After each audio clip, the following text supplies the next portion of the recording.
Blackstone Publishing presents The Ruin by Dervla McTiernan. This book is read by Aoife McMahon.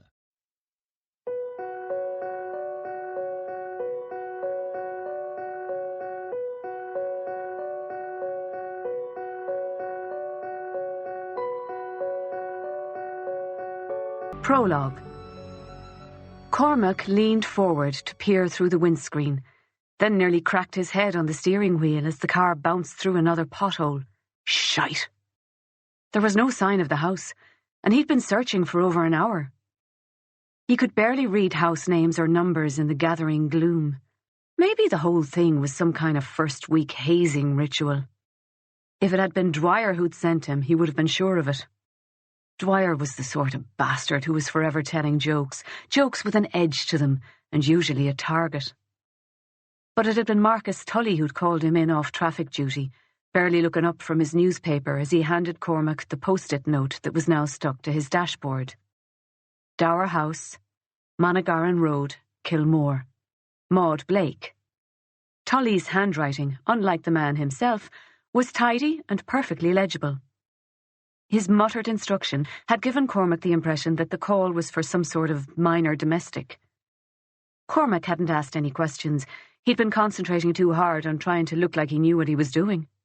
It turned out that Kilmore was a blink-and-you-miss-it kind of a village, with a church, a mart, a tiny primary school, and 2 pubs. The Monaghan Road was 40 miles long and pocked with a bare scattering of farmhouses and bungalows, none of which bore any resemblance to a dower house. Cormac pulled in at the next gap in the hedgerow and sat for a moment. He was sweating. The heater was broken. The only settings were off and furnace. And given the temperature outside, he'd chosen furnace. Christ, the car was a nightmare, with a clutch that made threatening sounds every time he changed gear, and a faint but persistent smell of vomit from the back seat. He'd been given the shittiest squad car in the fleet. Even the radio was in bits, its wires hanging loose, waiting for a fix.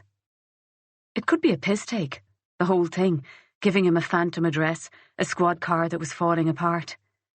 In which case he should give up now, drive back, pretend that he'd known all along and had spent the last couple of hours eating his lunch. On the other hand, what if this was a real call, and he arrived back without even having found the house? No, he had to find the damn place, or be absolutely sure it didn't exist. His best option might be to try one of the village pubs. There was a 50-50 chance he would get real directions that wouldn't send him into the nearest bog. Cormac released the handbrake and started a slow drive back towards the village. He was about 1 kilometre out when he spotted 2 crumbling stone gateposts, almost hidden behind a thick layer of ivy. The gate they'd once supported was long gone. Cormac pulled into the gateway. His headlights illuminated what was left of a drive. It was lined with mature sycamore trees, overgrown now, their bare branches meshing over a drive that was little more than mud and weeds. Deep ruts had been dug through the soil by the recent passage of a tractor. He'd seen the drive before on a previous pass, had taken it as an access track for farmland and dismissed it. But those sycamores and the gateposts suggested something else. 100-year-old trees planted to offer an elegant entrance to the parkland of some grand estate. An estate meant a dower house, or at least the chance of one. Cormac moved the car forward another few metres and peered through the windscreen. He couldn't see a house, but the tractor marks petered out halfway down the visible drive. Was there a farm gate there in a break in the trees? Maybe. Beyond that, the driveway continued and curved, and the tree line blocked whatever it might lead to. Cormac put the car into gear and started down the drive. He drove at a steady pace, aiming to keep his tyres out of ruts where he could, and he made it without getting bogged down, following the drive until it swung abruptly to the right and opened out to form a parking area in front of an old Georgian house. At first glance, the house seemed to be in complete darkness, and it was obvious the place was in disrepair. A broken gutter was spewing dirty rainwater down one side of the facade. Paint was peeling and stained, and all but one of the windows of the first floor were boarded up. The ground floor windows were in better shape, and Cormac thought he could see a dim glow coming from a room to the left of the front door. He felt only relief that he'd found the bloody place, and he wouldn't have to go back to the station hat in hand, looking as clueless as he felt. He got out of the car and walked through the rain to the front door. It opened before he reached it, and was held ajar just enough for him to see that the person behind it was a girl. She was a teenager, 14 or maybe 15. Dark hair, slight. "Why are you by yourself?" she asked, before he had a chance to speak. "Sorry?" "I thought you always came out in pairs. You know, with a partner." "Not always," was all he could think of to say. He couldn't very well tell her that Marcus Tully would rather sit in his fat arse eating chips and reading the Daily Star than get into a squad car and drive out in this weather for a domestic. He took his ID from his pocket and showed it to her. "I'm Garda Cormac Reilly," he said. She looked at his ID, then back at his face. "You're very young," she said doubtfully. "I suppose I am." She made him want to smile, this young girl who spoke like his mother. "Come in out of the rain," she said after a further pause, during which the water that had pooled on top of his hat started to drip down the back of his neck. The hall was huge, the pitch pine panelled ceilings at least 4 meters high. The other end of the hall held an ornate returning staircase. It must have been grand and beautiful once, but what struck Cormac was the smell. Damp hung in the air. There was an underlying hint of something nastier, and the place was bloody freezing. The girl was waiting for him, her face grave. "Are your mum or dad home?" he asked. "My little brother is in the drawing room," she said, gesturing to an open door leading off the hall. Looking past her, Cormac could see that there was a fire lit in the grate, and the small figure of a very young boy sitting on bare wooden floor in front of it, turning the pages of a book. "Your mum?" he asked again. "Upstairs," she said, and pointed towards the stairs. She turned and took a step towards the drawing room, then spoke to the little boy. "Jack, stay here. I'm going upstairs with the Garda for a minute, but I'll be back really quickly, okay?" The little boy raised his head at her voice, but said nothing. She shut the door and turned and walked up the stairs, leaving Cormac to follow. As they climbed, the smell of damp became stronger. Wallpaper peeled away from the walls in long strips. The upstairs landing was in almost complete darkness, and as they took the last step, Cormac reached automatically for the light switch. Nothing happened. The girl kept walking. "There's no power," she said. "Don't worry. There are candles in Mother's room." She led him along the dark corridor to a room where a glimmer of light leaked under the door. She opened the door without knocking and held it for him. He stepped past her. The room was sparsely furnished, with little more than a double bed and an antique wardrobe. The floorboards were bare. The fireplace was black and empty, and the room was very cold. But the woman on the bed had no need of the blankets that were pulled up past her bare feet. She was dead. Very obviously dead. Her eyes open and staring at the ceiling. Jesus. Cormac took a stumbling step into the room.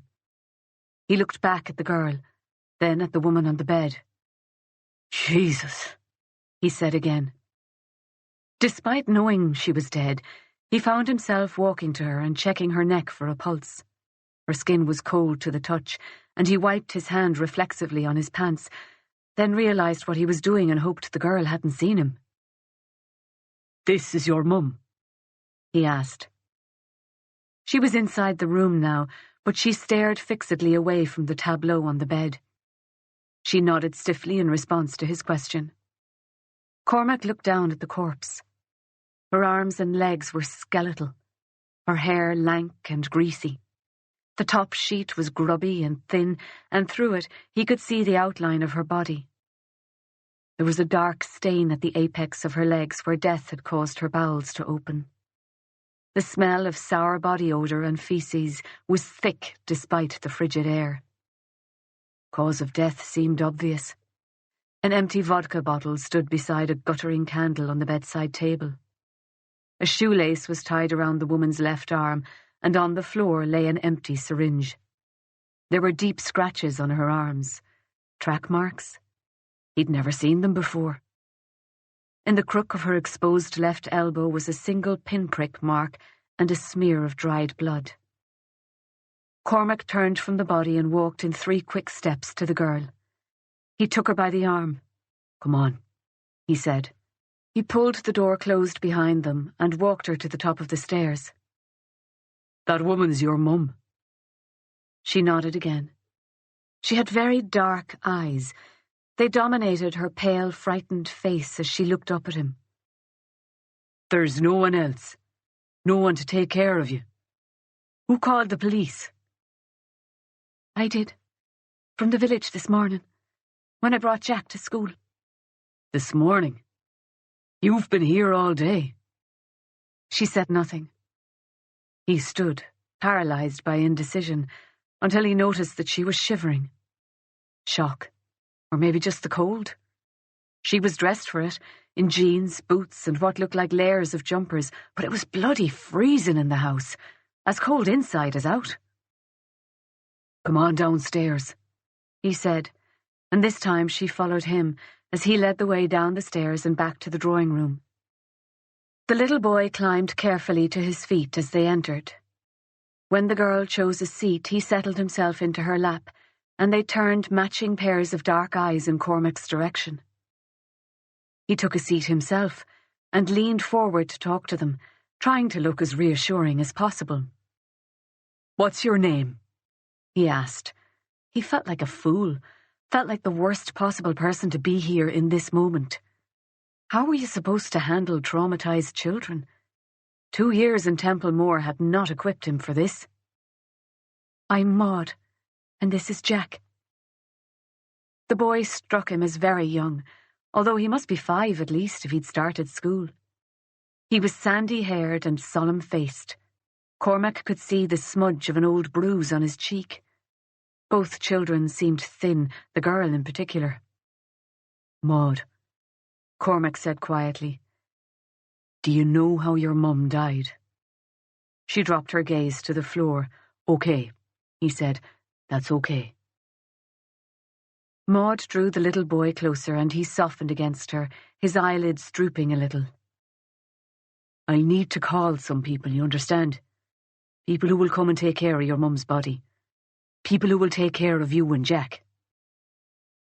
Her face tightened with anxiety and she glanced towards the dark windows. "But you won't leave us here. It's getting late. I think you should just bring us with you now. You can bring us to the hospital if you like, to Castlebar." "The hospital?" She nodded, her face pinched. "A doctor should examine Jack." The little boy was falling asleep on Maud's lap, his head resting against her shoulder. "He's sick?" Cormac asked. "He's hurt." Okay, Maud. I can bring you to a doctor, of course, but I'll need to call a social worker. Do you have a family doctor, maybe in Kilmore?" But she was shaking her head violently now, disturbing her little brother. "Jack needs to see a real doctor, okay? Like in a hospital." She must have read the doubt in his face. "You won't get the social in Kilmore at this time. There's no social worker on at night, no until the morning. And then what'll you do with us? If you bring us to Castlebar, you'll get them no problem, and Jack can be properly looked after." Cormac hesitated. She was afraid. That was obvious. She was only a child, and her mother was dead upstairs. Was that all it was? More than enough for most kids. What was he supposed to do now? He couldn't just pack 2 children into the back of his squad car, a car that still smelled of vomit due to a half-arsed clean-out from a Saturday night arrest. On the other hand, she was probably right that there'd be no social workers in Kilmore at this stage of the evening. "I'll radio the station," he said in the end. "See what my sergeant thinks." Maud just stared back at him, real worry in her eyes, and in the same moment Cormac remembered the broken radio. Shite! She was looking at him as if all her hopes were pinned to his response, and she expected the worst. God, she was thin. And very young. She had pulled the sleeves of her jumpers so that they were halfway down her hands, and the fingers of her right hand were worrying at a loose strand of wool. He could hardly leave them here. "Castlebar it is, so," he said. She didn't smile, didn't say or do anything, but he could see the relief in her eyes, and he felt a little more confident. "Do you have some things you'd like to bring with you? Have you pyjamas or maybe a favourite toy for Jack?" Maud pointed behind him and he turned, noticing for the first time 2 small school bags leaning against the wall beside the door. "I packed our stuff already," she said. "We don't need anything else." Jesus. Cormac swallowed hard against a wave of emotion. There was something so utterly pathetic about the 2 little bags. "Right so," he said, rising. "Can I take the little lad for you?" She shook her head, then stood and cradled the boy so that his legs were either side of her waist. She was stronger than she looked. She carried him easily. Cormac took an old blanket from the back of his chair, picked up the 2 bags from their places by the door, then led the way out of the house. He laid the blanket over the smelly back seat, and Maud put Jack down, letting him lie flat, before settling in beside him and putting one hand protectively on his back. Cormac drove them carefully down the drive, far more conscious now of every bump and jolt, and afraid that Jack would be hurt by the rough progress. They didn't speak again for what felt like a long time. "How is Jack hurt, Maud?" She had kept her hand against the little boy's back to prevent him from falling off the back seat in his sleep. Now she stroked his sandy hair back from his face. "He has some bruises," she said after a pause. "Did someone hurt him? Did someone hurt you?" "I'm fine. I can take care of myself." She didn't say anything more. Should he push her? No. He might fuck it up, say the wrong thing, scare her or traumatize her. But how the hell had this happened? How had 2 children been left to rot in a freezing, empty house with someone as far gone as their mother must have been? He looked at Maud in the rear-view mirror. "Jack doesn't have a dad," she said, looking very tired as she spoke. "There's no name on his birth certificate. Can you please tell them? If they know he's an orphan, then he can be adopted. He should have a proper family." "I'm sure you'll be kept together," Cormac said, then cursed himself inwardly. A 5-year-old like Jack would have no trouble finding a home. A 15-year-old girl was a different prospect. Placing them together? That would take a miracle. In the rear-view mirror he saw Maud give a slight smile, but the smile was a sad one and she said nothing. She didn't speak again on the long drive to Castlebar. When he pulled into the emergency area, she woke Jack, quieting his protests and coaxing him from the car. She picked him up again when he started to cry and walked with him towards the sliding doors. The waiting room held the usual mix of the genuinely ill, the drunk, and the stupid. Seats were taken by a trio of teenage boys who looked like they would fit at least 2 of the 3 categories. The heaters were on too high, and the muggy warmth was unpleasant. The triage nurse was absorbed in paperwork as Cormac shepherded the children towards her, but a flash of his ID and an edited explanation saw them brought through the A&E double doors and into the assessment area. Maud followed the nurse to a curtained-off bed and gently sat Jack down on it. He clutched at her hand. "Is there a loo?" Maud asked the nurse. "Just down the corridor there. First left and it's on your right." Jack started crying again as Maud untangled her hand and walked away. "Now be a good, brave boy," the nurse said. "Your sister will be back in a minute." But Jack lowered his head and wept, his tears horribly silent, his small body limp.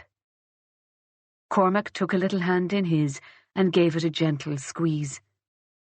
He tried to distract the boy, told him stories and talked hurling and superheroes as the nurse took off Jack's clothes and put him in a hospital gown. Tried not to show his horror at the black and blue bruising that ran up Jack's spine, at the swollen contusion above his left hip. Then the doctor came, and Cormac had to step back as he examined the little boy. Cormac stood there, his arms folded and his eyes bleak. And all the time, Jack cried his silent tears and ignored them. It was a long time before Cormac realised that Maud had not come back, and some time later before he thought to check for her. A full 2 hours passed before an agitated Tully arrived, and they did a proper search of the ground floor bathrooms, the cafe and the public wards, and realised that she probably wasn't in the hospital. In the end, that was the only search that was ever carried out for 15-year-old Maud Blake. She was labelled a runaway, and with no family to notice or care that she was gone, the system forgot her. Eventually, Cormac Reilly forgot her too. Galway, Ireland, Saturday, 16th of March, 2013. Chapter 1. It was 2 hours into the day shift when Aisling finished her last chart and signed out, which meant she had the dressing room to herself. She took her time in the shower, letting the hot water ease the tension in her shoulders and lower back. She took her time, too, getting dressed. The solitude was a balm, and for once she was in no hurry to leave the hospital. Aisling was sitting on the bench, dressed but with her wet hair still wrapped in a towel, when Mary Dooley broke the peace by pushing the door open hard and entering the room while still calling to someone over her shoulder. When she saw Aisling, she let the door swing shut, then turned and pointed to her back. Her blonde ponytail was stuck to her top with blood-streaked vomit. An acrid metallic smell reached Aisling from across the room, and she felt a solid punch of nausea. Jesus! She hadn't felt sick because of vomit since she was a first-year intern. "Never turn your back on them," said Mary. "I swear." She unpeeled her scrubs top carefully and dropped it into the waiting laundry basket. The long-sleeved top she'd worn underneath went straight into the bin. Every female doctor Aisling knew bought those tops in packets of 5 from Dunnes Stores. They were cheap, warm, and once you'd been puked or shat on, happened more than you'd think. Enemas were a bastard. Or a blood bag exploded on you. Not common, but once was enough. You really didn't want to wear that top again, no matter how well washed. "Shouldn't have left surgery," Aisling said. "You'd be out of that stuff by now." "What stuff?" asked Mary. "You mean actual medicine, looking after people?" She went to her locker, took out her towel and shampoo, and held them in one hand, half turning to talk to Aisling as she pushed each runner off using the toe of the other foot. "Exactly. I'm well off out of it. All that obsessing over test scores, assessments, putting socks in my knickers so the consultants forget I'm a woman." She smiled. "Now I just have nice relaxing night shifts in A&E to worry about." Aisling rolled her shoulders, freeing the remaining tension from her muscles. "How was it?" "Shite," said Mary, as she balled up her scrubs pants and threw them neatly into the laundry basket. She grimaced. "Apart from the usual, we had 2 suicide attempts. One of them was only 14. She walked in her underwear in the direction of the showers. Her back was wet, her bra strap dark with it. Aisling made for the mirror and the sole crappy hairdryer. She didn't want to go home, but she couldn't put it off forever. She'd dried her hair and was pulling on her puff-on boots when Mary emerged from the shower and started to dress. "Are you coming tonight?" Mary asked. "You're finished nights now, right?" Her voice was muffled by the t-shirt she was pulling over her head. It took Aisling a minute to remember, then it came back. Mary's boyfriend, Derek, dental student by day, band member by night, had a gig in the Roisin Dove every second Saturday night. Bugger. "I'm off for the weekend," she said. "We might come, but I think Jack said something about a work thing." She couldn't face Roisin's, the music, the drink, the shouting to be heard. Not with what she and Jack had hanging over them. They needed space to think, to figure out what to do. Mary wagged a finger at her. "They'll be brilliant," she said. "You'll miss out." But she let it go, and launched instead into a rundown of patients she'd seen and assholes she'd put manners on during her 14-hour night shift in Galway University Hospital, Accident and Emergency. Aisling leaned back against her locker and listened, enjoying Mary's delivery, though she'd heard the jokes before. She wasn't ready to face the cold. She should feel good. It had been a hard week, long hours, lots of politics, but she knew she'd done well. And it should have felt good to come out ahead and to have nothing but Jack to look forward to all weekend. When she finally left the hospital, the sun was fully up. For once the clouds had cleared, and the sky was a bright, hard blue. Some of the puddles were still frozen, and she picked her way around patches of ice as she made her way up University Road towards the city. She was overtaken by a group of students. There was a lot of foot traffic, more than usual for this time on a Saturday morning. Of course, Sunday was Paddy's Day. She'd forgotten. Town would be packed. This year there was going to be an evening parade. Quay Street pubs would have their doors wide open, and the street would be so full of people that the drinkers, an enthusiastic mix of students and tourists, would almost be able to convince themselves that they weren't semi-hypothermic. Aisling shivered reflexively. She just wanted to get home. She let herself into their little place in the Claddagh half an hour later. They had been renting the 2-story terrace for nearly 2 years, and she loved it, despite the dodgy heating and dated decor. It was close to the city, close to the sea, and walking distance from work. Best of all, it felt like home. The coziness of the small rooms felt like an embrace after the sterility of the hospital. Jack was awake. She could smell coffee and bacon, and the heating was on. "Jack? Kitchen!" he called. He was making breakfast. He had rashers in the pan and toast in the toaster, and he smiled at her as she came in. "How was work?" She leaned against the doorframe and watched him, the words growing heavier and heavier in her mouth, until she finally spilled them out on the floor. "I'm pregnant." "Ha ha, funny." Jack didn't look up from rummaging in the bottom kitchen drawer. "Have you seen the tinfoil? I think it's fallen down the back." He got down on his knees, started to lift the drawer out. "Jack!" He caught the tone of her voice and turned to her. "You're pregnant." Shock widened his eyes, slackened his mouth, so that he looked like a stranger. Slowly, Aisling nodded her head. He closed his eyes. "Jesus, Ash."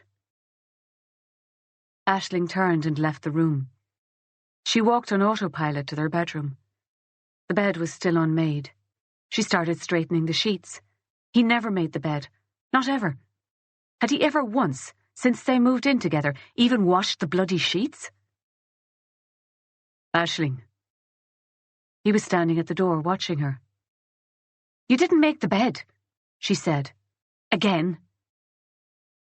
"Aisling, seriously, just... how did this happen?" She very deliberately tucked the sheet over, then straightened out a wrinkle, before turning to him. "Don't be such a fucking cliché." Jack always talked about them as if they were something extraordinary, that their bond was different. She watched her words hit home and felt a sick twist in her stomach. He wiped his hand across his mouth, looking grey-faced. Then he said, "But you've been on the pill." Aisling walked past him, then pushed the door open into the bathroom. She rummaged in her wash bag, taking out her pill packet. Every day of the month so far had been neatly punched out. She was only 3 days into the next cycle. She handed the packet to him. "I threw the other one out. It's in the bathroom bin probably, so you can check if you want. Of course, I could have been throwing the pills into the toilet. As you know, it's always been my dream to get pregnant at 25. Isn't that what I've been working for?" She left him at the door and went to the bed, lying down on the sheets she'd just straightened, turning away from him. For fuck's sake, Aisling, I'm not suggesting you got pregnant on purpose. I'm just trying to get my head around this. I know you're careful. I mean, we're careful. Aisling. He walked over, climbed onto the bed, and pulled her gently towards him. She resisted, shaking her head, her eyes closed.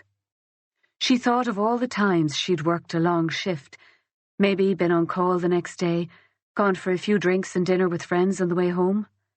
She always took her pills, sure, but how many times it had been 48 hours between pills, or more? That made a difference, particularly at the beginning of a cycle. She kept her eyes closed. She couldn't look at him. But he was lying down now, pulling her against him, curling himself around her protectively. His left arm came around her so that her head rested against him. With his right hand he wiped a tear from her face. "What are we going to do?" she whispered without opening her eyes. He hugged her a little tighter, said nothing. Then, eventually, "You're sure?" "I did a test at the hospital. I never had a period. I just realised this morning that I was 3 days into the next packet and still no bleed. So I did the test. A urine test first, which was negative, but it was one of the hospital ones. They're not very sensitive. So I did a blood test, put it through the system under a different name, and it came back positive. I'm pregnant, Jack. I mean, barely pregnant, but I am. What the fuck are we going to do?" His arms tightened around her again. His lips brushed her hair. "I suppose we'll just have to make it work, Ash. We're not the first to be in this situation. We won't be the last. At least we love each other." His voice grew in confidence as he spoke. "We're not babies. Jesus, Americans get married at 25 all the time, crazy bastards." There was a laugh in his voice now, that Jack joy that always made her happy. "We've got good jobs. The hospital will have to give you maternity leave. We've got this little place. Or we could rent somewhere bigger." He hugged her closer. "We can absolutely do this." "Oh, Jesus." "Jack?" Her voice was aching with unshed tears. She turned to him, pushed backwards so there was enough distance between them that they could see each other. "I don't want to be a mother. At least, I don't want to be a mother now." His dark eyes held hers. There was a patch of stray stubble on his chin.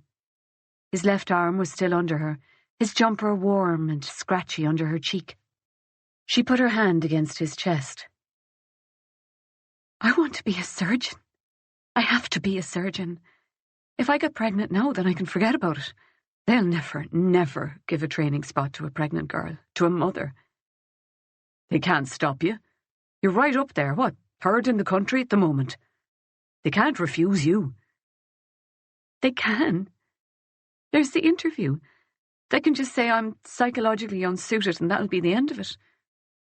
"They can't do that. You'd sue them." She shook her head. "Sue a consultant in Ireland and you'll never get a job in a hospital. You know that as well as I do." He half rolled away from her so that he was lying on the flat of his back, his left arm still holding her, his right hand running through his hair. "Fuck." "Yeah." They were quiet for a time. Aisling found herself listening to the distant sounds of traffic at the end of their street. If she was standing outside, she'd be able to hear the waves crashing, but up here in their bedroom, she only ever heard the sounds of the city. It was a little cold in their room. She felt it creeping in the gap between her jeans and her top, where her jumper had ridden up. She wanted to curl up to Jack, to pull the quilt up over them, close her eyes, and let all of this disappear. "We need to talk about options," she said. "Yeah." His voice was flat. She took a deep breath. "I can't have a baby and be a surgeon. Even if I got a training spot for next year, I wouldn't be able to do it. It's 3 years of crazy hours, moving every 3 to 6 months. You'd have to be alone here with the baby, and I'd only be able to get home the odd weekend." She paused, breathed in again. If I gave up on surgery, I could try for the GP scheme. They say that can be family-friendly. If I got in, I could get credit for the hospital time I've already put in. Then I just need to get a training contract with a GP practice here in Galway. Maybe even arrange to do the 2 years training over 3 so I could work part-time. He rolled back towards her, his expression quiet, waiting. She felt claustrophobic. The conversation was moving too quickly. She'd gotten here before she was ready. Or we could talk about Liverpool. Is that where they do it? Jack asked. Liverpool. Or Manchester. I think that's where most people go. Right. He stroked a strand of hair back from her face. Would it hurt you? I mean, are there risks? Aisling closed her eyes. Her head ached with the effort of holding back her tears. She didn't want to be in charge. Didn't want to be the one with all the information. Would she have to make this decision? And if she did, would he ever forgive her? It's very early. I'd just have to take a couple of pills, probably. Mifepristone. I'd have to stay in the UK overnight in case there were any complications. Then we could come home. I'd have to have a scan later to make sure everything was okay. Could we have the scan here, or would we have to go back to Britain? Jesus, Jack, I don't know. I haven't thought about all that. Right. Sorry, I'm just trying to... He let his voice trail off. He was still holding her, but she rolled away from him, stood up. She took one of his old sweatshirts from the wardrobe, pulled it over her head. It was too big, but it was warm. I might make tea. Okay, he said. But she didn't go down, just leaned against the door jamb, head bowed. He closed his eyes, opened them, looked at her, and she ached at the dearness of him. I know what I'm supposed to say. I know that this is supposed to be your decision and I'm just supposed to support you. Maybe it has to be that way. But it feels wrong. It just feels wrong, Aisling. For me to sit back and leave the hard stuff to you, then pat you on the head and say, I've got your back, darling. This should be something we decide together. She smiled at him then, a small smile, then let it drop. Jack being Jack, he knew why. He'd always been able to read her far better than she could read him. What if I want to keep it and you don't? She shook her head, said nothing. Yeah. See, then it's your decision again. A long pause. But what does that do to us? I don't know. Her voice was very quiet, not much more than a whisper. Can we wait a while? Talk about it? She nodded. A little. We can wait a little. They ate breakfast together and made stuttering small talk. Jack wasn't working, he never worked weekends, so he said he would do the food shop, and when she woke they could just stay in, cook something together. He didn't say he wanted to talk some more, though he obviously did. By the end of the meal she was fighting against sleep, fatigue pulling at her in unfamiliar ways. It was always a struggle getting back to normal after a week of night shifts, and she told herself this time was no different. Jack kissed her before she went upstairs and gave her a long hug, but said nothing. Aisling used the bathroom, brushed her teeth and splashed water on her face. She was already half asleep as she stripped, too tired to do anything but leave her clothes where they lay and pulled the previous night's t-shirt over her head. And then she slept, long and hard, and woke, disoriented, to a dark bedroom. Jack? No answer. It was cold. The house was very quiet. She pulled on Jack's old sweatshirt from where it lay at the foot of the bed and went downstairs. No Jack. The oven clock told her it was nearly 9 o'clock. She had slept so late, far later than usual, had missed the whole day. She checked the fridge. Nothing, except leftover rashers. Jack must not have shopped after all. Would he want to go out? After almost 10 hours of sleep, the idea was no more appealing. Aisling took a rasher and ate it cold, standing in the kitchen, then went to put on the heating and the kettle. She made tea and toast and watched television, but by 10 o'clock there was still no Jack. Aisling turned off the television and sat in the silent living room, looked at her phone and picked it up. "Text me to let me know you're all right, okay?" She let her eyes wander around the room, taking in all the paraphernalia of their daily lives, all the little signs that a childless couple lived in this house. There was dirt on the hearth where Jack had left his hiking boots to dry the day before. The hearth was cold now and grey with ash. There was no fireguard. The remnants of the previous weekend's newspapers were stacked haphazardly on the coffee table. At the other end of the room, they'd pushed an old dining table up against the wall, installed a narrow IKEA bookshelf in the little space that was left. That was where she worked, where she should be working now. Her laptop and the pile of textbooks sat there, waiting for her. She turned away, lay back on the couch and stared at the ceiling. There was no space in this little room for toys. How would they squeeze a buggy into the narrow hall? The spare bedroom had a bed, buried underneath their ski gear, dumped after their January trip, and 2 baskets of laundry. What would they do? Clear it out, move in a cot? Or move house altogether? Her hand strayed to her stomach. If they did this, there would be no chance to try for a fellowship in the States. No pediatric surgery, no surgery full stop. Never again to feel that clarity and focus as her scalpel pressed down.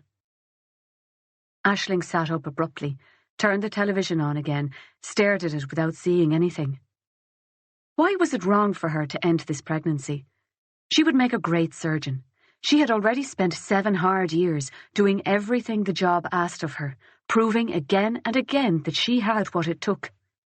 Wasn't her pursuit of excellence a higher duty than whatever duty she owed to that little scrap of biological material, busy cells dividing inside her?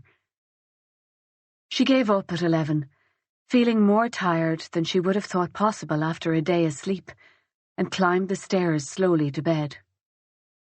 She would never sleep, not after a week of night shifts. Was Jack that upset, that angry, that he went out and left no note, made no attempt to change their plans? That didn't feel like him. Maybe he'd just met friends and his phone had died. She stood for a moment in the bathroom, toothbrush in hand, and stared at her reflection. She turned to one side. Her stomach was flat, unassuming. She pushed it out so that it curved, smoothed her t-shirt over the bump.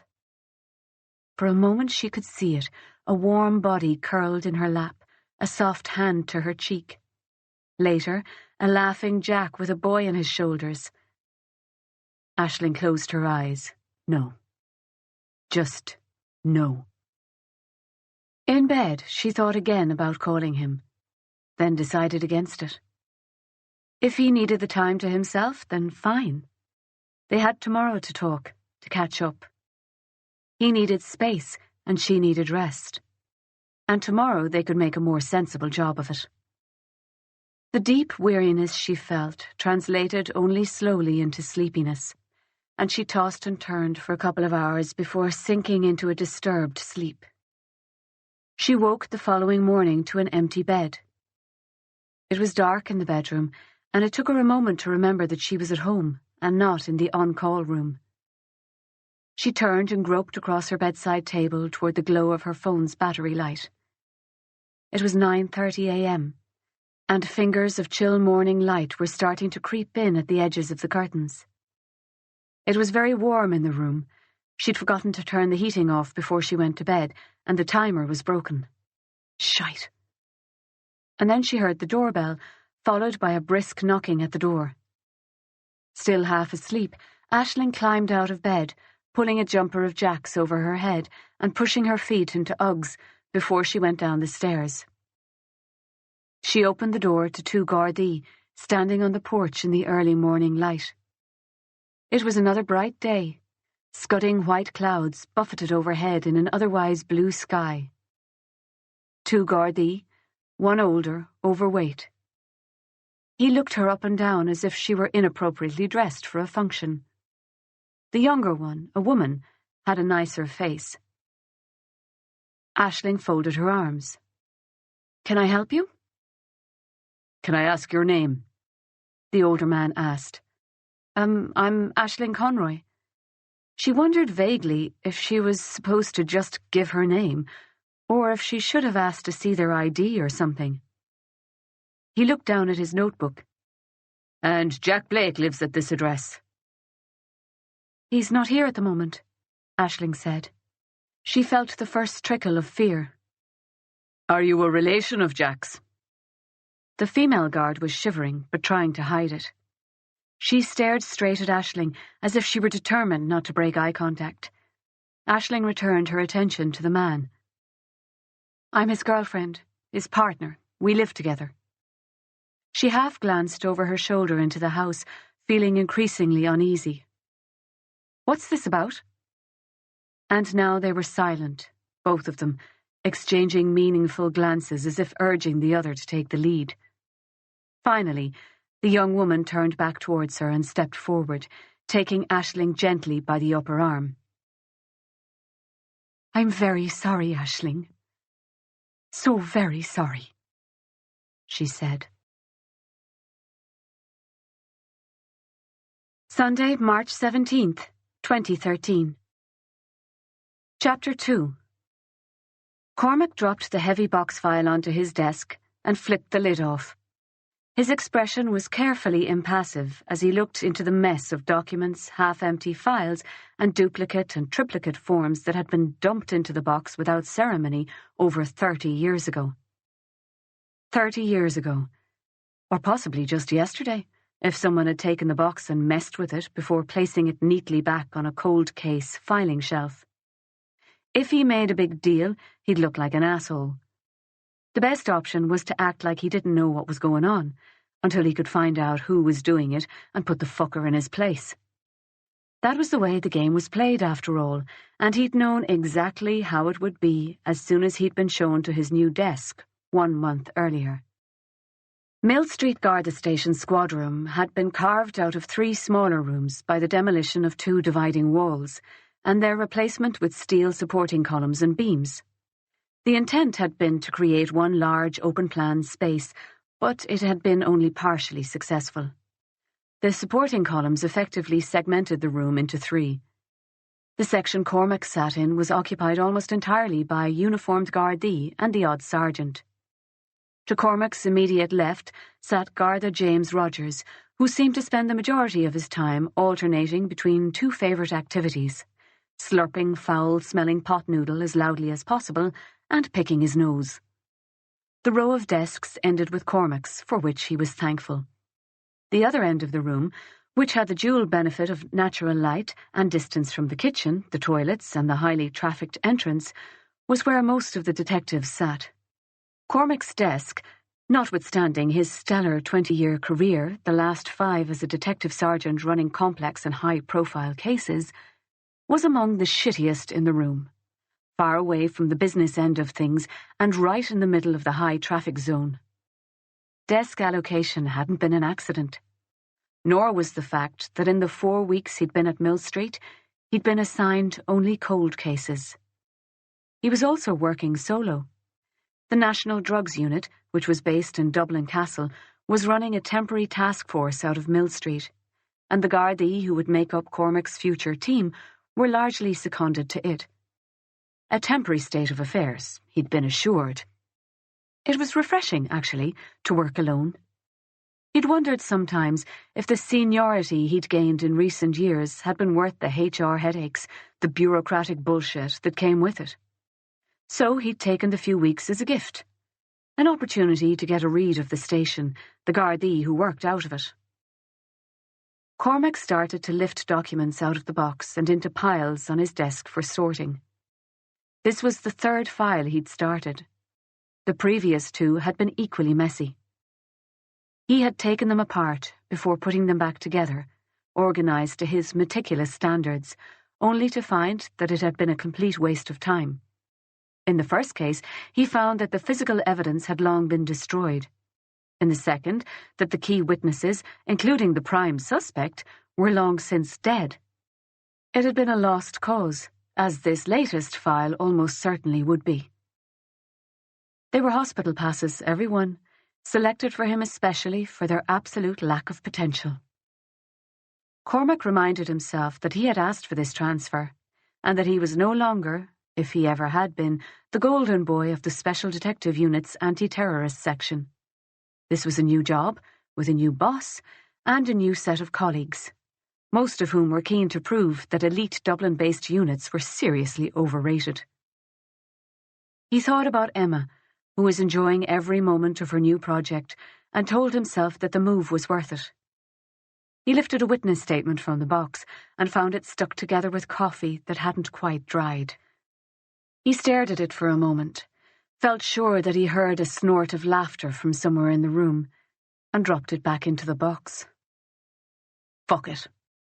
Cormac closed the lid of the box and wandered over to the other side of the room, slowing as he approached Danny McIntyre's desk from behind. Danny was intently studying what looked like football scores on his screen. Cormac put his face up close to Danny's before he spoke. "Is that what you call work, down here in the bog?" Danny didn't move an inch. "It is," he said.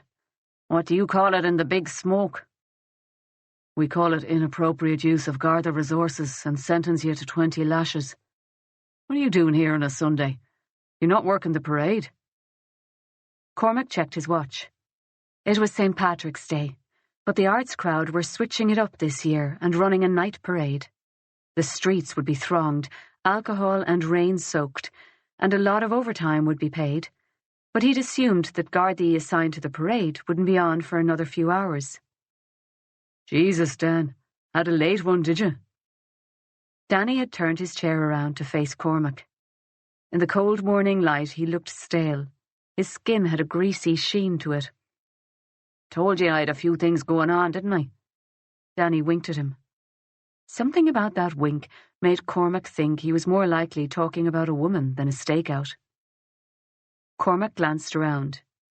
The temporary task force had taken on the feel of something more permanent. When Cormac had arrived a month earlier, they'd taken up one double row of desks, enough for 8 people. Since then, more officers had been assigned, and the group had spilled over into other areas of the room. Today, however, the place was quiet. "You're the only one in?" Cormac asked. Danny shrugged. "No one took over my other work when I was assigned to the task force. I'd some paperwork to finish, so I thought I'd come in." He stretched, yawned. "Going home soon, though. I told the little lad I'd kick a ball about." That might be true, or it might be that Danny wanted one day at the station without Healy looking over his shoulder. Detective Sergeant Anthony Healy was the task force commander. Cormac knew him from Dublin. The drugs unit and anti-terrorist unit reported to the same assistant commissioner and worked out of the same building. Healy was old school and old time, and his reputation was shady. He'd brought his second-in-command from Dublin, but otherwise the Gardaí assigned to him were all Galway men and women. Despite his reputation, Healy seemed to be popular in Galway. He was affable, liked to keep people close to him. Everyone but Danny. Cormac had watched the entire task force troop out together more than once for lunch, and Danny was always the one left to man the phones. Danny hadn't admitted it, but Cormac was beginning to wonder if he'd seen or heard Healy do something he shouldn't have. That would certainly have been enough to put him on the outs. Voices. 2 detectives returning from lunch. They took their seats not far from where Danny and Cormac sat, first giving Danny a nod of acknowledgement. There was an energy about them, as they exchanged jibes and took up their work, that Cormac would have recognised from a mile away. "What's that about?" he asked, nodding in their direction. "Clark and Higgins. They picked up a murder this morning." "Are you serious?" Shit. Another case not assigned to him. He definitely wasn't top of the pecking order in Galway. He wasn't even supposed to be working. Had come in only because it was Paddy's weekend. The night before had been crazy, and he'd been hoping to pick up whatever cases were generated by the drink and that chaotic party energy. So much for that idea. Student. She met her friends in town for a few drinks and walked home afterwards. Took a shortcut across the park. He grabbed her, raped her, strangled her. Cormac shook his head. We've a fair idea who did it. What? Already? Was he seen? Nah, but he's done it before. Raped a girl, in the same park. He lives down the street. Lazy, you see. Doesn't like to stray far from home. Danny wasn't smiling. We got him last time too. He used a condom, left it at the scene. Shit.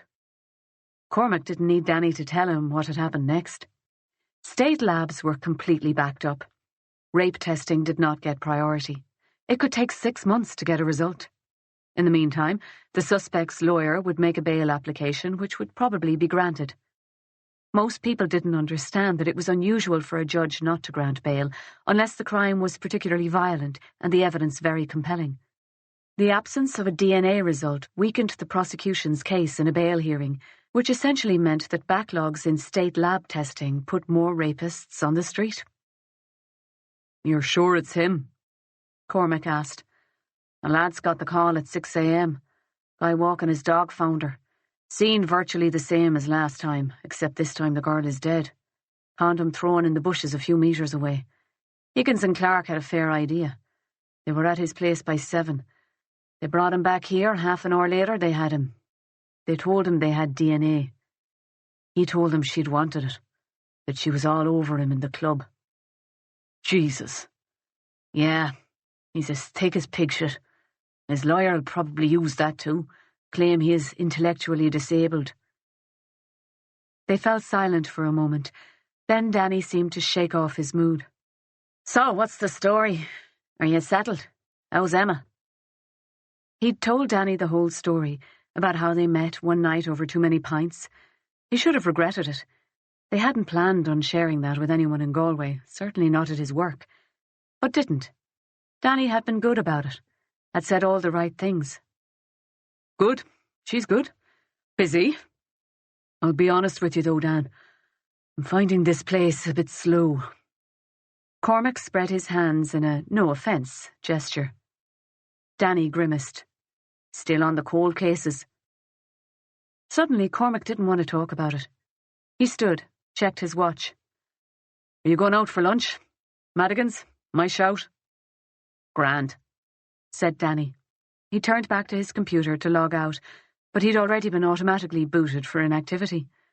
He stood. You don't think you're taking the plain clothes thing a bit far, Dan? Cormac said, his tone dry. Danny wore a T-shirt with the slogan, "Pigs should not cause beef," in oversized black letters, and jeans that had seen better days. The bottom of his jeans and his boots were mud-spattered. Drug squad man, undercover, gotta look the part. They crossed the road in the inevitable silence of two people trying to get where they are going in the rain. They walked as quickly as the busy footpaths and heavy traffic would allow. Galway was a city of narrow streets and complicated one-way systems. When it rained, it sometimes felt like the whole place came to a halt.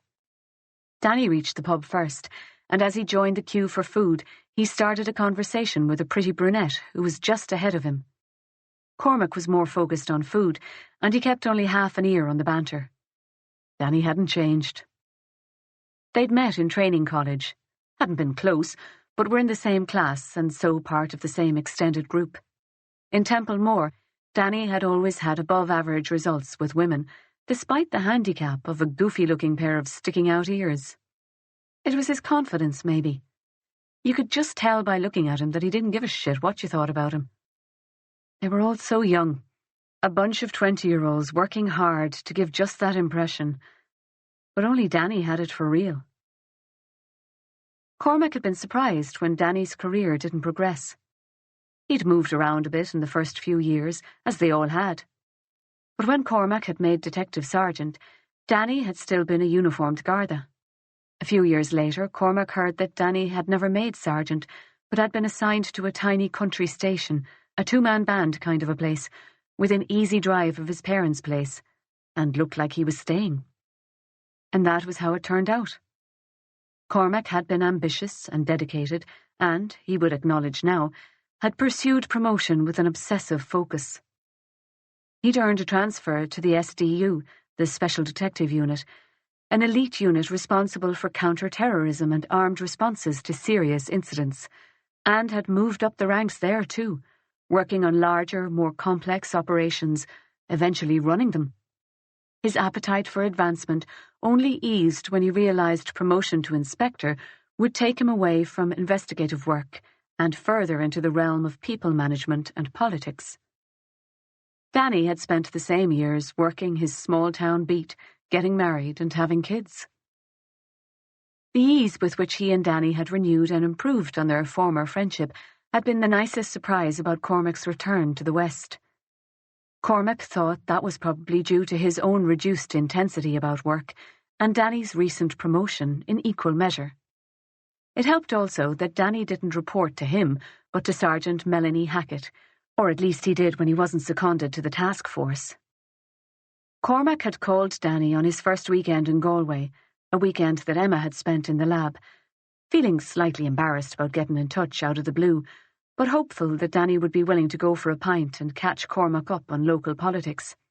It ended up being a late one. They traded war stories, Cormac avoiding the serious, and telling some of the more scurrilous inside gossip from Dublin. Danny'd had a few stories of his own. His transfer to Galway and to more challenging work had happened the year before, and was a direct result of Danny more or less single-handedly busting a drugs operation run out of a nightclub in Mayo. He'd told Cormac the story the first night they'd met up. It was a local guy. Had a nightclub he'd opened in the back of Beyond. He ran buses to all the local towns, and virtually every kid for 50 miles around turned up every Friday night. Name was Jim Kavanagh. Big Jim, he likes to call himself. Fat as fuck. Danny's lip curled, and he spoke with barely repressed disgust. He was selling all sorts. I heard it from more than one source. Cormac was a little surprised at Danny's vehemence. He had a sudden image of Danny passing a joint around a party, and that had been a Temple Moor, if he remembered correctly. But even Danny had to grow up eventually, and he had kids now, of course. The oldest, Luke, would be, 6?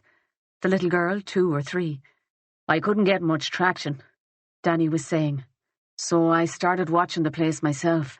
I figured out when he was likely to be getting deliveries, and the next time it happened, I just walked straight in. He had the stuff spread out over the desk in his office. Stocktake day. Danny was shaking his head, a vicious grin on his face. 10 kilos of coke, if you can believe it. For a small country club. He must have been running it all over the place. Fair dues, Danny. He meant it. Any luck getting up the supply line? He'd regretted the question when Dan raised an eyebrow and said, Not yet. The arrest got Danny his long-overdue promotion, and he was transferred to Galway to work on the drug squad. The promotion meant seniority, better pay, and a change to plain clothes, which Danny clearly enjoyed. It also meant that he was away from his family a few nights a week, though now that the family had moved to a rental in a family-friendly suburb of Galway, that should change. How's Sarah? Cormac asked now. Grand, she's grand. Any chance we could get out, now that you've moved in? I could check when Emma's free, we could have dinner or something. She'd love that, said Danny. Tricky with the kids, but Sarah's mother might take them. Will we try for Saturday, so? Cormac asked. He'd asked before, but the timing had never been quite right. If the wink Danny had tossed him earlier meant what he thought it did, the time would probably never be right. Was Danny cheating on Sarah? If he was, Cormac was going to stay well and truly out of the whole thing. The last thing he needed was to get dragged into Danny's marital problems. But Danny was looking over Cormac's shoulder, watching something or someone. What? Danny shook his head. Cormac turned to take a look. Someone he thought he recognised was taking a seat at the bar. Is that Liam Hearn? He asked. Cormac started to stand, but Danny put a hand out to stop him. He won't thank you for it, he said. What? Danny grimaced. He's had it rough since he retired. Hit the bottle very hard. Doesn't want to see anyone from the old days. I've heard his wife has asked people to stay away. Makes him worse, apparently. Cormac glanced once again, then away, conscious of a sinking feeling in his stomach. Younger than his, what would it be now, 70 years? He was dressed well enough, looked put together, his grey hair cut tight to his head in a style that hadn't changed in 20 years. I'm sorry to hear that, he said. The words felt inadequate. Liam Hearn was a man he admired. A detective for almost 40 years, he'd taught a class on interview techniques when Cormac and Danny were at Templemore. He'd returned to active duty soon after and had spent the last 10 years of his career dealing with the worst of crimes.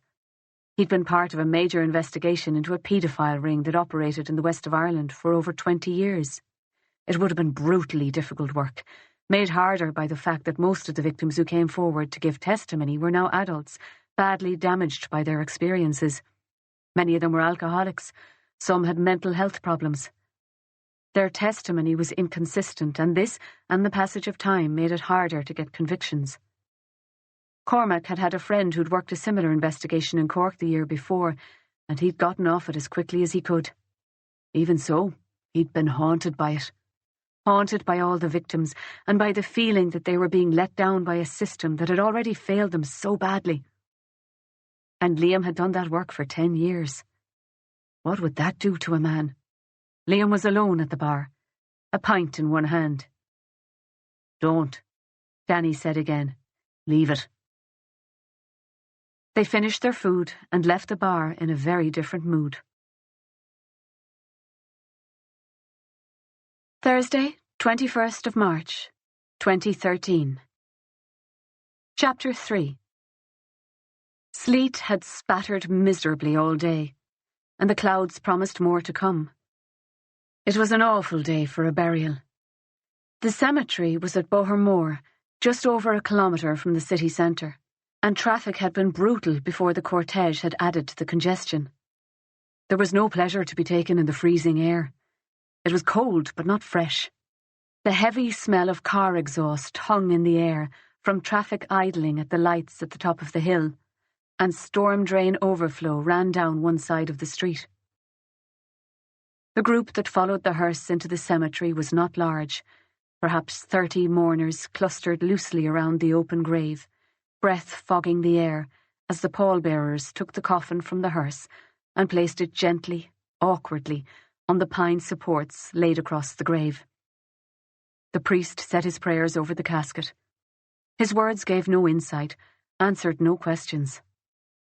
The priest spoke on. Prayers and generic condolences, sprinkled with a few useful specifics about the deceased that could be picked up in a hushed 5-minute conversation with a bereaved family member. Finally, the obligatory reference to the death itself. An accident. And here, the priest stumbled. For in the Catholic Church, suicide is still a sin, and a suicide could be denied burial in consecrated ground unless it could be proven that they were of unsound mind when they took their lives. Easier by far to pretend. Jack's body was in that coffin. His beautiful body. Every part of him that was hers. He was so precious to her, she wanted to scream out for them to stop, to open up the coffin so that she could hold him, embrace him one last time. To think that she would never hold his hand again, never feel the warmth of his lips on hers, the strength of his arms around her. She wanted to tell them that they didn't understand. Didn't they know that she and Jack were supposed to be together forever? That this body they were burying, as if it was something that could be discarded, was one she knew as well as her own, and was far more precious. Eternal rest grant unto them, O Lord, and let perpetual light shine upon them. May the souls of all the faithful departed, through the mercy of God, rest in peace. The faithful departed. But what about the souls of the unfaithful? Jack hadn't been Catholic, not really. He'd been baptised by his parents, brought up in the church, but he'd never been to Mass in her memory, and he certainly didn't have much tolerance for the church's views on homosexuality, and a lot more besides. So, a suicide, and not particularly faithful. She felt a wave of dizziness, of disconnection. Was this how she would say goodbye to him? In a muddy graveyard, surrounded by people, and some of them strangers, led through a ceremony by a priest of a faith that neither of them believed in? And yet, as the priest looked towards her, and as she stepped forward to place her single lily on the casket, she felt the hard knot of pain in her chest loosen as tears came again. She stepped back, and the priest waited a moment before nodding to the gravediggers who stepped forward. The outer ring of mourners started to drift away, some of them coming forward to shake her hand or to murmur condolences to Jack's parents. Brendan didn't respond. He'd been wheelchair-bound since his stroke the year before, and he spoke very little. But Aisling saw tears leak and run down his face, and she wished, fiercely and with a sudden shocking anger at Jack, that he'd been spared this. Mark approached her, hugged her, held her hand, while Fergus hung back. She'd seen Fergus twice since Jack had died, and both times he hadn't been able to talk through the tears. "We're going across the road, me and Fergus, a few of the lads. We thought we'd have a drink and talk about Jack. Will you come?" Jack, Fergus and Mark had grown up together, had gone to the same country primary school. They were still close. Had been close. She liked Mark. Fergus she'd always thought of as a bit self-involved. She watched him bend down to hug Brendan over Mark's shoulder. She'd been wrong about him. About so much. "Aisling," Mark said. She refused the invitation, politely, firmly. The thought of sitting in the pub and reminiscing made her feel sick. It would be too much like a wake, made it all too real. She wasn't ready for that. Her friends were there too. David Murray distracted her from her grief for a moment when he stepped forward and, trying to kiss her cheek, kissed her on the side of her mouth instead, then flushed scarlet like a schoolboy. She'd seen David deal with death. He'd lost patience. She'd seen him give the news to bereaved family members, watched him answer questions and hold a hand with professionalism and a sincere, adult compassion. What was it about this situation that caused all his poise to desert him? Was it that he'd known Jack, liked him? Or maybe it was because Jack had killed himself, and no one had any idea how to handle that. There was a reason, after all, that there were so few at the graveside. A reason that so many of Jack's friends sought refuge in convention, "I'm sorry for your loss," and avoided eye contact as they kissed her cheek and gave her a one-armed hug. Aisling watched as the priest took his leave of Aggie, then accepted the murmured condolences he offered her. Aggie squeezed her hand too, before turning back to Brendan and walking beside his wheelchair out of the cemetery. That was a good idea. He shouldn't be out in the cold like this. It wasn't good for him. Their departure was taken as a cue by everyone who remained, and soon Aisling was alone with the gravediggers. They waited for a time, but when she made no move to leave, they stepped forward and started their work, removing the pine supports and lowering the coffin into the grave, their movements smooth and unhurried.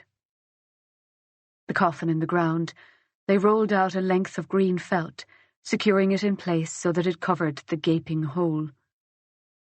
All four of them stood with heads bowed for a few respectful seconds, before turning and walking towards a cabin at the back of the cemetery. Aisling realised that they wouldn't replace the dirt while she was standing there, but they'd find a warmer place to wait than the graveside. Somewhere they could get a cup of tea to warm their hands, and a bit of friendly banter to lighten their hearts. Was she delaying them? They probably wanted to get home, and the fact that she was standing there was making them late. She still couldn't move. She couldn't leave him. Aisling was aware that her body was shivering, but it felt like an abstract thing. She didn't really feel the cold. didn't really feel anything. The graveyard was empty now, except for another woman who stood alone at a grave. She was watching Aisling. Was she alone too? There was something about her. Something familiar. Maybe a family member of a patient they'd lost. The woman took a step towards her, and Aisling quickly looked down at Jack's grave. Not today. Just not today. Suddenly she felt someone take her arm and heard a familiar voice in her ear. "I don't know about you, but I'm freezing my arse off out here." Mary Dooley. "Will we go to the pub?" Aisling gave a half laugh, half sob, and Mary gave her a hug, then pulled her gently but firmly away from the grave and towards the exit. "I don't know what the hell I'm doing, Mary." But she allowed herself to be led. "You're doing great, honestly. There's nothing left to do now. We just need to get you warm and get you to eat something, and then I suppose we just figure out what comes next." What comes next? Her cold house, their bedroom with all Jack's clothes in the wardrobe, his toothbrush on the sink. Just this morning she'd found a print-off he'd left for her stuck to the fridge. It was an ad for a puppy, a disreputable-looking pup someone wanted to offload. Jack had been mad to get a dog. She'd thought it was a crazy idea because they were never at home. He'd said that he could take the dog to work sometimes, and maybe it'd be company for her on the evenings he wasn't there. She'd laughed at him, and it had become a bit of a joke, but he'd still stuck the photo of the puppy to the fridge. Aisling had found herself staring at the picture, milk carton in hand, and wondering if Jack would still be alive if she'd said yes to the pup. "I'm not sure I want to go home," Aisling said. Mary gave her arm another squeeze. "Grand so," she said. "Stay in my place as long as you like." There was a long pause, and Aisling could almost hear Mary trying to figure out where Aisling would sleep, in the house that Mary had shared with her boyfriend and 3 other med students since they were in college. Not much had changed in their lifestyle since, except that their hours in the hospital were far longer. The house looked and smelled like a student house, and all of the bedrooms were taken. "Ah, no," said Aisling. Thanks a million. But I'm just putting it off." "No harm in putting it off for a few days, at least a few days." Aisling smiled at her. The expression felt awkward and she let it fall. "Thanks. I think I want to be in my own bed, though. I just feel completely knackered." They started to walk together towards the city. Aisling's feet were freezing. The toes of her boots were soaked through, and water squelched between her toes. There was nothing good about a Galway winter. "No wake?" Mary asked. Aisling shook her head. "Aggie and Brendan didn't want it. I think they would have found it hard in any circumstances, but with the suicide..." Aisling swallowed. They just couldn't handle the questions. There was a pause before Mary said, "People say stupid shit." But the unspoken question hung in the air between them. "I had no clue," Aisling said. "Not a clue. I thought he was happy. He never said. I have no idea why he did it. Except that maybe she did. But if that had been the reason, she didn't think she could handle it, so she wasn't going to think about it. Not yet."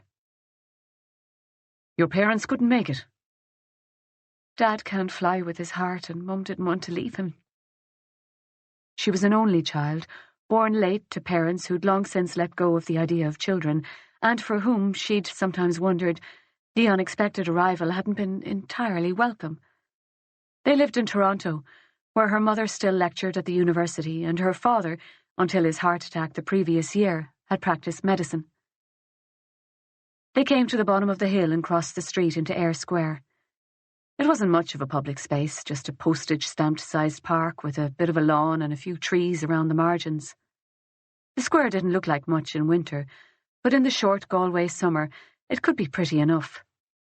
People would sit out and eat their lunches on the grass in the chilly sunshine, and there was usually at least one busker to provide a bit of musical atmosphere.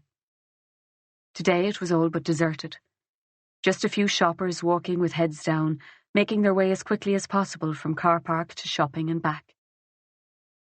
As they crossed the square, Aisling felt a sudden wave of nausea, and her vision darkened at the edges. She stopped walking and stood still for a moment, putting a hand to her forehead and blinking to try to clear her vision. Her legs felt weak. "Are you okay?" Mary put an arm around her waist. They were only a few metres from the skeff, and Mary tugged her towards the pub. "Come on, you need food and drink and somewhere a bit warmer than this."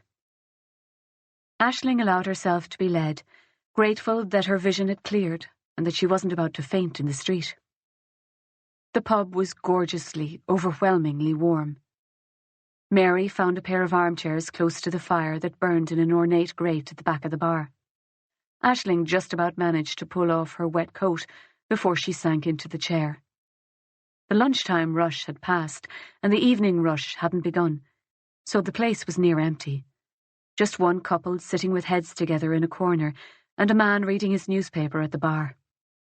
She still felt sick, didn't want to move from the chair. Mary went straight to the bar and returned a few minutes later with a cup of tea for Aisling and a coffee for herself. "I thought about something stronger, but figured you need food first. It's only toasties, but they'll be here in a minute." The tea did make Aisling feel a little better. She felt sick all the time at the moment. Had since the day Jack died. Maybe she wasn't eating enough. She tried to remember what she'd eaten over the past few days and failed. Everything was a blur of tears and funeral arrangements. She stretched her feet out to the fire, wishing she could take her boots and wet socks off, then felt at the banality of the thought. Was this what grief did to you? She felt disconnected from everything around her, an out-of-body sensation that came with double shifts and sleep deprivation, except that she was sleeping like the dead. The sandwiches arrived, and the smell of warm food made her feel sicker at first, then intensely hungry. They ate, and Mary talked. Hospital things, gossip. There'd been some drama about hours, did she know? Someone in health services had been crossing out hours from timesheets so that junior doctors were paid less. The union was onto it, apparently. Such and such consultant was screwing a nurse in ICU, had she heard? Mary didn't seem to need a response, and listening to her talk was oddly soothing. Mary finished her sandwich and sat back in her chair. "Will we get a drink?" Aisling shook her head. "Not for me." She gave another of her awkward feeling smiles. "Not till I feel a bit more human, anyway." What would drink do to her, as she was at the moment? A glass of wine would probably have her sobbing on a stranger's shoulder, and if that started, where would it end? "I think I just need to sleep, really. The last few days have been endless funeral arrangements and phone calls and cups of coffee." Her eyes dropped to the empty cup on the table. "The Gardaí have asked me to go to the station tomorrow. For a meeting. For now, I just want to go home to my empty house, put on a fire, lie on the couch and watch the most mindless drivel I can find on TV." Mary knew enough to leave it alone. "Do you want me to come with you?" Aisling smiled and thanked her and said no. The truth was she didn't know what she wanted. She desperately wanted to be alone, to be unobserved by anyone, and at the same time the thought of going back to the empty house and facing her life as it was now appalled her. But being with other people when you felt so vulnerable was tiring too. "Will you let me know if you need anything?" Mary was asking. "I know it's too soon, but if you need help with Jack's stuff or just want a bit of company, you'll call me? I'm on for the next couple of days, but I could call over after work on Sunday if you fancy a bit of company." "I think I'll go back to work." "What? When?" "Maybe the day after tomorrow."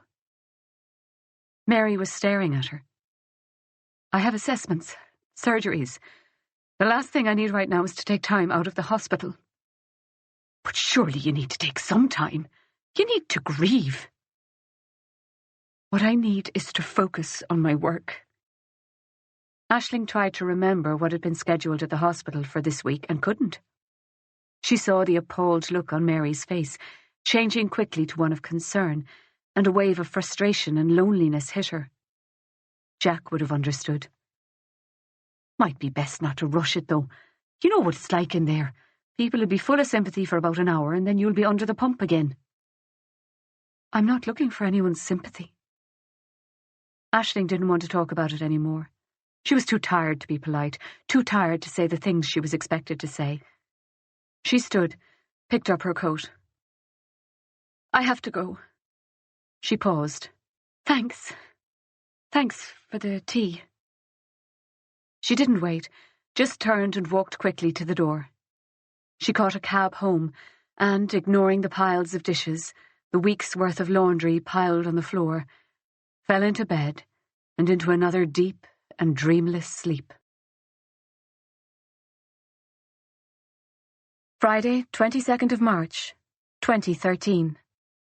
Chapter 4. Cormac spent the weekend working his way through cases he knew were likely to go nowhere. He could have delegated the work, but in reviewing the cases, he'd felt that many of them had gone unsolved because they'd been approached in a half-hearted, haphazard way. It was almost certainly too late for most of them, but he didn't want to close them until he was sure that everything possible had been done. The Hughes case had the most potential. First thing Monday morning, Cormac had dropped the file on Peter Fisher's desk, with instructions to clean it up and organise it. He'd spent the rest of the week chasing down tenuous leads on the other cases, expecting nothing, but grateful to get out of the station for a few days. Friday saw him back at his desk, if not brimful of enthusiasm, at least relieved to be able to turn his mind to a fresh puzzle. The reordered Hughes file was waiting for him. Fisher had done a decent job. He must have taken the time to look at the case files Cormac had already been through. The file was now organised exactly as he liked it. The coffee-stained pages had been allowed to dry, and Fisher must have copied them before placing the new sheets into the file, because they were neat and unwrinkled. Fisher was ambitious, and didn't try to hide it. He wanted out of the regions and into a specialist unit. He didn't have much of a poker face, and it was clear he didn't understand Cormac's transfer. He'd all but asked if Cormac had done something to warrant a demotion. Specialist units tended to attract the talent, though the powers that be were trying to shake that up a bit. There was talk of devolution, of breaking up some of the units and resettling expertise back in the regions, keeping smaller, mobile specialist unit squads in Dublin. Cormac liked to think he was just ahead of the trend. He settled back in his chair, took a sip of coffee and started to read. Maura Hughes had been 15 years old when she had disappeared in 1975. She had attended camogie training with her club, then got on her bike to cycle home. She never made it home, and was never heard from again. Maura had been part of a close-knit rural community. She'd been a good student and a beloved daughter and sister. A full-scale search had been launched less than 24 hours after her disappearance. Her body was never found, and by 1977 she was declared missing, presumed dead. Cormac read quickly, skimming through statements from distraught parents and friends, glowing reports from teachers, and skipping over the ragged mess of disproved sightings. He stopped and read more slowly, a statement taken 4 months after Maura's disappearance. Maura's best friend had come forward to say that Maura had been in a secret relationship. An older man, she didn't know who. On the morning of her disappearance, Maura had confided in her friend that her period was late and she thought she might be expecting. She was going to tell her lover, and they would run away together. Though Maura had never confessed the name, her friend was sure that the unidentified lover had been Timothy Lanigan, a 22-year-old teacher at their school and the assistant camogie coach. The rest of the file told the balance of the story through a mix of reports, statements, and local newspaper clippings. Cormac was not, it seemed, the first to review this particular cold case. Detectives had looked into Timothy Lanigan, and none too discreetly. They found no evidence of any relationship between Lanigan and Maura. The friend had based her theory on very little evidence.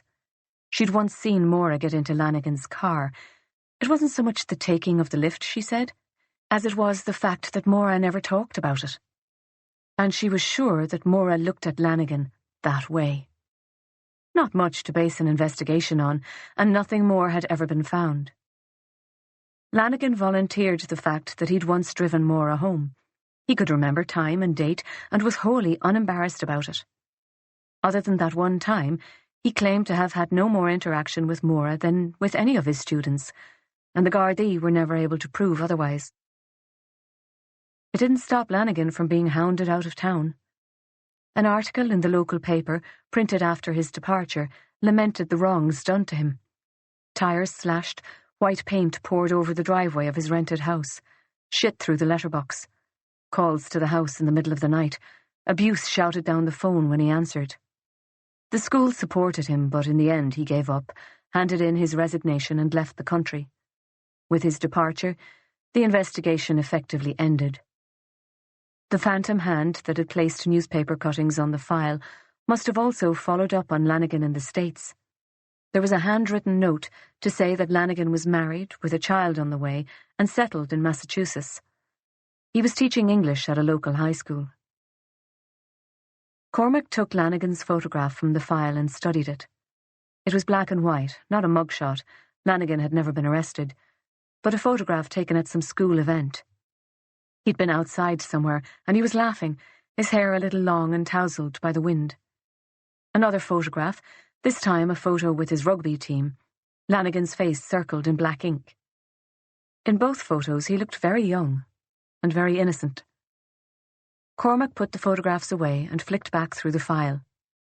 No other suspects were ever identified, and for a while the popular theory had been that the friend had been right about the lover, though wrong about Lanigan. And maybe Maura and her secret man had run away together. Eventually her family would have accepted her death. He wondered how long it had taken. 10 years? 20? If Maura had lived, she would be 56 now. Her parents might still be alive. She'd had a sister. It was clear from the file that they'd stayed in touch with the investigative team for years. Cormac found a photograph of the family and looked at it for a moment, fixing the image in his mind before closing the file. It helped sometimes to know who he was working for. He picked up his coffee, realized it was cold, and put it back down on his desk. Cormac stood, took his phone and left the squad room. He walked the length of the hall to the broad window that overlooked the car park. It wasn't a particularly attractive view. The river was less than 100 meters away, but it couldn't be seen from this angle. He sat on the windowsill and dialed Emma's number. When it had rung 5 times without answer, he ended the call. Emma couldn't always answer her phone in the lab, but most of the time she would take a moment to step outside and call him back.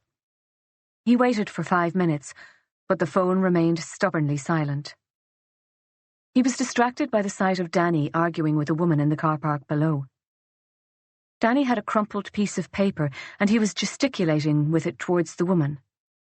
She was smaller than him, but she was clearly unintimidated.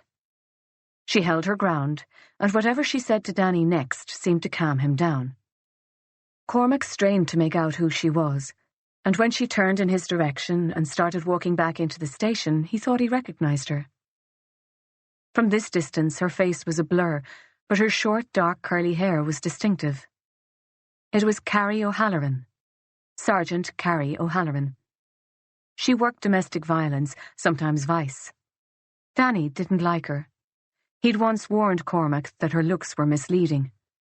If she thinks you're even looking in the direction of one of her cases, she'll take your balls off with the pliers. But O'Halloran didn't work drugs, so what did she and Danny have to argue about? When Cormac returned to his desk, he went to find Fisher at the business end of the room. As he approached, he could hear Anthony Healy in full flow. He was talking to a very young Garda reservist, who was standing with her back to Cormac, facing Anthony, and writing down everything he said as fast as she could. "Don't go to the shitty place you went to last time," Healy was saying. "I like my coffee hot and strong. And can we, do you think, maybe find somewhere in this hole that makes a decent fucking sandwich? You're a Galway girl." He looked her up and down. "You look like you've eaten a sandwich or two in your time. Do you know what? Go to the beer house and get me one of those banh mi yolks they're making down there, and a Coke." Cormac had reached the little group. Looking over the reservist's shoulder, he saw she was struggling with the spelling of banh mi. No, Cormac said. He put out his hand and tapped her list. There are 2 L's in bollocks. Cormac let his eyes go straight to Healy, who couldn't hide his flash of anger. The reservist flushed and laughed. Trevor Murphy smirked, then looked disapproving. Fisher sniggered. Reilly, Healy said. Not bored of this place yet? In Dublin, Cormac had been a member of the Special Detectives Unit, which in turn was part of the National Bureau of Criminal Investigation. The NBCI investigated terrorism, murder, serious and organised crime, paedophilia. Not that murder and sex crimes weren't investigated in the regions too, but if the case was major or complex, the NBCI were called in. Healy was part of the National Drugs Unit. The NBCI and the Drugs Unit reported up to the same Assistant Commissioner, and there was a friendly rivalry between the two groups, which manifested itself in a bit of slagging, the occasional rougher-than-usual soccer match.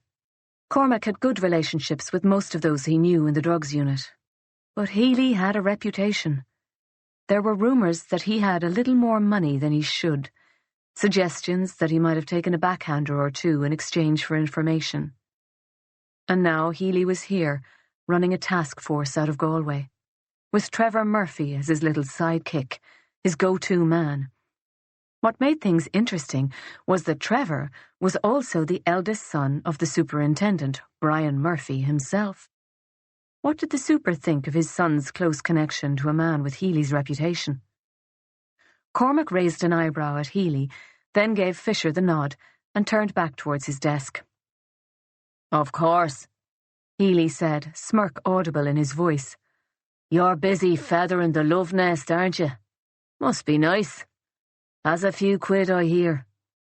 Almost worth giving up your career for that.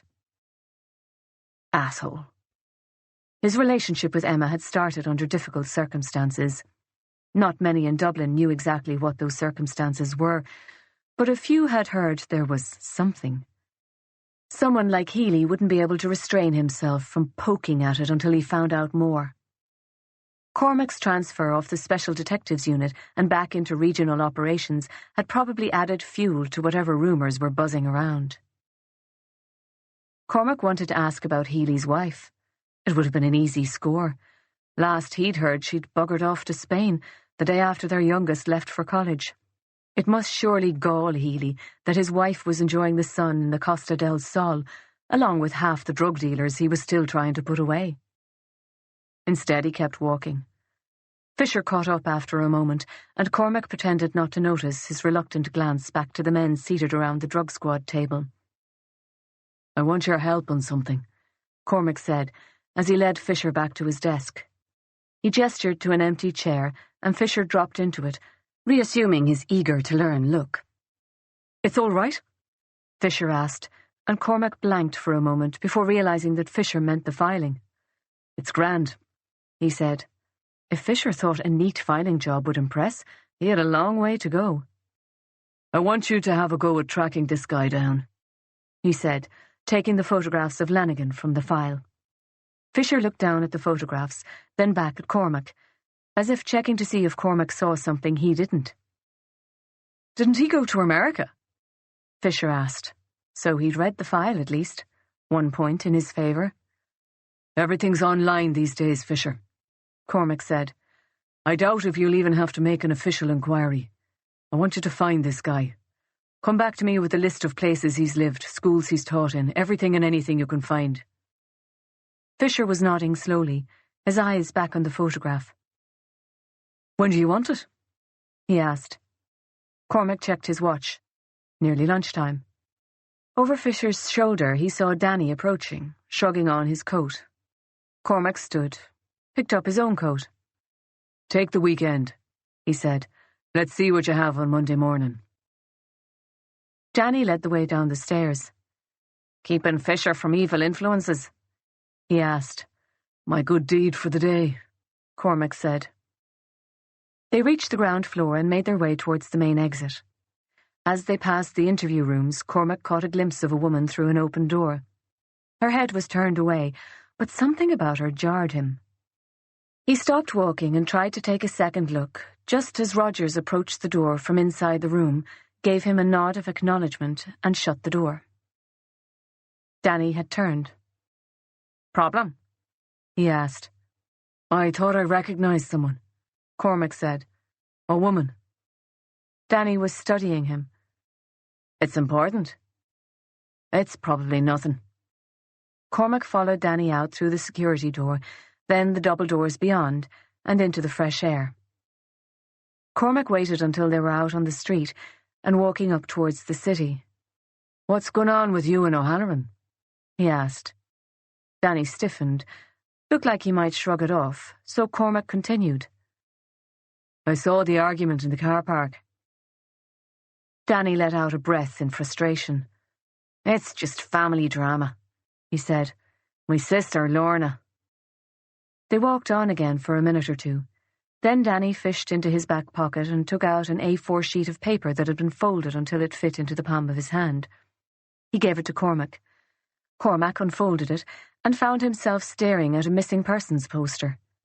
A black and white poster with a photograph of a very pretty young woman, long dark hair, big fuck you smile. "That's Lorna," Danny said. He let Cormac study the poster for a moment, then reached out and took it back. "Mill Street is a bloody cesspool," Danny said. "It's all politics all the time, and I can't get my head around who's allied to who." He gave Cormac a look. "If you haven't been on the receiving end of it yet, you will be. They don't like outsiders. I thought Mayo was bad, but Galway, Jesus, it's like a bloody deliverance country." "What's happened with your sister?" Cormac asked. "Lorna's gone on a skite," Danny said. "She does it all the time. Takes off with friends for days, doesn't let anyone know where she's gone or when she'll be back. I think she likes it when Mam worries." Danny cast a sideways glance at Cormac. "It's not that she's a total bitch. She just likes a bit of drama. I keep telling Mam to let it go. Lorna's 18 going on 40. She's well able to look after herself. But Mam worries, and the more she tries to keep tabs on what Lorna's up to, the bigger the fireworks." Danny stepped off the footpath to let a woman pushing a buggy by, then continued. "Lorna went to college in September in Dublin. She's been living with my mother's sister. For reasons known only to herself, Lorna set about convincing my aunt that she's been treated badly, and no, my aunt and my mother aren't talking." Danny shook his head. "It probably didn't take much. Mam and Caroline, that's my aunt, never really got on." "And the poster?" "Dublin was obviously a bit tame for her. She fecked off last weekend to see friends of hers and didn't come back. She hasn't bothered her arse to call my aunt or my mother or anyone else, and Caroline reported her as a missing person." It started to drizzle just as they reached the pub. Danny pushed the door open, and they paused at the threshold and looked around. The tables were all taken, but there was space at the far end of the bar. They took 2 stools, ordered, then waited for the barman to drift to the other end of the bar before Danny told him the rest. Danny had been tipped off about the missing persons report on Monday, the same day it came in. He'd called home first, then called his aunt. After that he'd made more calls, tracked down a friend who eventually admitted that Lorna had been talking about a music festival in Wales. A gang had taken the ferry over, weren't due back till Monday. Danny'd spent the last 3 days trying to ensure that Garda resources weren't wasted trying to find his party-loving little sister, who would undoubtedly show up when she felt like it, and not before. The missing person poster, which he'd discovered hanging in the public area of the station, had been a surprise. "What's the story with O'Halloran?" Cormac asked. "I dunno," Danny said. "We don't get on. I can't figure out if it's because I've transferred in and she sees me as a threat, or if it's just because I'm a man." Cormac raised an eyebrow. "Yeah, I know," Danny said. "But if you knew the domestic violence crowd, you wouldn't think it sounded so stupid. They're all like man-hating nutjobs, and Carrie O'Halloran is the worst of the lot. I think she did women's studies or some shite before she went to Templemore." Cormac was almost sure he had heard someone say that O'Halloran was married. He opened his mouth to say so, but Danny anticipated him. "Can you believe she's married? He's probably some kale-eating, preachy vegan fucker. Every word I said to her about Lorna she threw back at me. I said Lorna liked to drink, and she asked me if I thought drinking was unfeminine. I told her that bloody hippie friend of Lorna's told me she'd gone to Wales, to that festival, that it wasn't the first time Lorna's gone on a bender and it won't be the last. She said my Aunt Caroline had a very different view of things. She listened to everything I said, then she escalated the bloody case instead of calming it down. She'll have them out doing a manhunt before long. Something about that idea. Maybe the image of O'Halloran out searching a bog while Lorna was living it up at a music festival finally punctured Danny's frustration, and he laughed, in one of those mercurial changes of mood that Cormac had come to expect from him. Nothing I can do about it now anyway. At least not until Lorna decides to come home or answer her bloody phone. Cormac thought about the tension he'd seen between Danny and Healy. Wondered if there might be something more to O'Halloran's hostility. Station politics, maybe. "What's going on with you and Healy?" Cormac asked. Danny looked taken aback. "Huh? Nothing." "It seemed to me like there was some tension there. You don't think there could be a connection between that and this trouble with O'Halloran? Are they friendly?" Danny hesitated, but shook his head. "I don't think so. Not particularly, anyway." The barman returned with their sandwiches, and a couple of office workers took the vacant seats to Cormac's right, putting an end to the conversation. But Danny seemed distracted for the rest of lunch, apparently thinking it through. Chapter 5. Aisling really didn't want to be late, but it was one of those mornings where little things kept going wrong. The water temperature plummeting when she already had shampoo in her hair, a stain on the pants she'd been planning to wear. Then the fuse blew in her hairdryer, so she ended up wasting 10 minutes trying to find a hair tie so she could put her half-dry hair up. The bloody things were never to be found when you needed one. Then you'd put your hand in your jeans pocket and come out with 3. Which is more or less what happened when she gave up on the pants and had pulled on her jeans instead. That had made her feel better for a few minutes, particularly when she had found one of her favourite jumpers, a pale blue cashmere that Jack had bought her for Christmas, lurking at the back of their wardrobe. But then she had to face the shitty weather and driving the car. Driving the car always made her think of Jack. He'd been the one to drive it most days, as she preferred to walk to work. He'd also driven it the night he died. The Gardaí had found the car, parked only a couple of blocks from their house. Jack must have parked it there, then walked back up the river to the bridge where he'd eventually jumped. When they'd called her to tell her they'd found it, she had to search the house for their spare key and walk over to pick it up. All the time the questions running through her mind. What had he thought about in those last dark minutes as he'd walked back towards the city? And why had he chosen that particular place to jump, when he would have had to walk beside the river for more than a kilometre, passing another bridge along the way to get there as the place to jump? Had he been looking for a reason not to do it? She'd sat in the car and cried for 20 minutes before she could pull herself together enough to drive the short distance home. The memory of that day flooded back as she turned the keys in the ignition, saw the warning light, and realised that she'd have to get petrol on the way. Shit. Walking would be faster, but it was pissing rain. Aisling shoved the Jack memory aside, concentrated on getting through the traffic, and was still 10 minutes late when she pushed through the double doors into the police station. There was a queue at both reception points, 3 people deep, and Aisling's heart sank. The room was far too warm. 2 enormous storage heaters took up most of the northern wall. There was a pervasive smell of damp and body odour. Aisling stood at the end of a queue, took out her phone and flicked through web pages, searching for distraction. What was the point of this meeting? Jack was buried. It was done. Nothing the police could tell her now would change anything. She could be studying, or better yet, at the hospital. The line didn't move. 2 Italian girls at the front of the line were trying to explain the theft of their phones in broken English to a clearly uninterested Garda in uniform. He kept pushing a form at them, and they kept talking. After the Italians, there was a young guy, headphones on, head bent over his phone. And then immediately in front of Aisling, a harried mother with a toddler asleep in her arms. Aisling made the mistake of catching the woman's eye as she cast about for someone to complain to. "Isn't this ridiculous?" the woman said in a sort of a hiss. "You'd think they'd put a few more on. I've only to get a passport application signed, and I've been here for 20 minutes. Aisling gave her a nod of sympathy, joined her in an eye roll at the Italians, and returned her attention to her phone. What could this meeting be about, anyway? Probably paperwork. Imposing paperwork on the bereaved was truly rubbing salt in the wound. "Aisling?" Aisling heard a voice call her name, and turned to see a female Garda she recognised. Kerry, she'd forgotten her surname, one of the Gardaí who'd come to tell her about Jack.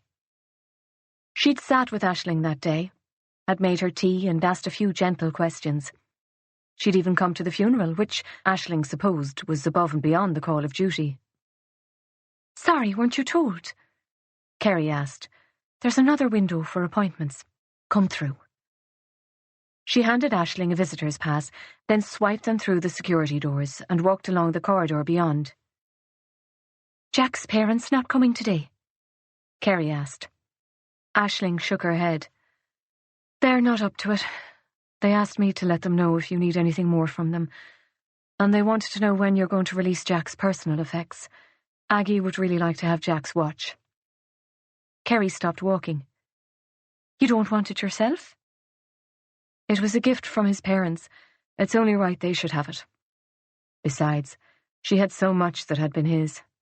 She'd fallen into the habit of wearing something of his whenever she was at home, a t-shirt to bed, one of his smart wool jumpers, the sleeves rolled up, over her tank top and jeans.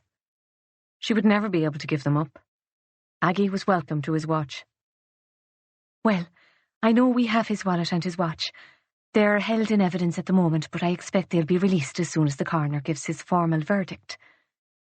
"Not his phone?" Kerry shook her head. "It wasn't found, I'm afraid." She hesitated. "Did you know that you won't be the only family member attending today's meeting? Jack's sister has already arrived."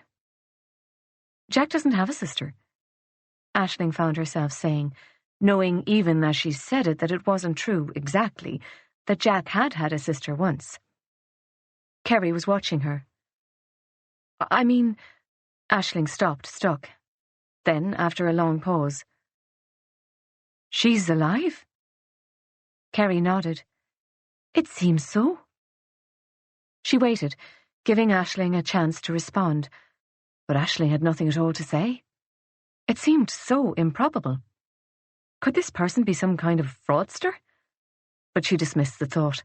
No one in their right mind could think they would benefit by pretending to be a surviving relative of Jack's.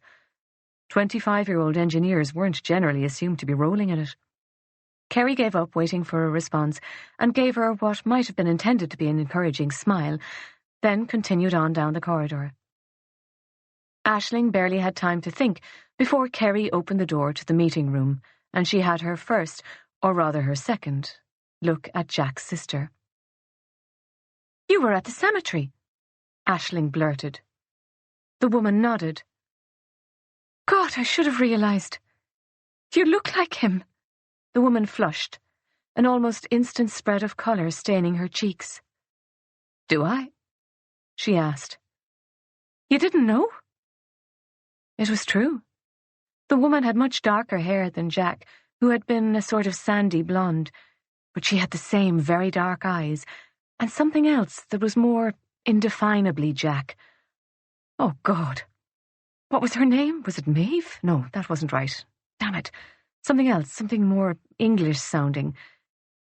"Can I get either of you a cup of tea? Coffee?" Kerry asked. Both women shook their heads, and Kerry told them she'd be 5 minutes, then shut the door, leaving them alone in the room. Bloody hell. This was awkward. Worse than awkward. What could she say? Aisling opened her mouth twice to start, and closed it again both times. Eventually she took a seat at the table. The room was too warm, so she unbuttoned her coat, but noticed that Jack's sister, God, what was her name, kept hers on. The door opened again before either of them spoke. Kerry held the door for another Garda, an older man. He came into the room in an unmistakable bustle of self-importance without acknowledging Kerry. He carried a thin manila folder in one hand, and when he sat, his stomach pressed against the table. "Ladies," he said, opening the folder and giving each of them a nod, before lowering his head to the file. He ran his finger along the text as he read. "You're Aisling Conroy, and you were the deceased's girlfriend, is that right?" Aisling nodded. "His partner," she said. She felt a surge of irritation. This was definitely the same man who came to the house the day Jack died. Did he really not recognize her? He asked her to confirm her place and date of birth, her home address and telephone number. "And the deceased's parents aren't joining us today?" Aisling shook her head. "Jack's dad isn't well. They've asked me to pass on any information to them." Grand. Well, if they'd like a home visit, tell them to call Kerry here. We can certainly arrange that." He wiped at his nose with the palm of his right hand before rubbing his hand on the leg of his trousers. "I'm Garda James Rogers. I'll be your family liaison officer." He looked at them unsmiling, paused as if waiting for thanks. "It's my job to explain all the processes and procedures to you in this situation." He checked something in his file, frowned, and looked at Jack's sister. "You're a friend of Aisling here." Aisling caught a fleeting expression on Kerry's face, and it occurred to her that Rogers knew very well who Jack's sister was. "I'm Maud Blake. Jack was my brother." Maud! That was it. How could she have forgotten? Rogers' frown deepened. He turned a page in his file, turned it back. "Right. Well, I wasn't expecting you, Maud," he said, "but I'm sure you're very welcome. I'll need to confirm your details before we can proceed." And he started to write, laboriously noting down Maud's name and date of birth. "Home address?" he asked. "I'm staying at the Radisson." Maud's voice was low, a little rasping in a pleasant sort of way. Aisling wondered if she'd been crying. "I need your home address." "Do you?" Maud raised an eyebrow. She waited until Rogers opened his mouth to speak again, then said, "I don't have a permanent home at the moment. If you need to contact me for any reason, you can use email." And with that, Rogers had to be content, it seemed. He took the email address, turned the page on his file, and cleared his throat. "As you know, Jack Blake was seen entering the River Corrib at O'Brien's Bridge a little after 11 p.m. on Friday night. He was seen by a passer-by who called the Gardaí shortly after. A car was dispatched and it reached the bridge approximately 8 minutes after the call came in." He raised his head from the file.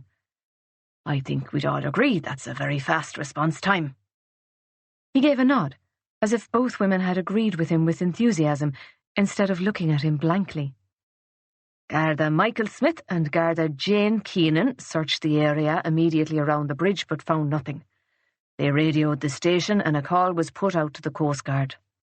4 more officers were dispatched and teams searched along the riverbank down to the coast. A search and rescue boat reached the area a little after 3 a.m. The deceased's body was found at 7:30 a.m. He was declared dead at the scene and brought to the morgue, where he was identified by his girlfriend later that day. He paused and bowed his head slightly for a few seconds, then closed his file with deliberation. "There will be an inquest, I'm sorry to say. It'll just be a formality in this case, as you know, but it's required in all cases of sudden death. You don't have to attend if you find it bothersome, although the coroner may want to hear from Jack's parents. Family members are sometimes asked to give evidence, but I doubt that will be necessary in this case."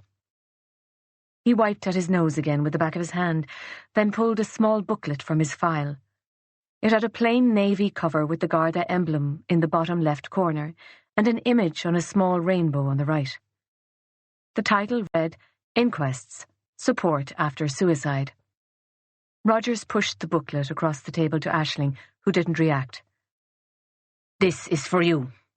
It explains the whole process." His expression was that of a man vaguely put out. I only have the one, but maybe you can share. Aisling glanced involuntarily at Kerry, but she was staring fixedly at the table, avoiding eye contact. Rogers stood up. There's no rush now. If you'd like to stay here for a while, I'm sure Kerry can get you a cup of tea. And if you've any questions, Kerry will give you a number you can call. Details of some grief counsellors and such. He stepped back from the table.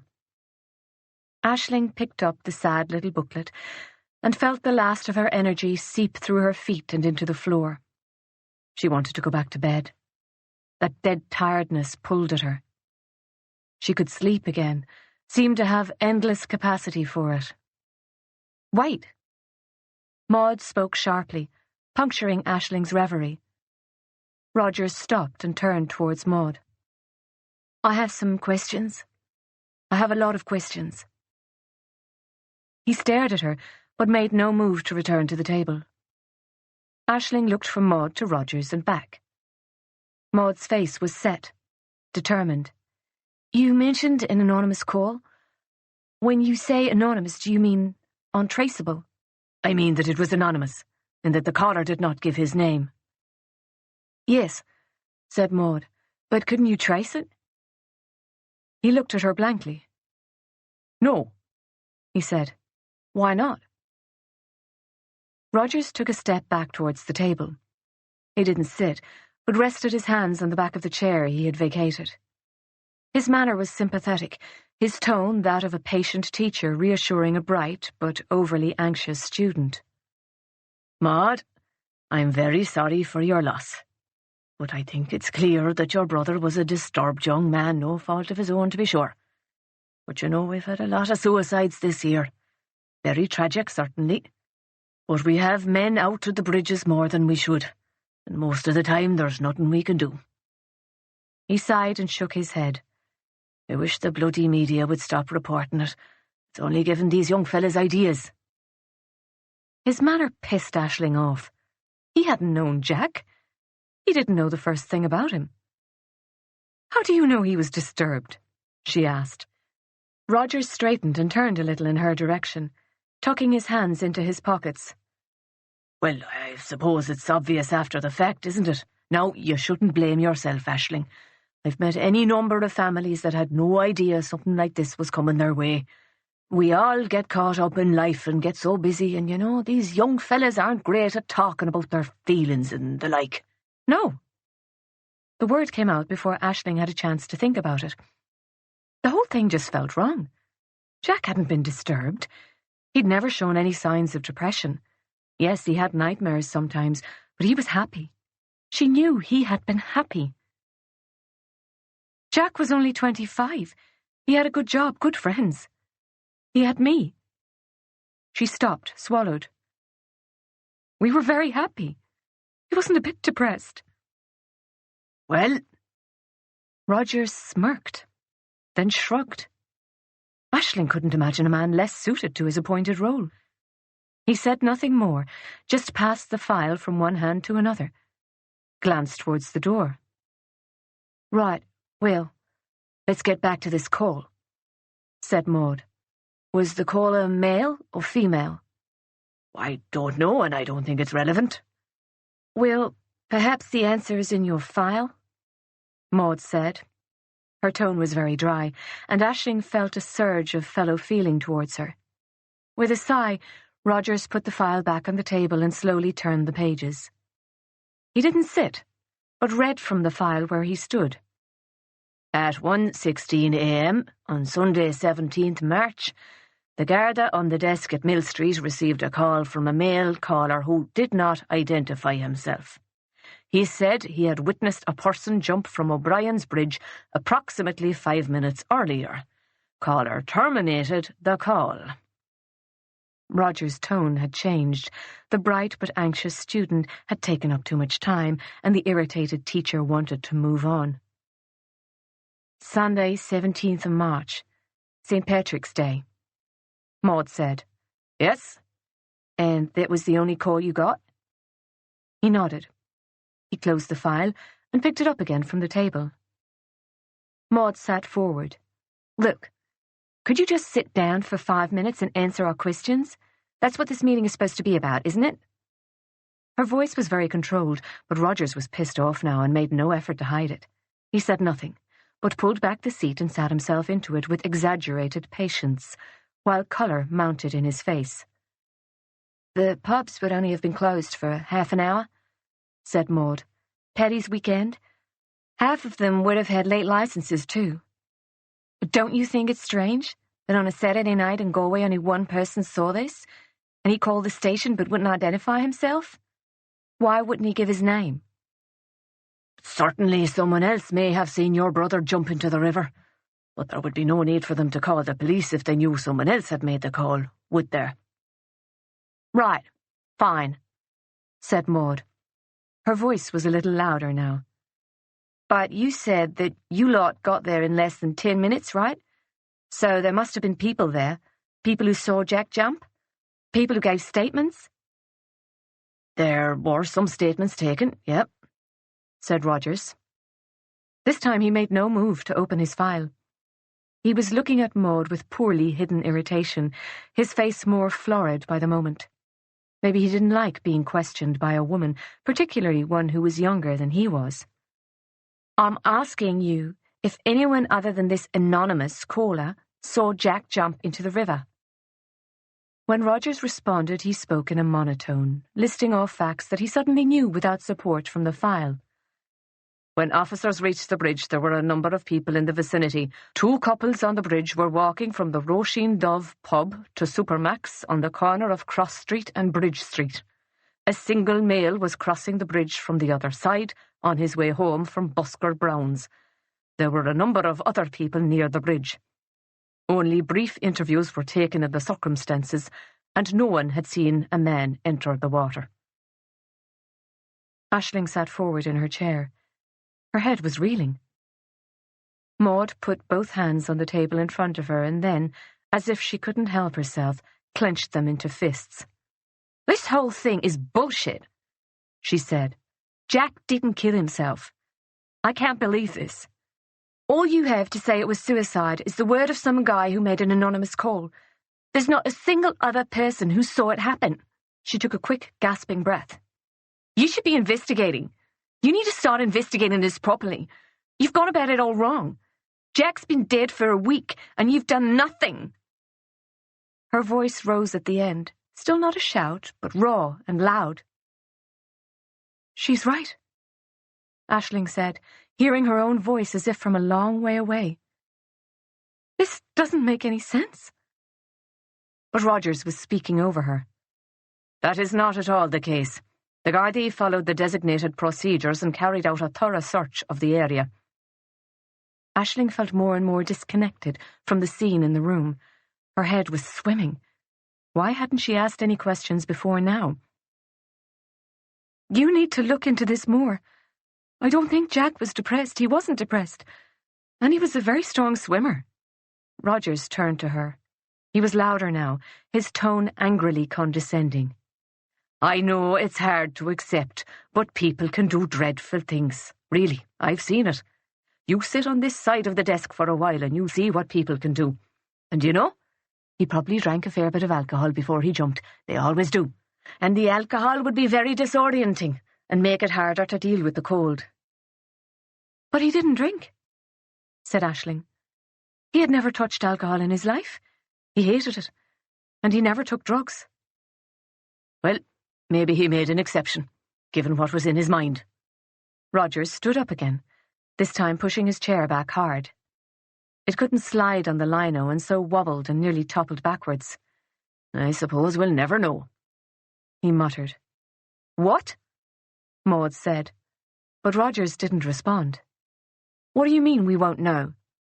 she repeated, but it seemed that Rogers was in no mood to reply. The patient teacher was long gone, replaced by a sulky schoolboy halfway between the table and the door. "No toxicology report was ordered." His tone was triumphant. "And whose decision was that?" Maud asked. Her voice was calm now, her tone pitched low. To Aisling she sounded like the adult in the room. Aisling's own questions those of an hysterical teenager. The part of Aisling that wasn't dull and dizzy knew that toxicology was not a routine step in every post-mortem, that it wasn't ordered without a reason, but she couldn't find the energy to pass this information to Maud. "It's certainly not yours," Rogers was saying. "I'm his next of kin. I would like to know who decided not to test Jack's blood for drugs. I also want some answers about this anonymous caller. Has the call been traced since? There is no call box on or near O'Brien's bridge." She looked to Aisling for confirmation. Aisling shook her head, and Maud continued. "No call box, so the call would have to have been made from a mobile phone.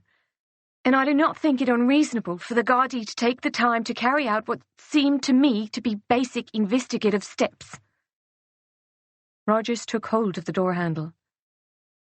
"I'm sure it's very hard for you to accept your brother's death, particularly when you weren't really much of a sister to him during his life. Were you really? I'm sure you're feeling a bit guilty about that. And maybe now you're trying to make up for it. That's understandable. But you know, your friend here, she's very sad about her boyfriend, and I think you'd respect that and stop trying to get her all riled up." "All riled up," Aisling repeated. She wasn't trying to be funny, but she couldn't seem to pull her thoughts together. Roger's face darkened. "Right. I've given you the information I have to give you." He took 2 angry steps back to the table and shoved the grieving relative's booklet across the table at them. "Have a read of that. You'll soon see that this whole thing was textbook, you know. Most drownings in Ireland are young men in their 20s committing suicide at night with drink taken. I'm afraid I can't help you further today, and this room is needed now, so I'll have to ask you to leave." He stood and walked to the door, holding it open for them. Maud took her time, but she stood eventually and turned to Aisling. Aisling couldn't move. She thought she might be sick. Despite the confusion and nausea, she felt that a little bit of Jack had been given back to her in this room, and if she left, she might lose him all over again. The possibility that Jack hadn't killed himself was suddenly everything. It was the thread she could pick up and follow back to a world and a life where things made sense, where their love had been real. She had to remind herself that Jack was still dead. No matter how it had happened, nothing would change the fact that he was gone.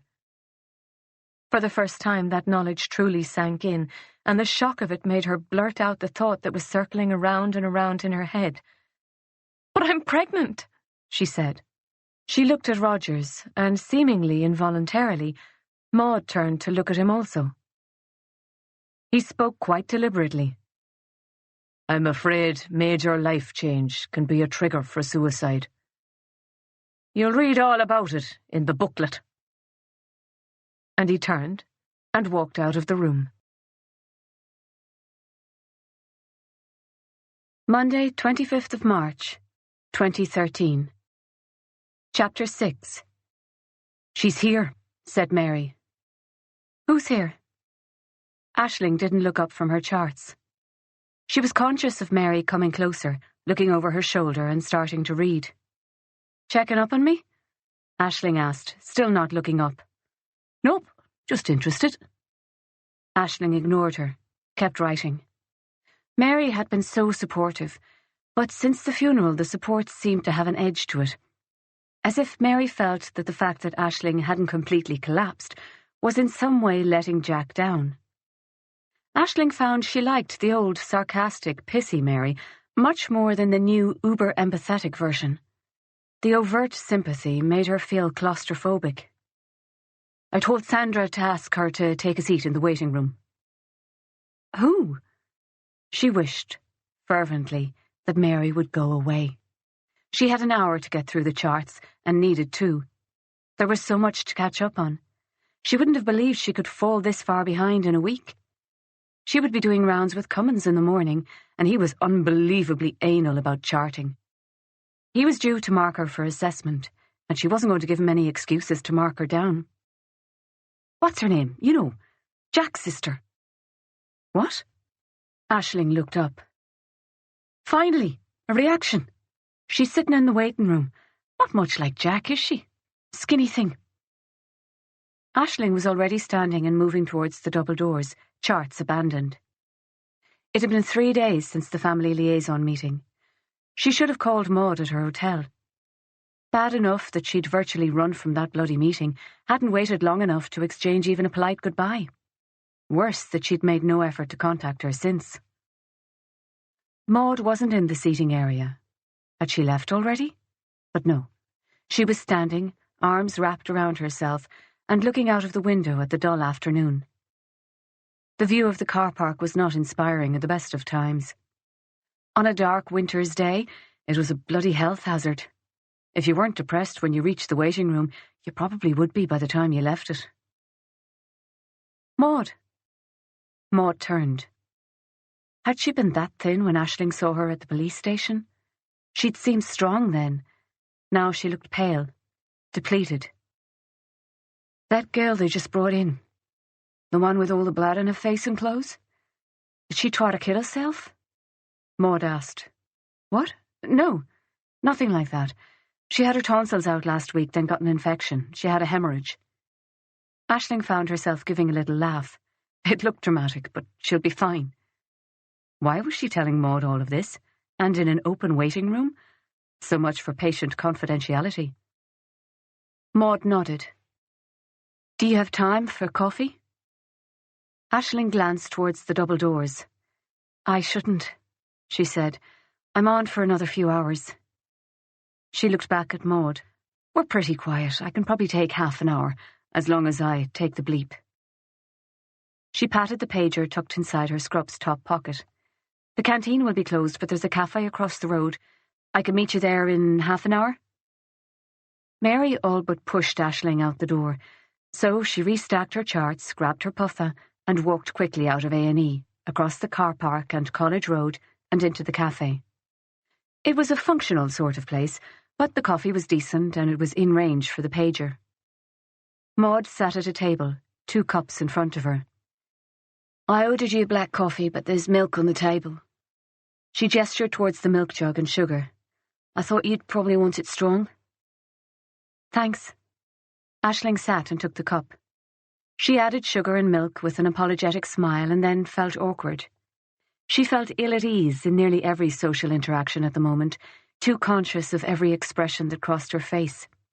She was editing herself, reviewing her own expressions, adapting them to something appropriate for someone whose partner had just killed himself. You look cold, she said. Maud was still wearing her coat and scarf, had her arms wrapped around herself. She looked down in seeming surprise, then released her arms and wrapped her hands around her cup.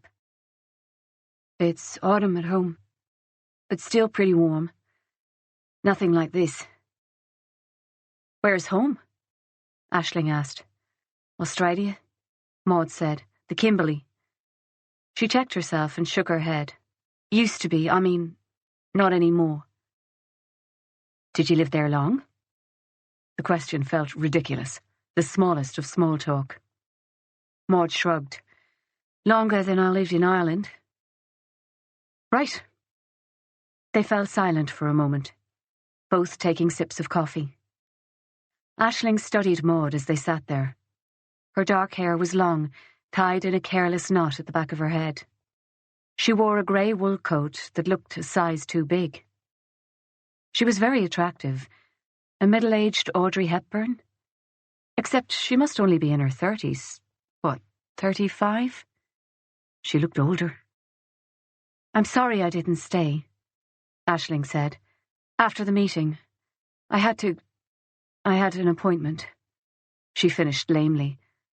I'm sure you'd like to talk, and I'd like to too. Could we meet again, when I'm not working, before you go back to Australia? I'm not going back, Maud said, surprise in her voice. My life in Australia? Things have changed there.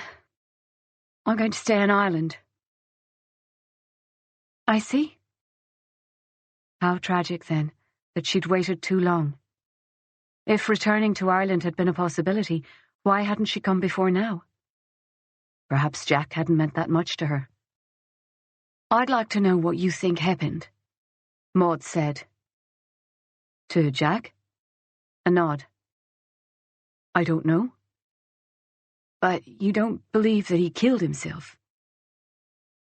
I don't know. It seems crazy to suggest anything else happened, but Jack wasn't depressed. He could get down and out sometimes like anyone, but he wasn't depressed. So, nothing had happened in your lives? Nothing that would have upset him in some way? Aisling shook her head, stared back at Maud. She wasn't going to mention the pregnancy. If Maud wanted to ask if Jack could have killed himself because she was carrying his child, she could bloody well come out with it herself. Yes, Aisling had spent the best part of the week believing it herself, but she would never say it out loud again. Maud's face was unreadable. Eventually, she said, "If Jack didn't kill himself, then what? An accident?" She paused. "Murder?" "Jesus, no." Maud sat, watching her and waiting. "There's no way. I mean, Jack didn't have any enemies or anything like that. He was just an ordinary guy." Stupid thing to say. Jack hadn't been ordinary. He had been so very special. "You can't think of anyone who might have wanted to hurt him?" Aisling shook her head again. Tears stung her eyes and she blinked them back, then closed her eyes against the sudden, vivid memory of Jack, the first time she'd realized she loved him. They'd been in college, had been dating a few months. It hadn't felt like anything serious. She'd been in the library studying and had met him afterwards, had seen him walking towards her across the quad. She'd watched his face light up when he saw her, his eyes fill with laughter at some story he had to tell her. Jack had gathered her to him in a great bear hug, then kissed her, put her down and started talking. And that was the moment, as she held his hand and walked with him through the college, listening, that she realized she loved him. Something in her recognized how right it was with Jack, long before her brain could capture it and analyze it. Trying to explain him made him sound less than he was, she found. Describing him as a good man, kind, strong, independent, but supportive. It all added up to something far more anemic than the real thing. So she gave up on trying to explain it to her friends, to her mostly absent family who thought she was too young to settle down, and just enjoyed it. He told her his story the first time he brought her home to meet his parents. That Aggie and Brendan were his adoptive parents, that his mother was dead, his father unknown. He had a sister somewhere, but hadn't seen her since he was a little boy and didn't know where she was. All of it delivered matter-of-factly, with a smile that invited her to treat it lightly, as old pain long put away. She'd asked him about his scars later, the 3 round burn marks on his left shoulder, and he'd told her, not smiling now, that he didn't remember getting them. Something about the tightness in his shoulders made her wonder if he was lying, but she'd kissed him and let it go. Had she let too much go? Noticed too little? Aisling blinked her way back to the present and found that Maud was watching her. "You think someone killed him, don't you?" Aisling asked. Maud nodded slowly. "Why?" "You knew him best, Aisling. You know his friends, the people he works with, the places he goes. You need to think about who could have hurt him, who had reason to want Jack dead." "I'll have to go to the police again. Push them to take this seriously. That guy Rogers is a joke, but there must be someone else." The coffee cup had cooled in Aisling's hand, though it was more than half full. She checked the pager in her pocket, though it had been silent throughout their conversation. So strange to be there with Jack's sister talking about his death as the sky darkened outside. Maud's dark eyes, so like Jack's, but different too. Maud was less joyful, more cautious, harder to read. "If you're going to take this further, then it would be better to work together, I think," Maud said. At that, the pager started to buzz. Aisling muted it. Her head ached. "Maybe I'm just in denial. I don't want Jack to have killed himself, but murder? There's just no way. But we need the Gardaí to look at this properly, just for peace of mind." It sounded like a plea. She tried to make her voice stronger, more confident. There's a Garda ombudsman, I think, that you can go to with complaints. Maud hesitated, then shook her head firmly. I have evidence, she said. Evidence that I think proves that the story the police gave us is bullshit. Aisling felt hot, then cold. What sort of evidence? Maud smiled for the first time. The best kind. Video. Chapter 7. It was Peter Fisher who first mentioned the case. Cormac was on his way back from a late lunch and met him in the stairwell. I hear you've caught one, said Fisher. Cormac raised an eyebrow. The super wants you in his office. Looks like you've picked one up. Cormac tried to hide his relief, but knew he had failed when Fisher gave him an encouraging grin. Fuck's sake. Cormac gave him a brisk nod of acknowledgement and restrained himself from taking the rest of the stairs two at a time. He felt the same rush of excitement and adrenaline he always felt, this time complicated by a need to prove himself that he hadn't experienced in years. Cormac knocked on the door of Brian Murphy's office. He didn't wait, but opened the door and entered. A pair of cycling shoes and a helmet sat on a shelf. Murphy was 10 years older than Cormac, but he was probably in better shape. He was lean, very lean, and fit, and kept his thinning hair cut close to his scalp. He was sitting behind his desk, and he raised one hand in a wait gesture while he finished reading whatever was on his screen. His desk, oversized but standard issue white melamine, was immaculate and completely free of paper. The computer screen, keyboard and phone were pushed slightly to Murphy's right, and a grey cold case file box sat on the far left of the desk. Shite. Another bloody cold case. Murphy looked up. Reilly, he said. Take a seat. He opened the cold case box and took out a thin file. Settling in? He asked, but continued without waiting for a reply. Not missing the elite confines of Dublin Castle, are you? No, sir, said Cormac. Of course he bloody missed it. He'd been the youngest Garda ever admitted to the Special Detective Unit, and he'd made a success of it. Requesting the transfer had seemed logical to him at the time. The peace process had been successful. A ceasefire had been in place for years, and the unit was a shadow of its former self. There were new threats, of course, but it was obvious to the dogs on the street that the anti-terrorist unit was about to be restructured, which really meant downsized. And then there was Emma. She was a research scientist, a biologist. When she'd won a highly prestigious grant from the European Research Council, he'd been there with champagne on ice. When she'd explained that the grant was worth $3 million a year and was intended to fund the cost of 8 researchers who would work under Emma on a project she had designed, he had been delighted for her. And when she'd explained that the lab was at the university in Galway, he had, he thought, been effective in hiding his dismay. When he'd ultimately decided to look for a transfer out of the Special Detectives Unit to the Galway operations, a step down in the eyes of everyone who knew anything about it, there had been the predictable slagging, plenty of whipped comments. Cormac didn't give a shit. The fact that the unit would likely be restructured within the year took the pain out of his decision. But he would have made the decision either way. In the face of Emma's concerns that he would miss Dublin and his job, he'd been unrelentingly optimistic, and reality had taken time to hit. But after a month working on no-hoper cold cases, a month of returning to an empty flat, with Emma working late on some project deadline or other, a month where the rain pissed down relentlessly every day, regret was beginning to kick in with a vengeance. "I've heard good things about you, Reilly," the super was saying. "You've done very well." And that was patronising as fuck. Was the intent to needle him? Or to poke and measure him by his reaction? He didn't know enough about Murphy to be sure. Brian Murphy was more administrator than cop, and that wasn't necessarily a bad thing. Word on the street was that he was good at his job, a straight shooter, or at least as much of one as the job would allow.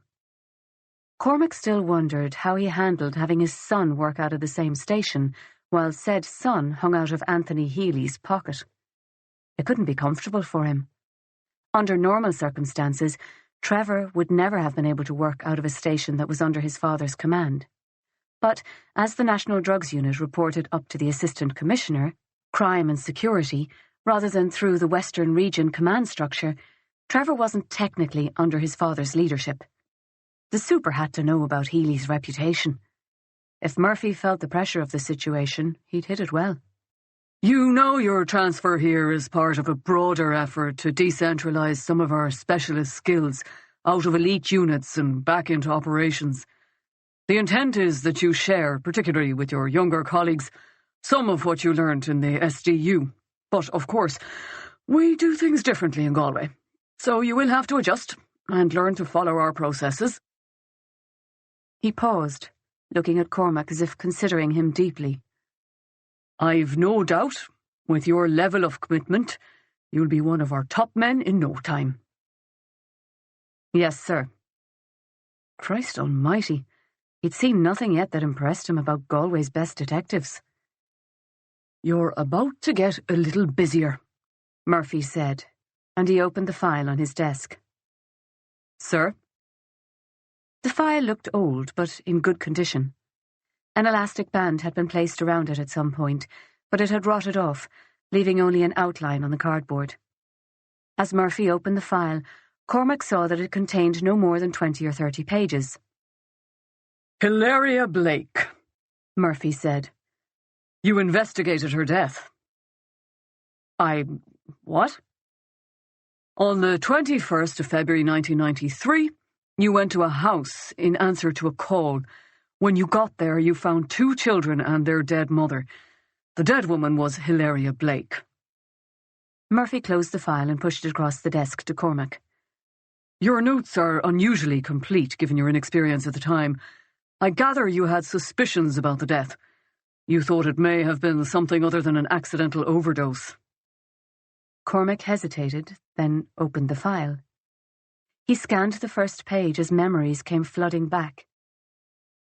It was a call out for a domestic dispute, or at least that's what we thought. I wouldn't have been sent out otherwise, I was so green. He looked up from the file. My concerns. I raised those questions with my superior back in '93. He did not agree. The case has been closed for 20 years. Cormac thought back, remembering the response of, what was the guy's name? It was gone. He could recall very clearly, though, the complete lack of interest in carrying out any sort of investigation. If it hadn't been for him, a file might not even have been opened. And he'd been directed to bring the thing to an end in no time at all. In truth, there had been nothing to go on. Nothing except Cormac's gut feeling that something worse than the obvious had been going on in that house, and the fact that the post-mortem indicated that Hilaria Blake had not been a habitual heroin user. I want you to reopen the file, Murphy said. Cormac said nothing, but stared at his new boss, waiting. There must be something more. Jack Blake, the boy you found that night, is dead. He appears to have committed suicide, but his sister, Maud, has returned to Galway. As I understand it, she ran away on the night of her mother's death. Now she has returned, and her brother is dead also, again in suspicious circumstances. I want this looked into, and you are the best man for the job. Sir, I'm flattered. Are you? Murphy cut across him. This is not a compliment to your abilities, Detective. You are simply in the right place at the right time. You were the only person in this station who was present at the time of Hilaria Blake's death. You worked out of Swinford at the time, is that right? He didn't wait for Cormac's nod. You met the children. You carried out at least some sort of preliminary investigation. You are, after all, an experienced detective. I'm reopening this case, and I want you to run the investigation. Cormac turned the pages on the file, scanning its content, looking for something new, something that could have prompted Murphy to call in a 20-year-old suspicious death file. He saw forms filled in with his own writing, reports signed by him, hospital records and post-mortem results. But nothing new, and nothing to link what should be a Mayo investigation to Galway, Except, of course, Jack Blake's death. "Talk to me about this woman, about Maud Blake," Murphy said. "What do you know about her?" "I've nothing to tell you, sir. I don't know anything about her," Cormac said. "I was with her for about 3 hours, 20 years ago. She wasn't much more than a child." "She's not a child now," said Murphy. "She's a woman of some means, apparently. She lives somewhere in Australia, or at least that's where she flew in from. She's staying in an expensive hotel. So the question I have is, how does a 15-year-old with no family and no money flee the country and not just survive, but apparently thrive?" "I have no idea, but she'd hardly be the first from difficult circumstances to make the most of her life." Cormac kept his tone cool, though he felt a surge of irritation. "You recognised her?" "Sir?" "You saw her coming out of the family room, and you told Garda McIntyre that you knew her." Mystery woman. Of course. He was surprised he had recognised her at all after 20 years, but that night, and Maud, had stayed with him for a long time. And Danny'd gone off his own bat to find out who she was. Probably thought he was doing him a favour. Fucking Danny. "I didn't recognise her. I thought she looked familiar. I couldn't recall where I knew her from, so I asked Danny McIntyre to find out for me. I don't know anything about who she is today. I met her when she was a girl, a teenager. She called the station and I was asked to respond to the call. We weren't expecting to find what I found. I took her and her little brother to the hospital. That's it, really." Murphy waited. "She disappeared from the hospital. Left her brother behind." Cormac paused, thinking again about the little boy's despair. Had Maud ever come back to see him? In the post-mortem report, the pathologist said that the mother, Hilaria, did not show any signs of using heroin, that night might have been her first time. She was an alcoholic and had advanced liver disease. "You clearly had suspicions of foul play," Murphy said, gesturing to the file. "I raised it with my DS at the time," Cormac said. "I felt that it was a suspicious death and we should make further inquiries. He disagreed." Cormac paused. "The little boy was in a bad state. Hilaria Blake was very obviously not a model mother. There was no appetite for an investigation. Different times." They had been truly different times. In 1993, Brendan Smith, a former priest and notorious child abuser, was still on the run in Ireland. The true extent of his crimes not known. The documentaries States of Fear and Suing the Pope, which did so much to prompt long-overdue government inquiries, had not yet been screened, and those inquiries had not yet been held. In the 20 years since the Blake case, Ireland had woken up. But Cormac could remember the days when the welfare of a child was not the first consideration in a child protection case, when investigating the death of an unmarried mother and drug addict would never have been high on the Garda agenda. "Sir, are you suggesting that Maud Blake may have had something to do with her brother's death?" "I don't believe I said that, Detective, and I'm not implying it either. Do you understand?" Cormac nodded. The only acceptable response in the face of bureaucratic bullshit. None of this made sense, and Murphy had to know that as well as he did.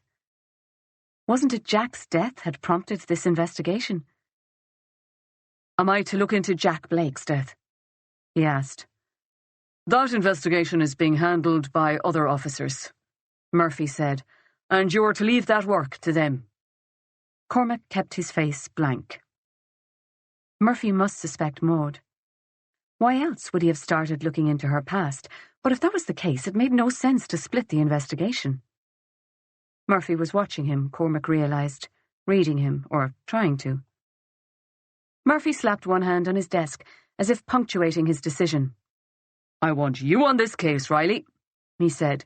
"You are the investigating officer. You decide when to bring Blake in, when to question her. Is that understood?" The phrasing was odd. Did Murphy think Cormac would shirk the case? Try to palm it off on a subordinate? He had no intention of it. Murphy might be an asshole, that remained to be seen, But if he was the asshole Cormac had to impress if he wanted to keep his career. Yes, sir. Murphy dropped the file back into the box and pushed it in Cormac's direction. Preliminary report by Friday, please, Detective Sergeant. Chapter 8. Cormac walked out of the office, thinking about the little boy he had last seen in a hospital room 20 years ago. He'd kept track of Jack for some time, and had been relieved when he was told that Jack had gone straight from hospital to a foster family. Relieved and surprised that a family had been found so quickly. The foster family had gone on to adopt Jack, and it had really seemed that he had every chance of leaving his childhood behind him. If he had killed himself, that was a tragedy. Maybe the abuse he'd suffered had hurt him too much, had come back to destroy him in the end. Cormac dropped the file on his desk and flipped it open. If Murphy thought there was a chance Jack had been murdered, why hadn't he put Cormac on that case instead of a 20-year-old suspicious death that had long since been written off as an accidental overdose? There was an agenda at play here, but whatever it was wasn't clear.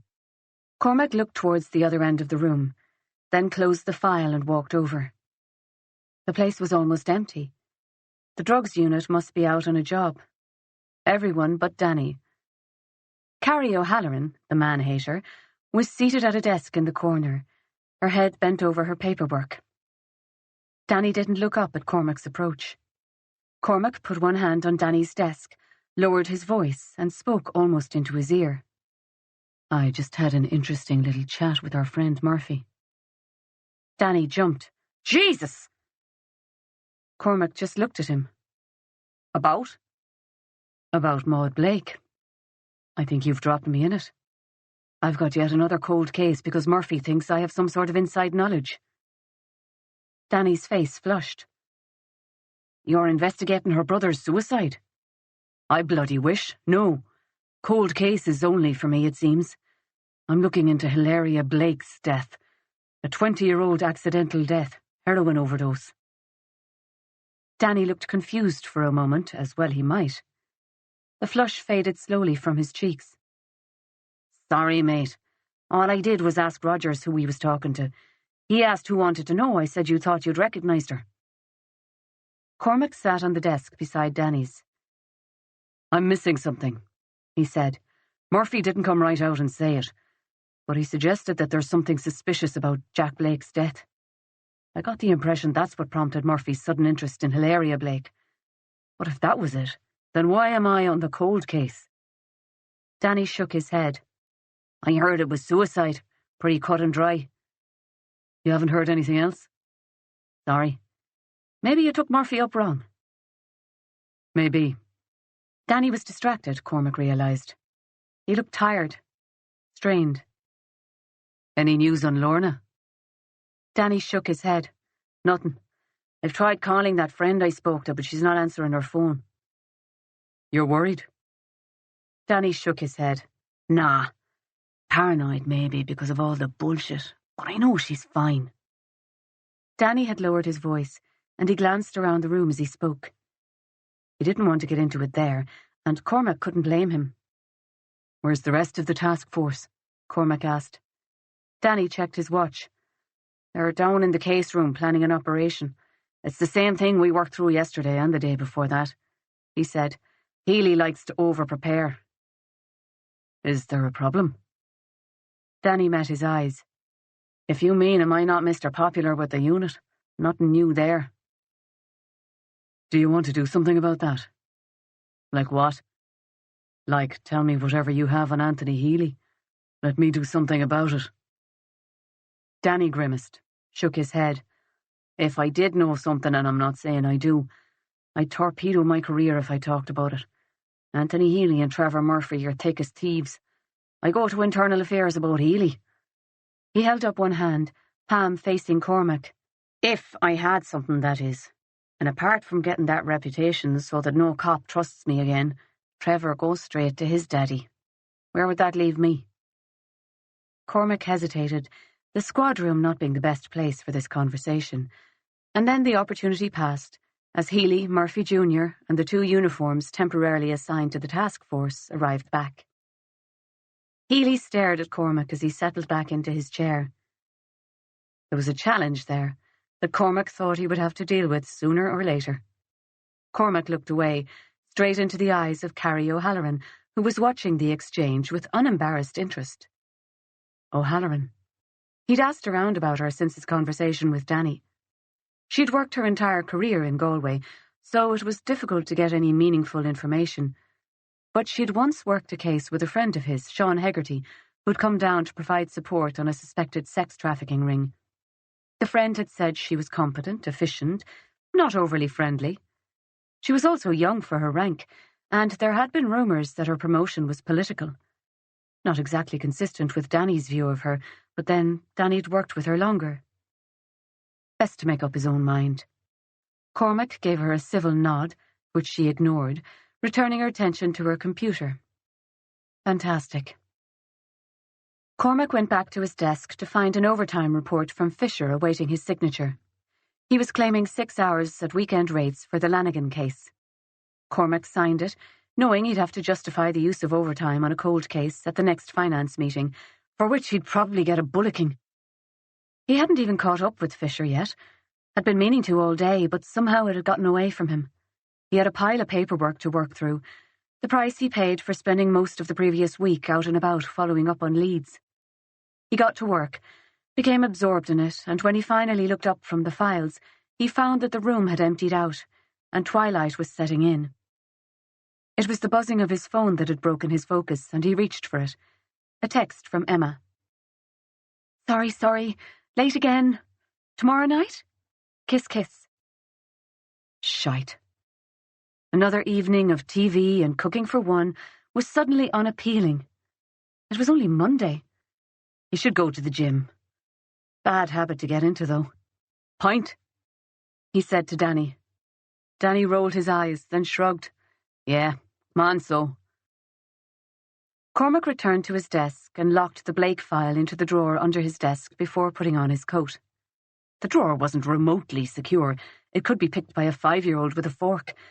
But the file was hardly sensitive, and putting it away would at least keep it from the casual curiosity of a contract cleaner.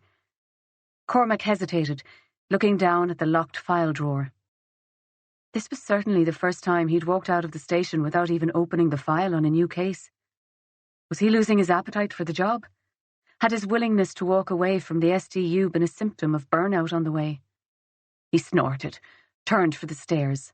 No, this was just a piece of shit case, and he had no desire to start work on another time-waster. Peter Fisher caught up with them on their way down the stairs. Coat in hand, he was obviously finished for the day. So, what's the story? He said. Did you get a case? Danny gave him a look that clearly said, none of your fucking business. But Fisher didn't irritate Cormac, despite the fact that he was perpetually cheerful. He was smart, he was motivated, and if he didn't have much respect for hierarchy, Cormac could sympathise with that. If you could call it a case, Cormac said and continued down the stairs. Is it that suicide thing then? The thing Rogers is on? Fisher asked. Related, Cormac said. Then, catching the look on Fisher's face, why? What did you hear?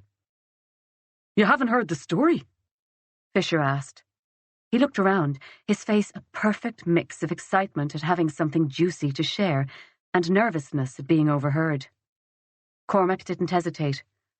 We're going for pints, he said. King's Head. Will you join us? The pub was quiet. On Friday, the place would be packed with office workers celebrating the end of another week of the grind. But on a Monday evening at 6 o'clock, it had a bare scattering of patrons, and the background music was quiet enough for comfortable conversation. Danny led the way to the back bar and claimed a table by slinging his jacket over the back of a chair. What'll you have? He asked. Danny got the pints and came back with menus. Sarah won't expect you home? Cormac asked, taking a menu and scanning it. She'll get over it, Danny said dryly. Cormac didn't ask a follow-up, though Danny's tone begged the question. If he was going to have that conversation, and he was going to do his damnedest to avoid it, it wouldn't be in front of Fisher. They ordered food and settled back, Cormac letting his eyes wander around the room. King's Head was a big place. It wasn't their usual haunt, but he'd wanted somewhere they wouldn't be overheard, where they could get a table a reasonable distance from the next punter. The table Danny had chosen was just the right distance from the fireplace. Close enough to enjoy the heat and the flickering light, not so close that you'd be melting after half an hour. The pints were good, and food was on the way. Suddenly Cormac felt very much at home. He sent a text to Emma, told her he was eating out, and got a reply seconds later. Perfect. Date night tomorrow? Kiss, kiss, kiss. Maybe he'd book somewhere decent. It didn't take them long to get into it.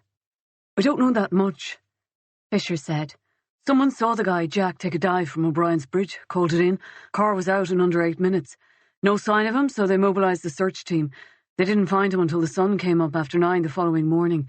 He'd been washed out, but the tide was coming back in, and he was found at Lochatoilia, pronounced at the scene and taken to UCHG.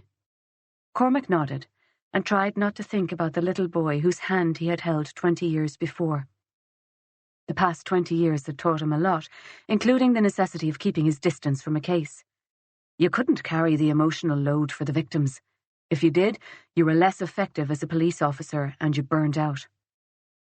But he'd been in his first month on the job when he'd met Maud and Jack, and Hilaria Blake was the first dead body he'd seen.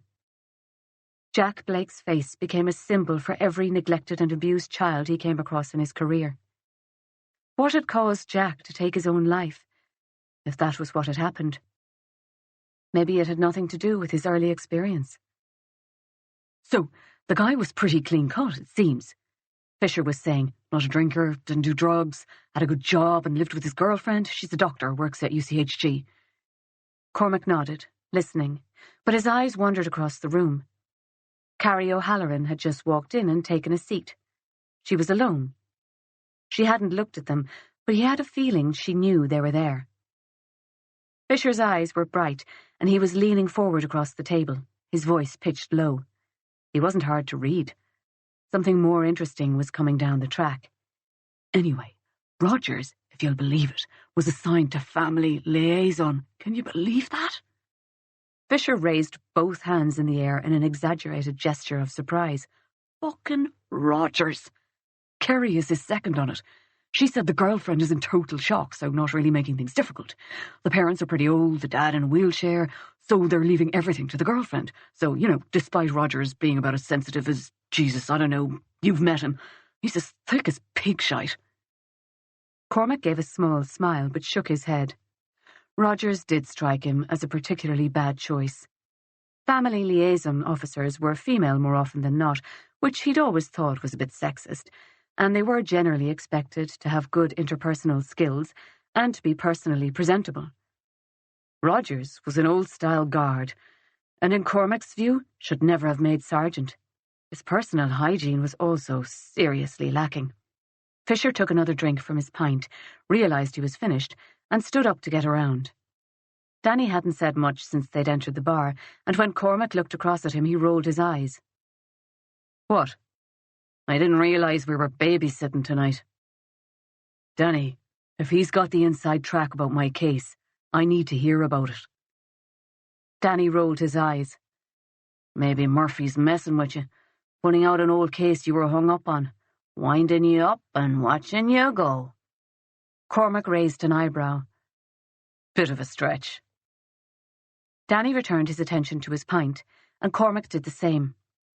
It wouldn't kill Danny to have a pint with Fisher. They were the same rank after all, though maybe that was part of the problem.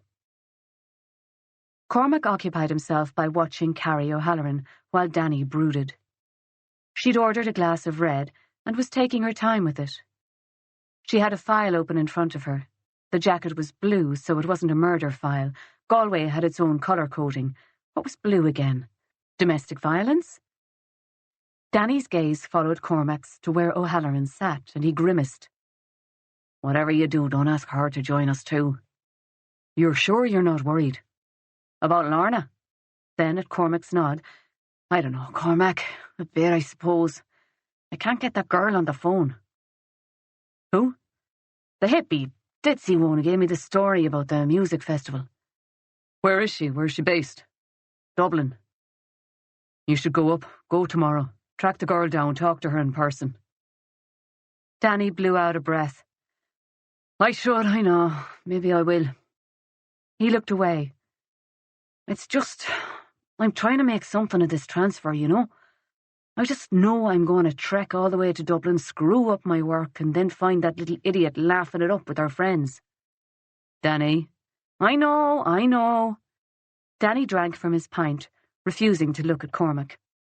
Cormac let his eyes drift over to O'Halloran again. She was sipping her wine, reading her file as if totally engrossed.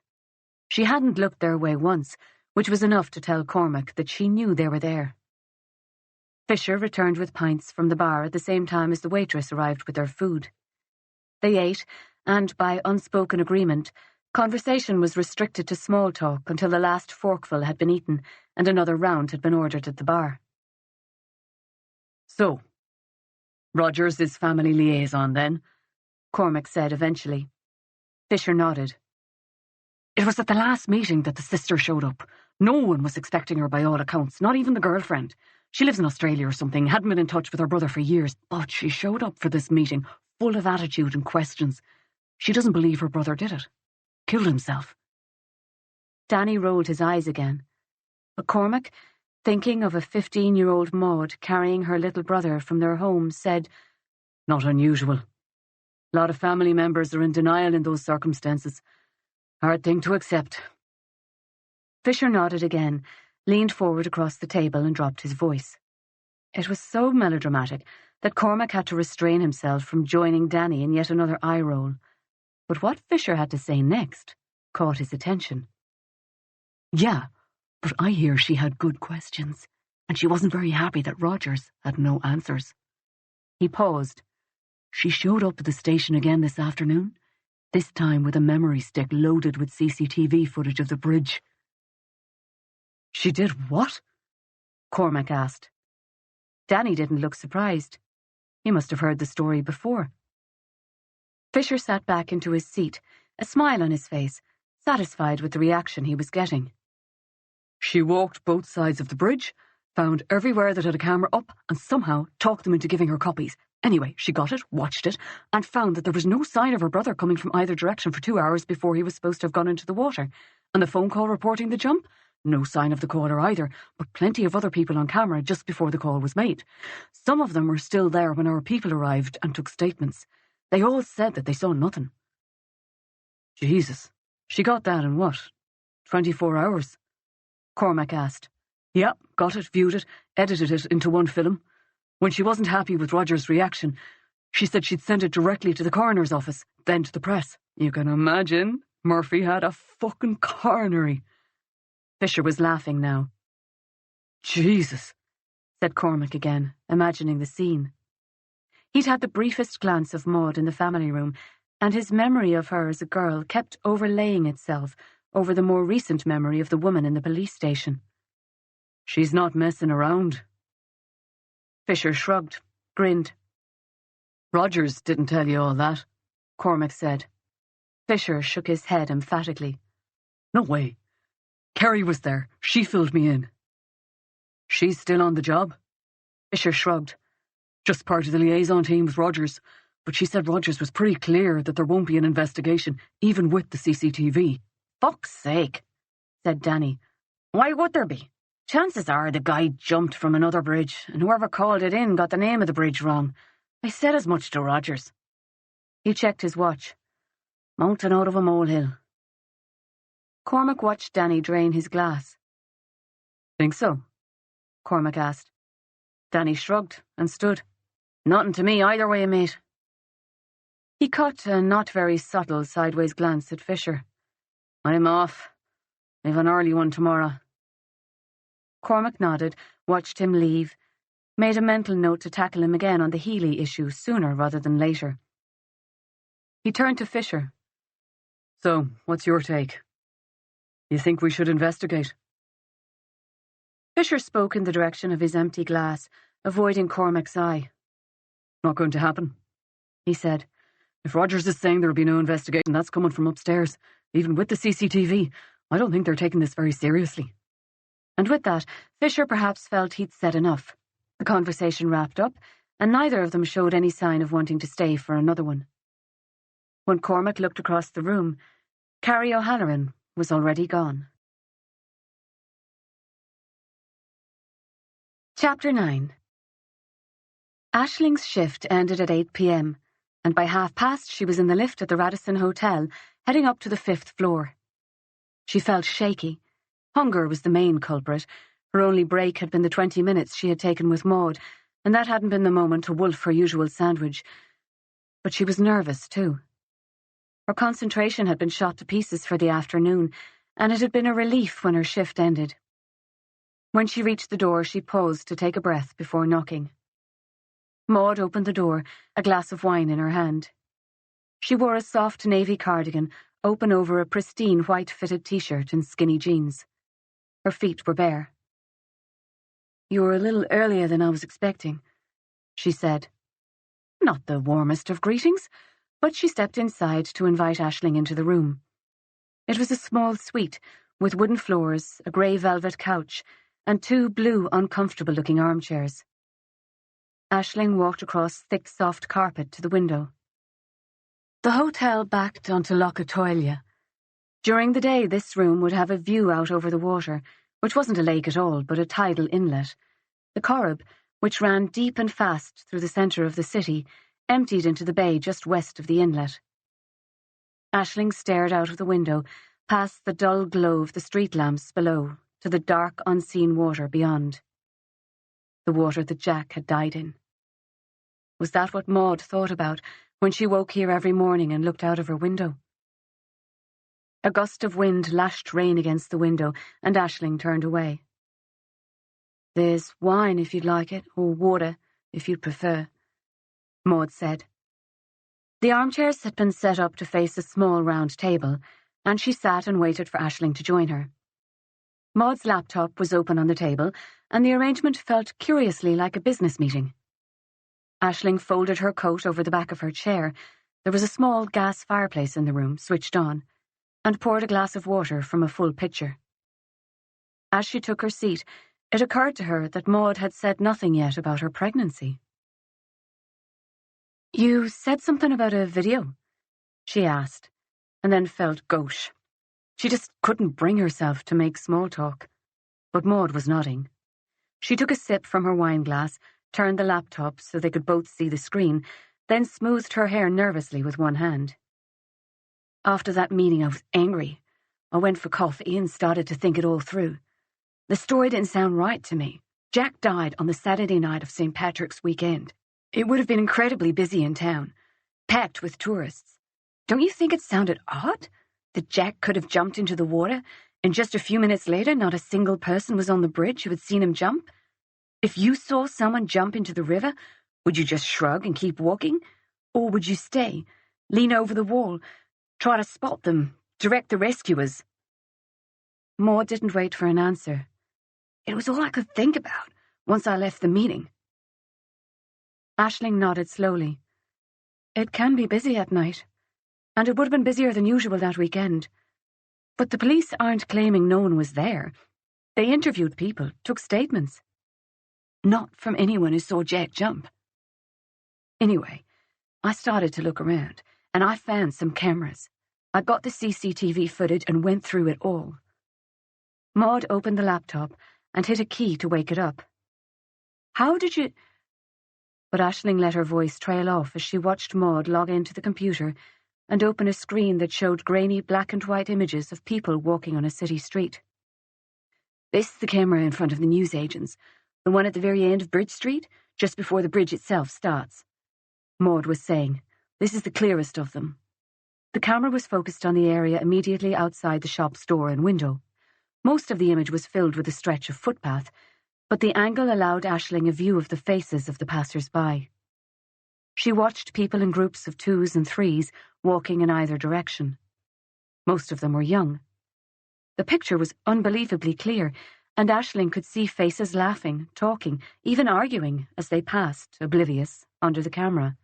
"I have footage showing 3 of the 4 approaches to the bridge. I've watched 2 hours of film from 10:30 p.m. to 12:30 a.m. That is, the hour before and after the phone call was made. There's nothing. I couldn't see anyone who looks like Jack. You should look at everything too, of course. I don't think I could have missed him, but it would be better if we could say that you checked the videos. I can give it all to you on a stick. Anyway, if you keep watching, the videos show the Gardaí arriving and leaving. Maud clicked a button and the screen split in two. Aisling watched as, on one side of the picture, 2 police cars rushed in and out of view, and on the other, a group of 3 people turned and looked back in the direction of the bridge. A reaction to the police sirens, maybe? There was no sound, but it seemed like Maud had synced the videos perfectly. Do you remember Rogers said there were 2 couples on the bridge, coming from Dominic Street, from the Roisin Dove? Maud didn't wait for a reply, but clicked again, and the screen shifted. Look, you can see them arriving. And here. Another click. That's the single guy he mentioned, coming from the other direction. She sat back and looked up. Jack is not there, Aisling. There's no sign of him. And where's the guy who made the supposed phone call? No sign of him at all. On the screen, the video came to an end, and another automatically started, showing the street again, this time from the other side. How on earth did you get all this? Maud shrugged. I started looking for cameras. The newsagents had one, the bank across the road had one over the ATM, and the Bridge Mills had one. There were others further up and down the streets, and they're useful too, but not as close to the bridge. So what, you just asked and they handed them over? Some of them did. The newsagents. The girl there was very helpful, Iraqi girl. Her parents were asylum seekers, came over after the coup. Her brother owns the place, but he was away. She had to call him to find out how to make a copy of the footage for me. Maud was shaking her head again. Maud, what? Sorry, yes. Well, the newsagent girl gave me her footage, which was encouraging. The bank was a bit more challenging, but I got there in the end. And the Bridge Mills uses a security firm. The guy there was happy enough to give me a copy of their film for a few quid. Christ almighty. I can't believe this. Aisling pressed the palms of her hands into her face. She sat like that for what felt like a long time. She felt nauseous. The room was too hot. She needed to take off her jumper. Maud leaned towards Aisling across the table. Her hair fell around her face again as she spoke. It made her look younger. Aisling, he's not there. There's just no way it happened the way they say. She clicked a button on her laptop, rewound and replayed the video. They both watched the faces. Happy couples holding hands. 3 girls, who looked like they were shivering, walked with arms linked, one of them holding out an arm to hail a taxi as they walked. A group of students, probably a bit the worse for wear, looked like they were singing a song as they walked out of the frame of the camera. Aisling felt herself shaking. She clasped both hands together and pressed her feet into the carpet. Maud was looking at her. Are you okay? She asked. Aisling wanted to say that she wasn't okay, that she didn't know how she felt about anything, except that she knew she'd fucked up. Jack had been hers. She'd loved him with everything she had known him better than anyone else. And yet she'd believed the story the police gave her with barely a question raised. She felt shame that she'd believed the suicide story, relief that it wasn't true. Release from the guilt she'd felt at failing him so badly, at missing signs she now thought hadn't been there to miss. Anger because he was still dead, and she was still alone. How could I have been so fucking stupid? Maud shook her head slowly, but didn't say anything. She looked down for a long moment and took another sip from her wine glass, then closed the laptop. Aisling stood up and walked back to the window, pressed her forehead to the cool glass, and closed her eyes for a long moment. Jack. Oh, Jack. Maud spoke from behind her. You should know that this doesn't prove anything for sure. One side of the street only has a camera at one end, so strictly speaking, it is possible that Jack could have entered that end, in that the guy who made the call could have come in and left the same way. Aisling turned to face Maud, pulled a face and gestured towards the computer. "There's no way," she said. "There's no time. The police can't ignore this. They'll have to open an investigation." But Maud was shaking her head. "I already brought this to them. This afternoon. As far as they're concerned, this changes nothing." It was like Maud had hit her. She was 10 steps behind and reeling. She felt slow and stupid. Since Jack's death, she had been in a bad dream, and she wanted desperately to wake up. "What?" she said. "I saw Rogers. He didn't say very much, just took copies of the videos. He called me an hour later to say he'd looked them over, that they proved nothing. And Jack probably jumped from one of the other bridges and the guy who made the call got the name wrong." "Jesus!" "I don't believe that," Maud said hurriedly. "I mean, I don't know if there are cameras, but we could look into it. I'm just trying to tell you that the police are not on our side. That guy Rogers, he's the kind who gets an idea in his head and won't let it go. It's all about him and his ego, and he's not likely to turn around and acknowledge that he was probably wrong. We're going to have to push hard. This footage is a beginning, but we'll need as much evidence as we can to contradict their conclusions. And we have to be willing to stir things up.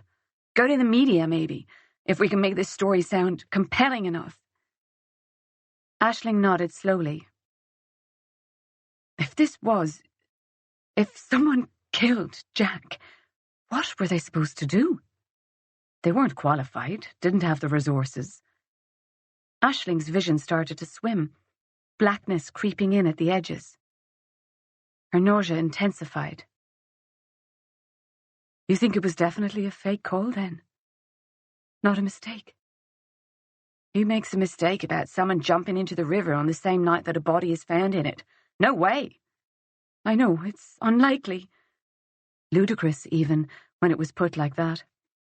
"But you're saying, I mean, the alternative is that someone killed him. Murdered him." Maud was watching her carefully, and Aisling, aware that her hands were still shaking, tucked them under her arms. "I don't know, Aisling," Maud said. "You were his partner. Is there anything you can tell me? Anything at all in Jack's life that could lead to something like that?" As she spoke, she stood and walked to the bed, picked up the phone and dialed. "Soup all right?" I'm not hungry," Aisling said automatically. "You don't look well," Maud said, "like you might faint.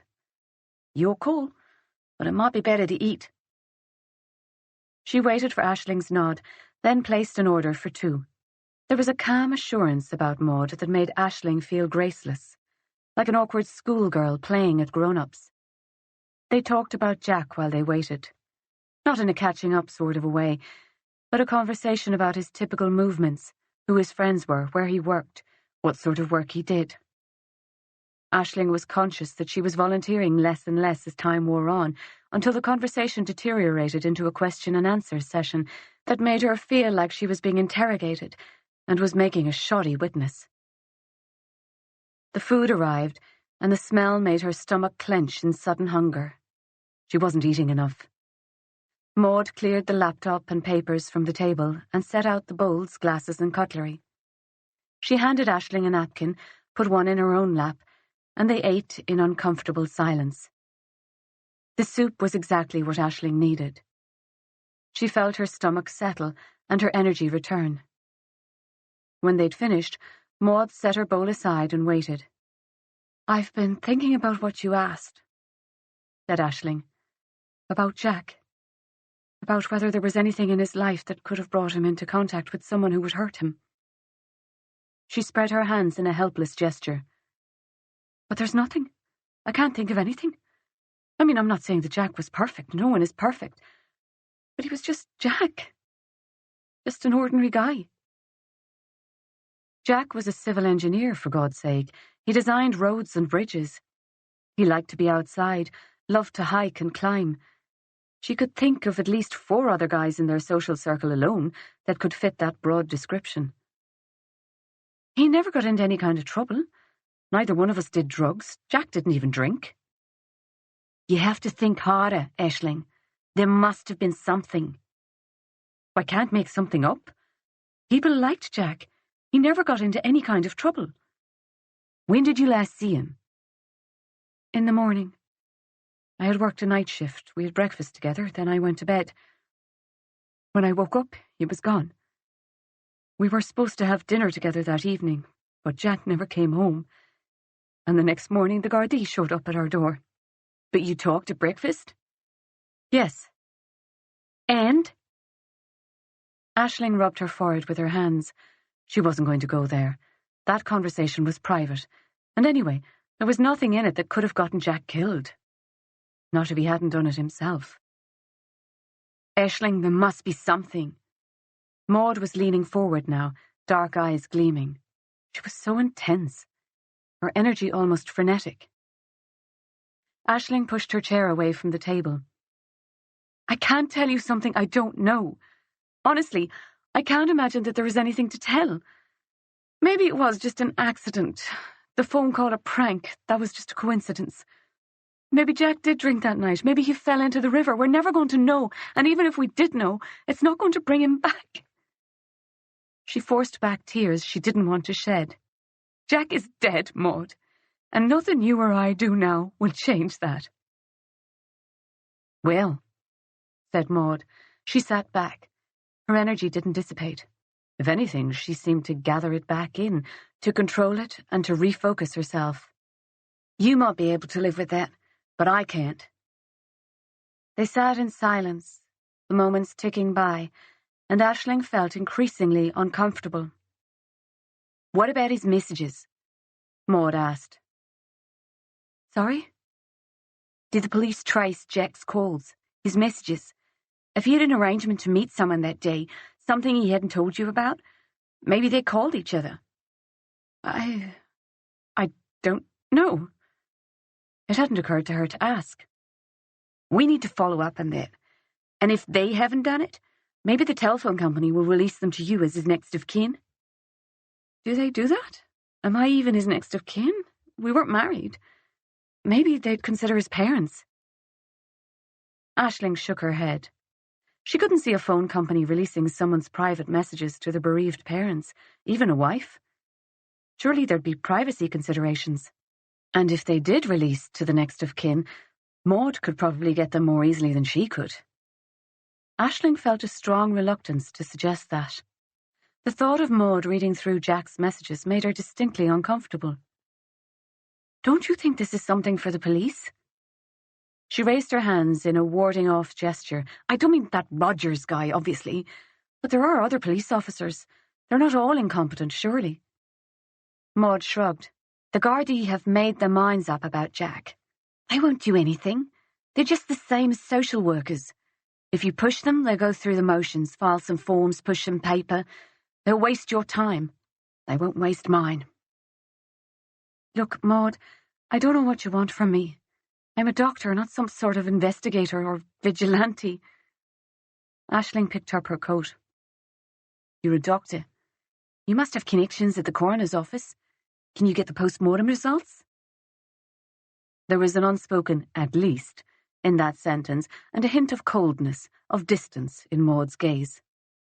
Was it because Aisling wasn't throwing herself head over heels down this rabbit hole? I'll do what I can, said Aisling. For Jack. Though she couldn't see what it would achieve. It would be a distraction from her grief, and from the decision she now had to make alone. Tuesday, 26th of March, 2013. Chapter 10. By the following morning, Cormac had decided to attack the Blake case. If there was an agenda within the Gardaí, he didn't need to know what it was, at least not for now. He would work this case the way he would any other, follow the evidence wherever it led him. The only difference being that he didn't have a great deal of confidence it would lead anywhere. He started with the case file and was amused and a little embarrassed to read his own preliminary reports, written as a 20-year-old rookie in 1993. Reading them with the benefit of 2 decades' experience, he could see his uncertainty all over the page.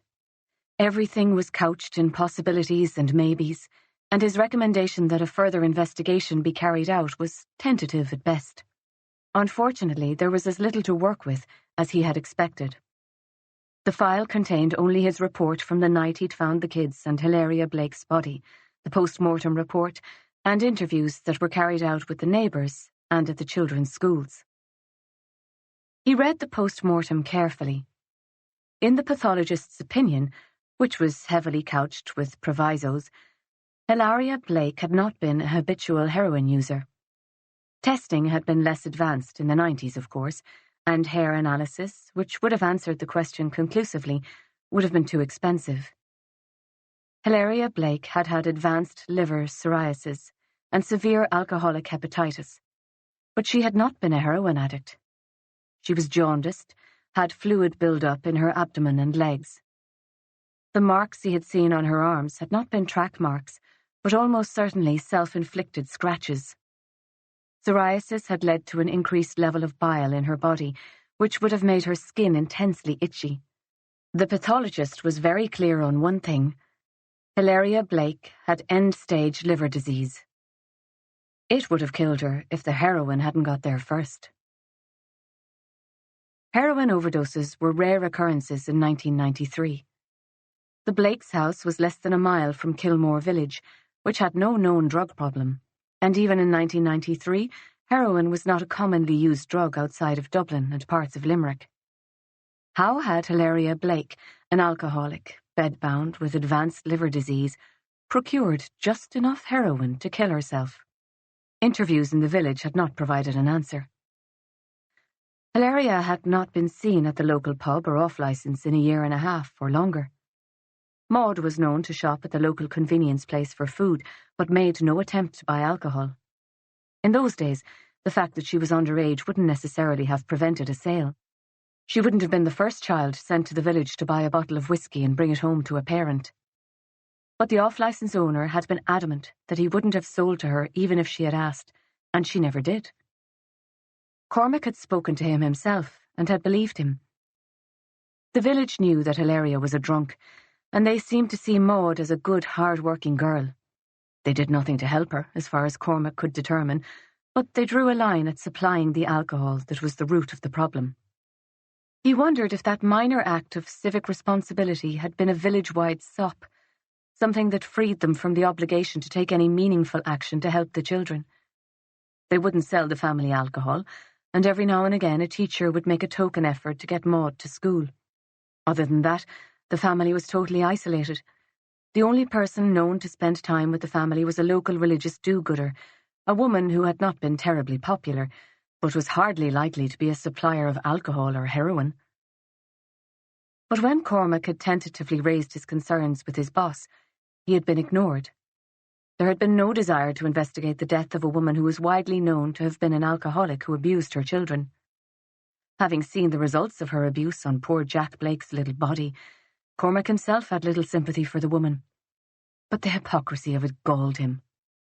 Now, 20 years later, the obvious questions were still unanswered. He turned to the statements from the schools. They'd interviewed the principal of the primary school and Jack's teacher, and the statements were consistent. Jack had been in junior infants and had only been at the school for a couple of months. Jack's mother never came to the school. His sister dropped him off every morning and collected him at the end of the day. Although he had a reasonable lunch with him most days, and he was generally clean and tidy, his teacher at the time had suspected that his mother was negligent. She'd seen a bruise on his wrist once and another on his cheek, and had called social services. She'd heard nothing from them and had expected nothing. Similar bruises on Maud had been reported more than once, and as far as the school was aware, nothing had been done. The principal of the secondary school had said that Maud had a very poor attendance record, and a report had also been made to social services about her continual absences. Again, nothing more had been heard, and Maud had continued to miss school until she turned 15, when she'd stopped attending entirely. Some of her teachers had said she was a bright girl, but she wasn't a mixer, and seemed to have few friends. Hilaria Blake had been seen by the school only at Maud's enrollment meeting, and never after that. There was nothing in the file to help him. He flicked through again from the beginning to the end. Nothing from the social workers. Hadn't he requested the file? He thought back. Yes, he was sure he had, but he couldn't remember it coming in. He hadn't had long with the case. Within a few weeks of Hilaria's death, he'd been told to close it and move on. Cormac made a note to request the file again now. Cormac turned to Jack's discharge report from the hospital. He skimmed through the description of Jack's injuries. The last page had a brief narrative description of the treating doctor's recommendations for follow-up treatment, which included counselling, as well as a special diet to address nutritional deficiencies. Cormac was about to give up on the file when he saw that the hospital had kept track of Jack's visitors. Hospital protocol at the time? Perhaps just for children unaccompanied by a parent. The list was short, only 2 names. His own, and that of a Tom Collins. Cormac had come each of the 4 days that Jack was in hospital.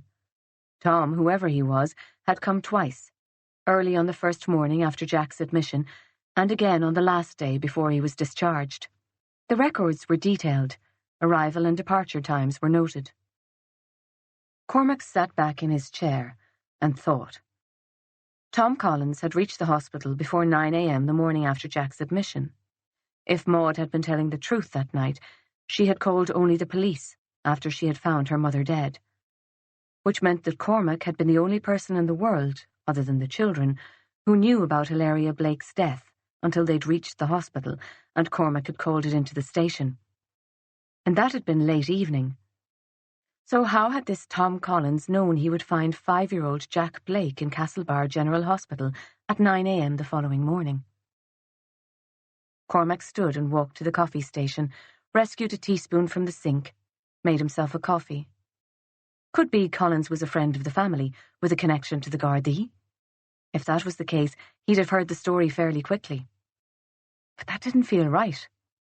If someone like that, someone with connections, had had a relationship with the family, surely something would have been done about the children.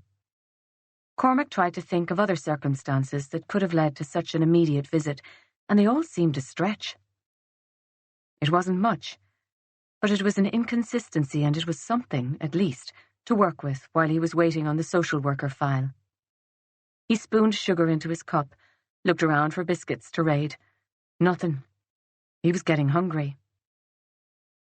He took his coffee back to his desk, closed the paper file, logged into Pulse, and typed in a basic search. Tom Collins, Kilmore. He didn't expect to get a hit, and was surprised when the system kicked out a long list of results. He scanned them quickly.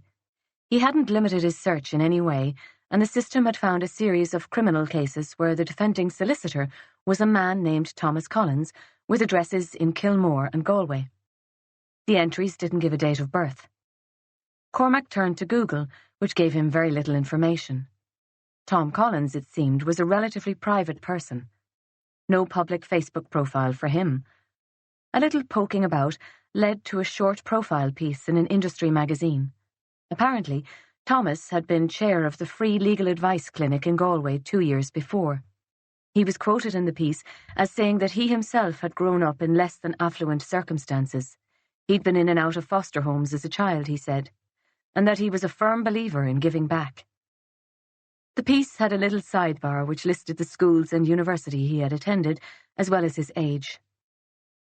Thomas Collins was 35, the same age as Maud Blake. He'd also attended Kilmore Secondary School. It seemed more likely than not, then, that Tom Collins had been a friend of Maud's. Had she called him that night? Asked him to visit Jack? As Cormac stared at his computer screen, lost in thought, Rogers heaved himself into the chair to his left and opened a family-sized packet of cheese and onion potatoes. That was enough.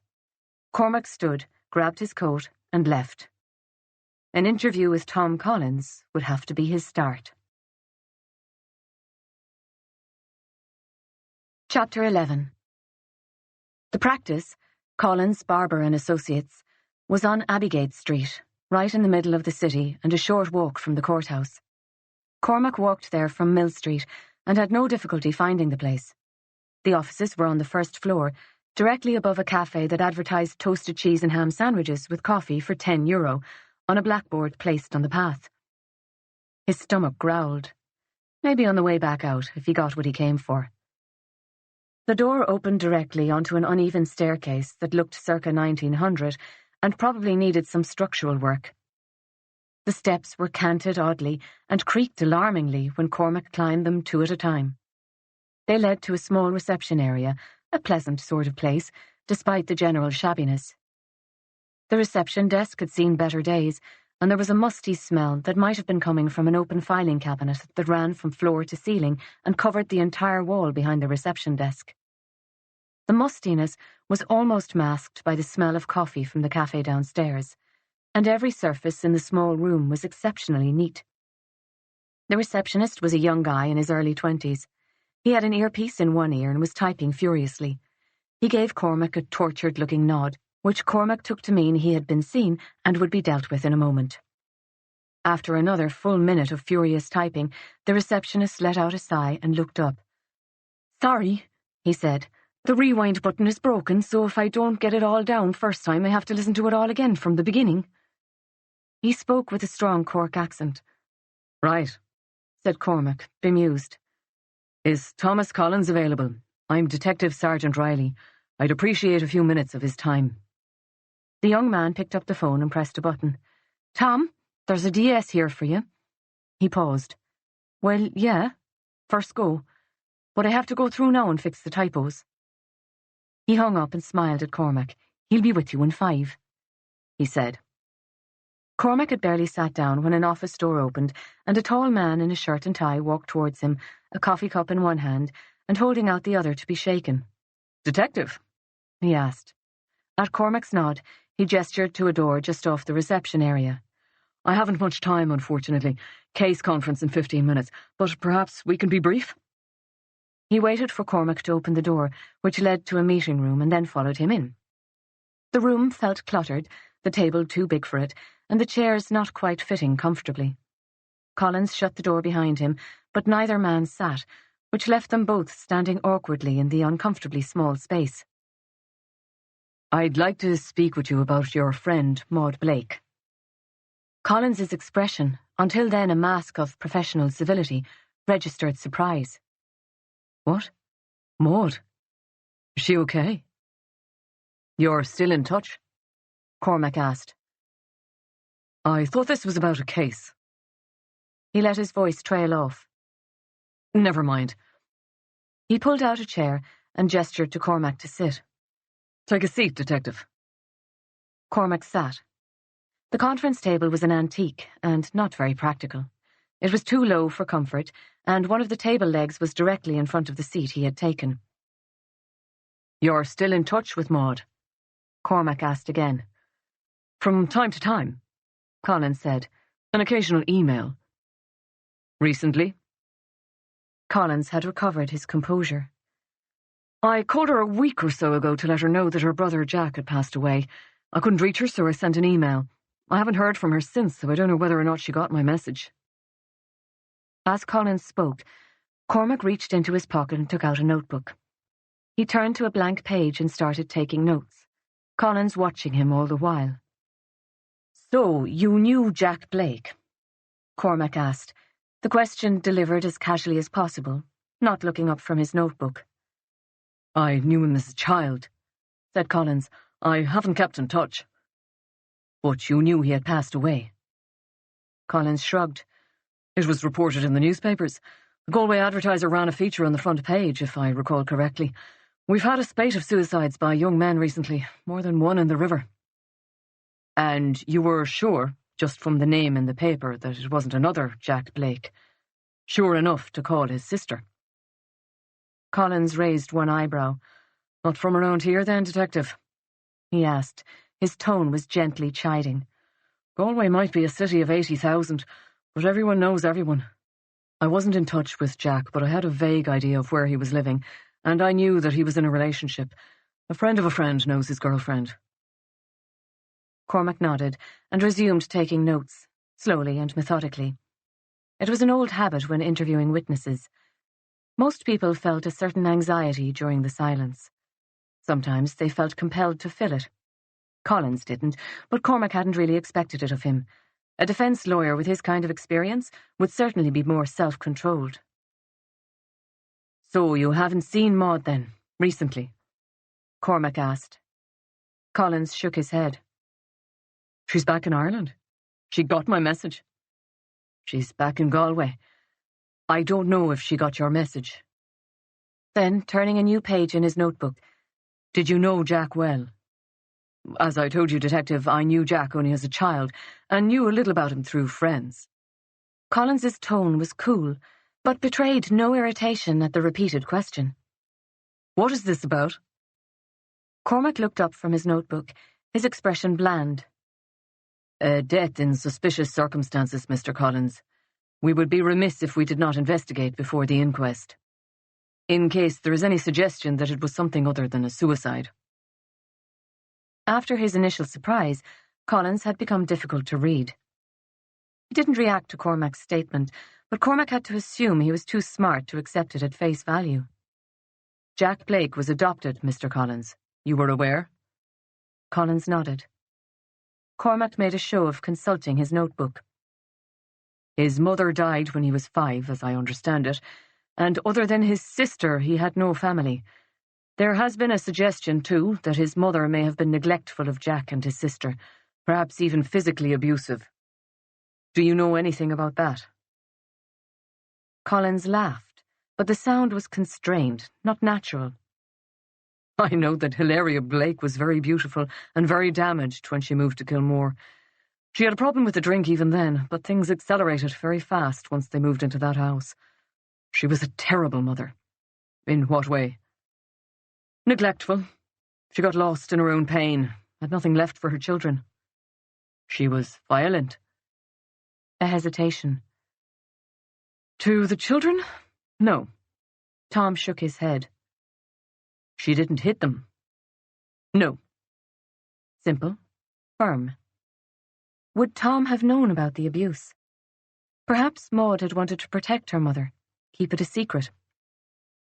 But she was neglectful. In the last couple of years, she stopped pretending to provide any kind of care at all. Maud did everything. What about family services? They weren't involved? Depends on what you mean by involved. They might have kept a file open, but by the time Maud and I were close, they had stopped visiting. No care visits, no case reviews. They abandoned the family entirely. Cormac said nothing but raised an eyebrow. Collins sighed. He leaned forward, putting his elbows on the table and looked directly at Cormac. He spoke deliberately. As I've said, in the early years it wasn't as bad, but in the last year or so before Hilaria's death, Maud stopped feeling like she could leave Jack alone with her mother. She walked him to school in the morning and she was waiting at the gate when school finished. Maud fed him, washed him, read to him. You know she was only 10 when he was born. Cormac shook his head, meaning, he supposed, that of course he knew, but hadn't really considered it. Collins continued. I suppose Hilaria was able to manage to some degree when Jack was a baby, but by the time he was 3, Maud started missing school. The following year, Maud would have been 14. She barely went at all. The day she turned 15, she stopped coming entirely. By then, she had a job working for a neighbour, doing a bit of cleaning, gardening, that sort of thing. She was paid next to nothing, but she needed the money to feed herself and Jack. As I said, her mother had pretty much given up any pretense of trying during those last couple of years. Cormac put his notebook down. Look, there were social workers available. If it was that obvious to everyone that Maud and Jack were neglected, why didn't they step in? Collins leaned back. You'd have to ask them, Detective. I was too young to know better at the time, to know that something should have been done. We none of us had reason to respect or trust the authorities at that stage of our lives. Cormac thought about asking about the magazine piece, the foster homes, but he didn't want to lose the train of his questioning. He was already straying off track. He opened his mouth to ask another question, but the door opened and the receptionist stuck his head in. "Broderick's running late," he said. "Will be another 15 at least." Without waiting for acknowledgement, he disappeared again and shut the door. He has an unconventional manner, your assistant. Cormac couldn't quite hold back the comment, but Collins was unruffled. He's an apprentice, has a first-class law degree from Trinity. Not sure if he'll make it as a lawyer, to tell you the truth. Too honest. The look Collins gave Cormac told him that he knew that Cormac hadn't told him the truth, that he knew that Cormac was playing a game, and that, unlike his apprentice, Collins knew the rules of this game and could play it as hard as anyone. Cormac liked him for it, despite himself. Defence lawyers were generally not his favourite people. Do you know if the Blakes had any other family in the area, or any that would come and visit? Collins shook his head, took a careful sip of his coffee. Not that I'm aware of. Maud had a father, some sort of artist or writer her mother had lived with for a time, I think in London, although I might have that wrong. Maud never met him. I don't think anyone knew who Jack's father was. Their grandparents on their mother's side were dead. I never heard of any aunts or uncles. Any close family friends? Cormac asked. Collins twisted his lips in a semblance of a smile. Not within the normal meaning of the word, no. He said. By which you mean? Cormac asked, but Collins shook his head, sipped his coffee. After a long pause, Collins said, Hilaria didn't have friends. She didn't socialise. I don't know what sent her over the edge. Certainly she'd been abusing alcohol for years, but when she came to Kilmore, she attacked drink with complete single-mindedness. Maud told me she hadn't always been like that, but by the time I knew her... Collins paused, his lip curling in unconscious disgust. By the last 6 months, she rarely got out of bed. She looked like she was rotting there. So he had seen her, had been in the house. If Hilaria Blake wasn't capable of moving about, how did she continue to buy alcohol, collect her dole money? She must have been able to get about from time to time, at least every couple of weeks. Cormac said. He paused. Unless Maud got it for her. Maud would never have bought alcohol for her, Collins said, and Maud never got her hands on the dole money, at least not directly. Cormac raised an eyebrow and lifted his notebook in one hand, as if to refer Collins to everything that had been said so far. Then who? He asked. Tom Collins was watching him carefully, weighing him up, it seemed, as he considered his answer. In the end, he tilted his head slightly to the left and spoke. You haven't read the file, have you, Detective? He asked. Cormac thought for a second he was referring to the police file, and the confusion must have shown in his eyes. The social worker file, Collins said. Cormac hesitated, but decided there was no advantage to hiding the truth from Collins. If you could tell me about it from your perspective, that would be helpful, he said. So, you haven't read it? There was no judgment in Collins' voice. You should, you know. You might gain a little understanding, although you probably don't need to read it to guess what had happened. It would be helpful if you could...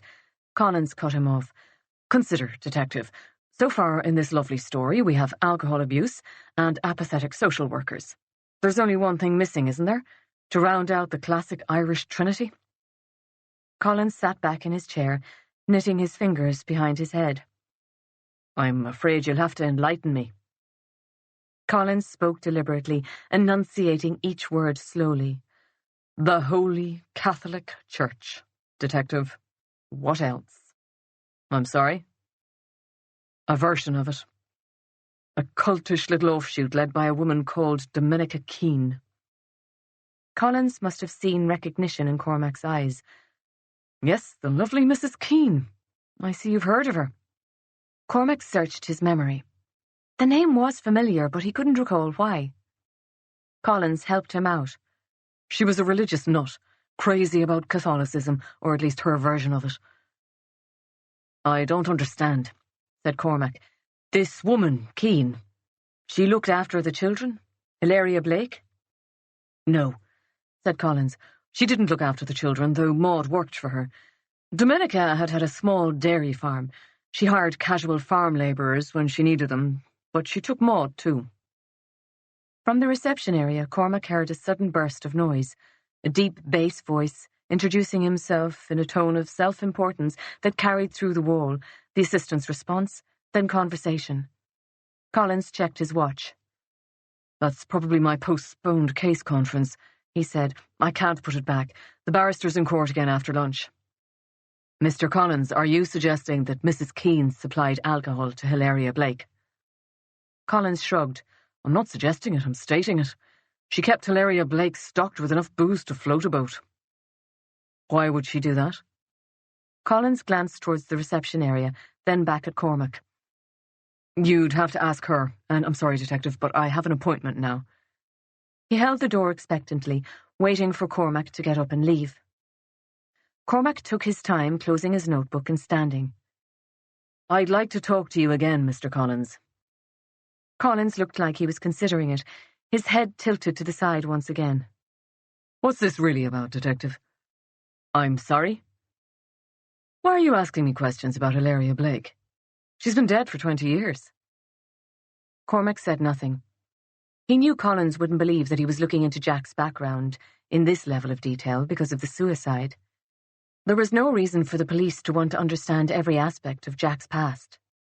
As his childhood was well documented, it didn't really warrant further investigation. An inquiry into Jack's suicide would have focused on any signs of depression or other issues in his adult life. "Just one more question, Mr. Collins, if you can spare the time." Cormac didn't wait for Collins to respond. "You're sure that Hilaria Blake did not, leave her home in the last months of her life?" "You're not here about Jack," said Collins flatly. "Questions have been raised about Jack Blake's death, specifically as to whether it was suicide or something else." "Questions have been raised. By whom exactly?" "That information is not your concern, Mr. Collins." "Okay, so there are questions about Jack's death. That doesn't explain what you were doing here asking me questions about his family life 20 years ago." "Questions about Jack Blake's death inevitably lead us to look into his family background." "Right." Collins was not convinced. "Well, I've answered your questions, Detective, and I'm out of time." He stood, put his hand on the door handle, waited for Cormac to stand. "Just one more question, Mr. Collins," Cormac said. "The morning after Hilaria Blake's death, you visited Jack Blake in the hospital in Castlebar." He watched Collins' face intently. "You were there by 9 a.m. that morning." Collins' face was impassive. "How did you know that Jack Blake would be in hospital that morning? How did you know where to find him?" Collins waited a beat, but no more. "Really, Detective, it was 20 years ago and I was 15 years old. I can hardly be expected to remember." And with that, he turned and walked out of the room.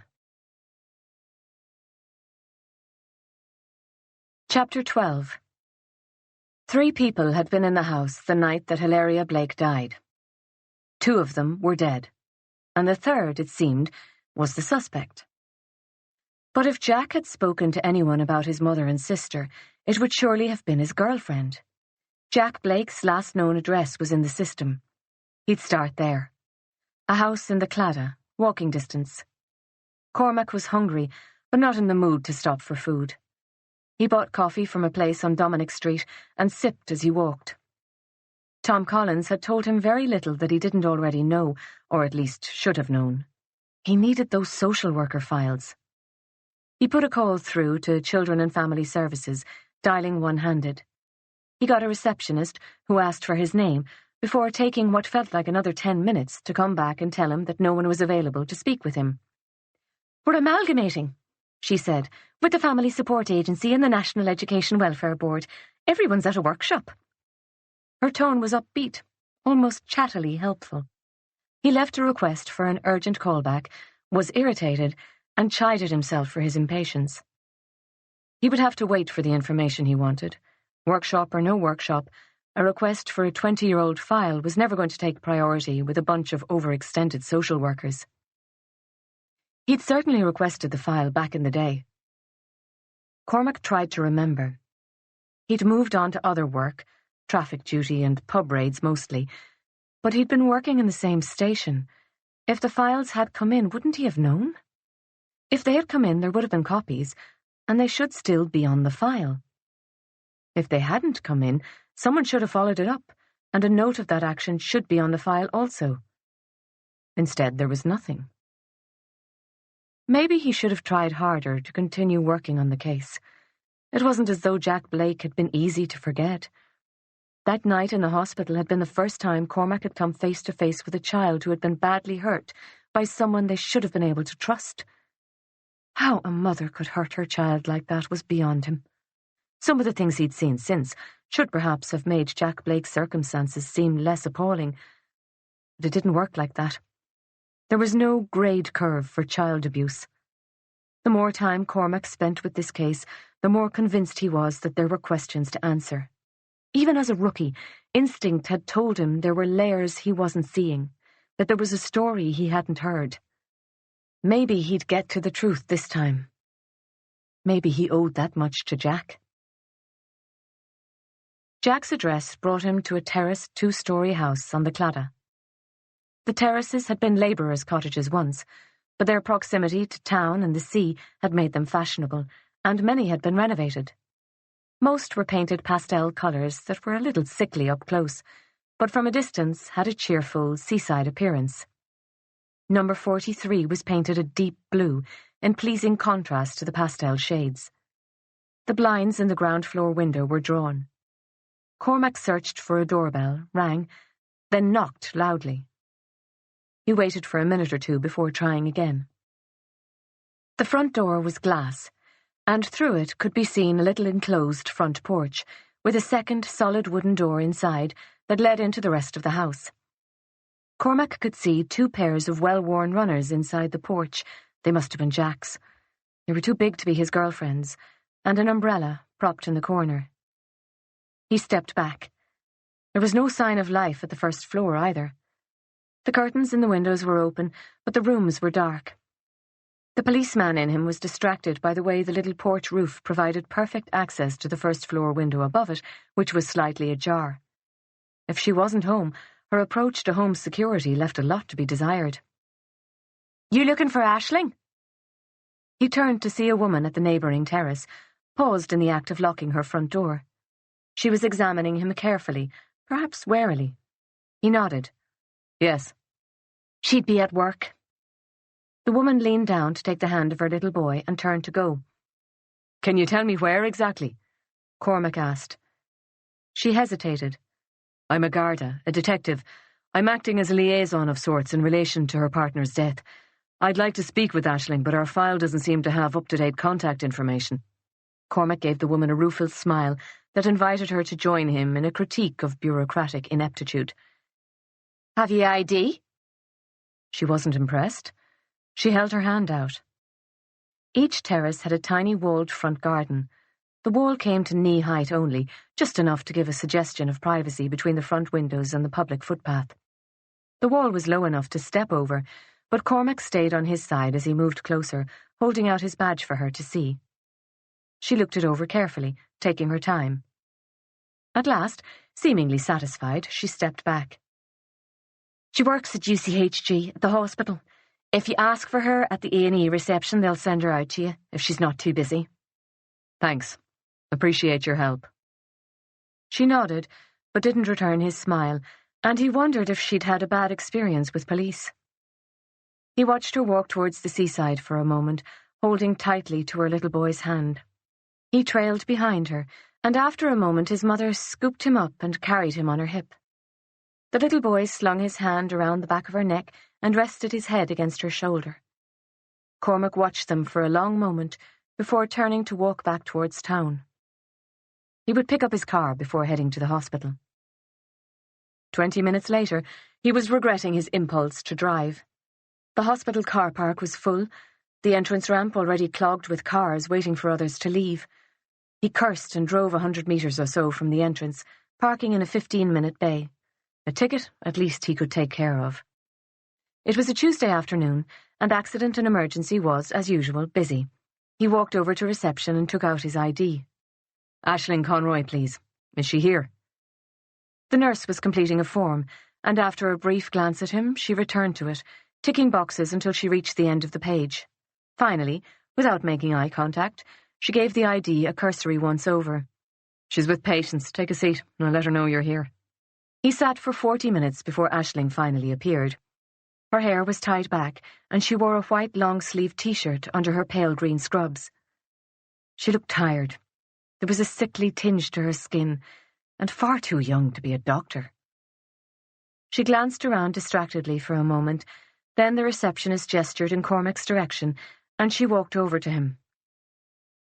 "I'm Dr. Conroy," she said. "You're a Garda?" "Yes, a detective."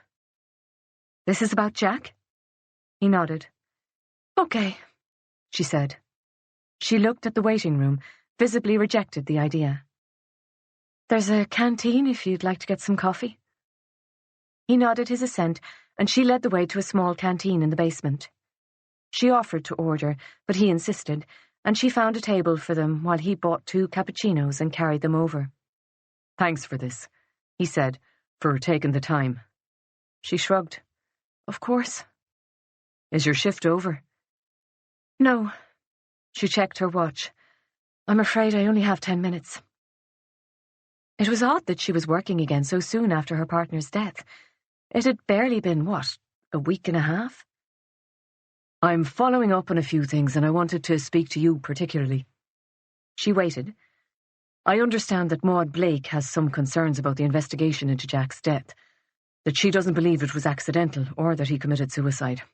I'm sorry, I know this must be very difficult to talk about, but I wanted to speak to you, to get your thoughts."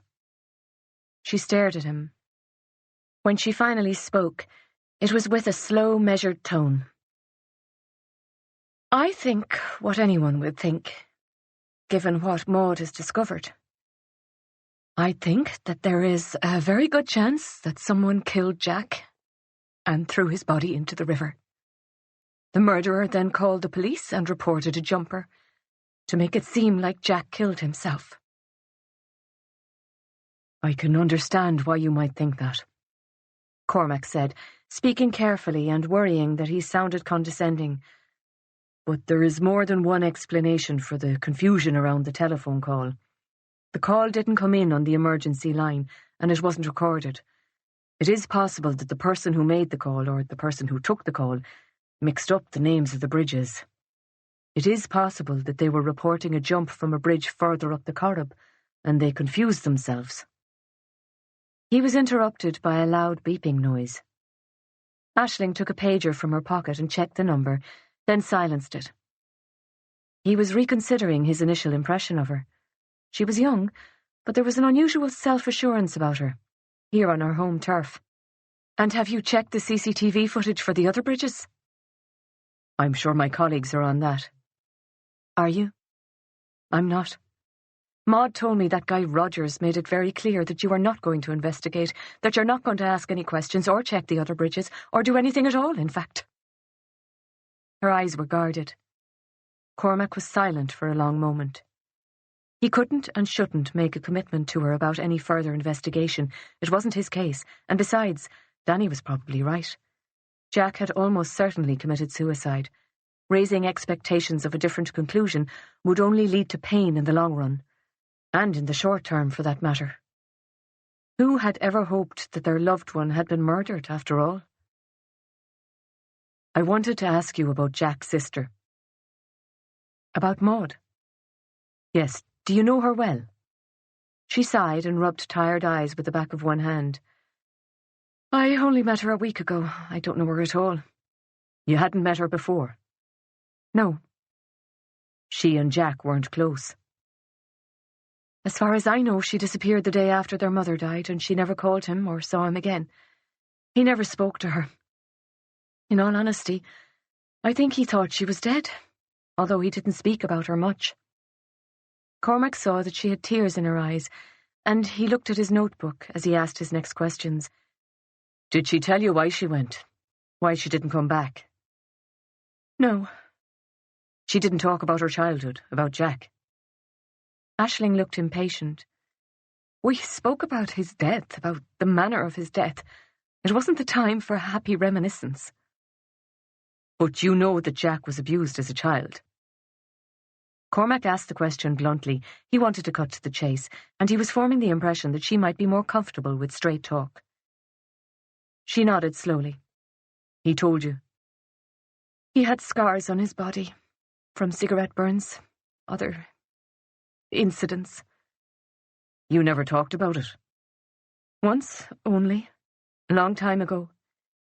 Jack had left it behind him. He barely remembered those years. He was only 5 when his birth mother died. He had nightmares for the first year, then that got better, then Jack got happy, and he didn't look back. He told you about the nightmares? She shook her head, took a sip from her coffee. No. His mother, his adoptive mother, that is, Aggie, told me. Aggie. He asked for her name and address, and got it. Aisling, Cormac said. What did Jack tell you about Maud? Were they close as children? As he asked the question, Cormac flashed back to the night 20 years before, to the pale girl holding tightly to her little brother's hand. He thought of the way she had carried him to the squad car, how she had put on his seatbelt for him, how she had held his hand all the way to the hospital. Every instinct told him that Maud would never have hurt Jack. But instinct had been wrong before, so he would ask the question. He had very few memories of her, just vague feelings, really. Positive or negative? Aisling's eyes went to his. Positive. He loved her, and she loved him. You sound very sure of that, but if Jack didn't remember much... Before she could answer, the beeper went off again. Again she checked the number, again silenced it. I don't know.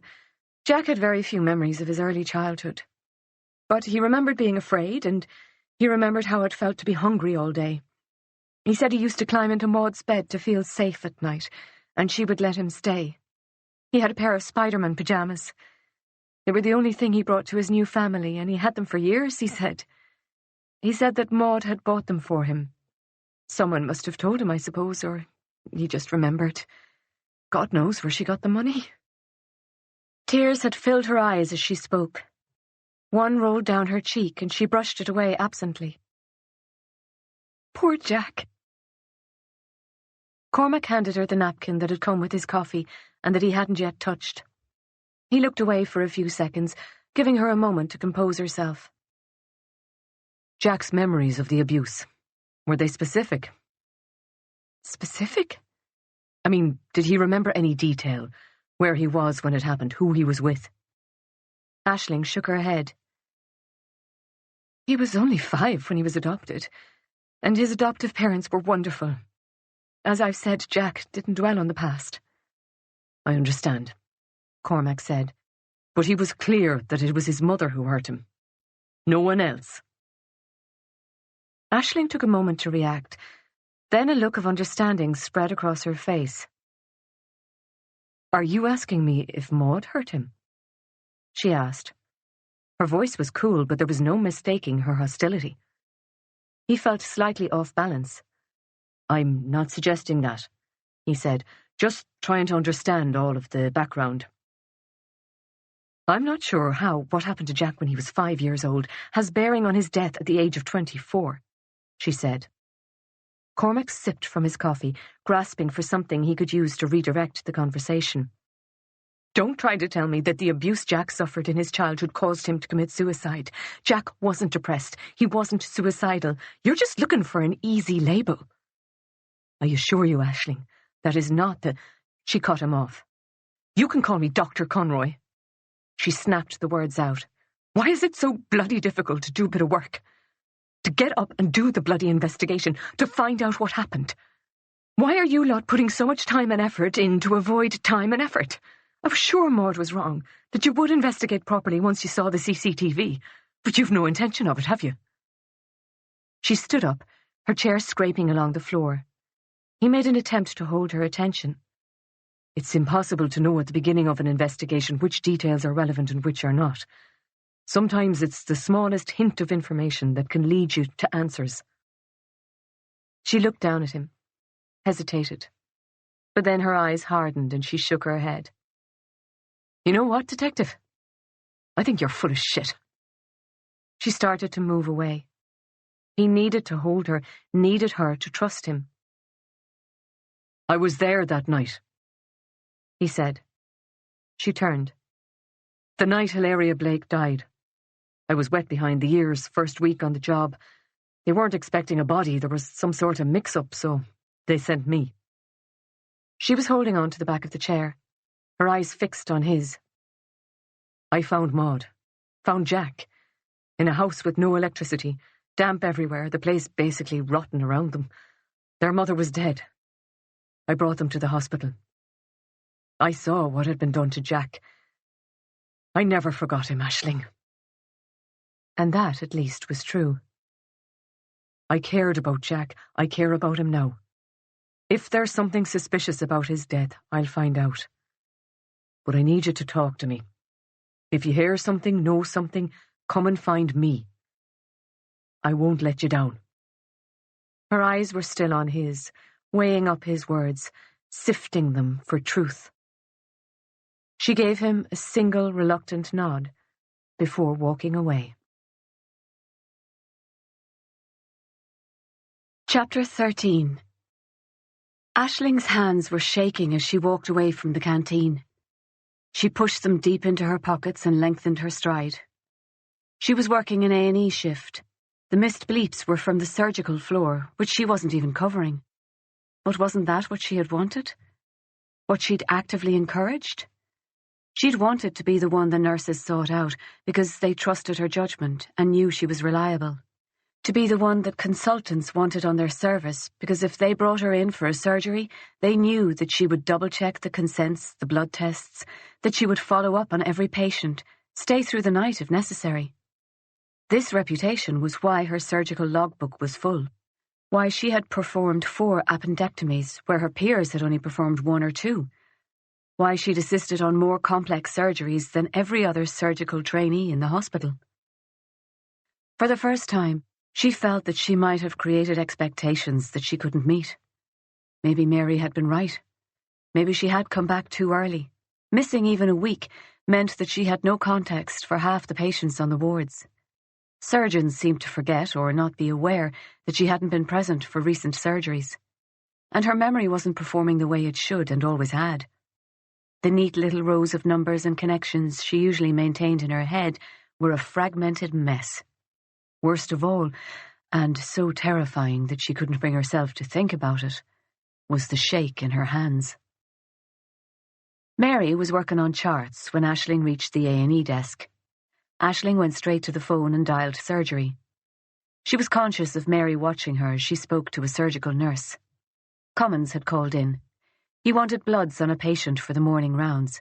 They hadn't been done, and the patient wasn't fasting. The patient didn't want to fast.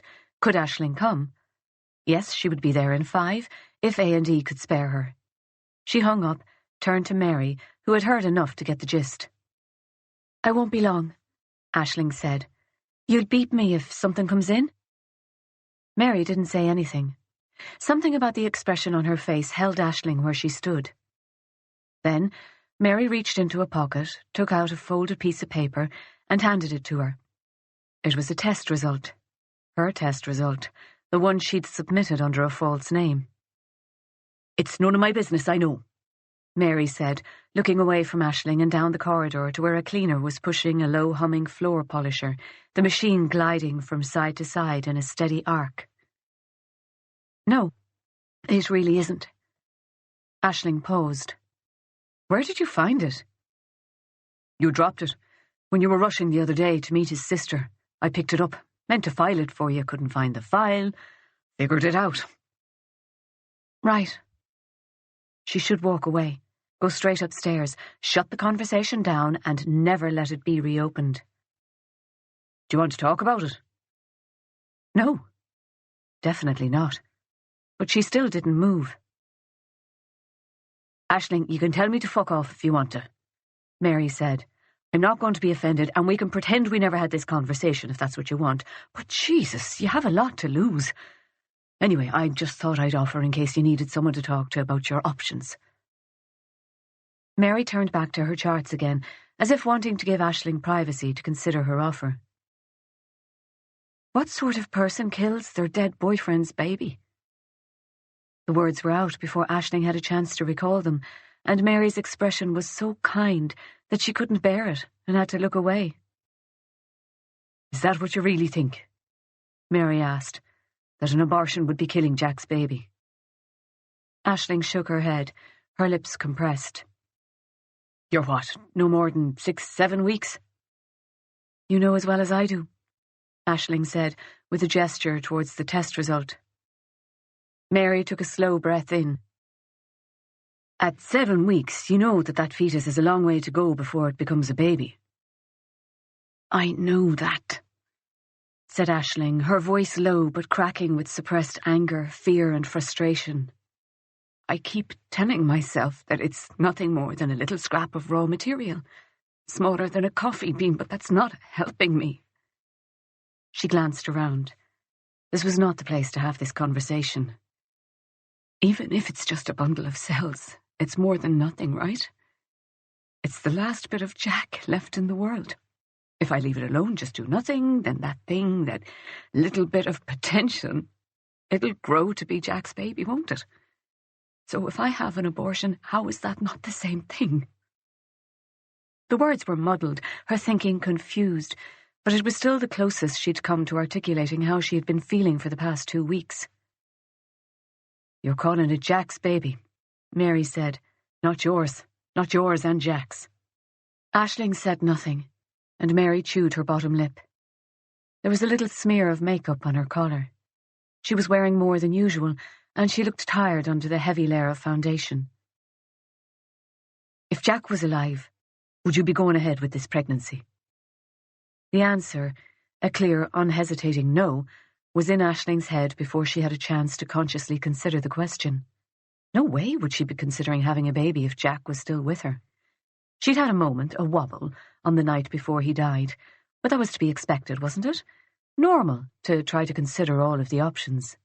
It did not mean that she wanted to be a mother. Even though they hadn't had a chance to work it out, she thought he would have supported that decision in the end. And if he hadn't? Would she have risked their relationship rather than have a baby now, at 25, before she'd realised even one of her ambitions? Mary read the answer in her face. Aisling, this is your decision, but for God's sake, don't have a baby out of some sort of misplaced survivor's guilt. She placed a pointed index finger right in the middle of the chart Aisling had been working on. You lose this, Mary said, and she sounded angry, had raised her voice. You lose everything you've worked for, so you'll have to choose another path. She paused, took her finger back from the chart, and continued in a softer voice. You could try for GP, although they won't be thrilled about being your second choice. If you show you're committed, you'll get in, and in a year or 2, you'll be out of the hospital and in a practice seeing 30 patients a day, most of whom aren't really sick. They just want someone who'll listen to them for a while, and you'll be able to give them exactly 12.5 minutes, because you'll need the last 2.5 minutes of the 15-minute appointment to complete the paperwork. Aisling felt cold and hot at the same time. A clammy nausea gripped her stomach. I know all this. I know all of this. Well, Mary fell silent, looked back at her paperwork. You did it, Aisling said. You left surgery for general medicine. You can't feel that way about it. I don't. Not exactly. Mary grimaced, looked up at Aisling with a return of her frustration. The truth is that I don't have what you have, Aisling. Jesus, you never give up. Do you remember when we were interns and we both worked that awful week? Everyone had flu but us, it felt like, and we worked something like 120 hours. Aisling nodded slowly, though she didn't remember exactly. There had been a lot of long weeks. Everything sort of ran into everything else when you worked that hard on that little sleep. We left together that Saturday morning, walked out of the place and went for breakfast across the road. I went home afterwards and I slept until Monday morning, basically. Only got up to eat and use the loo. Aisling nodded. Mary shook her head. That Monday was the deadline for the Wiley Medal, which you won. Jack told me later that you wrote your essay that weekend. You stayed up all night Sunday to finish it. But we worked on Monday morning and you came in and did a 14-hour shift with me as if it was nothing. The Wiley Medal is awarded by the fucking Association of Anaesthetists, for Christ's sake. You wanted to be a surgeon. There was prize money, Aisling said, folding her arms across her chest. Mary snorted, rolled her eyes. Aisling had to fight the urge to just walk away. You always win, not just the medal. You won the Henry Hutch twice. You're what, second, third in the country right now? How do you do that? Aisling wanted to say that second or third wasn't first, wasn't winning. It was on the tip of her tongue. There's no secret, Mary. I just work bloody hard. I work hard. Mary snapped back. Harder than almost anyone. But you're fucking superhuman. She looked back down at her paperwork, face flushed. Was she embarrassed? Or just angry? The conversation had spiraled from its starting point. Whatever Mary had set out to say, it wasn't this. How long had she been feeling like this? It was too much to deal with on top of everything else. No one would blame her if Aisling told her to fuck off, if she just walked away right now. But Aisling thought about that hand on her shoulder at the cemetery, when she'd needed it most. My mother used to apologise to my teachers, Aisling said. What? At the start of every year, she would come to my school to meet the teachers and apologise for me. I'm very sorry about Aisling. I'm afraid she has very little ability, though I'm sure she does her best. She started doing that when I was 8. Mary looked back at her, fascinated, horrified. It didn't really matter what my teachers said. If they said something positive about me, my mother would cock her head to one side and smile in a grateful sort of a way. Then afterwards she would explain to me that my teachers were being kind, and they only did that for the kids who couldn't hack it. Aisling paused. I think I was actually quite a good student, even then. But that's crazy. Aisling shrugged. I think she believed it. But she felt the same way about herself, you know. I suppose now I would label it maybe low self-esteem and transference, but at the time I just accepted it. For a long time I accepted everything she said. And then I started to get angry. I bet you did, said Mary. I started working harder. I worked my ass off, to be honest.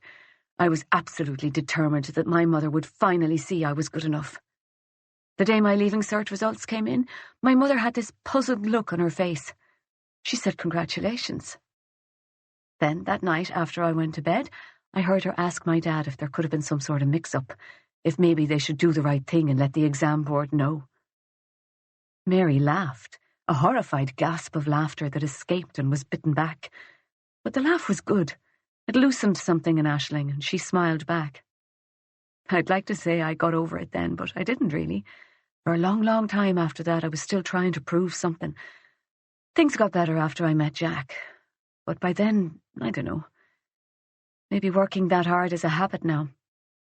Or maybe I am still trying to please her. Christ, that's pathetic. You're the furthest thing from pathetic I know, Mary said, her tone warm and firm. And the truth is, it's not just hard work that's gotten you here. I know you've got talent. In spades. You're going to make an incredible surgeon. You're going to save a lot of lives. She stopped, stumbling over her last words, and silence fell between them. Aisling wanted to say something, but nothing came out. The two women regarded each other for a long moment.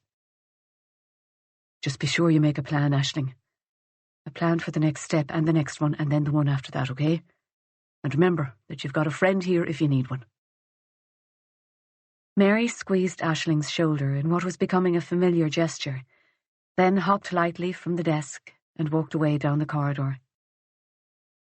Aisling stood still. A plan. She needed to make a plan. The pager beeped again. Chapter 14. Cormac made his way back to the station, irritated that he'd brought the car and had to sit in traffic instead of walking. He hadn't made much progress on the case, but for the first time thought that there was progress to make. Collins was definitely hiding something. And he was loyal to Maud, or at least wanted Cormac to think so. He needed to think through what that might mean. Cormac's stomach growled as he parked outside the station and he checked his watch. It was nearly 3, and he hadn't eaten since breakfast. The few pints he'd had the night before had left him with a heavy head, and he'd been drinking coffee all day. Food was definitely in order. He took a detour to the 4th floor and the somewhat limited canteen. The place was usually deserted at this time of the day because the hot food finished at 2. But when Cormac entered in search of a sandwich, he found Anthony Healy occupying one corner table, a file spread out in front of him, 2 empty coffee cups at his elbow. Cormac ignored him, walked to the fridge and examined the meagre pickings. Egg salad. Beetroot salad. Who the fuck ate beetroot salad? He took a limp ham sandwich, a sliver of processed meat stuck between 2 thin white slices of bread. Ireland had come a long way over the past 10 years, but the food revolution had not broached the Garda canteen. Reilly. Cormac took his time pressing buttons on the coffee machine before turning to Healy as his cup filled. How long do you think you'll last down here in the boonies? Cormac said nothing, waited. Come on, no bullshit. This lot don't know their arse from their elbow. What are you doing here? Is it really all about a woman? That's a bit out of character, isn't it? Cormac added a leisurely 2 spoons of sugar to his coffee. Stirred. Is it? He said. Healy laughed, as if Cormac had made a joke. Seriously, man, isn't it a bit slow for you? You've been here, what, a month, 2? Are you really going to stick it? I haven't noticed much difference. Same bullshit. Same politics. Cormac paused. But you'd know the place better than me. Task Force seems to like Galway. 3rd visit in 3 years, isn't it? Is it the weather that brings you back? The rain was lashing against the windows in one of those sudden violent flurries that added variety to the otherwise near-constant drizzle. Healy laughed again, shook his head. I'd tell you, Cormac, he said, but then I'd have to shoot you. He patted the gun at his side. Cormac, bored with the posturing, turned to go. He'd reached the door when Healy spoke again. You're very friendly with Danny McIntyre.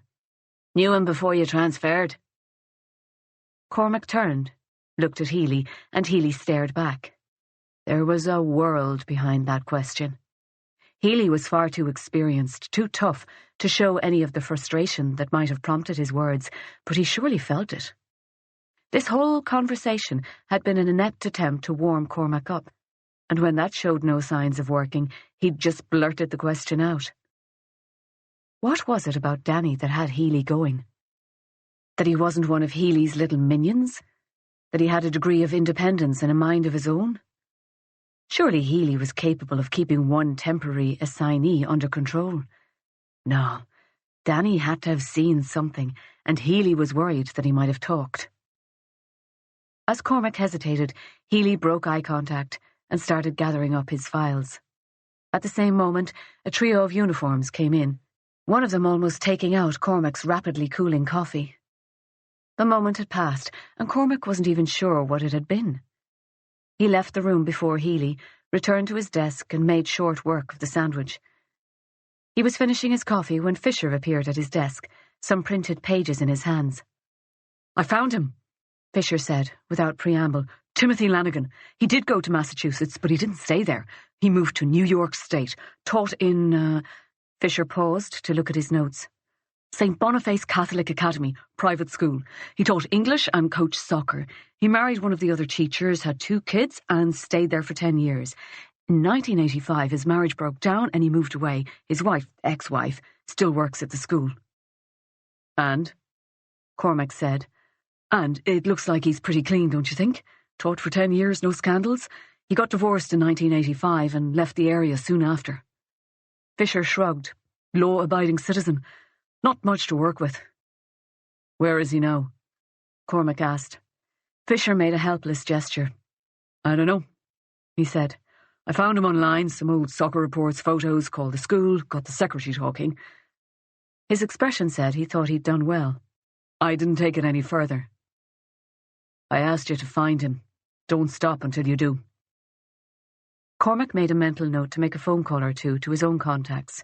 Fisher was good, and he wanted to push him, but getting information from the States quickly would require a bit of pull. Fisher opened his mouth to speak, then stopped himself. Ask, Cormac said. It's just, what's the point of it? Fisher asked. To his credit, there was no complaint in his voice, just honest curiosity. There's no DNA, no new evidence. Isn't this a waste of time? Cormac smiled, and the smile turned into a yawn, which he smothered with one hand. If you start thinking like that, then all you're doing is shutting yourself down. When you're investigating, you follow the questions until you have answers. He picked up the Blake file. Fisher took the hint and left. Cormac's little lecture to the younger man had been a timely reminder. He needed to press on. He found the number for Child and Family Services in Castlebar and picked up the phone. Chapter 15. Aisling didn't get home that night until after 8 o'clock. After her conversation with Mary, she'd turned her tired mind from the questions she'd raised and refocused on her work.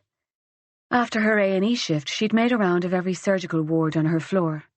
She'd read the charts of 18 patients, spoken to those who were awake, had a chat with family members, and caught up with colleagues, until she finally felt that everything was as it should be. Her finger was back on the pulse of the hospital, and for the first time since Jack died, she felt a little in control. She was also exhausted. Her feet hurt. The pad of her right foot ached like a bruise every time she took a step. Her back was tight, and her eyes were burning. Her stomach felt hard and raw with hunger. She hadn't had a chance to eat since breakfast, 13 hours earlier.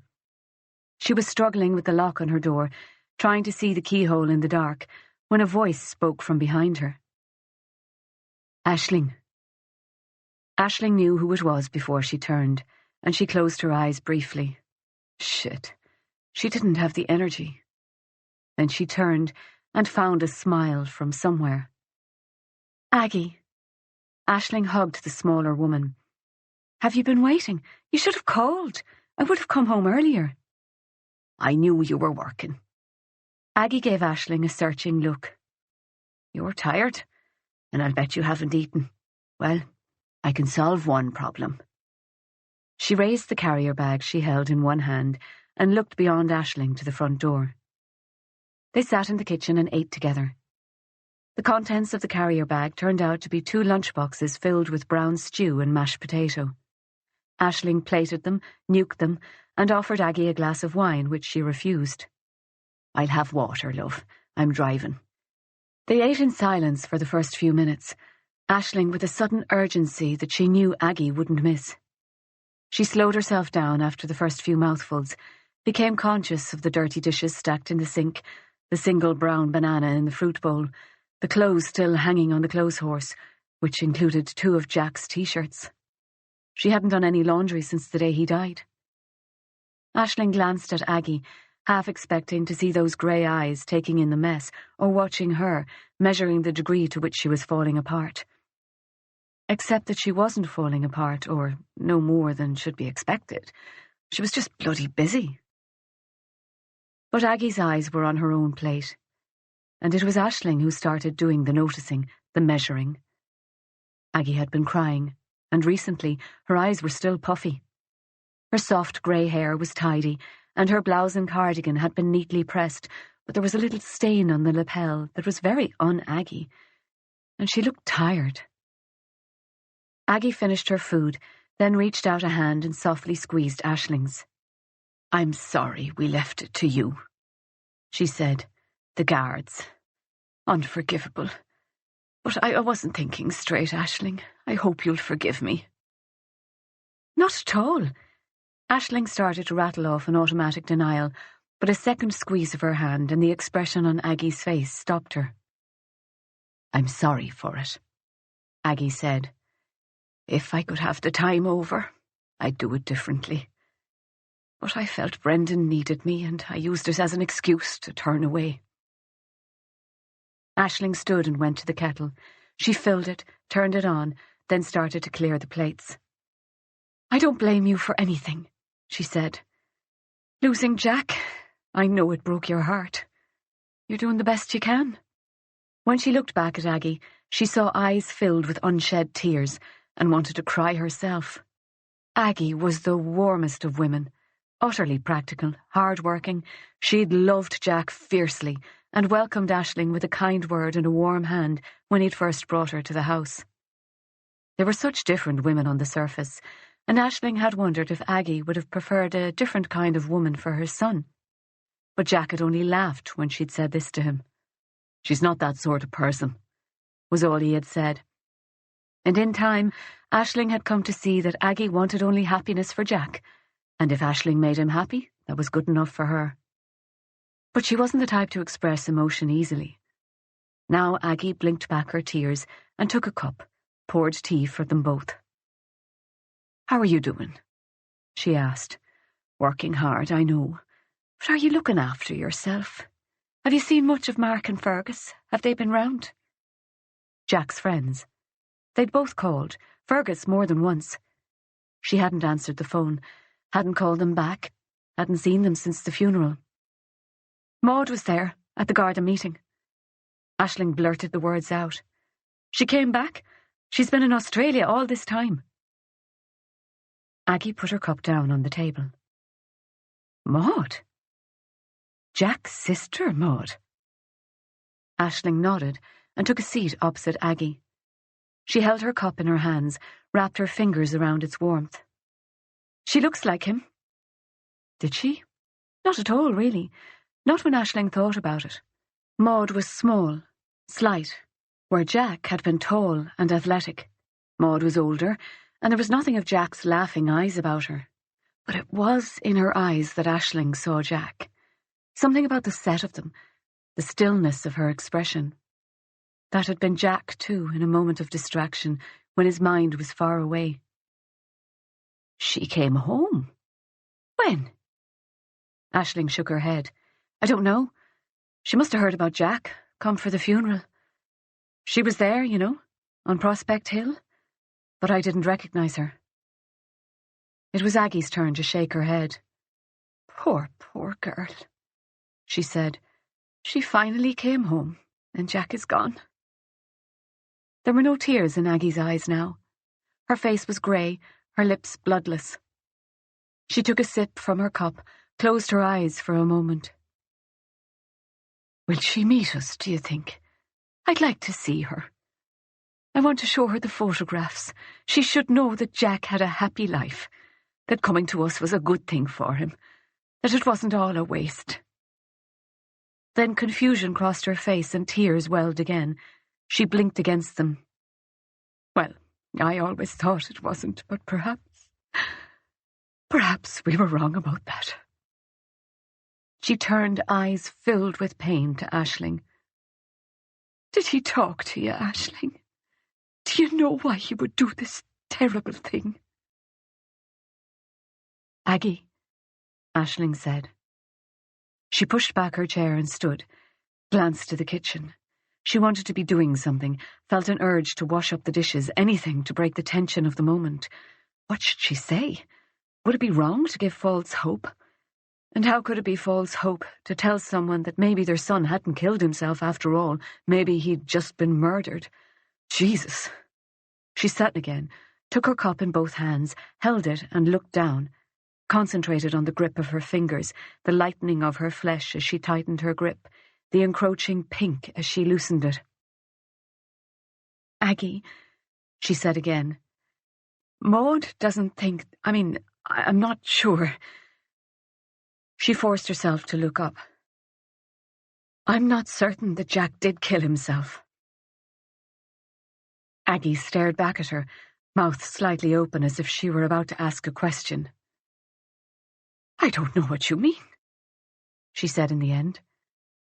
So Aisling told her the story, starting with the CCTV footage, then doubling back to the meeting with Rogers, then back again to her conversation with Maud in the hotel room. In the end, the story was so muddled, she didn't think that Aggie would be able to make anything out of it. When she finished, Aggie sat back, cup of tea forgotten, her cheeks flushed. She said nothing for what felt like a long time, and when she spoke, she blurted the words out. "I want to meet her," Aggie said. "What?" "Maud. I'd like to meet her. I always wanted to meet her. Can you call her?" Bring her for lunch on Saturday or Sunday if you're working. Aisling wondered for a second if she should start again, make a better effort of it this time, but Aggie reached over and took her hand. I want to believe he didn't do it, she said. The world would make sense again. Even though that means someone else hurt him, killed him. But it's all too much. I don't know where to start with it. But I know I want to see Maud, so I'll start with that and see where to go from there. Aisling found herself agreeing, promising to call Maud in the morning to try to set up the lunch, whenever it suited Aggie. And after that, Aggie insisted on washing up, tidying the kitchen, folding the clothes. She was flooded with a sudden energy and sent Aisling protesting to the shower. By the time Aisling came downstairs again, dressed in her last pair of clean pyjamas and her hair wrapped in a towel, the kitchen was cleaner than it had been in weeks, and Aggie was packed up and ready to go. She kissed Aisling briskly on the cheek. I'll see you on Saturday, she said. Don't be late, or be late. It doesn't matter. She laughed an uncharacteristically nervous laugh, then cut it abruptly short. It occurred to Aisling that maybe Aggie had had those moments too. Those moments of horrible self-consciousness, of guilt, of self-censorship, as if outward grief were a borrowed suit that never quite fit. But she was too tired to follow the thought through, too tired to do anything more than hug Aggie goodbye and shut the door. She was too tired even to climb the stairs and face her empty bed. She went to the living room and lay down on the couch, pulled a blanket over herself and fell asleep there, wet hair and all, and slept until morning. Wednesday, 27th of March, 2013. Chapter 16. Children and Family Services didn't return Cormac's call on Tuesday, and his second call on Tuesday evening had gotten him nowhere. His third call on Wednesday morning got him an answer, if not the one he was looking for. The voice on the other end of the phone was still chirpy, efficient. Oh, hi, Detective Reilly. I was about to call you. Yeah, there's no file, I'm afraid. I mean, there was one, but it was in the flood. The flood? Yeah, in Castlebar, 2009. The storage facility was out by the river and it burst its banks, flooded the place. They did try to recover the files, but then there was some sort of problem with mould, so they had to be destroyed. You don't have copies, scans? Not of stuff going that far back, I'm afraid. There was distraction in her voice, and he could hear conversation in the background. A moment later, she apologised briefly again and hung up. Cursing, Cormac left the station and walked into Galway, waiting until he had crossed the bridge and found a doorway that offered enough shelter from the wind for a phone call. He dialed a number he hadn't called in nearly 5 years. She answered after 2 rings. Cormac? Surprise in her voice, a hint of concern. Everything all right? She'd recognised his number, but then he would have recognised hers. Tara, how are you? Grand. I'm grand. He'd heard through the grapevine that she was married now, to a guy who worked in banking. The marriage hadn't surprised him, the banking part had, a bit. Tara had never been a big fan of suits. She was bloody good at her job, but as she'd advanced up the ranks, she'd never let go of the fact that she'd started in the trenches, while so many of the middle and upper management types she encountered had no clue what it was like on the front line. Maybe she'd gotten over her aversion, now that so many of them worked for her. Her last promotion had made her Director of Policy and Strategy at the Child and Family Agency. I heard you got married, Cormac said. Yeah, Paul. Lovely guy. I think you'd like him. She spoke a little awkwardly, then rushed out with, We're expecting. Congrats, Tara. That's great news. He was genuinely happy for her. It was what she'd wanted, from the beginning, really. She'd never pretended otherwise, and he'd always felt guilty that it had taken him so long to realise he didn't feel the same way. And you? She asked. He really didn't want to get into it. Tara, I'm sorry to call you out of the blue like this, but I'm working a case, and I'm hoping you can do me a favour. Yes? There was a caution in her tone, but she wasn't pissed off. So, He told her about the case, that he'd put in a request for a file, an old one from 20 years back, but it had been destroyed. Did she have access to any information from Dublin that she could pass to him? Silence for a moment from the other end of the phone. Cormac, you should be able to get that information through the proper channels. You don't need to come through the back door. Meaning that the back door was now closed? It's important, Tara. I know it seems like it shouldn't be with a 20-year-old file, but I think there's urgency here. The boy is dead, and something from his past may be relevant. Cormac, he cut her off. Tara, there's something off here. I have a feeling. He cursed himself inwardly. His feelings had been the cause of more than one argument when they prompted his early departure from one special occasion or another. But instead of hanging up on him, she paused for a long moment, then asked for a name. He heard the click of keys on a keyboard, then silence as Tara read whatever she saw. You're telling me that this boy is dead? Yes. Death doesn't bring an end to our confidentiality obligations, Tara said. I'm not going to give you anything that would cross that line. Of course, Cormac said. She had once before, when a child went missing and Cormac hadn't wanted to wait on a court order. But that was a different case, and those were different times. Tara went silent again. More reading or second thoughts? There was a file, Tara said. According to the system, it's in storage in Castlebar. I was told there was a flood in 2009, that the file was destroyed along with others. More keyboard clicking down the phone. There was a flood, all right, Tara said. The file is probably gone. But I think they did manage to scan at least some of them before the originals were destroyed. There's a reference number here. You could put in a request through Dublin. I'll keep an eye on it for you. See what comes up. It would take at least a week, maybe more. Is there anything you can tell me now? Cormac asked. Was anything scanned into the system, or if there's a name, a social worker I can track down locally? Another pause. There are a lot of names here, a lot of different caseworkers. I can give you the most recent. Cormac blew out the breath he hadn't known he was holding. Thanks, Tara. I appreciate it very much. I'll owe you one. She gave him the name. You were always a good cop, Cormac. If you're asking, I'm sure it's for a good reason. He was surprised how good it felt to hear her say this. They said their goodbyes and he hung up, then immediately dialed again. 30 minutes later, he pulled in outside a neat detached house in Knocknacarra, in the heart of suburbia. Identical houses stretched away in either direction. There was a small landscaped park opposite the house. Someone had installed a swing set and a miniature set of plastic goals. He knocked on the door, and a moment later it was opened by a woman who was in the process of shrugging on a coat. Catherine Shelley? He asked. She nodded. Detective Sergeant Cormac Reilly, he said. I'd like to talk to you about a case you were involved in when you worked out of Castlebar. Her face stayed blank for a long moment. I'm not a social worker anymore, she said. I haven't been one for a long time. You should call the office. Someone there will speak to you. I need to speak to someone who met these children back in the early 90s. I'm told you worked the case. Really, I'm just looking for background, your impressions of the family, whether or not you can remember any associates, that sort of thing. I really don't think I would remember any details, particularly without the files. I don't think I can help you.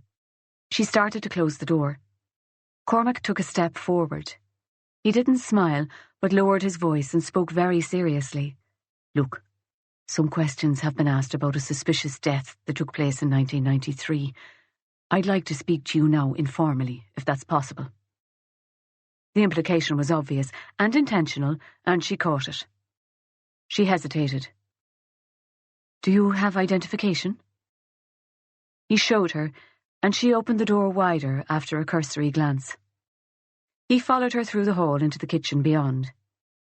The house was warm and inviting, the hall tidy except for a bundle of coats slung over the bottom of the banisters. The kitchen was a welcoming room too, bigger than the front of the house had led Cormac to expect.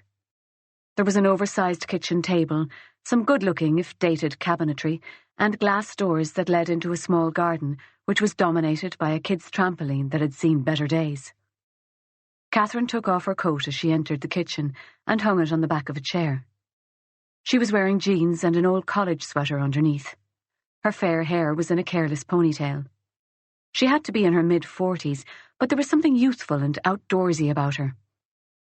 "My girls are playing in a hockey tournament," she said. "I was going to watch them. I don't have too long." Cormac nodded but said nothing, and after hovering awkwardly for a moment, manners or habit kicked in, and Catherine gestured to him to take a seat and went to put on the kettle. "When did you move to Galway?" he asked. She added tea bags to a teapot.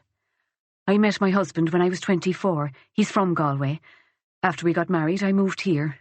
I gave up work after I got pregnant. I was glad to give it up. I was burnt out." She looked at him sharply, as if expecting criticism. "That's not unusual," she said. The kettle started to whistle, and she leaned back against the counter, her arms crossed. "Which case is it?" she asked. "Blake," said Cormac. "Maud and Jack Blake." There was uncertainty in her eyes for a moment, and then her face cleared as recognition hit.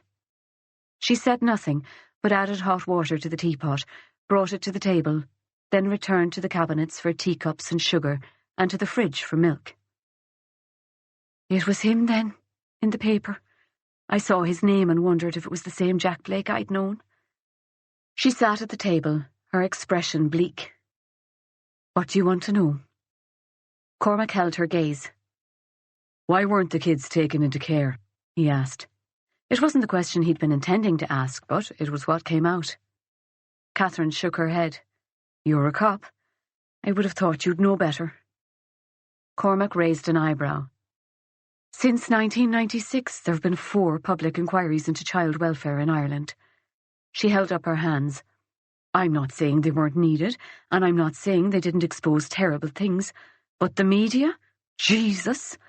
They apply today's thinking to things that happened 20, 30 years ago, and they just stoke up outrage. And it's all the fault of the social workers." Her face flushed.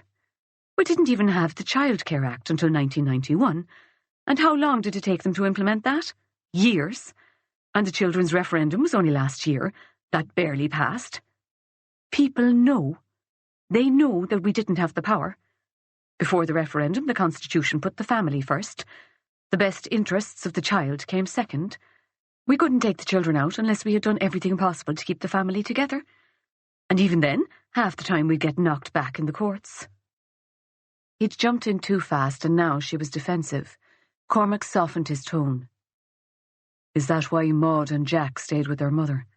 Because of the Constitution?" She stared back at him, still flushed, breathing a little fast. "No," she said at last, then shook her head.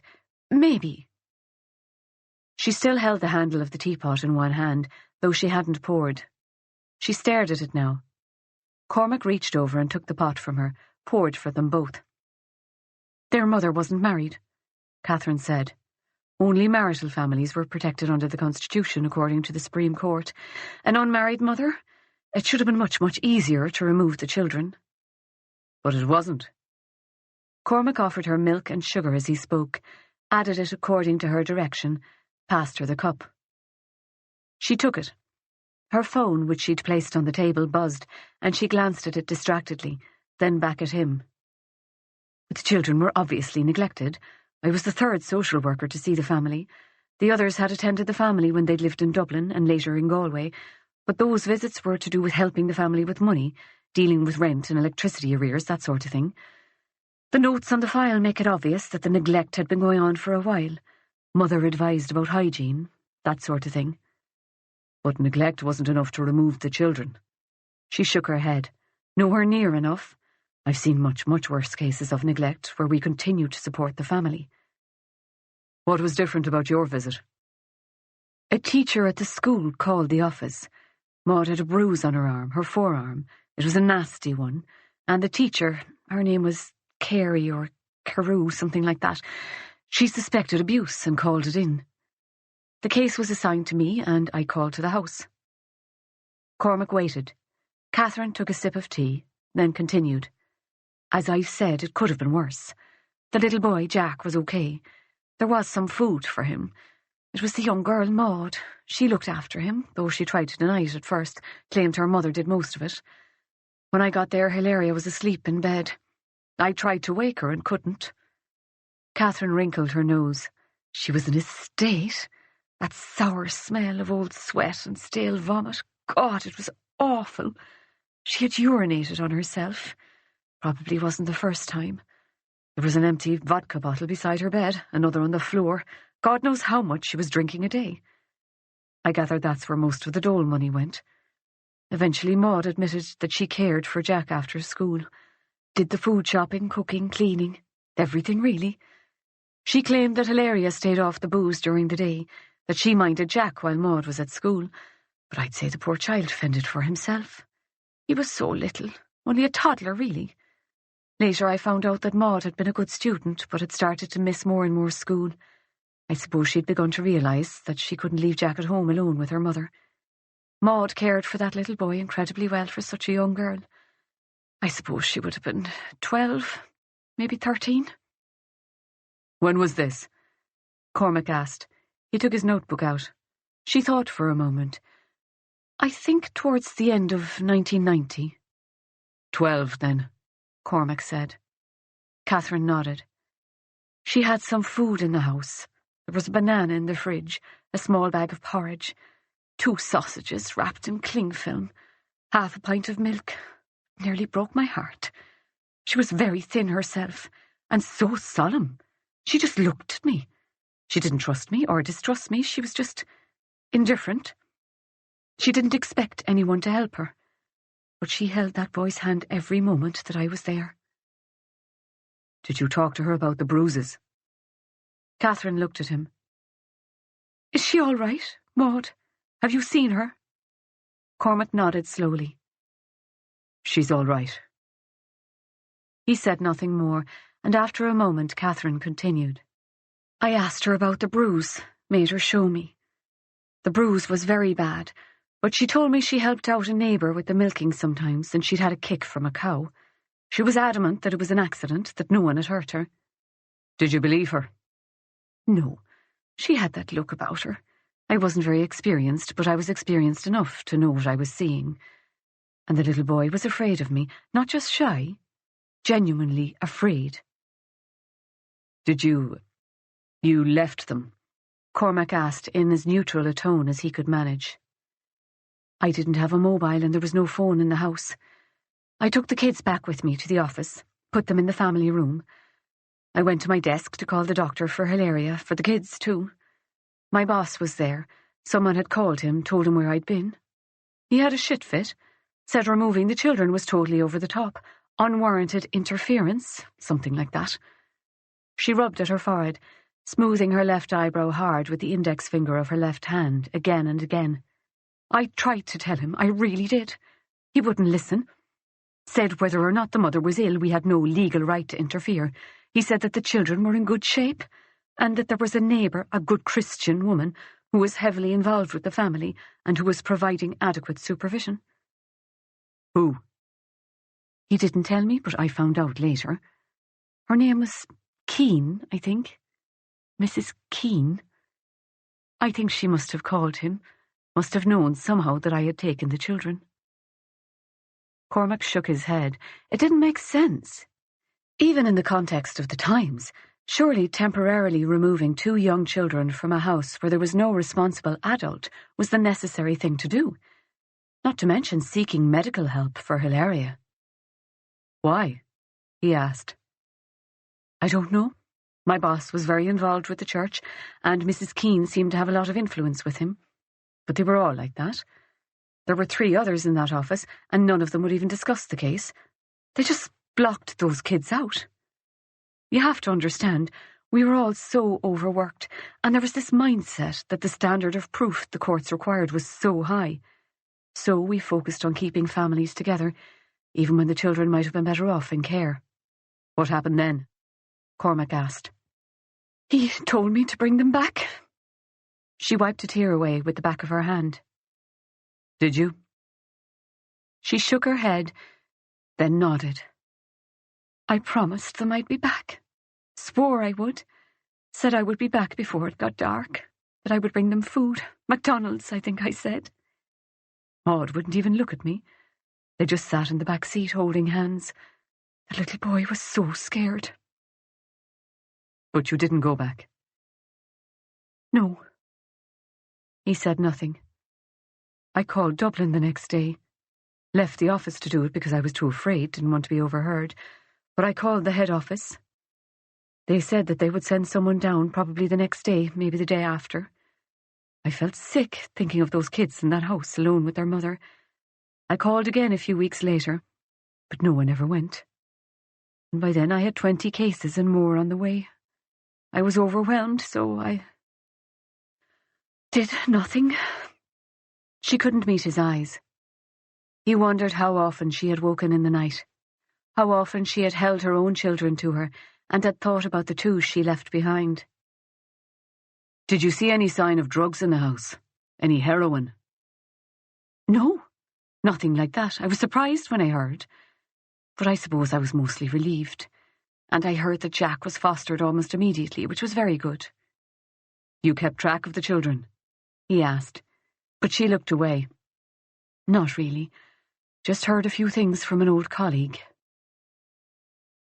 After a moment she stood and walked to the sink, taking her cup with her. I'm sorry, but I have to go, she said. The neighbour, Mrs. Keane, did she stay involved with the family? I believe so. I heard that she collected Hilaria's dole. I suppose it was the unmarried mother's allowance in those days. You could do that then.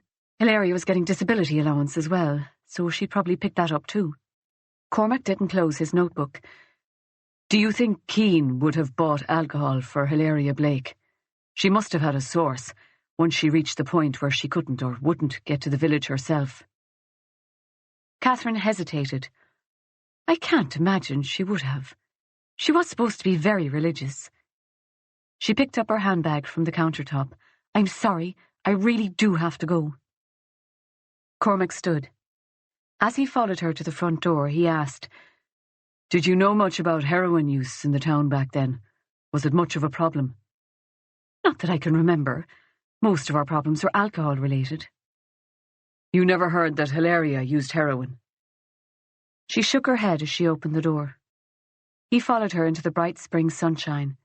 It was still cold, but he welcomed the fresh air and the sight of blue sky. The rain in Galway was so much more constant than in Dublin. It was hard to believe the cities were only a few hours apart.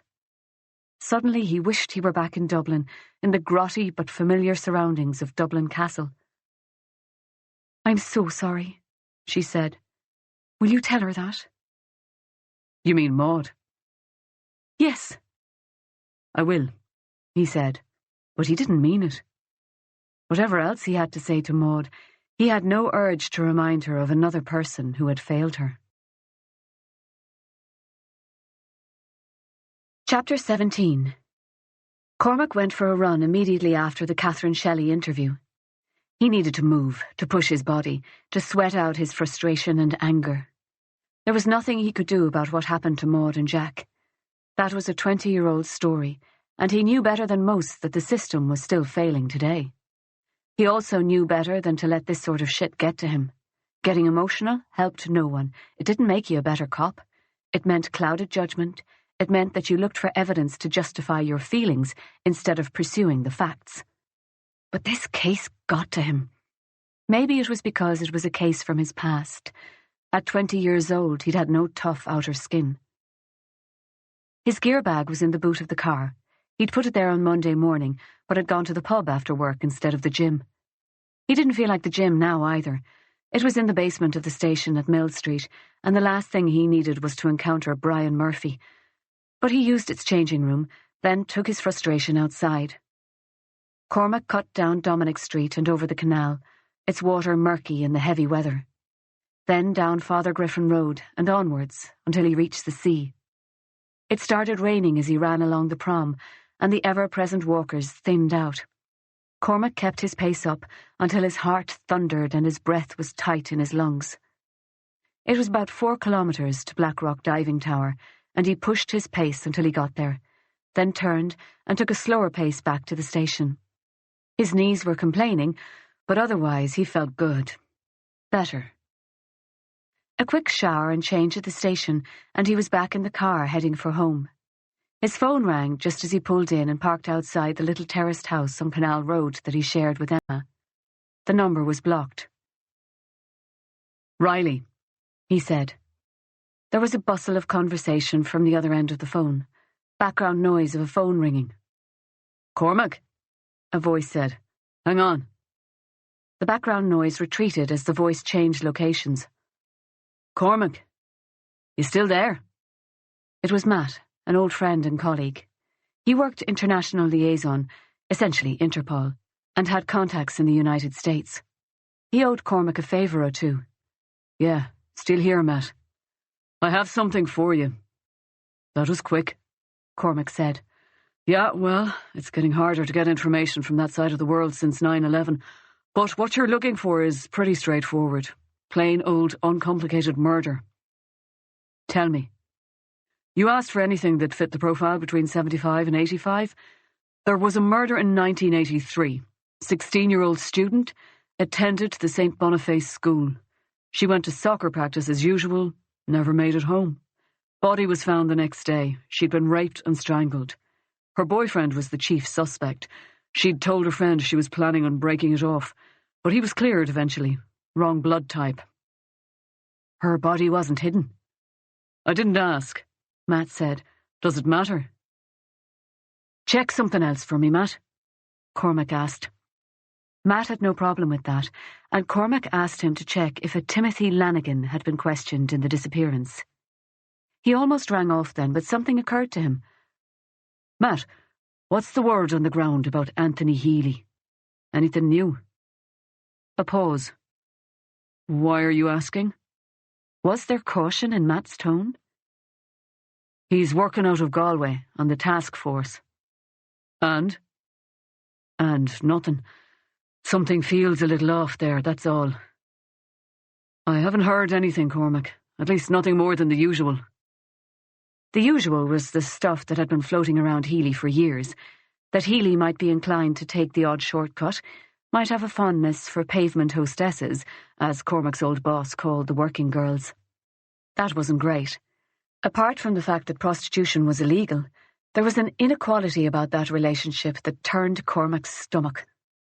"You sure?" "Yeah. Cormac, sorry mate, I have to go." And a moment later Cormac had dial tone in his ear. By the time Cormac made his way to the house, he'd cooled down and started to feel stiff. He was hungry and pleasantly surprised to open the door to the smell of dinner cooking. "Em?" he called. "Kitchen!" she called back, and he found her there, cheeks flushed, the room warm from the heat of the oven. She smiled at him, came forward for a hug and a kiss. Her hair was still damp from the shower. He held her close for a moment, breathed her in. When he let her go, she turned back to the food she was preparing. Cormac sat and unlaced his boots. "That smells fantastic," he said. It did. Emma liked to cook when she had time. "It's my standard special, I'm afraid," she said. "You'll be sick of it, but I wanted to make something nice, and my imagination deserted me." "I wasn't expecting you." 3 late nights in a row is enough," she said. She gave him another smile over her shoulder. Cormac got a wine glass from the cupboard, poured himself a glass from the bottle open on the kitchen table, then returned to his seat and watched her work. She was turning a lamb rack in the pan, browning it. She had already put potatoes in the oven, had herbed breadcrumbs ready. He watched her press the crust to the rack, every movement neat and precise, before putting the lot in the oven. "Ta-da!" she said, turning to him, picking up her own wine glass from the counter. 20 minutes and we can eat." She sat opposite him, reached one socked foot under the kitchen table, and rested it on his lap. "Work's going well?" he asked. "Getting there. Lab's good to go. Interviews for the last 2 researcher positions start tomorrow, and I am taking the whole weekend off." She made a face. I know I've been a bit useless lately, total workaholic, but I promise things will settle down. She kept talking, suggesting possible plans for the weekend ahead. Go to Dublin Friday evening, see some friends. There was a rugby match. If he fancied it, he should go, while she got some shopping in, and they could meet for an early, boozy dinner after. Or, if he didn't feel like the trip, maybe they'd just hang out in Galway, do a bit more exploring. Cormac was distracted, his mind wandering back to the Catherine Shelley interview as she spoke. "What about Danny?" she asked. "Did you ask him for dinner? We could have them here if you like, or just meet in town." "I'm not sure about that," he said. "I've asked him again, but he hasn't said whether or not he can do it." "Maybe Sarah doesn't want to. She doesn't know us.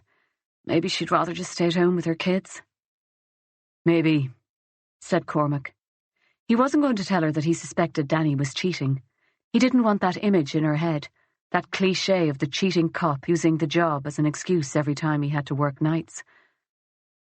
Emma got up to check on the food, and the conversation died. Was she pissed off? "I can ask him again," he said. "It doesn't matter," she said. She started to put plates together, and he got up to help. He almost told her about Lorna McIntyre and the possibility that she was missing, but she'd already changed the subject, and he didn't want to bring the mood down on what might be their only night in together this week. When they sat down to eat, they talked about incidentals. They finished the first bottle, and Cormac took a second from the wine rack without really thinking about it. When he had sat down and poured for them both, he turned the conversation to the Blake case, and Emma listened, her grey eyes serious. It was hard to listen to. Not that she didn't have a point. Worse things happen today, where something gets missed or a child slips through the cracks, and this was 20 years ago. It's easy to forget how much has changed. "But," Emma said. Cormac grimaced. "I don't know. It's hard to listen to from someone who was part of it, you know. She was too quick with the excuses." They fell quiet for some time then, Cormac lost in his thoughts, Emma watching him. Eventually she spoke. "You don't usually talk about your cases," she said. There was empathy in her eyes, and sadness. "This one is different for you, isn't it?" "Christ, he said. He got up and poured a glass of water from the tap, drank and turned to her. "Sorry." He smiled at her. "Very dramatic." So much for his plan to keep the mood upbeat. She hesitated, then shrugged. "I'd much rather know than not, if there's something on your mind. We don't have to talk about it. But it's better for me if you can tell me enough so that I understand at least a bit of what's going on with you when things are difficult." If he told her a quarter of the shit he saw, it would break her heart. She'd grown up in a house of privilege, and though she'd had her own trauma, it was different. One shocking, even horrific, incident did not undo a lifetime of love and care and plenty. Cormac reminded himself that he'd had more than his fair share of love and care himself, if not so much of the plenty. "It's Jack," he said. "So many of the kids we see, even the ones who go into care, what they go through before we get to them. They never fully recover. Jack was one of the few kids to get out intact." He stopped talking, didn't want to finish the sentence. "But if he committed suicide, even years later, it means none of them are safe." She finished for him. "Yeah." She nodded, then changed the subject. It shocked him sometimes how well she knew him. She could delve straight into him, right to the centre, then pull back and move on before he realised she was there. They talked for a little longer, then went to bed. Emma turned to him with a warmth and desire that easily matched his own, and for a short time the Blake case and station politics were washed clear from his mind. She fell asleep quickly afterwards, lying on her side with her face turned away from him, her body utterly limp and relaxed. He ran a hand down her back, warm, velvet-soft skin, and she sighed in her sleep. His eyes traced the scar that ran along her jaw. She'd had to have surgery to reset it. A fainter, spider-like scar started at the very edge of her forehead and ran back under her hairline. Emma shifted in the bed beside him, then sighed again, and seemed to settle back into a deeper sleep. Cormac lay down on his back, one hand behind his head, and stared up at the ceiling. He had to find a way to make Galway work. He would take these shitty cases and make them shine. He was dropping off to sleep when his phone buzzed. A message from Matt with a link. No subject, no text. He clicked on the link, and it brought him to the website of The Independent. Seconds later, he was looking at Healy's grinning face. In the photograph, Healy was wearing a reflective Garda vest and a hard hat as he stood beside a front loader that was pushing plastic-wrapped bags of something into the teeth of an incinerator. Cormac scrolled down to read the caption. Gardaí destroy more than €2 million worth of drugs. Scroll down further to the article, which was dated the 11th of March, 2012. Detective Sergeant Anthony Healy watches as €2 million worth of cannabis plants, crack cocaine, and heroin is incinerated. This enormous haul had been recovered from the North Dublin area by Gardaí over the last 6 months. It was taken to a local incinerator by officers and destroyed today. Seizing these drugs has meant that we have stopped them getting onto the streets of Dublin, said Detective Sergeant Anthony Healy. Today is the culmination of months of work. We need the help of the public if we are to continue to have this level of success. I urge people to use the confidential tip line if they have any suspicions about drug activity. Cormac turned off the screen and put his phone down, then lay back on his pillow and stared again at the ceiling. Matt had sent that for a reason, and it wasn't so that Cormac could admire Healy's sterling work. This was confirmation. Healy was up to something, and whatever it was had something to do with that drug haul. It was equally clear that Matt wasn't in a position to give him any more. Maybe there was an ongoing operation. No, if Cormac was going to do anything about Healy, he was going to have to do it alone. Thursday, 28th of March, 2013. Chapter 18. Cormac sat at his desk, typing up his meeting with Catherine Shelley and thinking about the text message he'd just received from Emma. She wanted to know if he was on for going to Dublin or not. He didn't want to go and wasn't sure why. Maybe it was just that he didn't want to head back and see friends until he had stuff sorted out in Galway. The Blake case was moving forward, but he was following the slimmest of threads, which might snap at any moment. Going to Dublin would mean leaving early on Friday, and he didn't want to be out of the station right now. Something was going on with Healy, and whatever he was involved in had him under pressure. There was a burst of laughter from the other side of the room. Healy was Mr. Happy today, one joke after another. But his tension was evident in the set of his shoulders and the glances he kept sending Danny's way. Danny was sitting at his desk, head bent over his work, ignoring the crack and the messing around him. He hadn't been around at all for the last 2 days. Cormac had looked for him a couple of times, and when he hadn't found him, had assumed that he'd gone to Dublin after all, to track down Laura's elusive friend. The fact that he was back at his desk suggested that whatever he'd found in Dublin was good news. Cormac would drag him out for pints that evening without Fisher and check that all was okay. Maybe push a bit more about Healy. In the meantime, he had work to do. The meeting with Catherine Shelley hadn't brought much new information, once he'd had a chance to sit down and analyse it, but in a backward sort of way, that was helpful. She had given him a different take on Mrs. Keane, now the helpful neighbour, according to Catherine Shelley. Why had she wanted the children to stay with a mother who abused them? If she was that close, that present, she must have known what was going on. Tom Collins had been very sure that Keane was the one supplying the alcohol. It should have been counterintuitive, that whole story, that a religious woman would have interfered with social workers trying to care for those children, that she would have plied an alcoholic with booze. Somehow it wasn't. Somehow it was utterly predictable. How much of his views about Catholic Ireland had been formed by the outpouring of stories of abuse over the past 10 years, from the Magdalen Laundries to Brendan Smith? Had he felt the same way, suspicious of all things religious, back in the 90s? He honestly couldn't remember. He was still mulling over this when his phone buzzed, and a voice he didn't recognise told him that he was to report to Chief Inspector Murphy's office as soon as possible. Cormac gathered the file in his notebook and left the room, climbing the stairs to Murphy's office. Murphy's aide, a female officer, waved him directly in. Murphy listened politely enough while Cormac walked him through his work so far. It was premature for a briefing. He'd only had the case a few days. A review meeting this early smacked of micromanagement. What happened to preliminary report by Friday? Murphy leaned back in his chair, allowing it to swivel slightly from side to side as he listened to Cormac.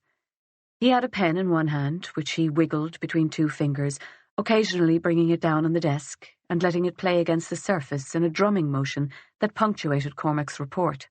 It was distracting, as was the tension on Murphy's face. He waited until Cormac had gone through it all, right up to the social worker interview, Cormac's planned next steps, and his view that the investigation was, so far, not showing any signs that it would yield a suspect, let alone an arrest. When he finished speaking, Murphy paused for effect, then sighed. "That's it?"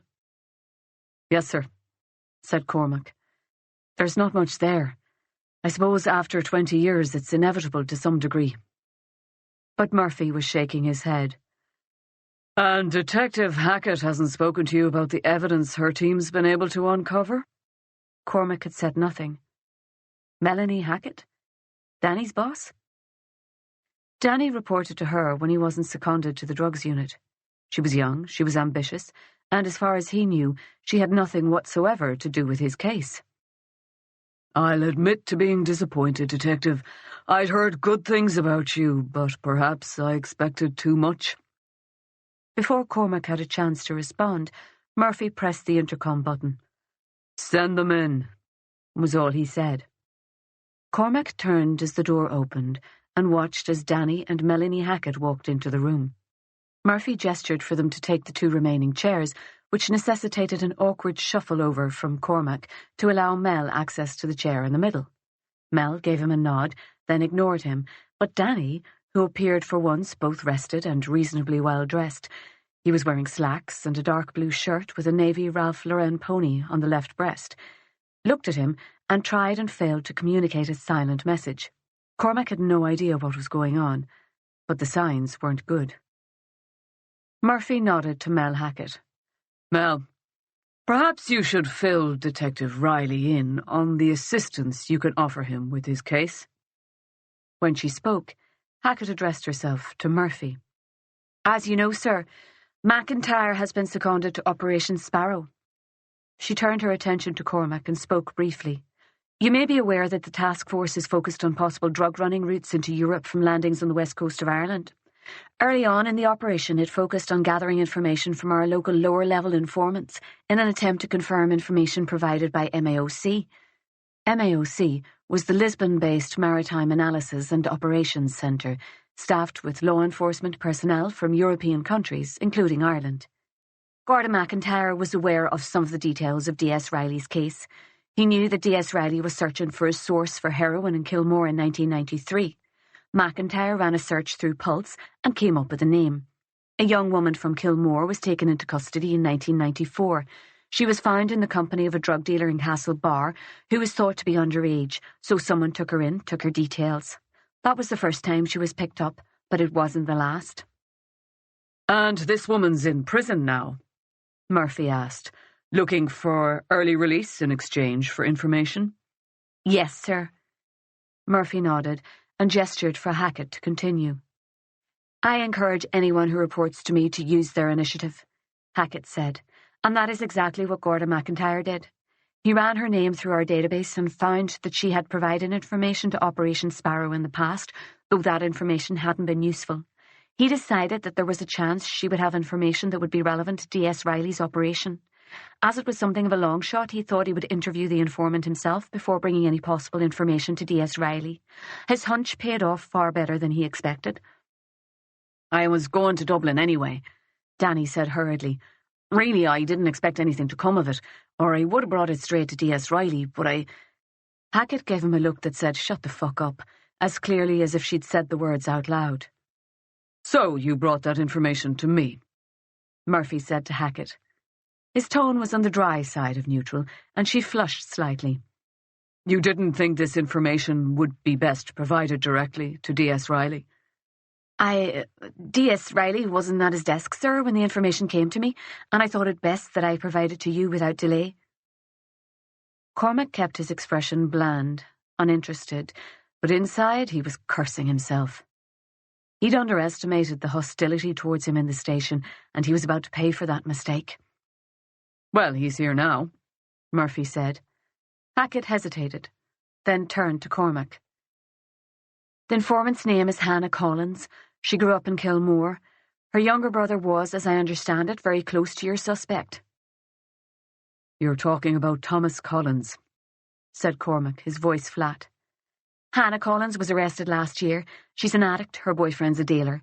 The boyfriend beat up another addict who owed him money. Hannah was involved. She was convicted of conspiracy to commit GBH and sentenced to 5 years. She's served just under a year. McIntyre, will you please report the substance of your interview with Hannah Collins?" Danny cleared his throat. He didn't look at Cormac. I was aware from conversations with D.S. Reilly that he was investigating a suspicious death in Kilmore in the 90s. The victim died from a heroin overdose. As D.S. Hackett said, I found Hannah's name on Pulse, figured that if she was doing drugs in Kilmore in 94, there was a reasonable chance that she might know where D.S. Reilly's suspect could have bought heroin in 1993. I saw she was in prison. I ran her name through the Operation Sparrow database and found she'd been an informant once before. Danny shrugged. He looked miserable. I thought it would be worth visiting her while I was there, see if she had any idea who would have been supplying heroin locally back in the day. Danny shifted his weight awkwardly. I would have spoken to D.S. Reilly first, but as D.S. Hackett said, I thought it was a bit of a long shot. "A long shot worth taking, it seems," Murphy said. "Yes, sir." Shit. There was nothing Cormac could do but sit back and watch it coming. Danny continued. "Hannah's given a statement. She says that Maud Blake came to her directly to ask her to procure heroin for her. Hannah introduced Maud to her boyfriend at the time who sold heroin to Maud. 2 days later, Valeria Blake died of an overdose." Cormac finally escaped the office 15 minutes later. It was agreed that Hannah Collins's statement would be passed to him by Danny and Mel. He was to get full copies of Valeria Blake's medical records, assuming that they hadn't been destroyed. And then he was to bring Maud in for questioning. He didn't go far, just walked to the end of the corridor and waited at the corner. As he'd suspected, Danny got the boot shortly afterwards. Murphy wanted to speak with Melanie Hackett alone. Cormac gave Danny a jerk of the head, then turned and walked down the stairs and out of the station, not looking to see if Danny would follow. He turned left at the steps and walked into the car park, waited. Why hadn't Danny come to him? Ambition? "Hannah Collins," Cormac said when Danny reached him. "Is this bullshit, Dan? Why is it this smells of bullshit to me? Christ, Cormac, I'm sorry." "I don't want to hear about sorry. You could have called me 40 times since yesterday and you chose not to." "It wasn't like that. I couldn't call you last night because my phone died. By the time I got out of Docus, it was dead as a doornail, and I got back too late. I wasn't bothered about it because I figured I'd see you this morning and I'd tell you then." "Danny, you were sitting at your desk all morning. You could have given me a heads up at any time." Danny grimaced. "Hackett was waiting for me when I got in. I told Healy that I had to go to Dublin to work on something for her. Look, I've no holidays left. I had to take the time. Lorna's friend hadn't called me back all week, and no one who knows her knew anything about a music festival. They all thought Lorna was coming home for the weekend." Christ. Cormac blew out a long breath. "Hackett was all over me. She was going to put me on report. I can't afford to have her pissed off at me too. You know I'm on the outs with the task force. If Hackett won't work with me, I'm fucked. And I just moved the family to Galway. So I told her about the Collins thing to get her off my back." "Did you find her?" "Lorna's friend? Yeah. Danny's face was grim. I phoned her and it was all bullshit. She never saw Lorna there. She just said she had, because when she saw on social media that Lorna's family were looking for her, she assumed Lorna was up to something she didn't want to share with us. She lied, stupid bitch, because she thought Lorna would appreciate a bit of cover. It was only when Lorna never called her back, never answered her messages, that she realised something more might be going on.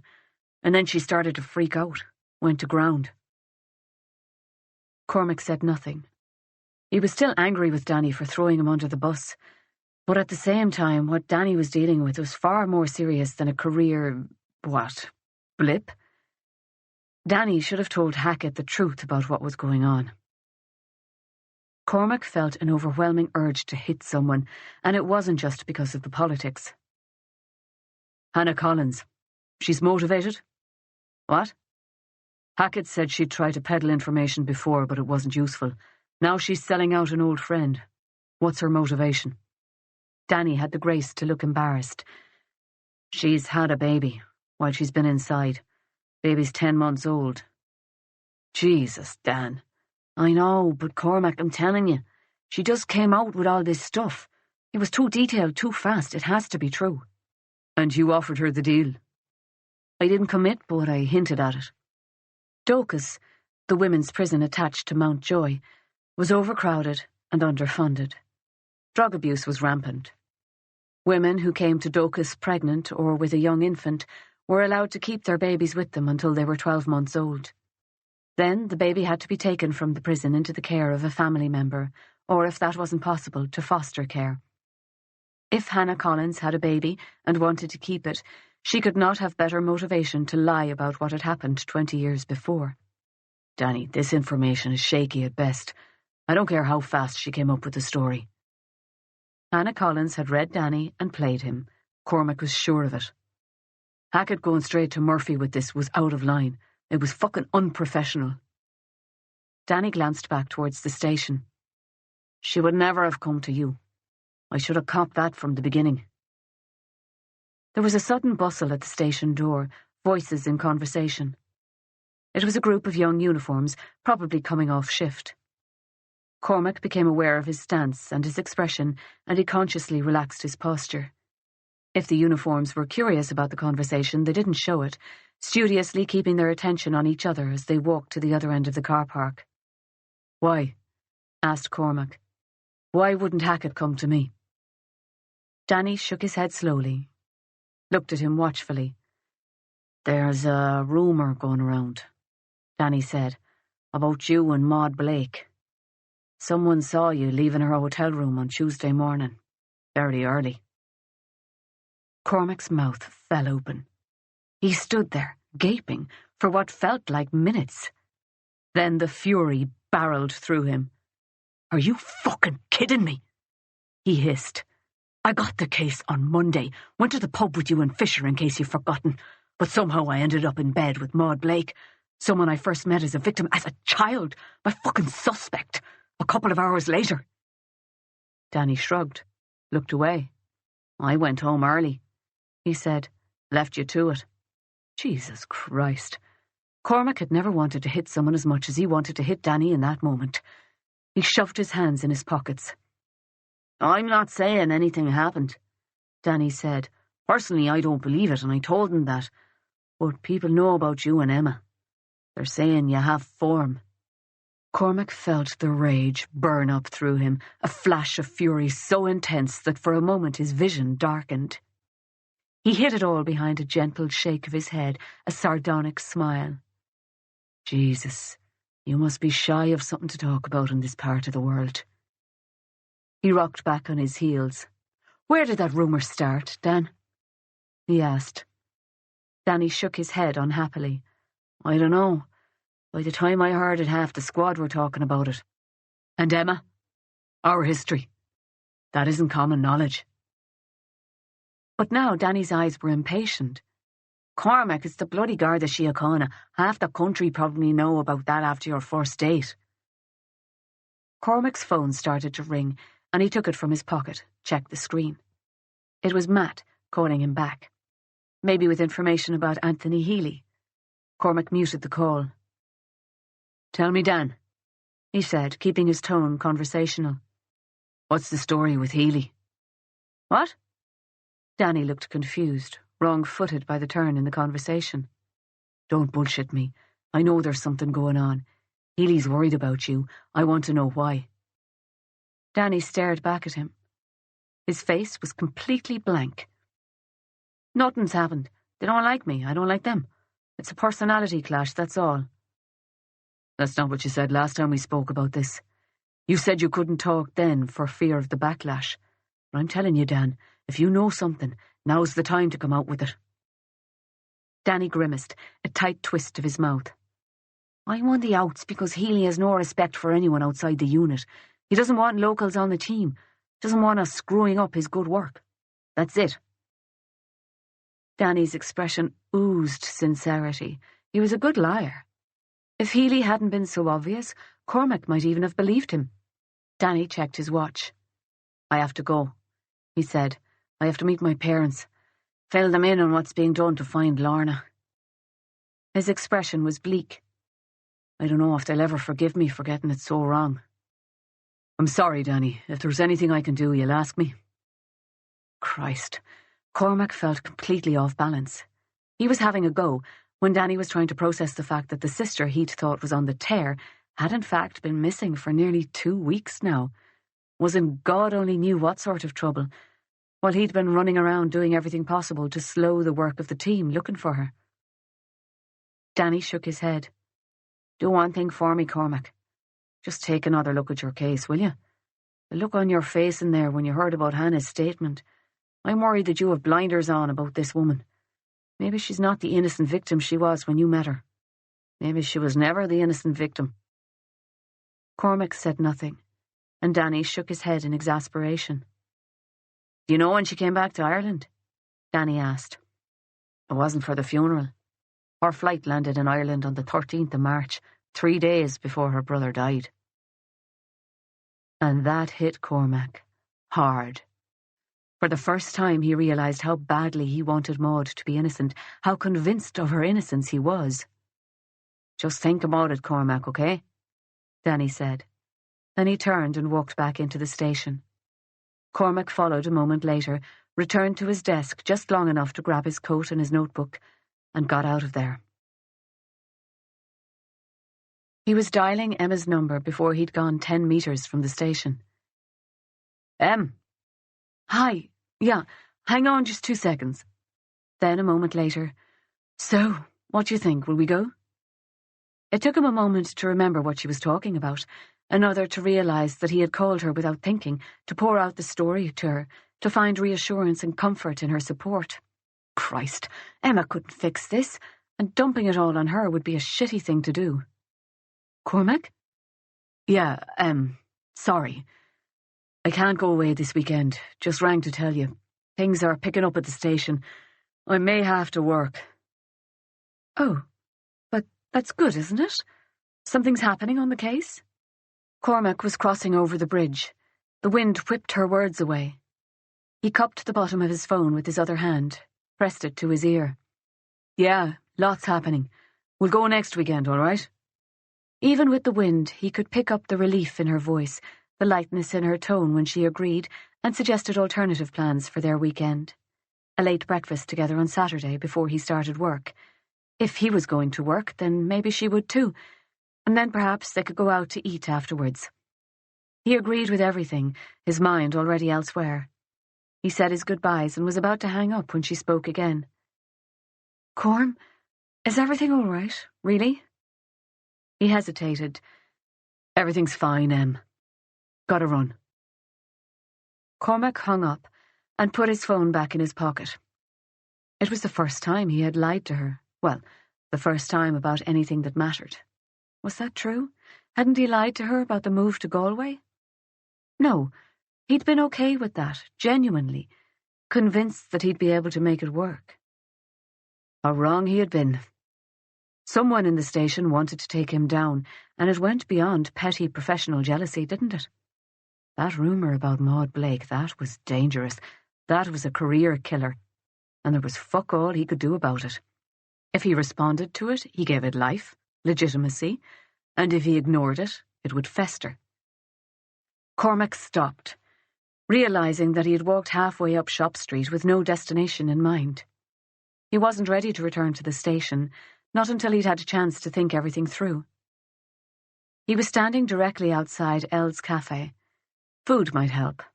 Coffee definitely would. He went inside, ignoring the queue at the takeout counter. He ordered coffee and a sandwich and found a seat at the back of the room. The tables were small, the chairs delicate. He settled himself gingerly into a chair not designed for a 6'3", 190-pound man. His legs barely fit under the table. The cafe was busy, background music and the chatter of multiple conversations blocking out individual voices. Cormac took out his notebook, flicked back through the pages. He thought best with a pen in his hand, a piece of paper in front of him. He had orders to take Maud Blake in for questioning, but he wasn't ready. It was too soon. Was there a chance that Danny was right? Did he have blinkers on when it came to this case? He flicked back through his notes, following the logic of his investigation so far. No, it was bullshit. If Danny, or anyone else for that matter, thought that he was missing or ignoring evidence because he was convinced of Maud's innocence, they were wrong. How are you? He looked up. Detective O'Halloran. She took the seat opposite him without waiting for an invitation. She was wearing a black rain jacket. Her curly hair was damp and tousled by the wind. She was eating an apple. She took a small bite, chewed and swallowed. I worked with a friend of yours last year, on a sex trafficking thing, Sean Hegarty. You know him, right? She didn't wait for his response. I called him up, asked about you. He said you're good at your job. The expression on Carrie's face said she had trouble believing it. I'll have to thank Sean next time I see him, said Cormac. He didn't say that Sean had said the same about her. She took another bite of her apple, chewed, waited for him to fill the silence. Cormac took a bite from his panini, chewed, and washed it down with coffee. Said nothing. You're good friends with McIntyre, aren't you? Carrie said eventually. Cormac raised an eyebrow. Known him a long time, have you? Old school friends, is that the story? We were in Temple Moor at the same time, Cormac said. Stayed in touch over the years? Meet up regularly with the wives, the kids, that sort of thing? Her eyes strayed to Cormac's left hand, where she clocked the absence of a wedding ring. I wouldn't say that, no, said Cormac. Her questions had the rhythm of an interrogation. He could tell her to fuck off, but he was curious to see where she was going. She was interesting, too, something about the brightness of her eyes, the bird-like cock of her head. He's had a bit of a hard time lately, your friend. Cormac laughed. Fair to say you've had something to do with that. He's told you she's at a music festival, hasn't he?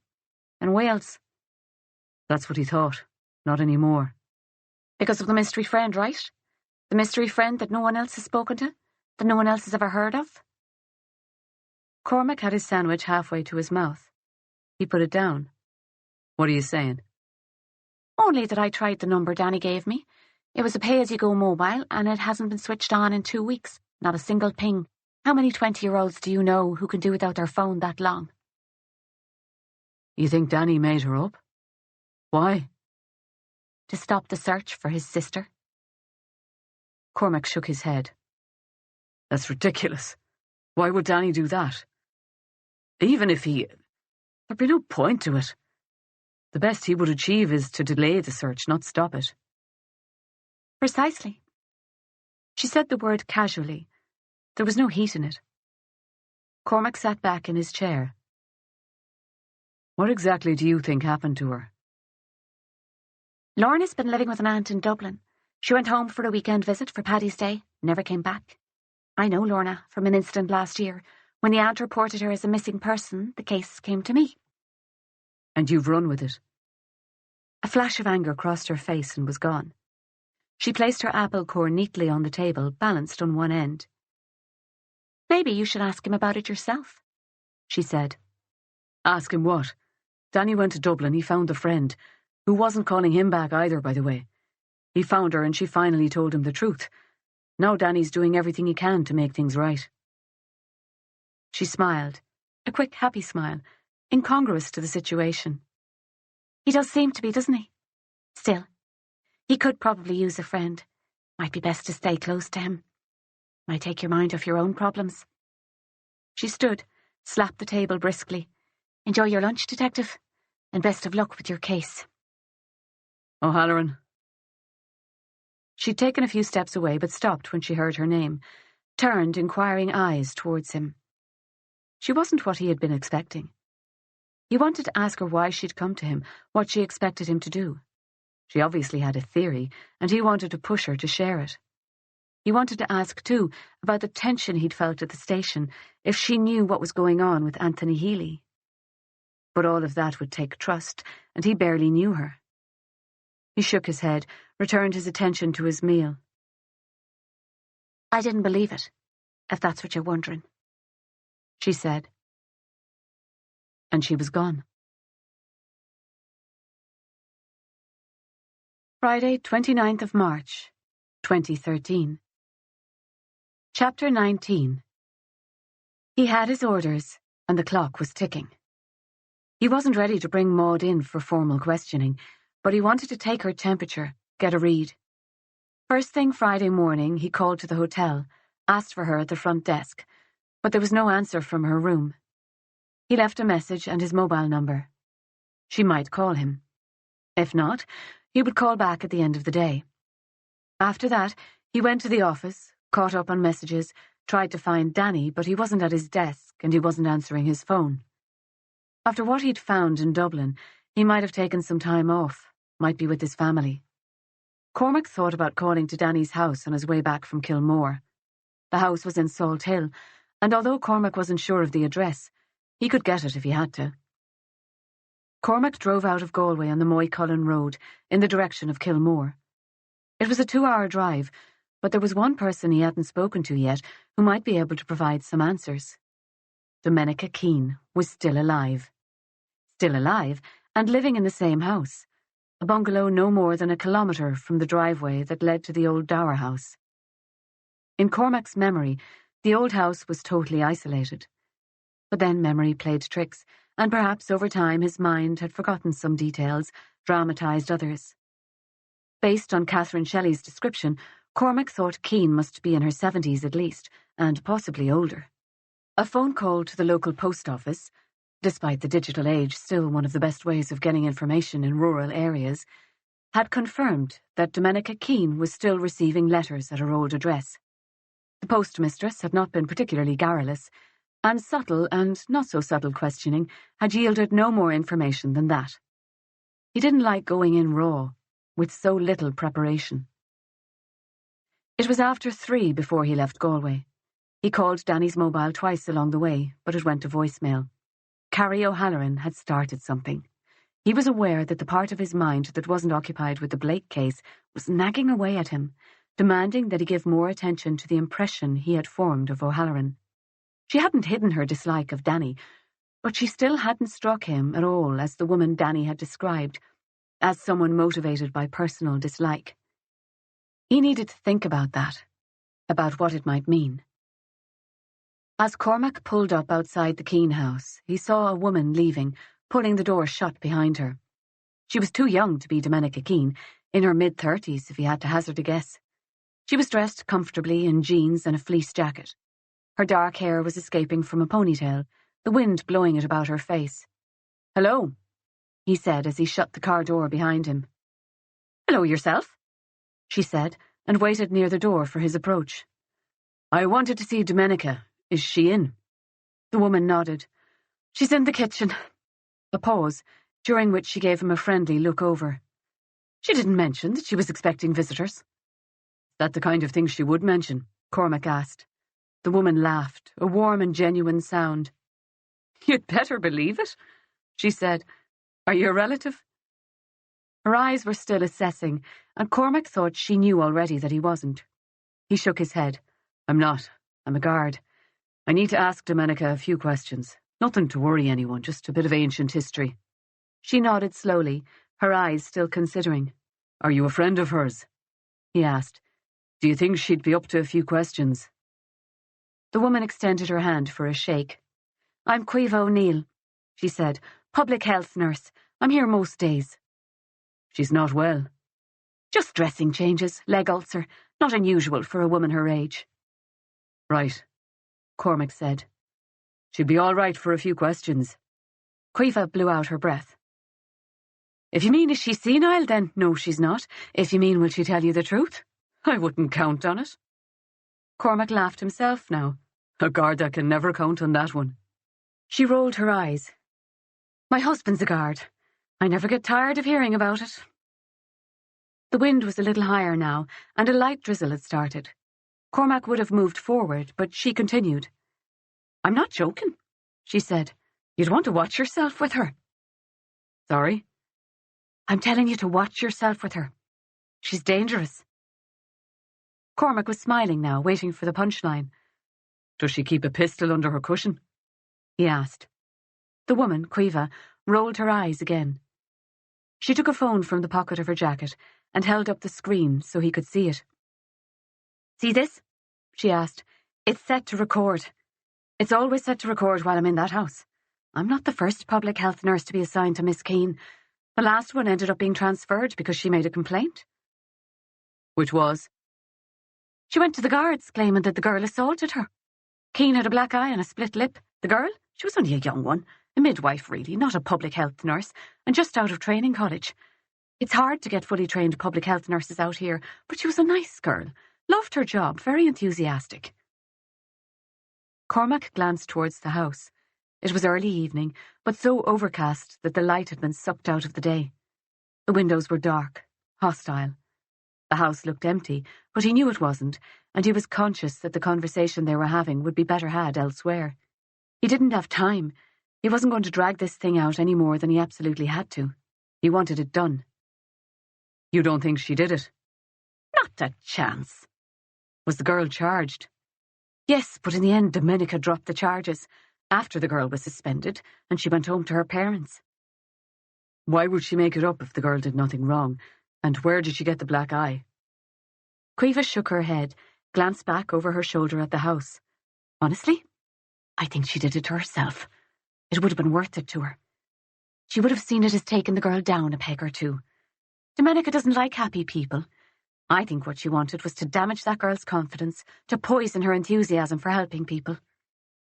Caoimhe walked to her car and opened the passenger door to put her bag inside. If you're right, she sounds like a lovely person, Cormac said. She turned to him.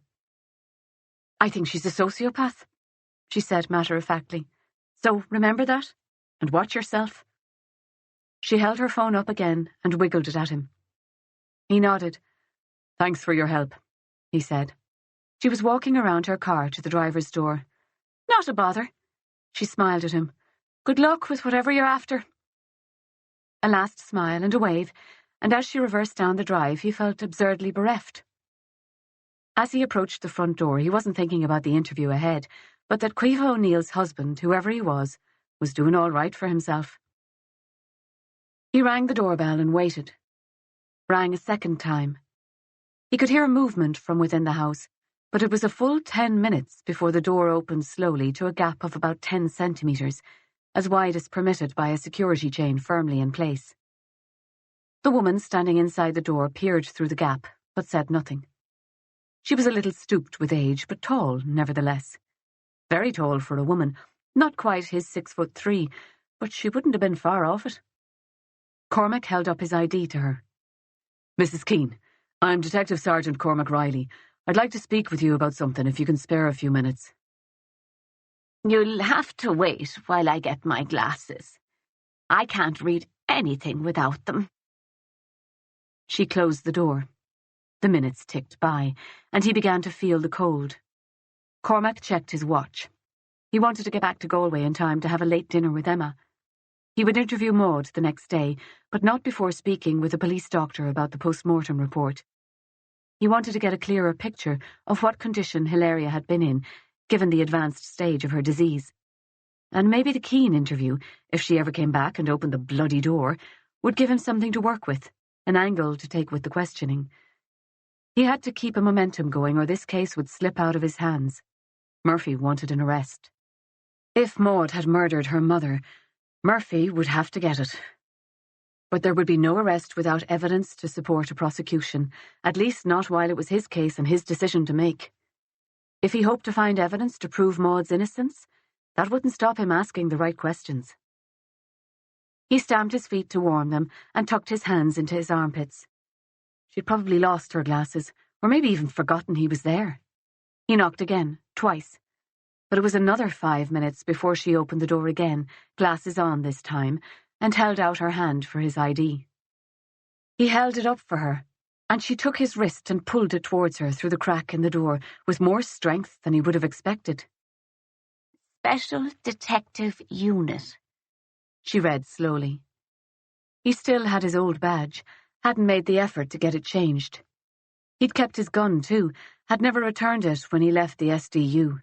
More detectives were carrying now, even outside the units, and he'd assumed he'd be one of them. Either the powers that be felt the same way, or they'd simply forgotten to ask. Keane hadn't released his wrist, and he didn't like to pull away for fear he would unbalance her. Her lips were red and unpleasantly wet, and his eyes were drawn to them as she spoke. And what are the likes of you doing down here? I'd like to speak with you about something that happened a number of years ago. The death of Hilaria Blake. Do you remember her? Domenica Keane's eyes were still sharp under drooping upper lids. They brightened on hearing Hilaria's name. Of course I remember her. Poor, poor dear. Cormac pulled his wrist slowly but firmly away from her. She resisted the pressure for a moment, then released him. She pushed the door closed, slid the security chain aside, and opened it. Come in, detective, she said. He entered a hall carpeted in pale peach, the carpet thinning in the centre. The walls were papered in a flowered pattern up to a low timber dado rail, and painted a paler peach above the rail. The decor was so like that of his grandparents' old home in West Cork that it was disconcerting. But this house, for all its superficial similarities, had none of the warmth of his grandparents' place. It smelled stale and unused. Domenica Keane gestured towards a door at the end of the hall, and he turned and walked towards it, only to stop and wait for her as he realised that her progress was slow. She walked with a shuffling gait, hands clasped in front of her and eyes downcast, as if she was in a state of permanent worry. He waited for her to draw almost level with him, then he opened the door and stepped inside the room, holding the door open for her. The kitchen was unpleasantly hot and stuffy. There was an old-fashioned 3-bar gas heater at the other end of the room. He hadn't seen one like it in years, but the thing obviously still worked. It was blasting out enough heat for a room 3 times the size. Domenica Keane settled herself into an armchair that had been placed at the side of the kitchen table, facing the door. She gestured for him to take a seat, and he pulled out a kitchen chair and turned it so that he could face her. It's Miss, she said, as he took his notebook from his pocket. I'm sorry? He said. You said Mrs. Keane at the door, but I've never married. I think accuracy is important, don't you? Certainly to a detective, I would have thought. That's right, Miss Keane. My apologies. I expect you think that all ladies of my generation married at some point or the other. Unless, of course, they were utterly unmarriageable, which I was not. But that wouldn't be accurate, detective. There were plenty of women my generation who made their own way in the world. Some of them foolishly and wantonly, it should be said. But some of us had a higher calling, and marriage would have been a distraction. She spoke very slowly and deliberately, but her voice was clear and strong and held no quaver. As she spoke, she let her eyes drift to a framed photograph hung on the wall. It was a close-up of a woman in her 30s, with strong features and a muscular jawline, dressed in what looked like a wimple. You were a member of a religious order. She inclined her head. She must have been very strong when she was younger. The hands she clasped lightly together in her lap were unusually large for a woman, And although she must have lost body weight and muscle tone as she'd aged, he could see hints of her former self in the shape of her shoulders. Miss Keane, I'd like to ask you some questions about Hilaria Blake. You've said that you remember her. She tilted her head to one side. I do remember her. Poor dear woman. Such a terrible waste. You mean her alcoholism? Do I? Dominica Keane was smiling gently at him. Cormac suppressed a flare of irritation and smiled back at her. You were aware that Hilaria Blake was an alcoholic? Oh, I wouldn't say that, Detective. I'd say she liked a little drink, but who could blame her? She was lonely, I'm sure. Our husband left her to raise 2 children alone. Terribly difficult thing to do in that day and age. Hilaria Blake was not married, Miss Keane, and her children had 2 different fathers. Oh, dear. It seems she misled me. But Dominica Keane kept smiling. Her mouth was wet, her lips slightly parted. I understand that you were quite close to Hilaria, that you visited her, that you provided support to the family. My Christian duty. Did you object when Children and Family Services wanted to take Maud and Jack into care? A disgrace. I'm sorry? Taking children from their natural mother. That is an action against God. If God had intended Hilaria to be childless, he wouldn't have sent her those 2 beautiful children. She stretched the word out. Beautiful. From her mouth it sounded obscene. But you do understand that the children were abused. Abuse? What nonsense. They may have had to wait for a meal or 2 from time to time. I can tell you, when I grew up, that was just a normal day. Hilaria loved her children. She cared for them well. If they didn't have hundreds of toys, well, that is hardly abuse. It was quite a bit worse than that, Miss Keane. Jack Blake was beaten. His sister, too. They were badly neglected. Jack was malnourished. I would think that is the result of something more serious than a few late meals. She gave him another slow, deliberate smile. Well, you're certainly entitled to your opinion, Detective. You spent time with the family? Yes. Hilaria and I used to pray together. You were at the house regularly then? And at her nod, you never saw signs of abuse? I remember that the little boy was forever falling down. Clumsy little thing, but no abuse at all. How often did you visit the family? She tilted her head to one side. On her, it was the most artificial gesture, as if she'd seen other people do it and had chosen to imitate. Almost every day, except Monday, when I did the church flowers. Cormac turned back some pages in his notebook. Jack Blake was examined at the hospital after his mother's death. He was found to have numerous healed fractures. 3 ribs had been fractured at least once. He'd suffered a broken tibia and fibia. 2 fingers on his left hand had also been broken. He had burns to his left shoulder. Cormac looked up at her. In all your daily visits to the house, you never saw any evidence of these injuries? She tutted. Clumsy little boy. She enunciated each word clearly, but it was her smile that made his anger roar. He was careful to show nothing. He wouldn't give the bitch the satisfaction. You were aware, of course, that Hilaria Blake died of a heroin overdose. Did she indeed? Well, isn't that shocking? Yes, although she was dying in any case. You must have known that she had very advanced liver failure.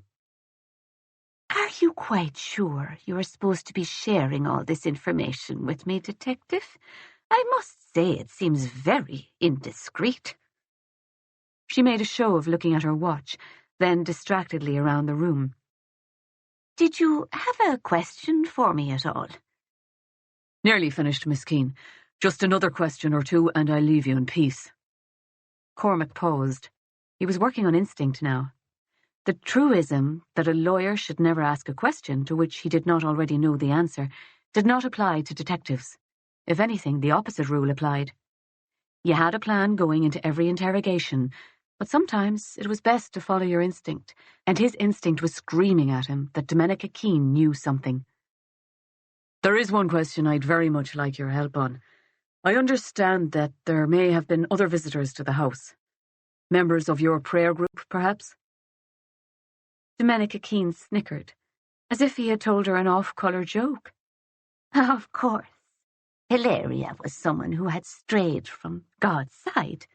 She knew that, and our little group was always willing to do whatever hard work was required to bring someone back to God's loving arms. Who exactly? I'm sorry?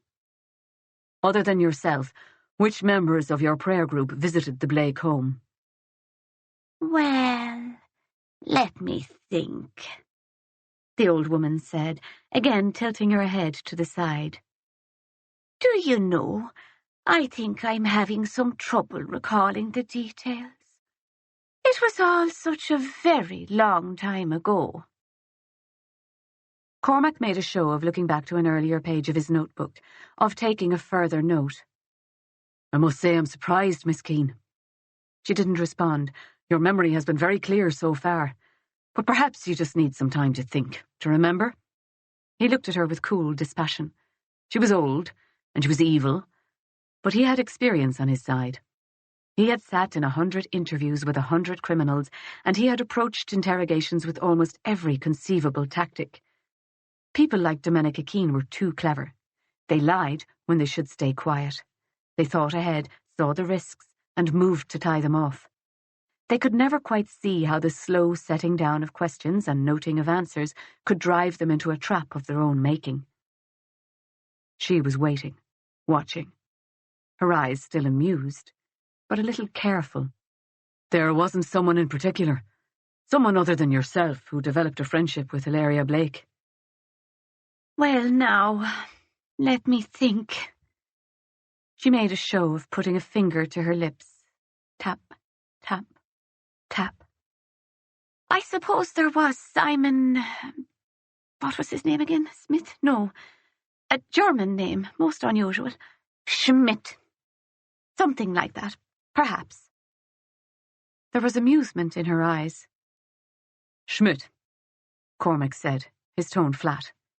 He tried the notebook trick again, turning back a page and making a show of checking something. I think that was it. But I'm such a very old lady detective. I really can't be sure of anything. Tell me about him. Oh, I don't recall much, I'm afraid.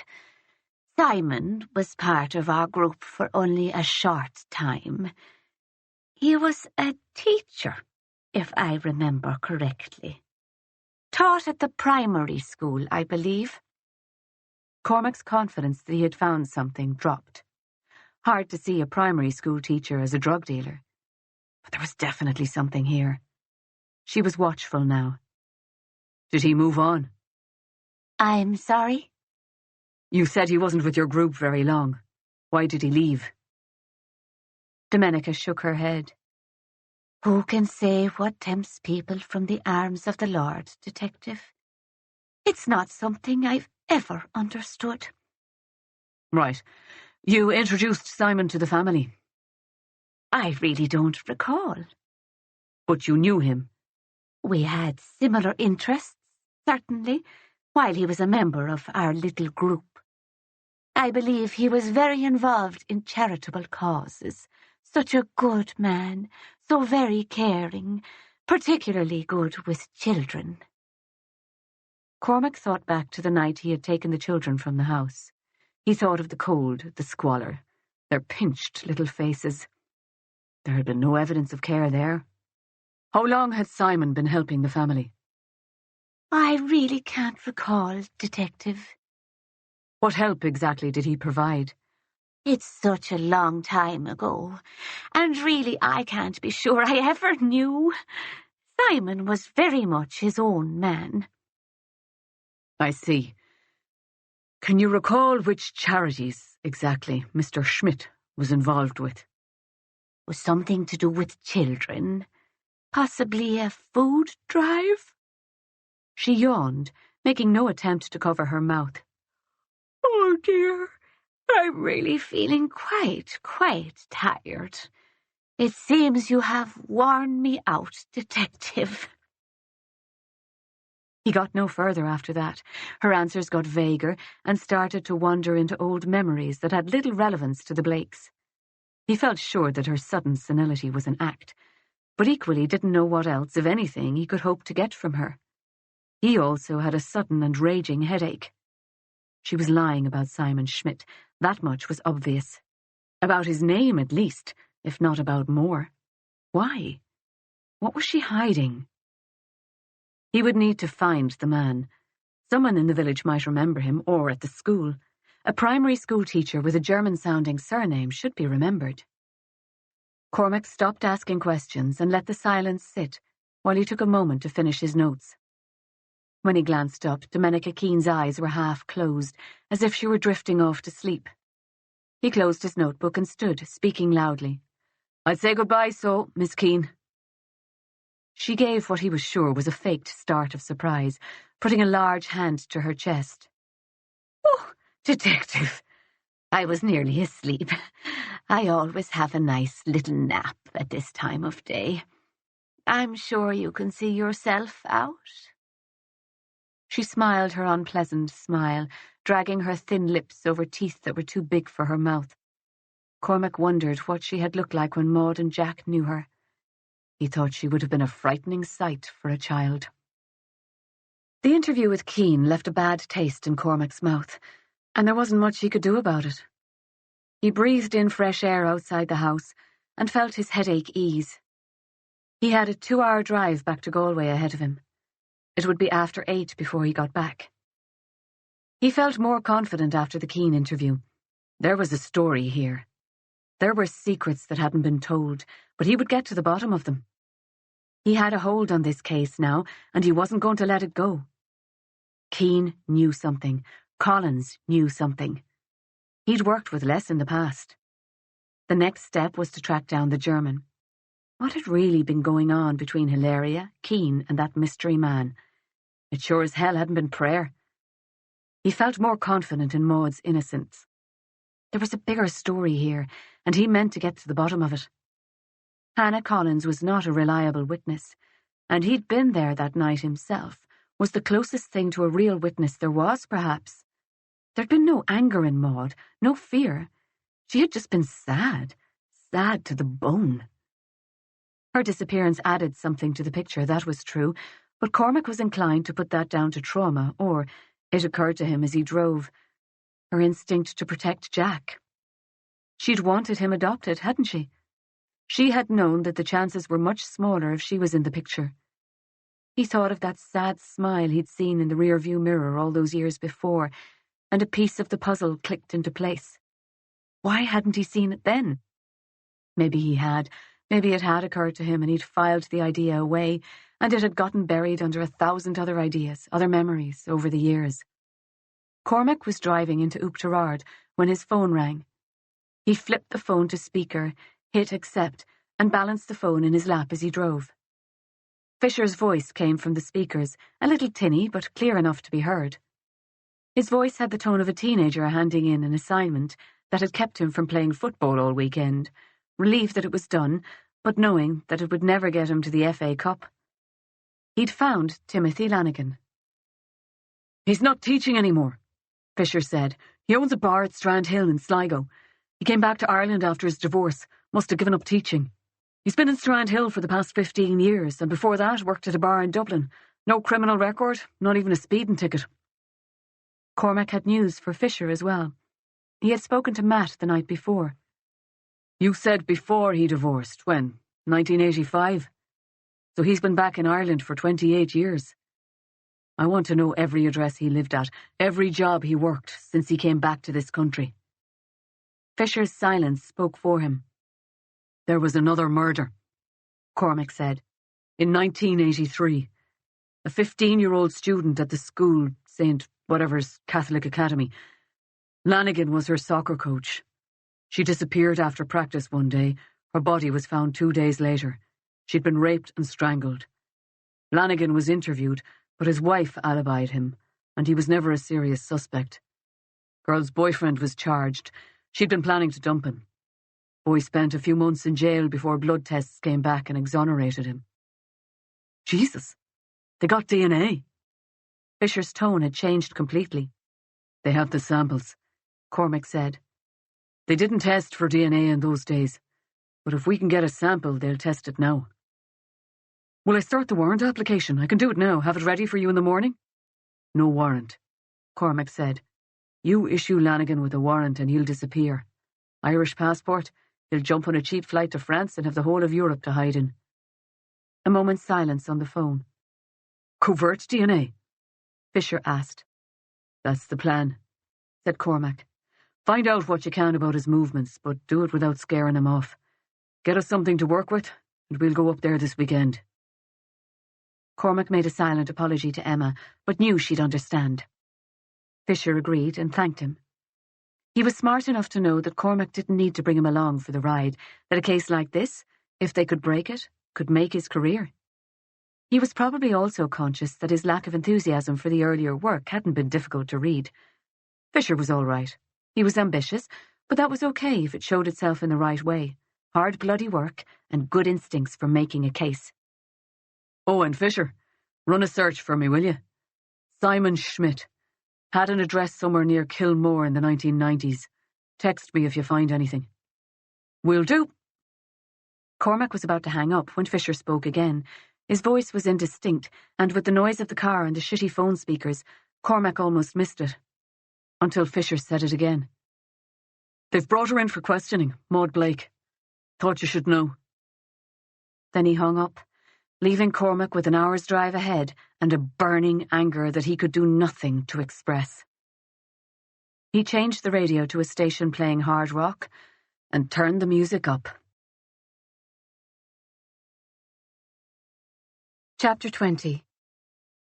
Aisling sat on a bench in the hospital locker room, pulling on her boots. Her shift was over, and she was due to meet Maud in an hour, a prospect she was dreading. She hadn't seen her since Monday, hadn't called her to pass on Aggie's invitation, hadn't even called the police to ask about Jack's phone. She had managed to get a copy of the post-mortem report through a friend who had made it clear he thought reading it would be A, weird, and B, a very bad idea. And she had called a friend who worked in a London hospital and asked her to send her some mifepristone and misoprostol through the post. It was a huge ask. Though abortion was legal in the UK, posting pills to a patient you hadn't seen was not. But Claire hadn't hesitated. The drugs weren't monitored as carefully as drugs commonly abused, like opiates or tranquilizers, and she'd managed to lift some extras without being noticed.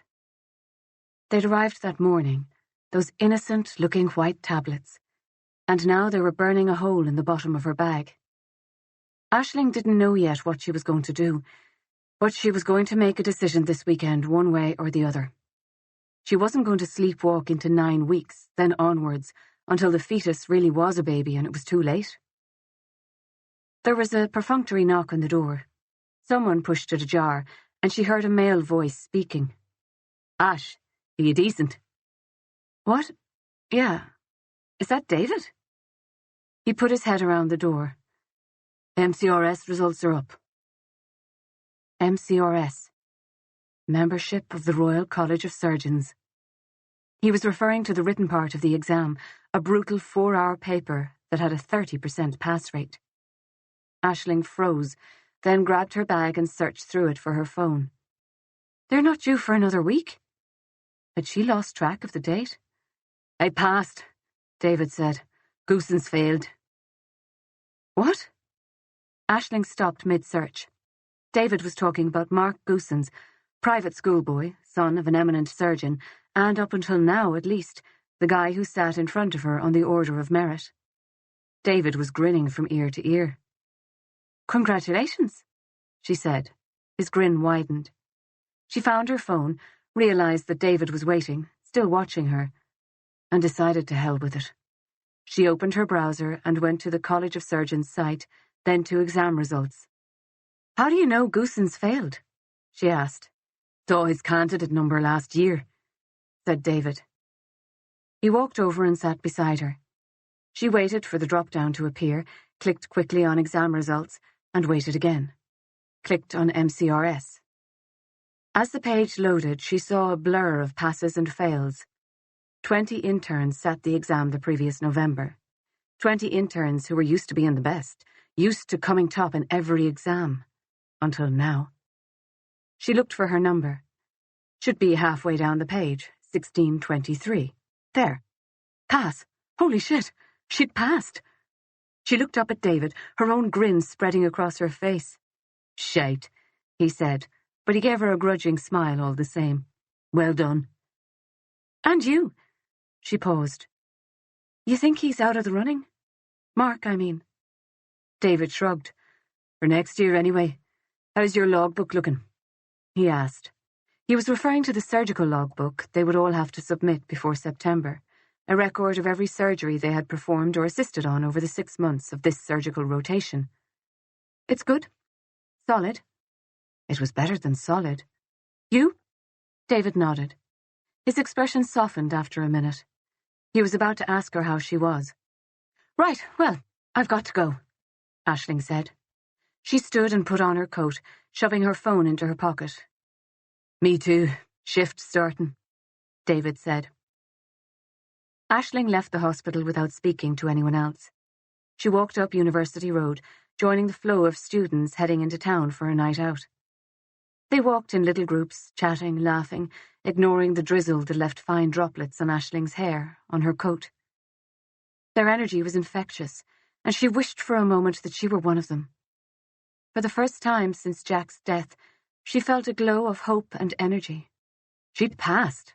She was kicking arse on her assessments. She wanted pediatric surgery, and it was right there in front of her, waiting for her to take it. Aisling reached the Keys bar and started to push her way through the crowd.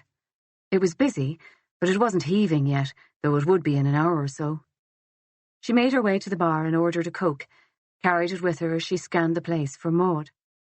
She found her at one of the small tables on the narrow mezzanine floor that overlooked the bar. Maud had a notebook open on the table and was writing something. She had a glass of wine beside her, which she'd made some progress on. She looked up as Aisling approached and smiled, pushing out the other chair so Aisling could sit. Defensiveness made Aisling abrupt. "I looked into the post-mortem results." "You got the report?" Aisling nodded.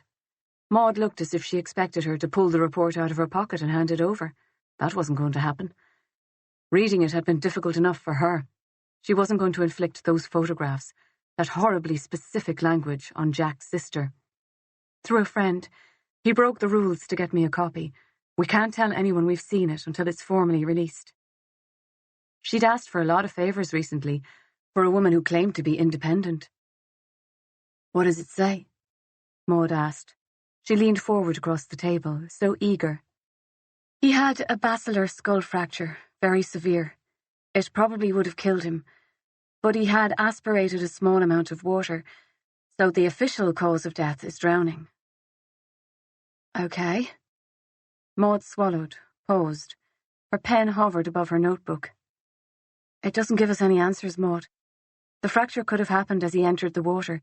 He could have hit his head on the bridge supports on the way down, or on a rock submerged under the water." "What do you think happened?" Maud asked. "I don't know. The fracture was very low, at the base of his skull. I've seen that sort of injury once before. That time it was a golf club to the back of the head. Someone could have hit Jack, could have knocked him unconscious, then dumped his body into the river."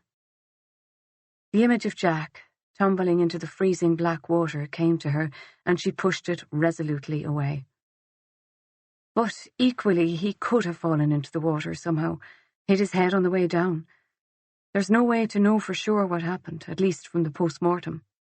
Aisling looked at the hand she'd placed on top of the table and clenched it into a fist. Surgeons had steady hands. "It's the shock," Maud said. She had noticed. "That's all. That and exhaustion." Aisling nodded. "Did you get his messages?" No. She didn't admit that she'd never asked for them. The way Maud was looking at her, so eager, so intense, made that admission possible. "Damn," Maud said. She paused. "It's a pity the post-mortem isn't clear, but I think we have enough to go on. I think we need to start escalating things. Make a bit of a splash, go to the press, get some attention. I've already made a few phone calls. Can you do an interview tomorrow?" She caught the expression on Aisling's face. "It doesn't have to be tomorrow." "You've been speaking with journalists?" "We need to put pressure on the police. Media coverage will do that. They won't be able to brush off a journalist in the same way they can do with you or me. This way we might get somewhere." "What did you tell them? About me? About Jack? Jesus, Maud!"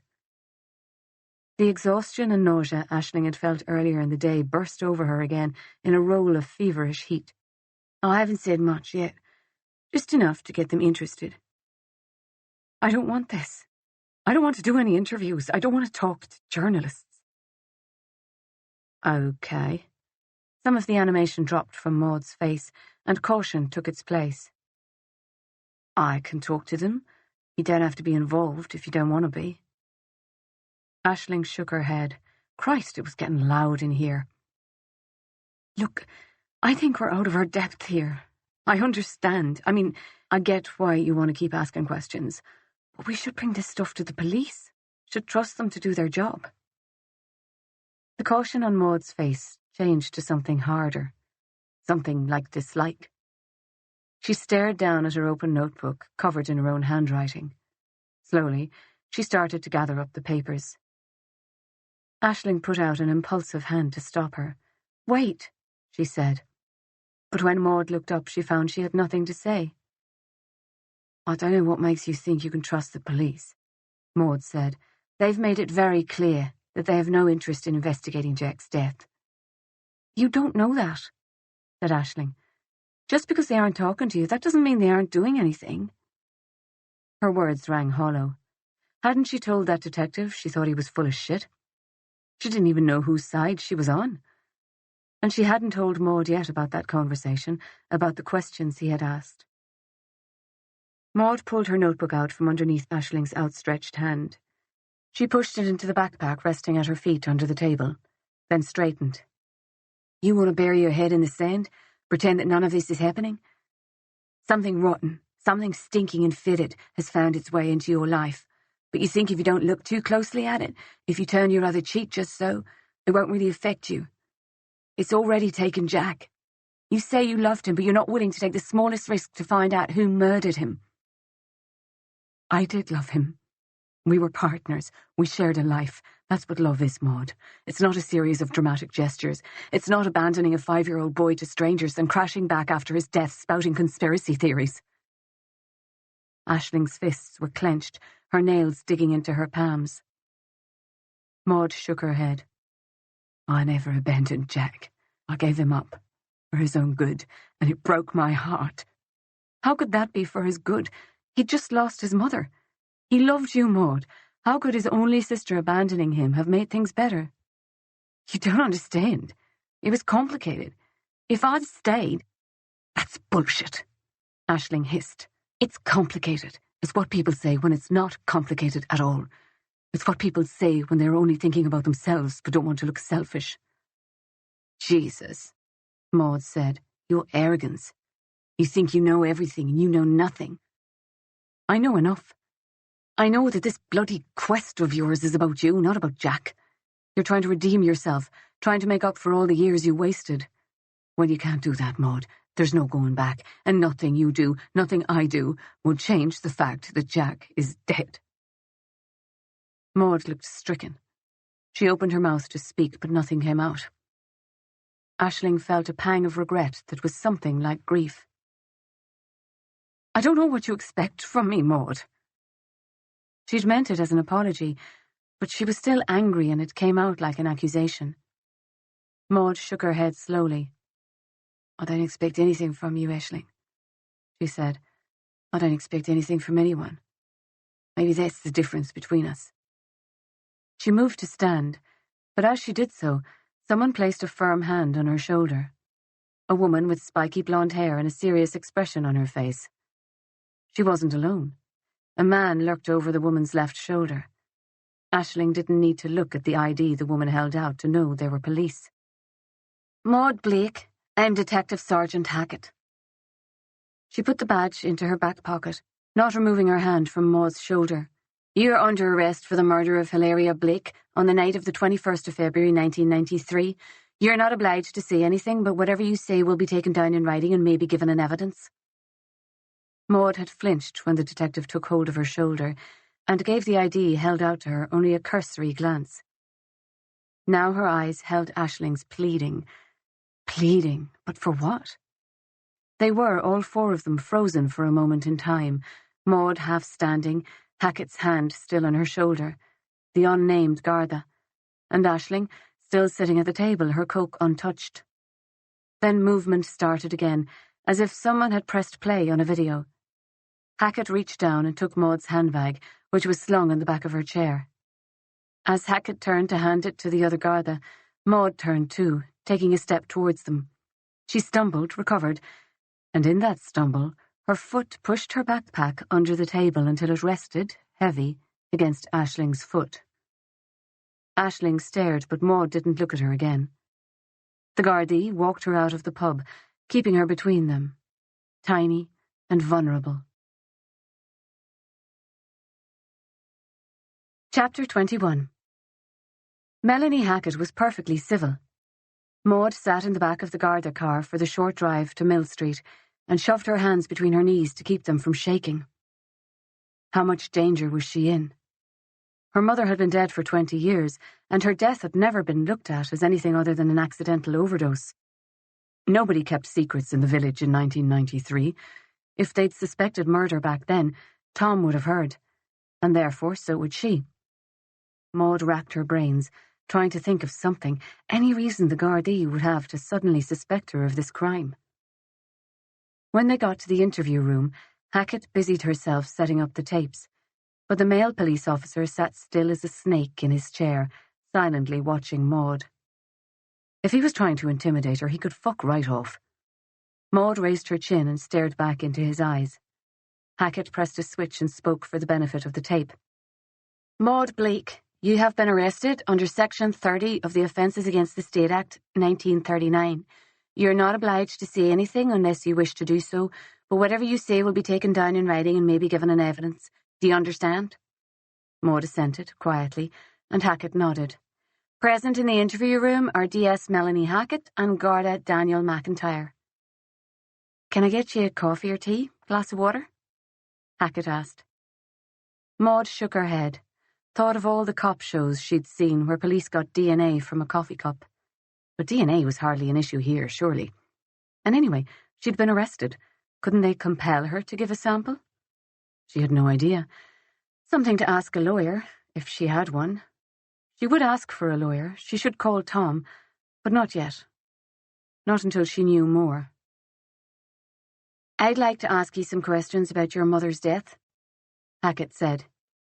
My mother, Maud said. Hackett waited. My mother died 20 years ago. She was an alcoholic. She died from a drug overdose, though she was dying in any case, and I expect that the drugs only brought her death forward by a few months, if that. I've no idea why anyone would think that I killed her. Perhaps you'd like to tell me in your own words how your mother died. I'm sure you have the coroner's report. Hackett inclined her head. I do, but I'd like to hear about it from you. Maud hesitated. I wasn't in the room when she died, she said at last. Tell me what you do remember. It was 20 years ago. I was very young.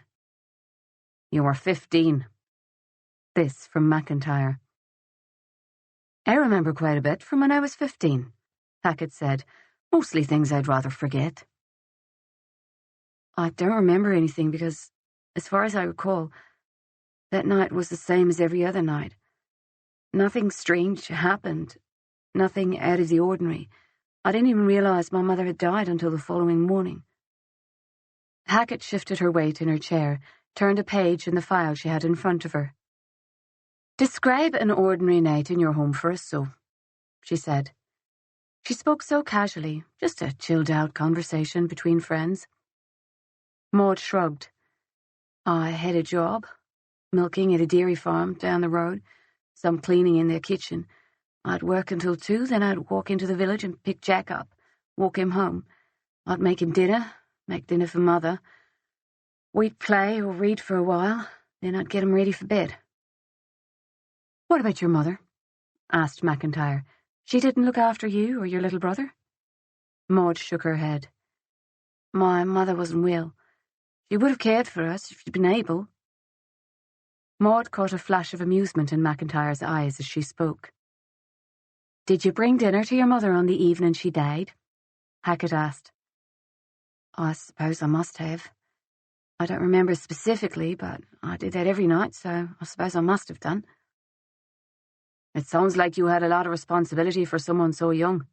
You didn't resent it, that your mother left so much for you to do?" McIntyre asked. Maud shook her head, said nothing. He was making her uncomfortable. There was something behind his eyes, something in the way he looked at her. Her mouth was dry and she swallowed, realized she had shifted her weight backwards in her chair, an unsuccessful effort to put distance between them. "Did you talk to your mother that night?" Hackett asked. "I don't remember. I'm sorry." "What would you have done on a standard night? Did you sit with her while she ate? Did you talk?" Maud shrugged again. "I mostly just gave her dinner, then went down to Jack." "No conversation?" "My mother was very sick. She slept all the time. When she was awake, she was confused. We didn't chat," Maud said. "Shouldn't she have been in a hospital, getting medical care?" Hackett's voice was gentle, oh, so sincere. "I tried, more than once. She wouldn't go, and the couple of times I got her there, she wouldn't stay." Maud closed her eyes for a moment, opened them again. "Looking back as an adult, I can see things more clearly. My mother made it very clear, though, that she didn't want medical treatment. The last time she was in hospital, she signed a DNR, then called a cab to bring her home. With no money to pay for it, all the way from Castlebar. The cabbie had lost his shit, screaming and roaring at Maud, Hilaria having already disappeared inside the house. Until Jack came out and took Maud's hand protectively. The cabbie had looked at Jack, with his badly cut hair, his little boy chest out, but his lower lip wobbling, then looked at Maud, then at the house behind them, with its boarded-up windows and leaking gutters. He'd uttered one last fuck, and left. I think my mother had had enough. She was in a lot of pain. The doctors had told her she didn't have much time left. I think she was ready to die." "Are you suggesting she committed suicide?" McIntyre asked. "No, just that it might have been a release," said Maud. McIntyre smiled at her. "Have you been telling yourself that for all these years?" Maud could see, though she thought that Hackett did not, that McIntyre was entertained by the situation. He took pleasure in her interrogation, in the prompting of her painful memories, in an idle sort of way. With that recognition, she realized why she was afraid of him. She had known someone like him once, when she was young. "Tell me about finding her body," Hackett said, before Maud had a chance to respond. "It was the next morning," Maud said. "I went into her room to see her before I brought Jack to school. It was still dark, but I had a candle. She was lying on the bed, but she didn't move when I called her. When I got close enough, I realized why." Maud could almost feel the cold clamminess of her mother's forehead, as it had felt that morning when she'd finally been brave enough to reach out and touch her. "How did you know?" Hackett asked. "You said it was obvious. How did you know she was dead?" "I touched her, and her skin was cold. There was blood at the corners of her mouth. Her eyes were open, but they weren't right. And she had a shoelace tied around her arm. There was a needle still in her arm. I pulled it out. What did you do next? I left the room. I found my brother and I brought him to school. Then I went to the post office and used the payphone to call the police. And then? I waited. You didn't tell anyone else? Didn't call a family friend or a relative? Hackett asked. Maud looked at her blankly. They'd had no relatives, no family friends. Wasn't that obvious? You just went back to the house and waited there by yourself? Maud nodded. Your mother was dead upstairs? You weren't afraid? Maud laughed despite herself. It's not the dead you need to be afraid of. What were you afraid of, Maud? Hackett was smooth. She got the tone just right. A perfect mix of sympathy and solidarity. Maud shook her head, said nothing, reminded herself to be careful. Hackett wasn't stupid. And McIntyre? He was something else. Hackett turned some pages in her file, appeared to check something.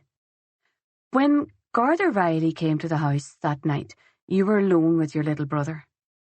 You went back to the school to collect him. Maud nodded again. And you told no one at his school, not a teacher, not one of the mothers, that your own mother was dead at home. This from McIntyre, a statement rather than a question. No. You weren't upset. I suppose no one could blame you. I think I was in shock. He waited, but she said nothing more. Your brother was hurt? He had bruises? Hackett said. Yes. On examination at hospital, he was found to have a fracture to his right arm and a number of other injuries. Fractured ribs partially healed. A healed fracture to his left arm. Some burn scars. Maud said nothing, but memories came flooding back. Memories of pain, of desperate worry. Memories of a small and trusting hand in hers. Did your mother hurt him, Maud? Hackett asked quietly. Maud shook her head, said nothing. She hurt Jack and she hurt you, didn't she? That's why you had to kill her, to make the beatings stop. Maud met Hackett's gaze straight on. My mother never hit me in her life. Never hit Jack. It's not the way she was made. She was an alcoholic. She made a lot of mistakes. But she never once raised a hand to us. Hackett put her hand on a manila file sitting on the table in front of her. A colleague recently interviewed a social worker who was involved in your case. She was very clear that you and your brother were afraid of your mother. It was her view that you were both physically abused by your mother. You're telling me that she got it wrong? Maud shook her head. Our mother never hurt us. So your brother's injuries were all accidents? He just tripped and fell on cigarettes, did he? More than once? There was sudden fury in McIntyre's voice, as if Maud's composure was an insult. His abrupt change in demeanour was disconcerting. Maud didn't answer. She turned her attention to Hackett and waited. Hackett opened her mouth to speak, but was interrupted by McIntyre. Detective Sergeant Cormac Reilly. You know him? Hackett stirred uneasily at the question, looked at the tape recorder. I'm sorry? Maud asked. Cormac Reilly, the Garda who came to your house the night your mother died. You met with him earlier this week. He visited you in your hotel room. What? McIntyre's expression was bland again. The fury dissipated as quickly as it had arrived. His face gave nothing away. No. I haven't seen Garda Reilly in 20 years. And somehow that simple truth sounded more like a lie than anything else. Maud glanced towards Hackett, who gave McIntyre a look of her own. Let's get back on track, Hackett said. Were you taken into care? No. Your brother's injuries were very severe. If he had been beaten that badly in the past, it seems strange that he was not put into care. Maud said nothing, waited for the question. She wanted to bring the interview to an end, but she still didn't know why she'd been brought here. Hackett paused, turned a page in the file. She seemed to have lost her sense of direction. Blake? Not a particularly Irish name. My mother's family were Anglo-Irish. Wealthy? McIntyre asked. At one time, certainly. What happened? Hackett asked. An old story. I come from a long line of alcoholics and wastrels. By the time my mother was born, the money was gone, except for a small trust fund. Your mother didn't work? She taught English. She was a writer. When I was born in 1978, my mother wasn't married. After that, she couldn't get teaching jobs. By the time Jack was born, the money had run out. Not long after that, we moved to Galway. The house was an old family house. I don't even know if my mother owned it. Probably the land and house had long since been sold, but as the house was abandoned, my mother just reclaimed it. No other family? No. And your mother was an alcoholic? Yes. And a drug addict? Maud shrugged. Danny broke in, his voice unnecessarily loud. The coroner's report showed no evidence of previous drug use. I never knew her to use drugs. Maud turned her gaze from Hackett to Danny. I didn't say she was a drug addict. You didn't say she wasn't, McIntyre said, then glanced at Hackett. She didn't use drugs? Hackett asked. Other than alcohol, not that I was aware of. Other than the day she died. McIntyre's tone was an accusation. Maud said nothing. She stared into Hackett's eyes. They were a cool, calm blue. There was no ally to be found there. Where do you think she got the heroin? Hackett asked. I don't know. She had friends? People who visited the house? Maud shifted slightly in her chair. She checked her watch. Well, yes, of sorts. Of sorts? Said Hackett. Where did they meet? I don't know. Can you recall their names? I'm afraid not. Maud took a breath. Look, I've answered all your questions, though this whole thing is bloody ridiculous, and I have a question I'd like to ask now. Hackett raised an eyebrow, waited. My brother, Jack, your investigation into his death. I've been asking questions since I got to Galway and no one is answering them. I've given you proof that Jack didn't kill himself, as you say he did, and you've done nothing. I've made a formal complaint, requested that the investigation be reopened. A week later, and it seems you have done nothing at all to find my brother's murderer, but you are instead focusing on the death of my mother, a death that took place 20 years ago, and for no reason at all that I can see, you've chosen to lay at my door. At the risk of sounding cliched, Maud, I have to remind you that we are the ones who ask the questions, although you haven't asked a question yet. What I want to know is what all of this has to do with my brother's death. I want to know if you are ever going to investigate his murder, and if not, why not? Mel Hackett shook her head slowly. We're not here to talk about your brother's death, she said. Although perhaps we should be, McIntyre said. His gaze was almost feverish now. The implication of his statement was obvious. There it was. I'd like to see my solicitor now, Maud said. Chapter 22. It was 8:30 before Cormac reached the station. The car park was almost empty, but he recognized Hackett's little red hatchback. He asked himself what he would do if she and Danny were still interviewing Maud Blake. Interrupt? Take the interview over? Just observe and let them fuck it up? Cormac forced himself to walk up the stairs, instead of taking them 3 at a time and at speed, which is what he really wanted to do. He wanted to burst into the squad room, to rant and rage at whoever was present. Instead, he compressed his rage into a white-hot ball and told himself he would use it as fuel. The squad room was quiet. No sign of Danny, but Melanie Hackett was working at her desk. He replayed everything he knew about her. She was short, no more than 5'5", spiky blonde hair intended to convey something. He'd heard she was ambitious. That was it. Fuck. He stood over her. "What is it that you think you're doing?" Cormac asked, very calmly. She looked up, took off her glasses, pushed her chair away, putting a little distance between them. "I'm doing my job, Detective. What about you?" "I'm certainly doing my job, Detective Hackett. In fact, I was interviewing a witness this afternoon at the same time, as I understand it, that you were arresting my suspect." "Where is she?" he asked. "In the cells." There was a little pink in her cheeks now, but she was otherwise admirably cool. "So you've charged her?" It wasn't a question, but Hackett nodded. "On what evidence?" For a moment it seemed as if she wasn't going to answer him. "On the strength of Hannah Collins' statement," she said. Cormac gave a grim smile. "So you got nothing out of the interview, because you went in completely unprepared.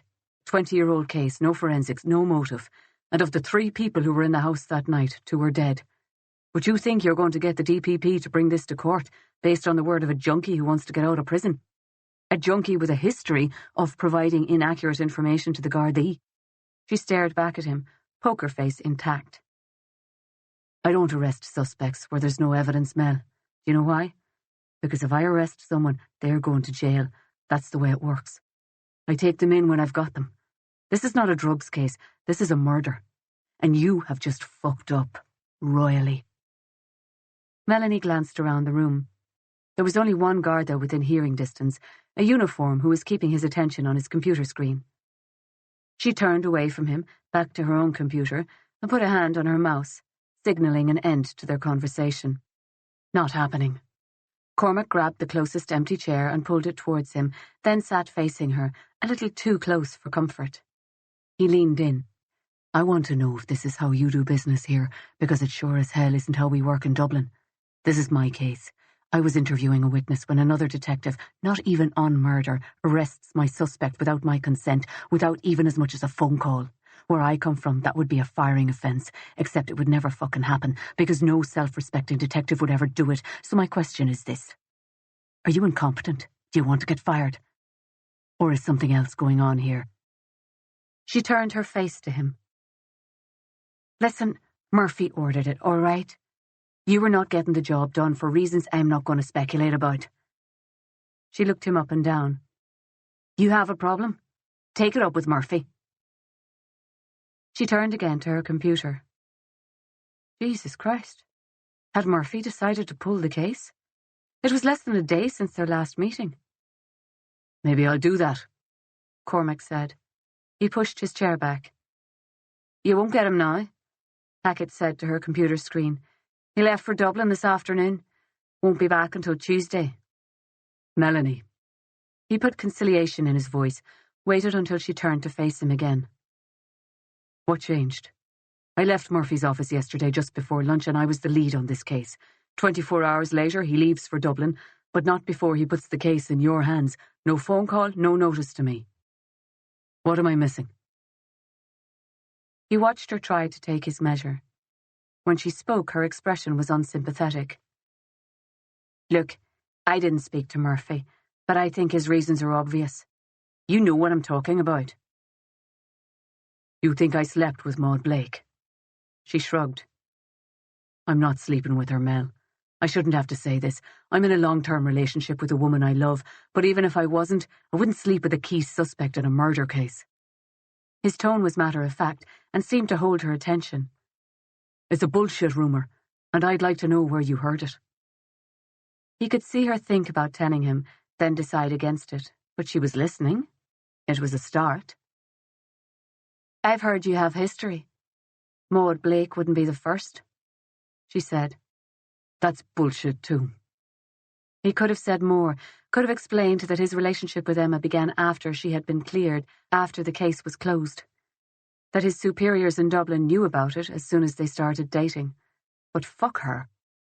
Maud denied killing her mother. Yes. Did she mention anything about a neighbour, a Miss Keane, or a Simon Schmidt? Hackett shook her head. Okay.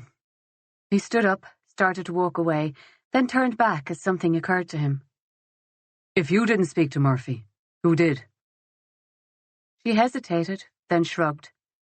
Daniel McIntyre. He stared at her. Danny McIntyre told you that Murphy wanted you to arrest Maud Blake? Yes. Danny again. And again no call to give him a heads up. Cormac looked around. Where is he? He's gone. For a moment it looked like she wasn't going to say any more. Then she relented. Danny went home to his parents last night. I think he's going to take some time off. It was an explanation of sorts. Giving Cormac a heads up would hardly have been a priority for him under the circumstances, but Cormac had the strongest feeling that with Danny, it wasn't that simple. The bail hearing's on Monday, Hackett was saying. In the morning. I'm working on the file now if you have anything you want to add. But it was her arrest, her file, her cock-up to defend. She wasn't his enemy, but they weren't on the same side either, and whatever else happened, he wasn't going to stand over this arrest. Cormac left the squad room. He made for the exit. It was hard to believe that he'd only had the case for 5 days. 2 days ago, he'd interviewed Catherine Shelley and felt he had a handle on it. How had he lost control so completely? Where could he go with things from here? For the moment, at least, he had no idea. He shoved his hands into his pockets and made for home. He didn't get far. Carrie O'Halloran was coming up the stairs, stripping off a high-vis jacket and looking exhausted. They saw each other at the same time and stopped. It's official now, Carrie said. Danny's finally caved. Search parties are out, near his parents' place in Ballintubber. Only 2 fucking weeks too late. Search called off for the night? He asked. No. Now that the family has finally copped on, they've gone into overdrive. All the neighbours are out with torches, people from the school. You're not with them, he said, just as something to say. His mind was already half gone from the moment, beginning to worry again about his own problems. I'm working something else. A domestic violence case. Wife denies the abuse, though it's been reported more than once by others. They have 2 young children. Her tone caught his attention. Her tiredness was less evident as she focused on him, and her expression sharpened. She had something to tell him, he could feel it. She was trying to decide if he was trustworthy, if telling him whatever was on her mind would help or hinder her. He opened his mouth to speak, and her phone rang, loud in the echoing quiet of the stairwell. She answered the phone, listened for a moment. Where? She asked. Then she turned on her heel and was gone. Chapter 23. It had definitely been deliberate. That slight stumble of Maud's that pushed the backpack under the shadow of the table. Aisling felt its weight against her ankle. She kept absolutely still, as if moving a muscle would bring the Gardaí back. People were turning to look at her as the story spread through the pub to those who had missed the action. The noisy buzz had dropped to an unnatural hush, and now it picked up and redoubled. Aisling stood. Then, as casually as she could manage, she picked up the backpack and slung it over her shoulder. She took a drink from her glass, but nervousness made her hasty and she ended up coughing. She left the rest behind and walked from the pub. Sleet was coming down sideways. She zipped her jacket against the cold, took her hat from her pocket, and pulled it low over her forehead and ears. She turned her face to the wind and rain and walked down Quay Street, crossing the Wolftone Bridge, where the river started to widen before it emptied into the sea. The wind buffeted her, and the rain turned to icy needles on her face, but she welcomed it. She wanted to lift her head to the sky and scream out her frustration, her anger, and her loss. Instead, calm, ever outwardly calm, she made her way home, let herself into the house, and put the kettle on for tea. She leaned against the counter, head resting on her hands, listening to the whistle of the kettle on its way to boiling. Then she took a mug from its stand on the counter, turned, and threw it as hard as she could against the wall. Fuck!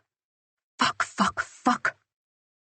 She put her face in her hands, closed her eyes, felt the thunder of her pulse in her ears. Then she took out her phone, called Mary Dooley, and asked her to let the hospital know that she would not be in the next day. She was taking some time off. Sorry for the lack of notice, but she needed at least a week.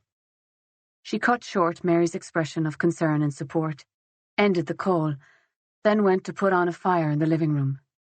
She showered, a blessedly long, hot shower that leached her pain and distress away, and dressed again in pyjamas and an old jumper of Jack's. Finally, she gathered the backpack, a bottle of wine, an open packet of supermarket hummus, and the end of a loaf of bread, and settled herself into the living room couch. The room was lit only by the flickering of the firelight, and she switched on a reading lamp. She poured herself a glass of wine, took a drink, then rested her head against the couch and closed her eyes. She let everything stop. Jack's death, Maud's quest for vengeance or answers or forgiveness, the constant brutal competition she engaged in at her job, the pregnancy, everything. She sat very quietly for 5 everlasting minutes. Then she turned and picked up the backpack. It was new, a plain navy canvas bag with a separate cushioned section to protect the newish-looking laptop that sat inside. She took that out first and turned it on, but it was password protected. Besides the computer, there was an A4-lined notebook with additional loose printed pages tucked inside. Aisling opened the notebook and started to read through Maud's notes. The handwriting was a soft, rounded cursive. Maud had written out everything that had happened, what little she had discovered, and a range of possible theories, all in a tidy blue ink that made the whole thing look like a child's project. Aisling turned the pages slowly, reading the notes with deliberation. Was this the work of someone obsessed? The work of a sister overcome with guilt and looking for someone to blame? Or was it the work of someone who simply loved her brother, albeit from a distance of years and kilometers, believed with good reason that he had been killed, and desperately wanted justice for him? Aisling turned another page and came across the stub of a boarding card for a flight from Perth to Dublin, and 2 photographs that had been tucked inside the notebook.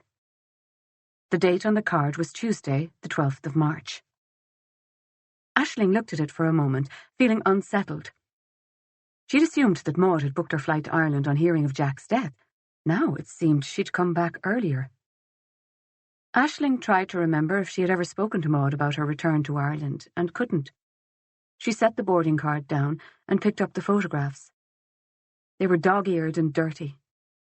The first showed a girl, maybe 12 or so, with a baby sitting on her lap. The girl was smiling. The baby, rounded and sandy-haired, cuddled protectively in her arms. The other photograph showed the same girl, but older now, and the little boy was standing beside her, holding her hand. In this one, neither of them smiled, but stared back at the camera with a sort of blank distrust that Aisling found disturbing.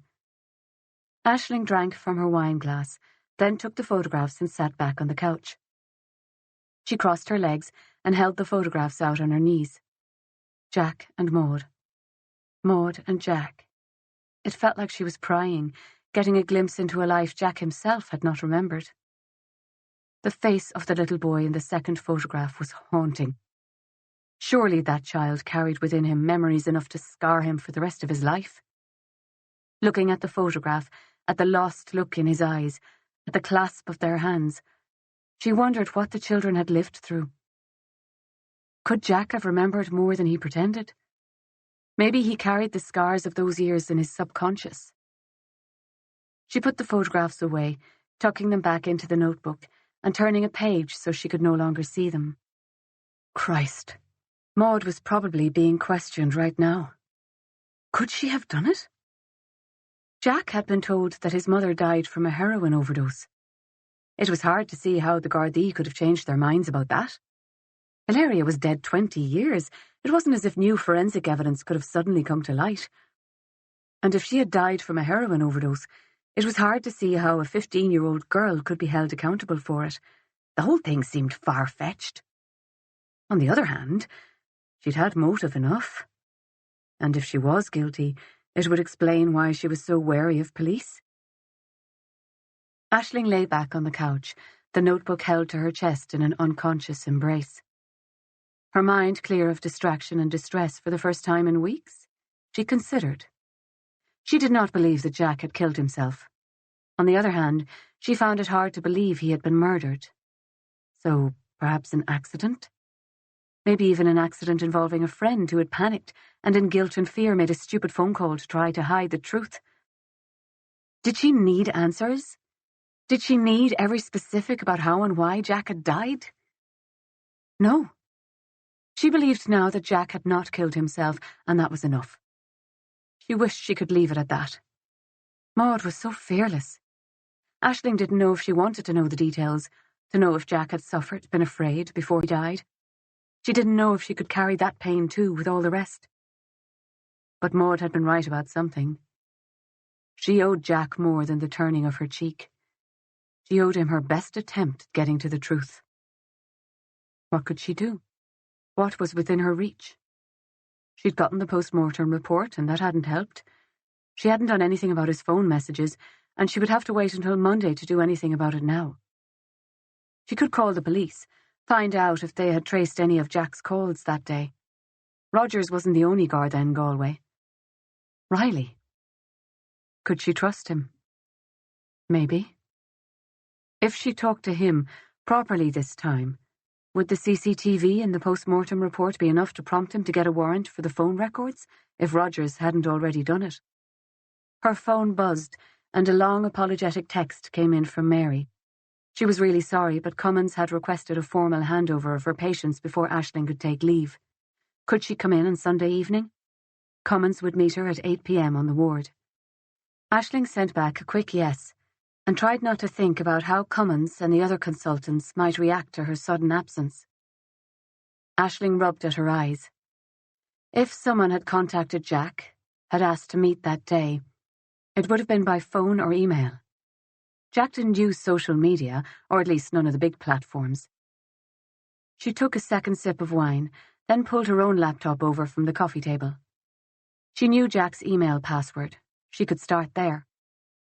A moment later, and she was skimming through 70 unopened emails. She didn't need to click on any of them. They were promotional mostly, one or two from friends sent in the first few days after his death, before the story got around. The little blue new boxes started to disappear from beside the emails, and she felt a wave of grief that Jack would never see these messages.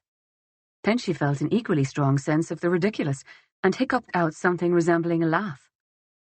Jack wouldn't be too bothered about missing a buy-one-get-one-free coupon from the pizzeria down the street. God, this felt weird. There were a lot of emails from hiking friends. Someone had sent a group photograph from their last trip, and everyone had replied with a comment or a joke. A couple of iTunes receipts. A few new LinkedIn requests. Nothing much else. Nothing helpful. She rested her fingers on the keyboard and looked at the neat list of emails on the screen. Something was nagging at her. She didn't use Gmail herself and had been glad of it recently because of something Mary had told her about a friend who'd used her boyfriend's Gmail account to figure out that he had not, in fact, stopped seeing his ex, but was going around to hers for a shag every Friday like clockwork when Mary's friend worked a late shift. The cheating boyfriend had been so careful, no emails, no text messages. Because he'd cheated before and been caught, he'd taken to leaving his phone out where his girlfriend could look at it whenever she wanted, even shared his email password. But the girlfriend had managed to catch him anyway, by tracing his phone. Aisling picked up her phone and dialed Mary's number. It rang 6 times before she answered, and then it was with the roar of music in the background. She'd obviously finished work for the day. "Hang on," Mary said, as she took herself to a quieter spot. Then, "Aisling, you all right? Do you need me to come round?" "That friend of yours, the one with the shitty boyfriend, how did she trace his phone?" Mary was silent for a moment, but she didn't ask any questions. That was good. Aisling couldn't have answered them. He had a Google account, Gmail. He used Gmail on his phone. Didn't realise that when he put his email account on his phone, he accepted all sorts of shit. Google keep a record of everywhere you go, how long you spend there. They keep it for, years. He gave her his email password to prove how straight down the line he was, didn't realise that all she had to do was click on Timeline and she could see exactly how often and how long he was spending at his ex's place. Timeline. Yep. Okay. Thanks. Aisling, what's going on? Are you saying, was Jack cheating on you? The thought had honestly never occurred to her. It did then, just for a moment, before she dismissed it. Not Jack, she said. Not his style. She got off the phone by promising to call Mary the next day, hung up, and turned back to her laptop and Jack's email account. Chapter 24. Hackett had ended the interview as soon as Maud asked for a lawyer and brought her straight down to the holding cells. The custody sergeant took her details, her handbag, the contents of her pockets. His matter-of-factness was reassuring, but maybe it shouldn't have been. The place smelled strongly of disinfectant. Someone in a cell was singing rebel songs, tunefully enough, although he kept losing his place and starting again.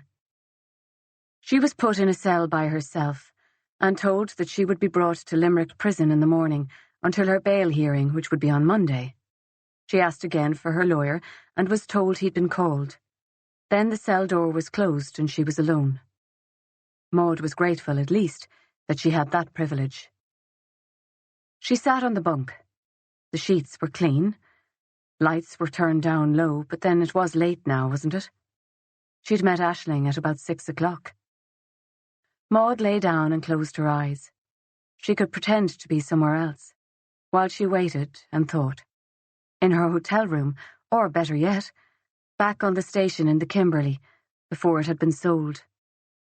No cicadas, but she'd heard Nancy Spain sung there too, more than once. She might have drifted off. She was woken by the custody sergeant who opened the door without warning or ceremony. "Your solicitor's here," the sergeant said. He'd spilled something on his uniform. A dark splodge that might have been ketchup stained his trousers right up near his crotch. His eyes followed hers, then he frowned. She opened her mouth to explain, but he cut across her. "I don't have all night." He showed her to an interview room, then shut the door. She took a seat at the table, wondering at the fact that her hands were free. Probably the door was locked. She didn't check it. 5 minutes later it opened, and a man walked into the room. He was familiar, enough so that she felt a rush of emotion before she had an opportunity to process how she knew him. It was Tom, but so different now. And it wasn't just the width of his shoulders, the grey at his temples. The difference was in his manner, his self-possession. As he walked in, his eyes were on her, assessing, examining. He gave a friendly nod of dismissal to the guard and took a seat opposite her. "Maud," he said. Maud felt the distance between them, felt his caution. She couldn't miss his reserve, and it should have prompted her to be careful. But the smile came to her lips unbidden. She pressed her fingers to her lips, but the smile grew until it took over her face. It came from somewhere inside, from the part of her that was still a girl, and knew that Tom was her true friend. And perhaps it was fed by her adult self, too, which understood how rare and precious that sort of love is. Tears blurred her vision and she blinked them away. "Maud," Tom said again, but this time was different. He reached out a hand to her and stroked a tear from her cheek. "Don't cry." But she caught her breath and fresh tears fell at the touch of his hand. The Tom she'd known would never have done that. He had hated to be touched.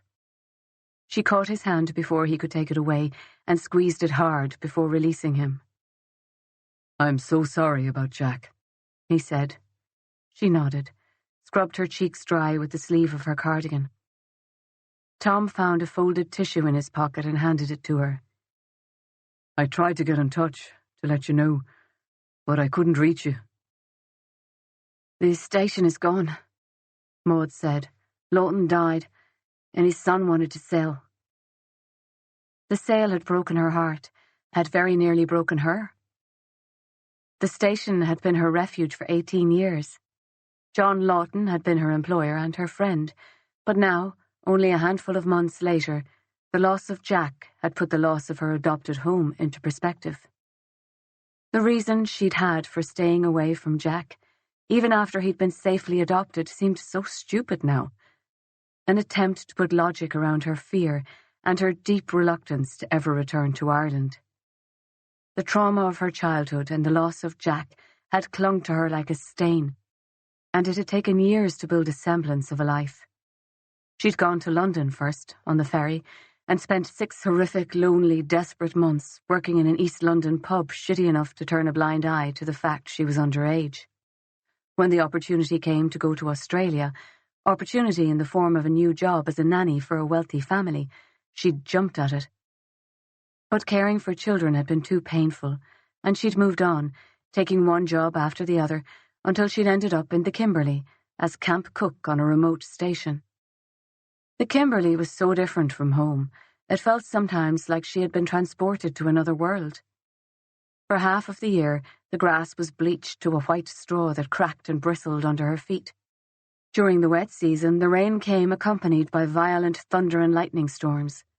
The humidity was intense. The few bits of clothes she'd brought had rotted in the wardrobe. Life was a battle those first few years, a struggle she could throw herself into and forget about Ireland and Jack. By the time things got easier, she had fallen into a routine. It had been enough for her. She'd told herself it was all she wanted. But looking back now, it seemed like a scraping of a life. She'd been too afraid to want more. "I'm sorry for that too," Tom said. "I wish you'd come sooner." Then, grimacing, "Maud, I'm sorry. I didn't mean—" "I tried, but I was too late." They heard a distant shout, the sound of someone banging on a metal door. Tom took a deep breath. "I can't be your lawyer. I came when I got your call, of course I did, but I can't represent you." Maud hesitated. "Why?" "Hannah is the reason you're in here." "I don't understand." His eyes held hers. "Hannah's in prison. She's been in prison for the best part of a year. She desperately wants to get out. She's given a statement to the Gardaí, Maud, about you." Tom opened his briefcase, took out a file, tapped it with one finger. "I think she's trying to make a deal. Information in exchange for early release." "I see." Except she didn't really, and the pain of the blow surprised her. She hadn't seen Hannah for 20 years, but she would have laid odds that Hannah would never betray her. "Her life hasn't been easy. I'm not making excuses. She made plenty of shitty decisions, and Hannah never met a drug she didn't like. But," he hesitated, "you know what Hannah was like. There was always a man, and every single one of them a bigger fucking asshole than the last." He swallowed. "I lost track of her a couple of years back. It wasn't the first time. She never wanted to see me when she was in bad shape. But then she called me, the Christmas before last. She asked to meet. I was so glad to hear from her, but afraid too. It had been more than 2 years by then. I'd looked for her, but—" He shook his head. "We met in Dublin, in a little cafe off St. Stephen's Green. She was very thin, seemed very tired, but she was clean." Maud waited, sure she was about to hear a story of an attempted recovery, followed by another relapse. "She was pregnant, Maud, and she was so happy. She was determined to stay off drugs and give the baby a proper home. She came to live with me in Galway, kept getting treatment. There's a rehab place on Eglinton Street, day therapy, you know. But it was working for her. She stayed clean. She even got a job. Only 2 days a week in the local deli, but it was the first job she'd had in years. Her ex tried to get in touch, and she told him where to go. It was the pregnancy, I don't know. It just lit her up." He stopped then, shook his head. "What happened?" Maud asked gently. "They arrested her in June." Tom's eyes hardened. "Hannah's ex was a dealer. It happened before they broke up. He had Han call a guy, ask him over to their flat. When he got there, Hannah's ex beat the shit out of him, almost killed him. He owed him money over drugs, Hannah hadn't a clue, I swear, Maud. You know her. But they charged her with conspiracy to commit GBH. She got 3 years. Ah, shit, Tom. Shit. She didn't do it. She had no idea that the guy was in debt, had no idea what her ex had planned. But she's been in prison since June of last year. What about the baby? Saoirse was born in July. Hannah's in Docus, the women's prison attached to Mountjoy. Women there are allowed to keep their babies until the baby turns 1. Then the kids are taken away and put into care unless a relative steps forward. You? Apparently not. It seems family services think that a single man who works full-time is not a suitable foster parent for a 1-year-old, even if he is her uncle. In 3 or 4 months, we're going to take Hannah's baby from her and put her into care. Maud raised her hands, elbows still on the table, and pressed her fingers against her closed eyes. Hannah's been going crazy. She can't give her baby up, Maud. If I was taking her, that would be one thing. But Hannah could never tolerate a stranger looking after her child. She knows firsthand how bad the system can be. She sees the whole thing starting again, just the way it was with us when Mam was sick. Maud opened her eyes and stared at him, willing him to tell her the rest. Tom splayed an open hand across the file on the table. I've told them I'm your lawyer. They gave me the file. There's a statement in there from Hannah. She says that you asked her for heroin, that she introduced you to Rick, and the next day your mother was dead. And just like that, she was back in Ireland, 15 years old and hurrying as fast as she could to the secondary school, wanting to catch Tom before he reached it. She was wearing the old army surplus parka she'd bought in the charity shop. It was waterproof, but had a weird acrid smell, so she only wore it when the weather was really bad. She was hungry, but she'd dropped Jack to school with food in his belly and a full lunchbox, so it was a good morning. She hadn't seen Tom for a few weeks. She sat on the school wall and waited for him. At 15, it was legal for her not to attend school, so she ignored the looks of the few teachers who recognized her. She spotted Tom when he was half a mile away and jumped from the wall, hurrying towards him. He looked happy to see her, and despite everything, she felt a little less alone, a little comforted. "I need to talk to you," she said, and he followed her as she led the way back down the street. "What's the story? I have a maths test." "Come on," she said.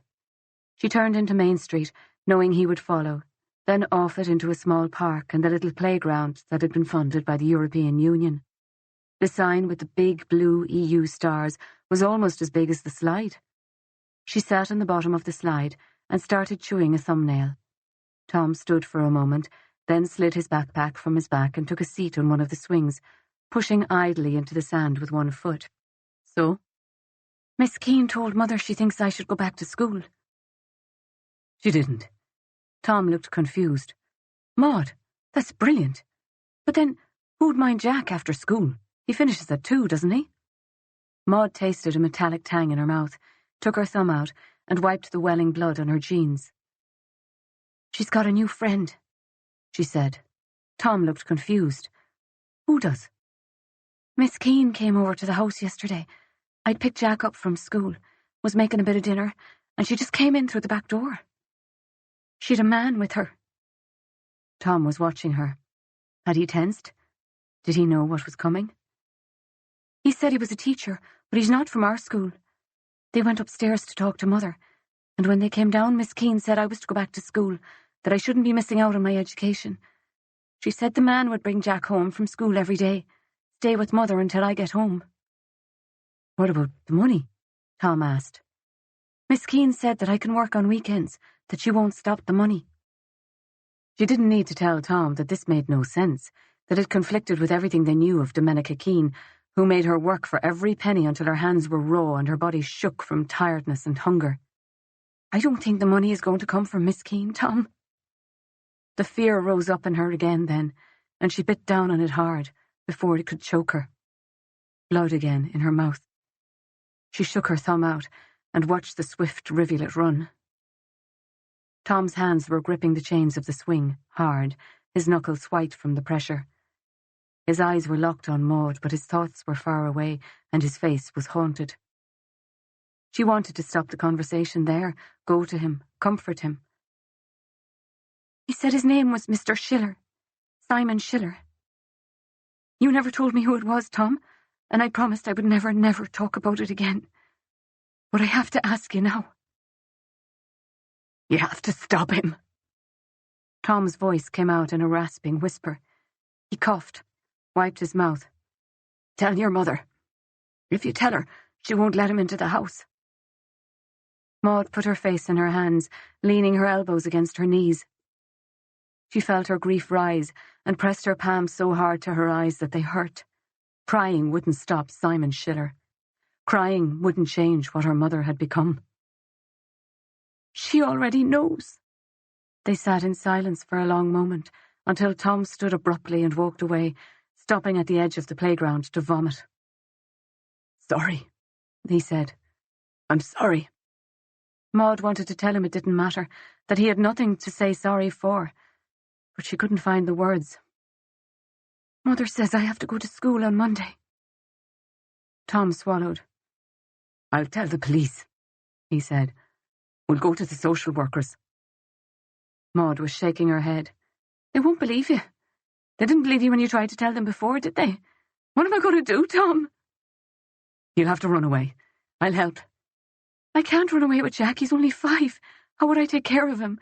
How would I feed him, get him to school? No one would believe I'm old enough to be his mother. They'd have us back here in less than a week. What makes you think your mother knows? Maud looked away. She shook her head. Hilaria was so much worse. There were long red furrows in her skin from the scratching. There'd been blood in her vomit the other night, blood in her urine, and she was confused a lot of the time. But after Keane and Schiller had left, Maud had gone upstairs and seen the extra vodka bottles, the roll of pound notes on the bedside table. I need to talk to Hannah, she said. Tom looked confused. I need her to get something for me. What? Maud took a deep breath, clenched her fists. As long as my mother is alive, there's no way out for me and Jack. They'll never take us away from her, and I can't run away and keep Jack safe. He needs a family. He needs a normal family. Parents who'll feed him every day and bring him to school and keep him safe. My mother's dying. Do you know there's blood in her pee every day? Her skin is yellow. Sometimes she doesn't even know where she is. She's going to die, Tom. But not fast enough to save Jack. Tom was staring at her now, understanding as well as horror and pity growing in his eyes. Not fast enough unless I do something, Maud said quietly. Tom didn't say anything, breathing quickly as if he had just run up a hill. So, she took a deep breath. I need to talk to Hannah. I need her help.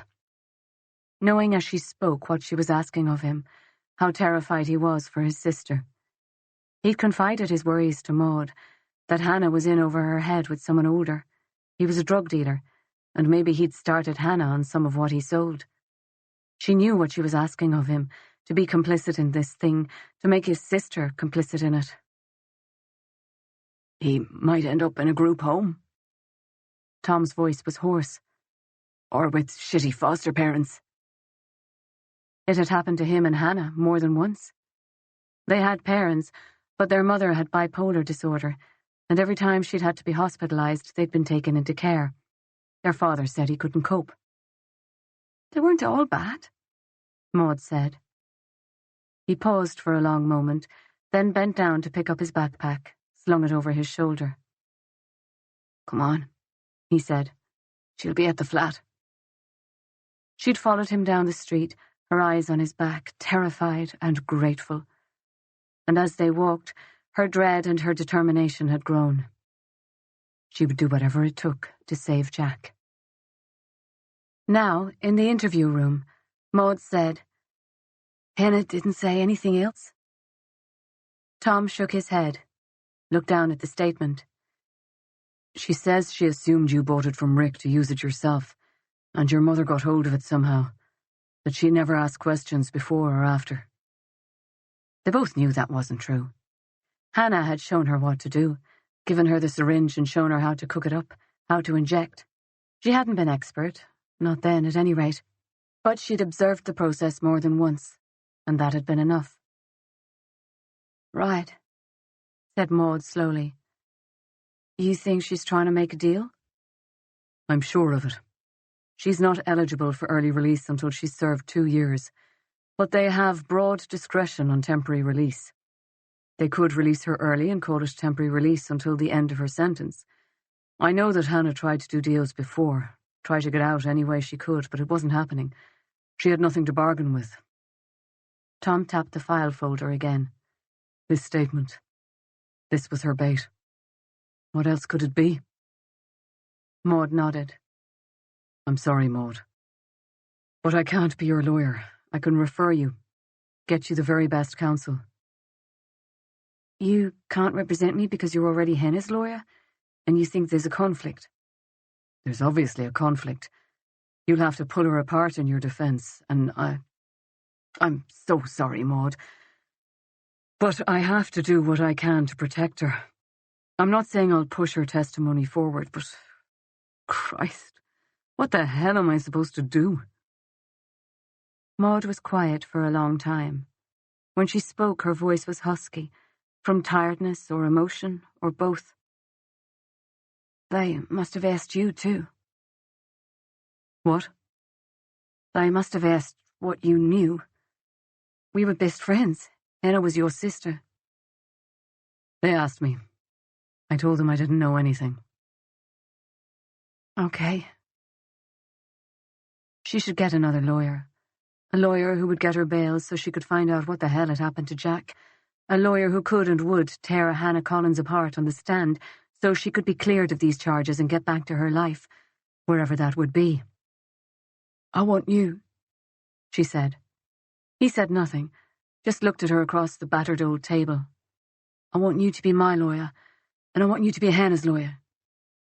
"Maud, I don't think you understand. I can't represent both of you. The only way I could do that would be if you didn't dispute Hannah's evidence, if you accepted it.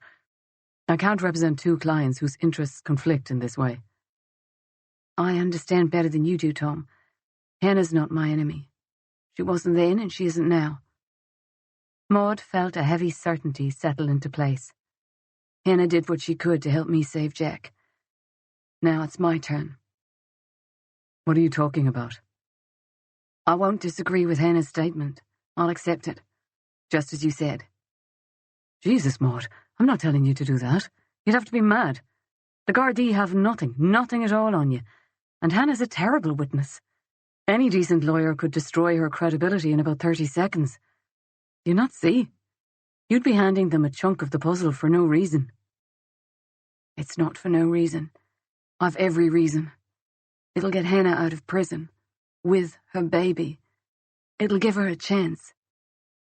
Her eyes searched his. "You said she stayed clean, all this time, in prison with drugs everywhere.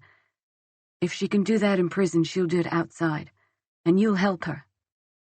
Tom brought his hands up over his eyes, pressed hard. Fuck, Maud. This isn't right." He took his hands away. "What about you? Are you happy to sit in jail for 20 years? He was asking her if she'd given up. She shook her head slowly. "Do you think Hannah's evidence is enough to convict me? If I say I bought the stuff for personal use and Mother must have seen it and taken it, who is there to contradict me?" Tom's gaze held hers. "It's such a risk, Maud. Such a monstrous risk." "A risk worth taking." Chapter 25. It took Aisling less than 5 minutes to find it, once she knew what she was looking for. She logged back into Jack's email account, fooled about with the account settings until she found the timeline button. She clicked, and a box opened up on a screen with a graphic of a globe covered with little red location markers. Aisling clicked next, then next again, and a map of the world opened up in front of her. Again, there were little red dots scattered here and there. This time, most of them were in Ireland.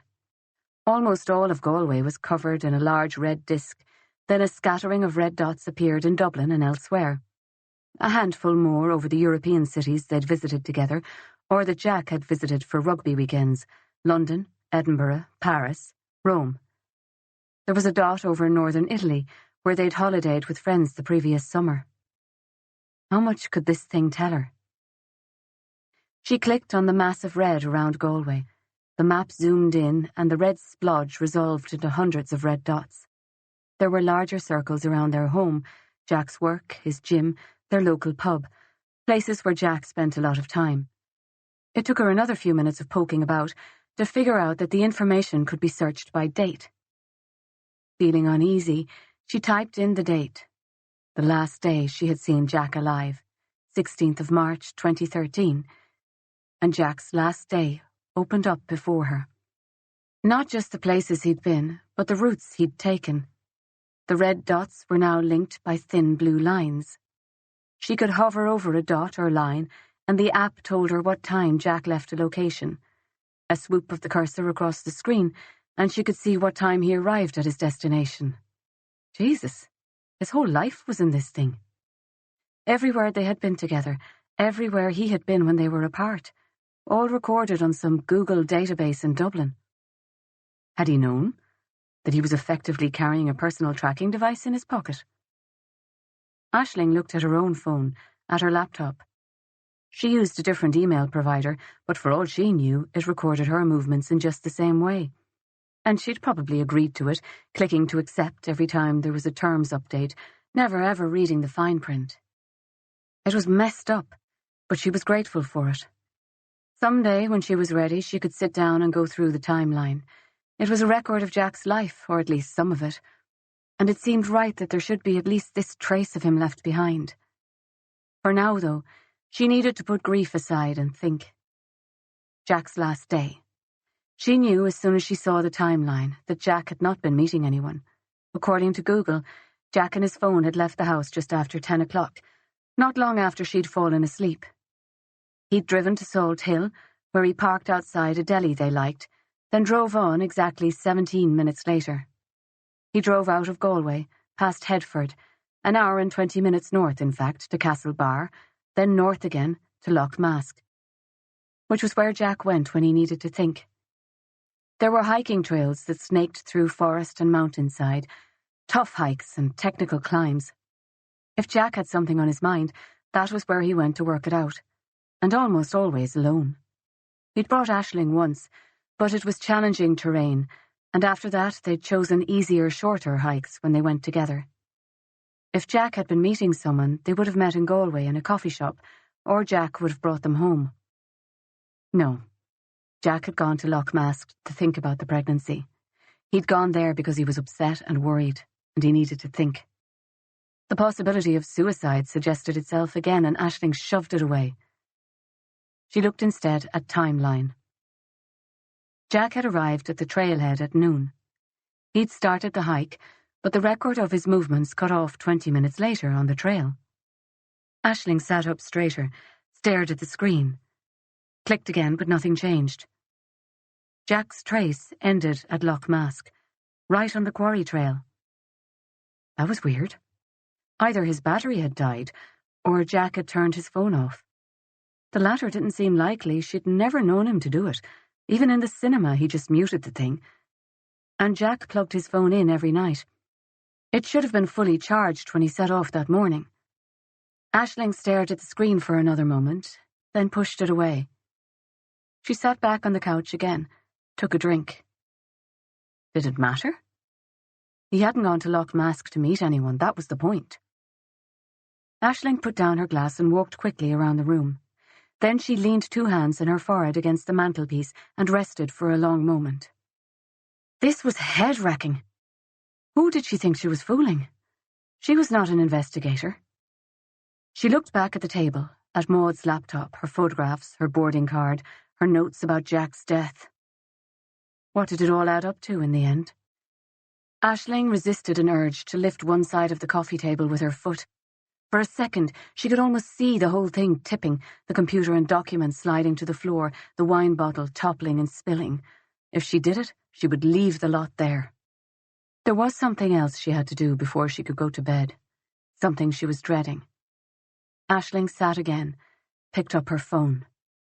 She stared at the number for a long time, thinking it all through, before she dialed. Aggie's voice was hushed, but not sleepy. "Aisling, are you all right? Hold on." A muffled sound as Aggie left what was probably her bedroom and closed the door behind her. "Sorry, dear, Brendan's sleeping. Are you all right?" "I'm sorry to call you so late, Aggie. I'm fine. Just Maud won't be able to visit this weekend." Silence for a moment. "Oh?" Aisling took a breath. "She's been arrested. The guards think she killed her mother. Back in '93.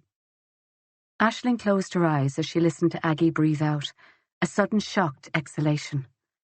Oh God, this wasn't the way to tell her. She could almost see the colour drain from Aggie's face. The other end of the phone was quiet. "Aggie? Aggie, you all right?" "That poor girl," Aggie said. "That poor girl." There was deep pity in Aggie's voice, but no surprise. "Aggie, you knew, didn't you?" Aggie didn't speak for a long time, so long that it began to seem like she wouldn't speak again. "Tell me," Aisling said gently. Aggie's voice sounded like it was coming from a long way away. "We couldn't have children of our own, me and Brendan. We never knew why. It was just the way it was. We fostered children instead. So many children. Some of them we had for just a few days, a weekend maybe. Some for months and months.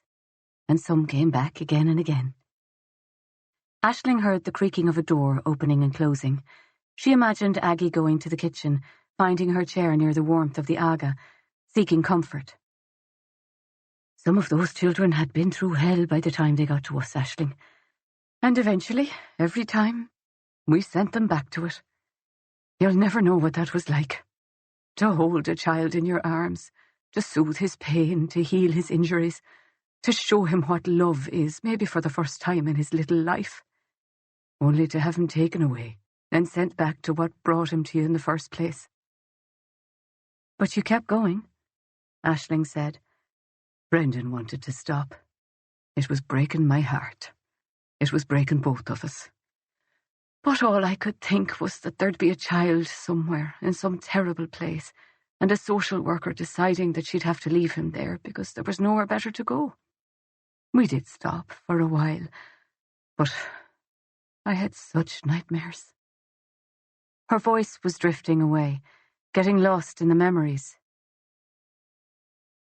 "What happened with Jack?" "There was a boy before Jack. His name was Tom. Such a lovely boy. He came to us for a few months when his mother was admitted to hospital. But before us, he had been to other places. I found him one day in the bathroom, scrubbing himself raw. He didn't tell me what happened. Not then, anyway." Aisling waited. 2 years later, Tom came to our door. He was back with his family. Things were going better for them. Tom told me that there was a little boy in danger, that what had happened to Tom would happen to this child, unless I was willing to step in and take him. "Jack?" "Yes, that was Jack. I said I would do whatever I could. Press Tom to give me names, let me call the guards, call in the social workers straight away. But Tom wouldn't say anything more.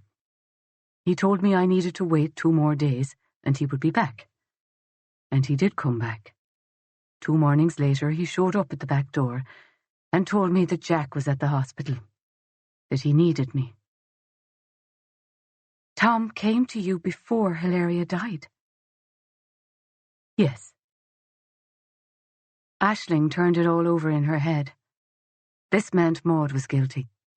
She'd known her mother was going to die, known that Jack would need a home, had worked with Tom to make sure he had one. Christ almighty, it was so cold, so planned. What sort of person could do that? "You never told anyone," Aisling said. "It was weeks before I figured it out. I didn't know about the heroin, not in the beginning. By the time I realised what must have happened, I had Jack. I was afraid I would lose him." Aisling made reassuring noises, but the truth was that she didn't understand. None of this made sense to her. It was like she had strayed into a nightmare, where no one and nothing was as it seemed. Jack, lovely Jack, dead by suicide or murdered because of some secret life he had never shared with her. And Aggie, lovely, motherly Aggie, hiding secrets of her own. She must have pulled every string she had to get Jack fostered with her, to adopt him. Aggie was still talking. "When Jack was 7, we applied to adopt him. We didn't change his surname, though. He was a Blake, and he stayed a Blake. That was for Maud, in case she ever came back." Aisling got off the phone as quickly as she could, promised Aggie whatever she wanted to hear. She didn't want to talk to her, didn't want to hear her talking about Maud the murderer, with that note of what in her voice? Empathy? Gratitude? As soon as she hung up, she started to gather everything up, to repack Maud's backpack, to shut her own computer down. It was Friday night. She would go to work the next day after all. She'd been scheduled for an early shift. She would do that, then do the handover with Cummins on Sunday evening, since that was all arranged. Then take some time off, try to get her head straight. On Monday, she would go to the police, bring them Maud's boarding card and her laptop, and ask them if they would review Jack's call and message history. This was, it had always been, a matter for the Gardaí, and she had other things to worry about. She was finished playing detective. When the room was tidy, she found Jack's jumper where she had left it on the back of the couch and pulled it on. She sat and thought about the future she was fighting to hold on to. A future that suddenly seemed leached of colour, of warmth, of humanity. It was the story of her life. She strove for perfection, and the closer she got, the emptier she felt. Aisling had never felt more alone, less worthy than she did in that moment. She laid her aching, tired head down on the arm of the couch, curled into a ball, and cried. Saturday, 30th of March, 2013. Chapter 26.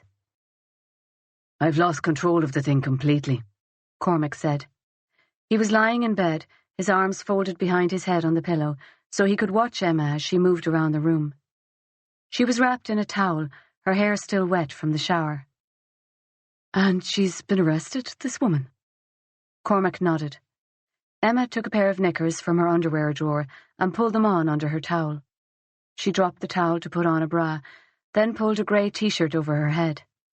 It was old and well-loved, and had moulded itself to her soft curves in a way that made him want to pull her down into the bed beside him and restart what they had just finished. She flipped her hair forwards and wrapped her towel around it, twisting it so that it formed a neat turban, then came and sat down on the bed facing him, tucking her bare legs back under the covers. "Do you think she did it?" "I don't know." Her grey eyes were assessing. "I think you do know, Corm." He grimaced, closed his eyes. "She may have. Her mother was abusive. Maud loved her little brother. She could have done it to protect him. But the abuse had been going on for years, and the mother was on her way out. According to the post-mortem, she didn't have more than a few months, maybe 6 at the outside. End-stage liver disease. Maud would have known. So why do it then? Why take the risk? I can't see it." Emma had pushed her feet up against his thigh. They were cold, and he reached down to rub some warmth into them. Maybe she didn't know, didn't realise. She was very young, after all. And I'm not sure I would recognise end-stage liver disease. So, a teenager? Used to her mother being sick? Emma shrugged. Maybe she'd had enough, just lost it after years of abuse. Isn't that what happens sometimes? Cormac was shaking his head slowly. She was 15 years old. She would have had to secure heroin, needle, everything. Then learn how to inject it, all of which would have taken planning, premeditation. This wasn't a situation where someone finally lost it and retaliated. And Danny thinks he knows where she got the heroin. Cormac couldn't prevent his face from stiffening, and Emma, watching him, said, "Do you really think he would do that? Solicit someone to give false evidence, I mean. Jesus, I don't know, I'm beginning to think I don't know Danny at all. And everything about this case has been off from the beginning. The fact that this investigation was prioritised when there was nothing new to go on at the time.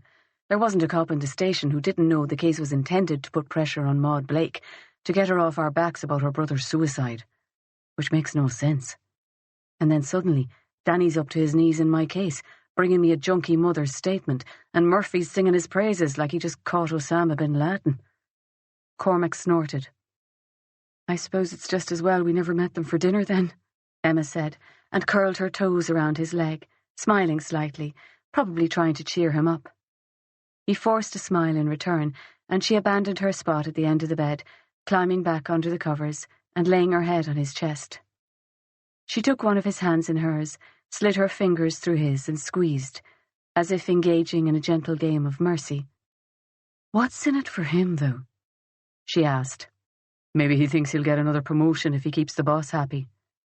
Well, then what's in it for the boss? What does it matter if she asks questions about her brother's suicide? I don't understand why that's a big deal. Cormac was beginning to think it was a very big deal. Something was going on here. Something much bigger than Garda embarrassment over a shoddy investigation. He just couldn't see the connection. Not yet. Danny's sister is missing. She's been gone for 2 weeks, and they've only just started searching for her. What? Why? I mean, why the delay? He shook his head. Her aunt reported her missing. Her parents said no, that she was probably with friends. What does Danny say? He thought it was nothing initially. He's realised now, I think, that there really is a problem, I think. I haven't spoken to him since Thursday. I tried to call last night, but no answer. Emma was quiet for a moment. Do you regret coming back? She asked softly. He squeezed her hand, then brought it to his lips in a quick kiss. Same bullshit, different location, he said, his tone lighter. They were both quiet, listening to the rain outside. It was early Saturday morning. Cormac wasn't sure if there was much point in going into the station with Murphy in Dublin until Tuesday and the case effectively out of his hands. He'd spend the day with Emma, think about how to handle Murphy when he saw him. How could he respond to that rumour if that was the root of the trouble? Pull a Maud on it and look for CCTV footage from the hotel? A hotel like the Radisson might have cameras in the hallways, would certainly have them in the lobby. He'd need to send someone else to get it, though. Once he put his hands on that evidence, it would be tainted. Christ, if Murphy was taking the rumour seriously, things could get messy very quickly. He'd have to get out in front. He needed his job, needed to be in Galway. Mostly because this was where Emma would be for at least the next couple of years, but partly because he'd never failed at anything, and he didn't want to start here. Cormac tried to put the job out of his mind. He'd sent Fisher for the security footage when he came in from Strand Hill, get him to log it into evidence. Beyond that, there was no point in obsessing about the station all weekend. If the weather improved, Emma would want to go for a walk on the prom, which would be freezing but packed with people taking their morning stroll to the crash of the grey Atlantic waves. They'd get lunch somewhere warm and busy, and come home afterwards with the newspapers to sit in front of the fire for the rest of the day. Cormac kissed Emma, then pushed himself out of bed and headed for the shower, moving like an old man. He knew he had what he wanted, that he should be happy. But at best, he'd just screwed up his first case in a new job, and at worst, half the Galway police force was corrupt as fuck. Chapter 27. Tom left Galway at 7 a.m. on Saturday morning and got to the Mountjoy security gate by 10. Visiting hours were 10 to 12, and he'd had a booking before the Maud situation had blown up, before he'd known about Hannah's statement. Hannah was being held at the Docus Centre, a special-purpose block built within the confines of Mountjoy Prison. The Docus Centre was operating at 140% capacity. Rooms intended for single occupants had been fitted out with pairs of bunk beds and were occupied by up to 5. 30% of the inmates were on methadone replacement. It was medium security, but some of the inmates should have been in solitary. It was not the place for a child. Hannah was already waiting for him, seated at a table with Saoirse asleep in her arms. The room was like a particularly soulless university canteen without the buffet, furnished with formica tables and plastic chairs. It filled up slowly, families taking their places around tables. A little girl with an anxious expression on her face was drawn into a hug where she started to cry. Tom looked away. Visits were only half an hour, a pitiful period of time for children to catch up with a mother they got to see only once a week. Hannah sat at a table pushed up against the far wall, alone if you didn't count the baby on her lap.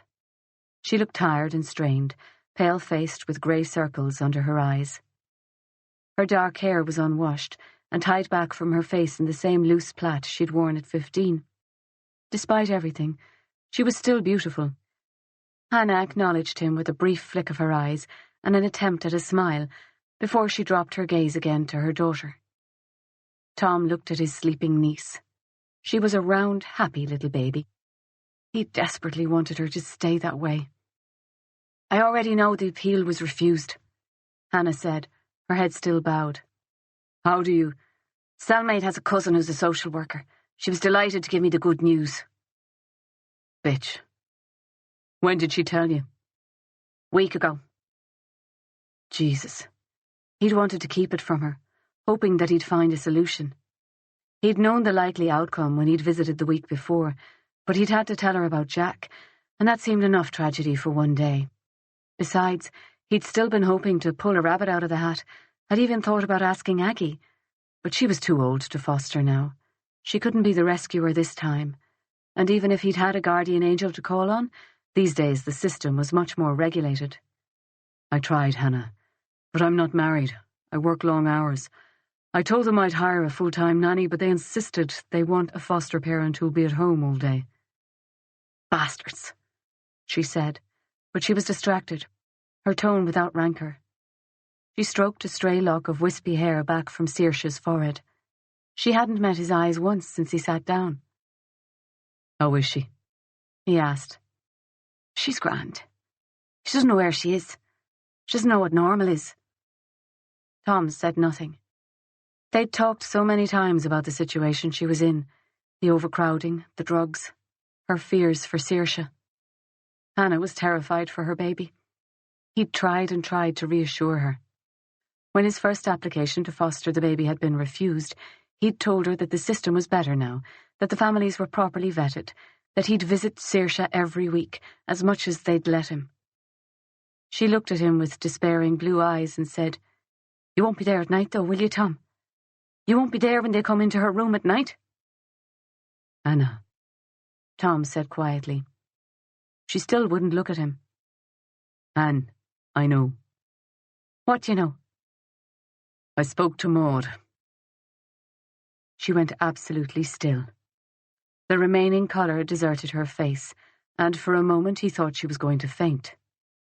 She cradled the baby closer, raised her eyes to his. "Have they arrested her?" He nodded, and her eyes filled with tears. "Tom, I feel like there's nothing left of me. I keep trying. I keep saying I'll do anything at all to keep Saoirse safe, and every time I take another step, everything gets worse. I'm running out of choices, and every choice I make is a bad one." "Listen to me, Hannah. You're doing the best you can." "Do you remember when we were kids, Tom? Do you remember how we used to be together, you and Maud, so serious? And the way she would mind little Jack? Do you remember when she came to Kilmore first? She used to push him around everywhere in that knackered old pram. And the way she'd run, just run home after school. And when he got bigger, she never left him alone, except at school." "I remember," said Tom. He waited, but she said nothing, her eyes lost in memories. "Hannah, tell me the whole story. How did you know Maud was home? Who did you call to set this up?" Her eyes came to his, confused.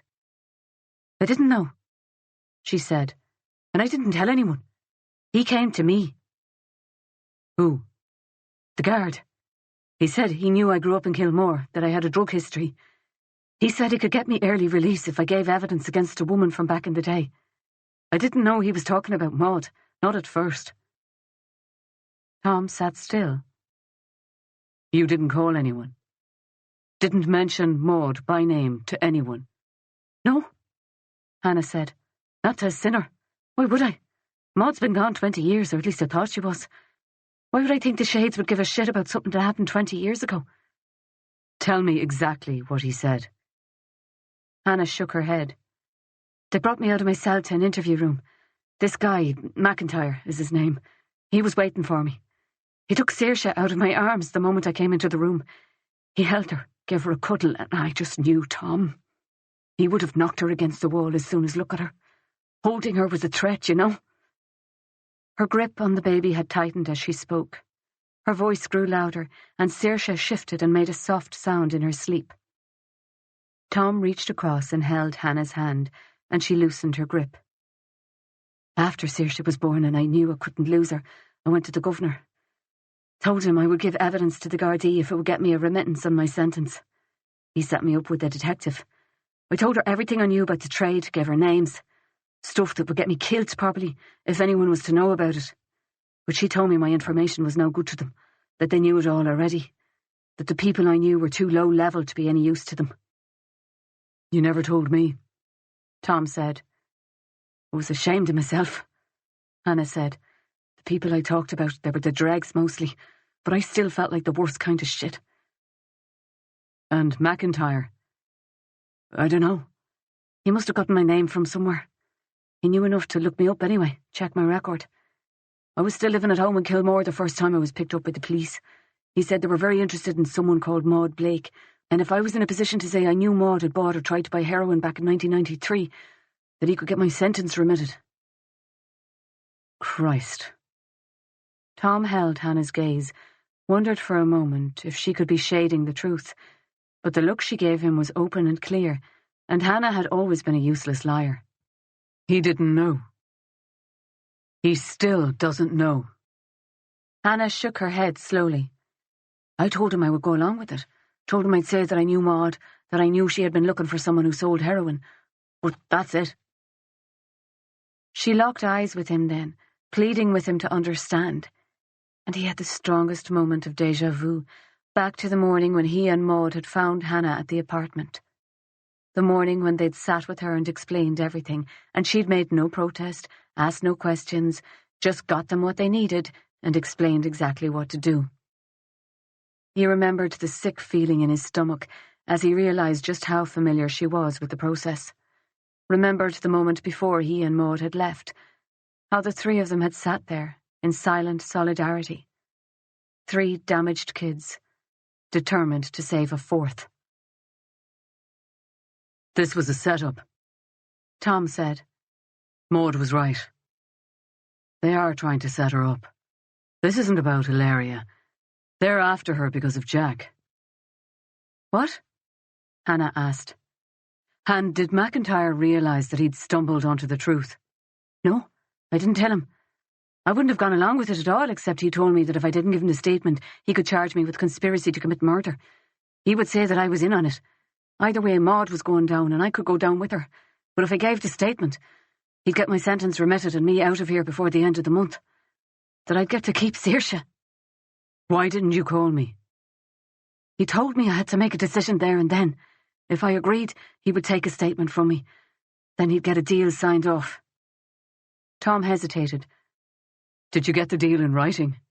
She snorted. Of course I bloody did. You can't spend a year in this place and learn nothing. You're going to ask me to withdraw it. But the thing is, Tom, apart from Saoirse, this guy McIntyre, I'm afraid of him. He's a Garda, but I think he's the type who'd kill you if you crossed him. Hannah had good instincts for everyone but her boyfriends. No, Han, no. I'm not going to ask you to withdraw it. Jesus, I'm your brother. And it's not just me. Maud wants you to stand over your statement. She's not going to contradict you. She wants you and the baby out. She held his gaze, fear and hope in her eyes. What? Don't understand. She thinks she can beat the case regardless of your statement. She's willing to take the risk because she owes you. Jesus. A breath of hope, of air, an exhalation. I think she should be right. There's not enough evidence against her for a murder case, nowhere near enough. But I'm worried Tell me, she said, and her eyes were dry now and steady. I'm worried. This guy, McIntyre, is out to get her. Maybe more Gardaí too. Why? This all has to come back to Jack, doesn't it? Someone killed Jack, and Maud wouldn't let it go. So now they're after her too. And if they were willing to kill Jack? She let her voice trail off. Tell me what you want me to do. He shook his head. Let's get you out first, then figure out what to do next. Maud's bail hearing is on Monday.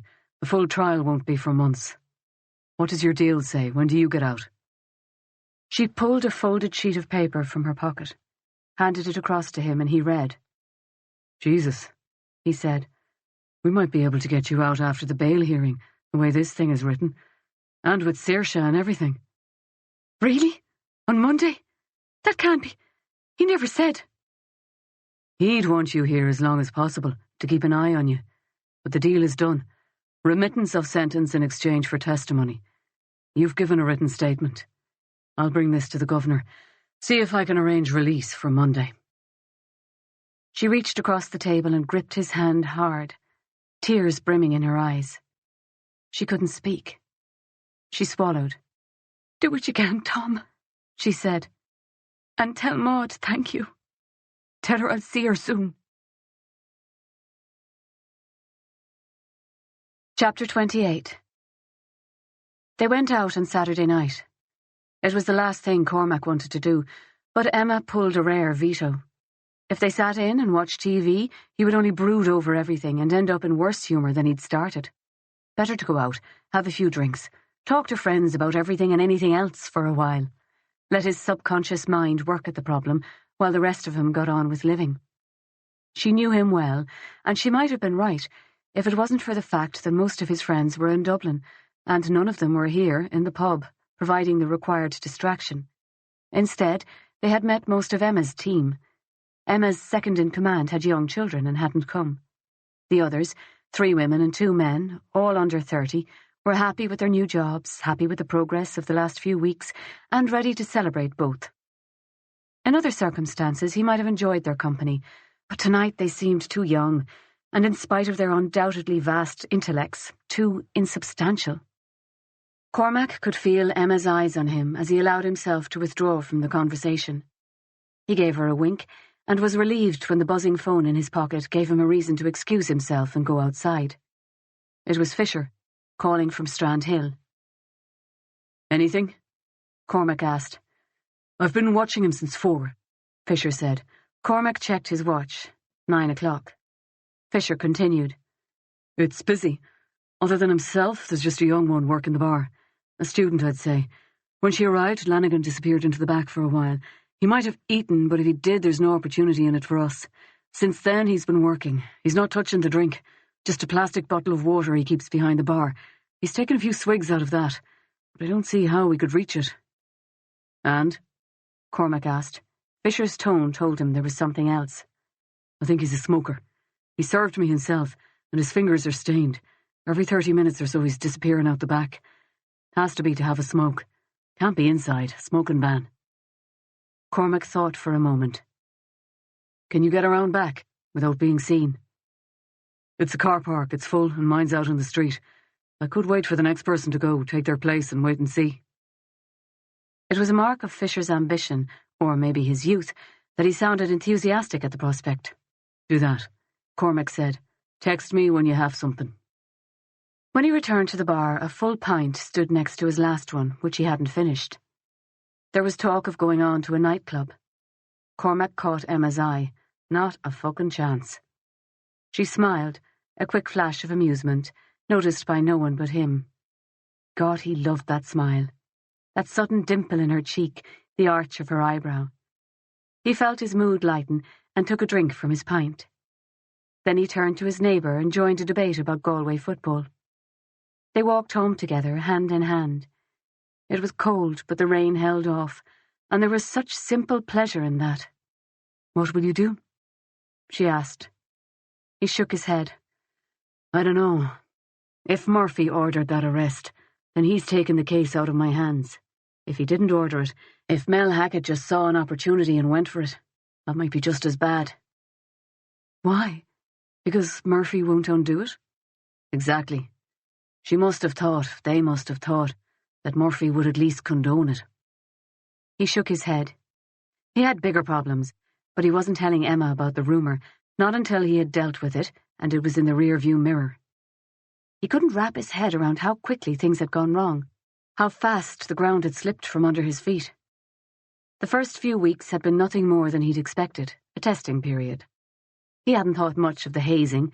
Messing around with cold case files was unprofessional, in his opinion, but it had been within the realm of normal. But the looks, the not-so-subtle cold shoulders he'd received from other detectives this week, was something different. It was the rumour of his involvement with Maud Blake that was doing the damage. And if Murphy suspected him of that, then taking him off the case was the necessary next step. It could be Healy. Healy saw him as a threat to whatever he had going on, and perhaps he had decided he was going to take Cormac down before Cormac could get to him. But Cormac had a nagging feeling that Danny was in this thing too. As they turned into Canal Walk, his phone buzzed in his pocket. A text from Fisher. He smokes at the back door, drops his butts, probably 100 of them there. Take some? What is it? Emma asked. Cormac replied, Leave it. Find a place to stay. I'll meet you tomorrow, 4 o'clock. Bring some rubbish bags and a brush. I might have to work tomorrow, he said to Emma. Her eyes searched his face in the dim light of the street lamp. Another case? At his nod, she shrugged. If you have to, you have to. She didn't ask him any more about the Blake case, about what he was going to do on Monday. She must have known that he didn't have any answers. Instead, they went home, went to bed, and did what they could to forget about everything but each other. Sunday, 31st of March, 2013. Chapter 29. Despite all her resolution, by mid-morning on Sunday, Aisling found herself driving out to Loch Mask, Jack's smaller backpack keeping her company on the passenger seat.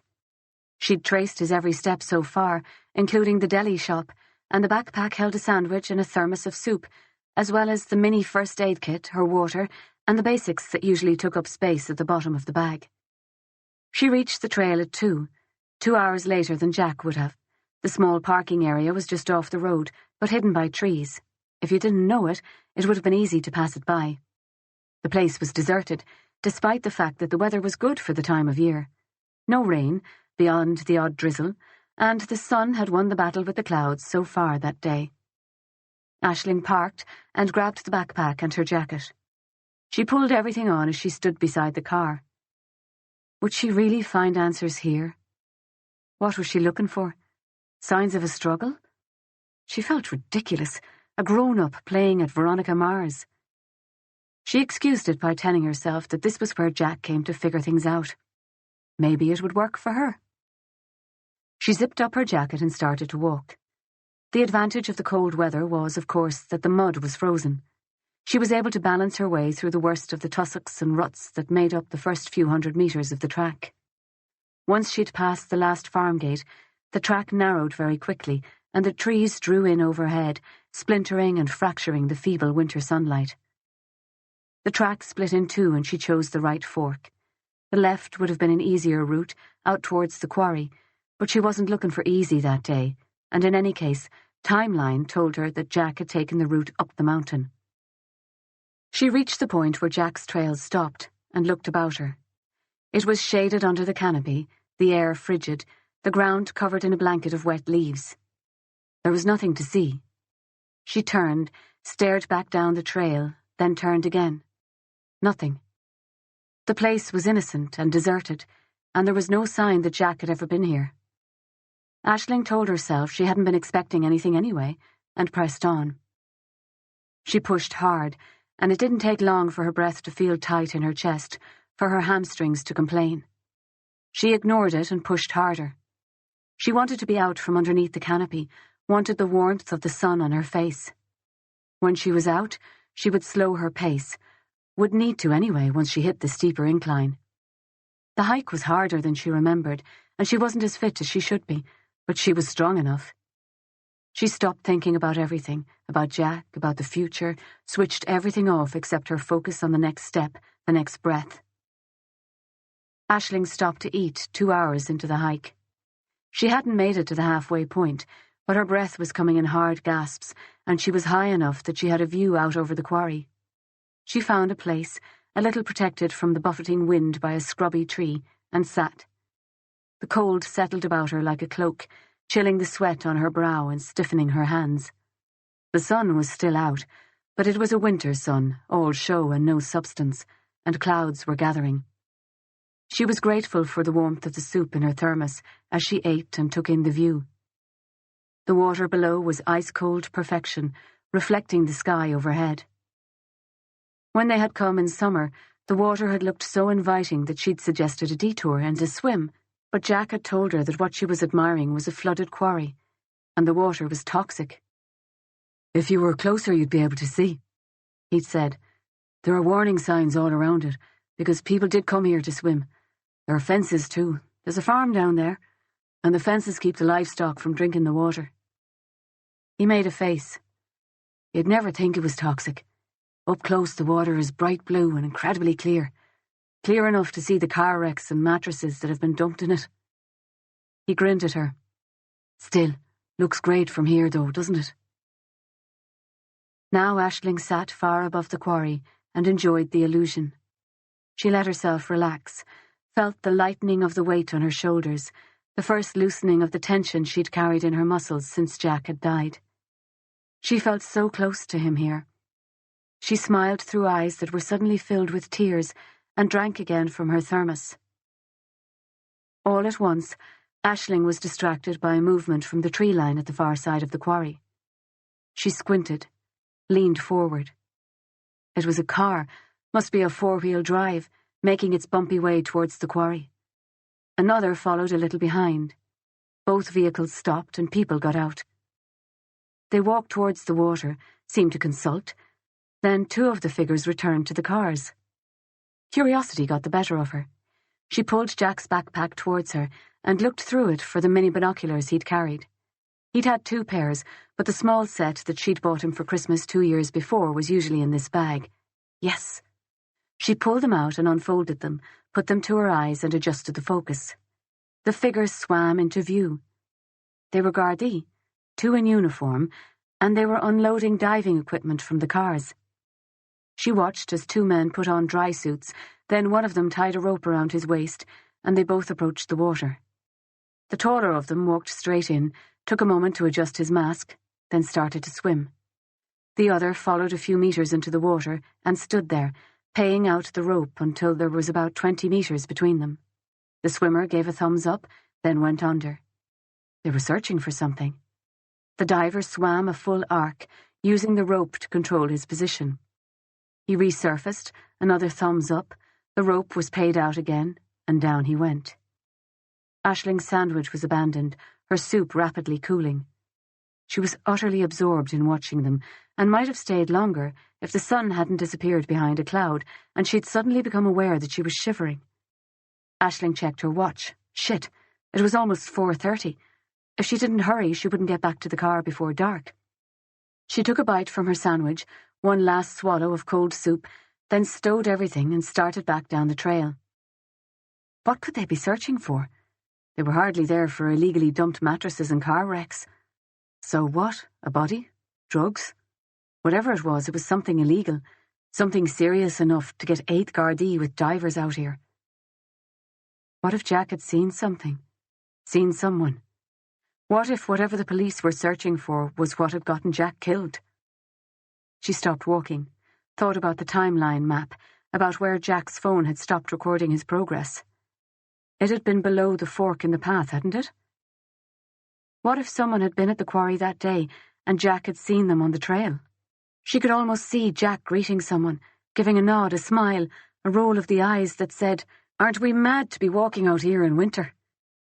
Shit! Aisling started running. She slipped twice, landing on her arse. The 3rd time she twisted her ankle, but she ignored the pain and kept going. She got to the fork before dark, but the sun was setting and the light was going. She cast about, but the narrow trail was floored with leaves and twigs and mud, and she saw nothing. Breathing hard, she kept her head down and walked slowly ahead. She pushed at clumps of leaves with the toe of her boot. Nothing. She kept going until she was 20 meters below the fork. Then she stopped and turned back again, retracing her steps. She did that twice more as the sun set, until she could barely see the ground in front of her. Then she dropped to her hands and knees and started feeling her way through the leaves. Wet soaked through the knees of her jeans. The ground was hard enough that there was no mud, but her hands froze in the cold until she could barely feel anything. It was so quiet, so still. Had Jack been killed here? Was this the last place he saw? She started to shake from cold and from fear. She heard a twig break and looked up and around, her breath coming faster. An animal? A deer? She saw nothing and returned to her search. She wanted to run, wanted to get out of there, but she couldn't leave. She searched again and again until the knees of her jeans were filthy and her hands were so cold they felt numb, like prosthetics attached at the wrist. And that was how she nearly missed it. Her right hand touched something, bumped against it under its blanket of leaves, but her hand was numb and she kept moving. Had that bump felt any different from the small stones she had picked up and discarded? She returned to where her hand had been, felt around, then again, and finally, her hand closed around something. Smooth plastic. She picked it up and, despite the dark, realized that she was holding Jack's phone. Chapter 30. Sunday afternoon saw Cormac take the coast road out to Strand Hill. McSorley's bar was very close to the water, only 3 buildings back from the beach. The place was packed. Cars were parked either side of the street, and it took him some time to find a spot. When he got out of the car, he looked around, taking in the smell of salt and vinegar chips, the tang of the ocean, the waves crashing in the distance. A voice came over a loudspeaker, muffled from where Cormac stood. But he heard enough to realize that a surf competition was going on. The sun was going down. The competition would end soon, and the pub would be packed. Cormac crossed the road and walked to McSorley's, then walked around the back to the car park. Fisher was already there, parked and waiting. Cormac walked to Fisher's car, opened the passenger door, got in. "Why not Lanigan's?" he asked. "A beat." "Pub was already named," Fisher said. "Guy called Tom McSorley sold it to him. Suppose Lanigan didn't see the point making the change." Fisher had done his research, in fairness to him. "What do we do now?" Fisher asked. "How long since his last fag?" Cormac asked. Fisher checked his watch. "He's due one." "Then we wait." Cormac said. "I want to look at him." They were far enough back not to be noticeable, but it wasn't quite dark, and Cormac held his phone to his ear when Lanigan appeared at the back door.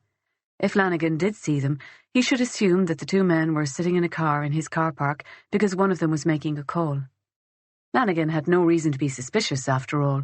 No one had spoken to him about either murder in 3 decades. Timothy Lanigan lit up, leaned against the wall to the right of the back door, and smoked. He took his time, and there was nothing unusual about him, except maybe that he looked at the sky as he smoked instead of down into a mobile phone. When he was finished, he stubbed the cigarette against the wall, dropped the butt on the ground, and went back into the pub. The door swung shut behind him. "No one else comes out here?" "I think it's the door to the storeroom," Fisher said. "The barmaid doesn't smoke, or she didn't yesterday." "Come on, so," said Cormac, "and bring your brush."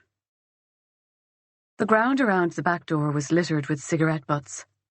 There was an old planter to the left of the door, but whatever had once grown in it had long since died, and Lanigan had been using it as a bin until it started to overflow. At some point he had stopped pretending and started dropping the butts directly on the ground. There must have been a couple of 100 of them. "Clean it up," Cormac said. "We need everything gone and the place photographed before he comes back." He gestured for Fisher to hand over a bin bag, and when Fisher did, slowly, not yet understanding, Cormac took it from him and lifted the pot, putting it inside. Fisher caught on and started to clean up the cigarette butts that were littered all over the ground. When he'd gathered the lot, he stood and looked around. "Good enough?" he asked. "It'll do," said Cormac. He gestured Fisher back, then using the evidence camera he'd slung around his neck, he took photographs quickly but methodically. He wasn't a crime scene photographer, but these did not need to be technically perfect. It was getting dark as they returned to the car. "Stay here," Cormac said. "Make a note of what time he comes out, what time he goes back in, how many cigarettes he smokes and how long it takes him. Make a note of everything, and for God's sake, do it in the dark." "Where will you be?" Fisher asked. "I'm going inside for dinner," Cormac said, and he left Fisher to it. Cormac thought about what might have attracted Lanigan to Strand Hill as he walked around the pub to the front door. The reasons not to return to his last home were obvious. He'd basically been run out of the place. Was there something about this particular town that attracted him? Plenty of teenage girls taking surf lessons now. But what would the surf scene have been like when Lanigan came here? Had it existed at all? Maybe it was simply that the pub had come up for sale at the right time. Cormac reached the front door and pushed it open, and paused for long enough to see that the pub was a big space, contemporary, not traditional. The kind of pub that served specialty brews and focaccia sandwiches. It wasn't full yet, but there was a happy buzz of conversation and an atmosphere of anticipation for the night ahead. Cormac approached the bar, angling for the young woman serving pints. Lanigan was at the other end of the bar, no longer the handsome, open-faced young man of the photographs. He was in his 60s now, balding, and with the grey skin of a long-term smoker. The barmaid tilted an inquiring face in Cormac's direction, and he ordered a pint he had no intention of drinking. He took it to a corner table and sat at an angle that would allow him to keep an eye on Lanigan without being obvious about it. He was about to settle into a half hour of nursing his pint when he realised that he recognised someone sitting at the far end of the bar. Liam Hearn, reading a newspaper, a coffee cup on the table in front of him. Strand Hill was his hometown, of course, but it hadn't occurred to Cormac that he would bump into him here. When Danny had told him that Liam had turned to the drink, Cormac's first thought had been of an old mentor of his who'd gone exactly that way, bitter and broken and searching for solace in a bottle. His second thought had been surprise that it would happen to Liam. He'd never seemed the type. Liam was smart enough and hard enough to go as far as he wanted in the Guards. The fact that he'd never wanted to be more than a Garda working a small seaside town didn't take from the fact that he was one of the best Cormac had ever met. Liam looked up from his newspaper, calmly caught Cormac's eye, and returned his attention to the paper. He took a sip from the coffee cup. Well, it didn't look like he was drinking tonight, unless that coffee was Irish. Cormac glanced at Lanigan, still there, serving shots to a group of girls who were probably legal. He stood and went to Liam's table. "Not talking to me, Liam," said Cormac. He'd meant it as a sort of light-hearted opening, and it was only as he finished the sentence that it occurred to him Liam might have heard the rumours too. Liam, who knew everything that went on from Donegal to Cork. But Liam folded his newspaper. "I thought you might be on the job," he said. "You have that look about you." He nodded to the seat opposite him. Cormac grimaced as he took the seat. He was that obvious. Better then that he was chatting to Liam than sitting alone, if Lanigan happened to observe him. "I hear you finally retired. What are you doing with yourself?" Liam seemed mildly amused. "A bit of this, a bit of that." "How's Coich?" Cormac asked. "She's grand. Busy. Sinead has started a new CD, so that's the last bird out of the nest. But they still managed to keep Coich running." "Fair dues to her." Liam nodded and glanced towards Cormac's left hand. "No sign of you settling down? Not getting any younger, you know." "I'm seeing someone," Cormac said. He felt awkward. He liked and respected Liam, and he wanted him to know that. "You'll have to meet her. Will you and Coit come out for a night in Galway next time you're down?" Liam was watching him with his cool, careful blue eyes. "We'll do that, Cormac. If you give me your number, I'll call you next time we're coming down." Liam's coffee cup was empty. "You're not drinking?" Cormac asked. Driving. Sinead's home for the weekend. She's in the competition. I'll wait for her, drive her home. But I'm about to eat if you'll join me, or are you tied up? Liam's eye turned to the bar. They ordered food, waited, ate together. Lanigan showed no signs of leaving the bar. He brought their sandwiches, served them with professional indifference. Cormac and Liam ate and talked, and Cormac found a collegial ease with Liam that he hadn't felt since he left Dublin. He finished his pint without meaning to, and found himself talking about the Blake case. He trusted Liam Hearn. He'd always been one of the good guys. There's someone pushing this thing, Liam. Maybe Murphy. Maybe someone pulling his strings. The mother died 20 years ago with the needle in her arm. Did Maud put it there? I don't know. Maybe she just had enough of the abuse. But if she'd taken it for 15 years, you'd think she could take it for a few more months. Then the kids would have been fostered and Maud wouldn't have had to run. Cormac stopped for a second, but Liam was listening carefully. The thing is, even if Maud did kill her mother, I can't see how we can ever prove it. The nearest thing we have to evidence is a statement from a drug addict who wants to get out of prison, and even she doesn't claim to have seen it happen. So why was Maud Blake charged? And you're asking me because you think I'll have some sort of blinding insight into your case? The look Liam gave him left him nowhere to go. I'm asking you because I can't get a grasp of the politics, and I can't run my case if politics get in my way. You think she's innocent? I don't know. He shook his head, hesitated. I don't know. Liam studied him for a long moment. Go back to the last interview. That woman, Keane. She gave you a name? Simon Schmidt, but I think that was bullshit. We ran a search and got nothing. Not Schmidt, Liam said. Schiller. She's talking about Simon Schiller. Cormac said nothing, raised an eyebrow. This happened when? You said 20 years ago, so 1993. Cormac nodded. Simon Schiller was a teacher in Oncarach National School. It's only about 20 miles from Kilmore. He wasn't a priest, but he was a minister of the Eucharist and was involved in some sort of children's group. They arranged holiday camps for children in care. Schiller was a paedophile. We got him in 2005. He died in prison 2 years ago. Cormac stared at him. Schiller went after little boys. The youngest victim that we know of was 6 years old. Schiller was very into his religion. That Keane one sounds like his sort of person. She may have given you a name because she thought you were close and didn't want to be charged with obstruction. She could always claim she got the names mixed up in her old age. Cormac closed his eyes involuntarily. He saw little Jack again, saw Maud with her hand pressed gently to his back as the squad car bounced over ruts and potholes, saw the little boy's bruises. Jesus, he said in the end. He felt an ache through his whole body. She did it. She did it to get Jack out, to get him away, because her mother couldn't, or wouldn't.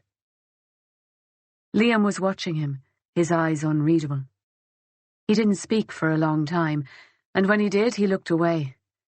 I've met a lot of victims, Cormac. A lot of families. Most of them had no idea, no clue what was happening to their children. They're broken by it, even decades later. But there are a few, a very few, who knew and turned a blind eye. If you talk to them now, they will plead ignorance, claim that no one suspected anything in those days. If the bastard was a priest, they'll claim shock at the very idea. But you can always see it in their eyes, the ones who knew and did nothing because it was easier. Or maybe because they were afraid or just couldn't accept it. If this girl was willing to do what it took to save her brother when her mother gave him up, I say give her a fucking medal. They're not giving her a medal, Liam. They're charging her with murder. They want her locked up. And Danny had been right all along. Cormac had had blinkers on about this case. He'd wanted Maud to be innocent to the point where he hadn't accepted evidence that had been handed to him on a plate. She'd murdered her mother, and for 20 years he'd failed to see it. Liam said nothing.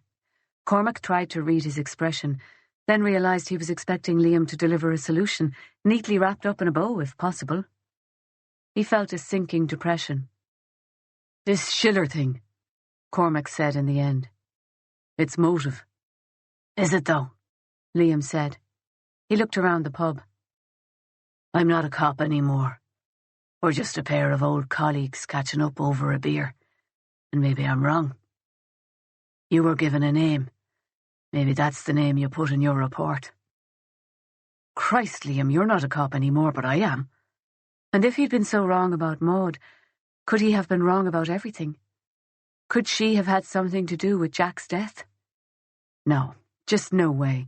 He didn't believe it, and there was still the question of why he'd been put on the case in the first place. "Do you think she could know something?" he asked Liam. "Could she have known something from those years that someone wants to keep a secret?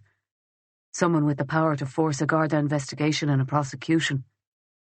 But Liam was shaking his head. "It's possible, but I doubt it, Cormac. Schiller wasn't my case, but an old partner of mine was on it, and I know the details. He wasn't alone, but we know his affiliates. I don't think we missed one. Then again," he shrugged, "I can't say it's not possible." Liam's eyes went to the door, then to his watch. It was dark outside. His daughter would be here soon. Cormac watched him for a long moment before speaking. "Danny said you had a drink problem." "What?" Liam looked bemused by the change of topic. He smiled as if waiting for a punchline. But Cormac was suddenly absolutely sure that what Danny had told him was bullshit. "Danny McIntyre told me a detailed story about you.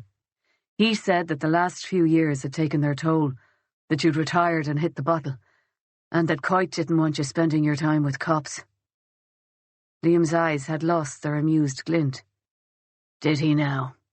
he said. "What do you know, Liam?" Cormac said. "What do you know that Danny wouldn't want me to know?" "I don't know anything about your case, Cormac. Nothing more than I've told you." "But there is something you haven't told me, something he knows you know." For the first time in the conversation, Liam looked less than comfortable. He put a hand to his mouth, rubbed his jaw. "There's things Danny might not want you to know that have nothing to do with what you're working on. Secrets he'd keep for personal reasons. Professional, too." "Secrets you've been keeping for him?" Cormac asked, and the question was more pointed than he'd intended. Liam shrugged. "I have to ask you to tell me, Liam," Cormac said. "There's something not right here. It's been off from the beginning. And I don't know if Danny's part of it, but I need to know if I can trust him." "You're asking me to trust you too, Cormac," Liam said. He rubbed his jaw again, apparently reached a decision. "You might not know that Danny has a sister. Much younger than him. She'd be about 18 now." "Yes." Cormac thought Liam was about to tell him about Lorna's disappearance, and he was distracted, trying to work out how there could possibly be a link between that and secrets Danny might be keeping. It took him a moment to realise that Liam was telling him a very different story. "Lorna's a nice girl. Quiet. She went out one night with friends to Westies, you know it? A nightclub in one of the villages. It has buses that collect kids from around the countryside. She got the bus there with friends, but came home alone the next morning, off her head on something or other. She'd had her drink spiked. Someone brought her into a back room to sober her up. After the club closed, 2 men came into that room and raped her." "Jesus Christ." "One of them drove her home afterwards and dropped her at the gate like nothing had happened. Anyway, Lorna pressed charges and 2 men were arrested. One of them was Angus Barton, a local farmer. Owns 100 hectares out near Loch Mask. The other was Jim Kavanagh, owner of the club." "Big Jim," Cormac said. "The man Danny arrested for drug dealing." Liam nodded. "Jim Kavanagh and his mate were charged all right, but Lorna dropped the charges less than a week later. The rumour was that they'd taken photographs, posted one on the internet." The message Lorna took from that was unless she wanted a lot more published for the world to see, she would drop the charges. So that's what she did. Can't blame the girl. She would have known too that the chances of conviction were small. And Danny goes on to arrest her rapist for drug dealing. Did no one think there might be a conflict of interest?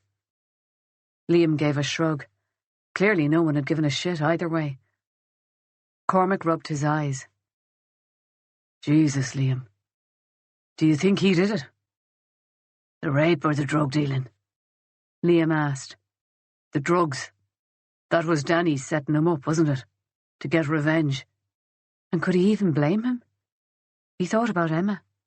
If he'd been there the day she was attacked, he would have ripped the fucker's head off his shoulders. But this felt different. This was half the police force in the west of Ireland knowing what Danny was about and turning a blind eye. And everyone who did that had a smudge on their record. What would they do next time a colleague asked for a small favour, a colleague who knew, after all, that they'd known about Danny McIntyre? And what would they do when that small favour turned into a big favour? The line was there for a reason. It mattered. It had to be respected, no matter how hard that was. Liam was watching him. She's missing, Cormac said. What? Danny's sister. She's been missing for 2 weeks. That's not good. No. They sat in silence while Cormac thought it all through. How many officers would have known? Did Murphy know? Why the promotion? They wanted him out of the village, didn't they? Wanted him in Galway where they could keep an eye on him. Liam shrugged. But why let him away with it? Was it sympathy? A brothers-in-arms wish to take a rapist down, no matter the method? He could believe that of some, but not Brian Murphy. Where did Danny get the drugs, Liam? I don't know. I'd say you can guess. Liam met his eye, but said nothing. The drugs had to have come from a bust. Danny must have taken them from evidence, but could he have managed that alone? There were evidence logs that would have to be changed. Too many people would have had to be actively complicit. Did Healy know? Was that where the strain came from between Danny and the rest of the drugs team? He tried again with Liam, but Liam either didn't know the answers or wasn't willing to provide them. Cormac remembered why he was there in the first place and looked around for Lanigan. There was no sign of him. There were 2 girls behind the bar, serving the growing crowd, but no sign of Lanigan. He's gone out the back, said Liam. What? Your man you're here to keep an eye on. He's gone out the back for a fag. He'll be back in a minute. Liam stood. My daughter's here, he said. He opened his wallet and took out €20, left it on the table. Give that to the young one behind the bar for me, will you? A quick handshake, and he was gone. Cormac paid for the meal, ordered coffee, and waited for Lanigan to return. He was back before the coffee had cooled enough to drink. Cormac abandoned it on the bar, left through the front door, and walked around to the car park. Cormac wasn't in the mood to wait. He opened the passenger door to Fisher's car. We'll have to be quick, he said. They walked to the back door of the pub. Fisher had a torch at the ready. 2 cigarette butts, smoked down to the filter, lay on the ground by the door. He didn't even blink, Fisher said. Didn't even notice that the pot was gone, that the place was cleaned up. It was dark, Cormac said, or dark enough. And Lanigan's a creature of habit. He's not thinking when he comes out here, just going through the motions. He took 2 quick photographs as Fisher pulled on a pair of gloves, then bagged the butts. They walked back to Fisher's car. Send it to Dublin, Cormac said. This one shouldn't need to go to the UK. I'll have the American profile sent over for comparison. Then we'll see. You understand that we won't be able to get him for the Hughes case, not unless something unexpected turns up. But her family will know, right? If we get him for the American murder, you'll go to Maury Hughes' family and let them know? Yes, Cormac said. It would be a kind of closure for them. And once Lanigan was jailed, there was always a possibility that he would give up the location of Maura's body. Fisher nodded. I'd like to be with you for that conversation, if it's all right. Cormac nodded. Thanks, said Fisher. The DNA, it'll take a few months, do you think? Cormac shrugged. Fisher knew the answer to that as well as he did. No one skipped the queue at the state lab, not unless you had a politically significant case or a lot more pull than Cormac had. This case was too old, the connections they'd drawn too tenuous. They would have to wait. In the meantime, there was other work to be done. The drive back to Galway was a sombre one. He hadn't needed to be there for the Lanigan DNA collection. It was something he could easily have left to Fisher in another uniform. He'd gone because he wanted the distraction, wanted time away from Galway to think. But now that it was done, and there was nothing between him and Monday morning except a bad night's sleep, he felt tired and defeated. What the fuck was he going to do about Danny? The line that Danny had crossed. It was sacrosanct for Cormac. Never to be crossed, mostly because once crossed, how would you stop yourself from crossing it again, and then maybe the threshold for crossing it would drop, until you found yourself justifying every corrupt step you took in the name of some nebulous greater good. But Danny'd been protecting his sister, or avenging her, and if Cormac went after Danny, what then? Half the Gardaí in the country, probably more, would condemn him for it. He'd have a target on his back for the rest of his career, which would probably be considerably shortened. And Maud Blake, he'd found her motive, and it was compelling. Motive was not relevant to a criminal offence. Not under the law. Intent was what mattered, and yet juries needed a motive if they were to convict, and judges weren't immune from this either. He should give Hackett the motive. It might be what was needed to push the case over the line, and he believed it now. Maud had killed her mother. He felt sick at the thought. What could he do? He was a policeman to his bones, but he couldn't give Maud up for this. Despite his racing thoughts, Cormac felt his eyelids grow heavy, and he opened his window to let in some chilly air, turned on the radio. News bulletins in Irish. Switched again, heard the opening riff of AC/DC's Whole Lotta Rosie. He had a sudden flashback to Templemore, to their graduation dance. He'd joined the Guards straight out of school, and had been 20 when he graduated from Templemore. They'd all ended up in Thurles afterward, at a nightclub that still played slow dances. God, they'd been so young. Glad to get out of their ill-fitting uniforms, put on jeans and a t-shirt, sink a few, far too many, pints. It hadn't been about the girls that night. So many nights were about finding a girl, but not that one. He remembered the opening riffs of Whole Lotta Rosie had played, and almost every one of them had hit the dance floor and gone mad in a sudden testosterone-laden mosh pit. There had been female trainees. They'd either joined in or stayed at the bar watching the scene, amused by it maybe. Danny hadn't joined in, Cormac remembered now. He'd stayed at the bar too. When Cormac had asked him about it, he'd said he didn't like the song. Curled a lip. The song in the radio came to an end and the news headlines started again. There was more talk about austerity politics, more talk of protests about home and water taxes. Same old, same old. He was reaching for the dial when he heard it. The body of a young woman had been found inside a car submerged in a flooded quarry near Lough Mask in County Mayo. She had not yet been identified. A man, the owner of the land on which the quarry was located, had been taken into custody on suspicion of murder and was being questioned at Castlebar Garda Station. Lough Mask. Christ. Lorna McIntyre. It had to be. Chapter 31. Aisling drove straight home. She turned the heat up to maximum, but it was 20 minutes before she stopped shivering. Jack's phone sat on the passenger seat. She glanced at it every now and again, as if it was a live thing that might hurt her. Her hands left brown and red smears on the steering wheel. She wiped them on her jeans. She should have waited for the police at the main road, should have found out what they were searching for, made sure that they knew about the connection to Jack. But she'd been so afraid. Her earlier fear should have seemed stupid as she drove into Galway, down well-lit streets, busy with traffic. But the taste of it was still with her, sour and curdled on her tongue, as she pulled in outside the house. She went to their bedroom first.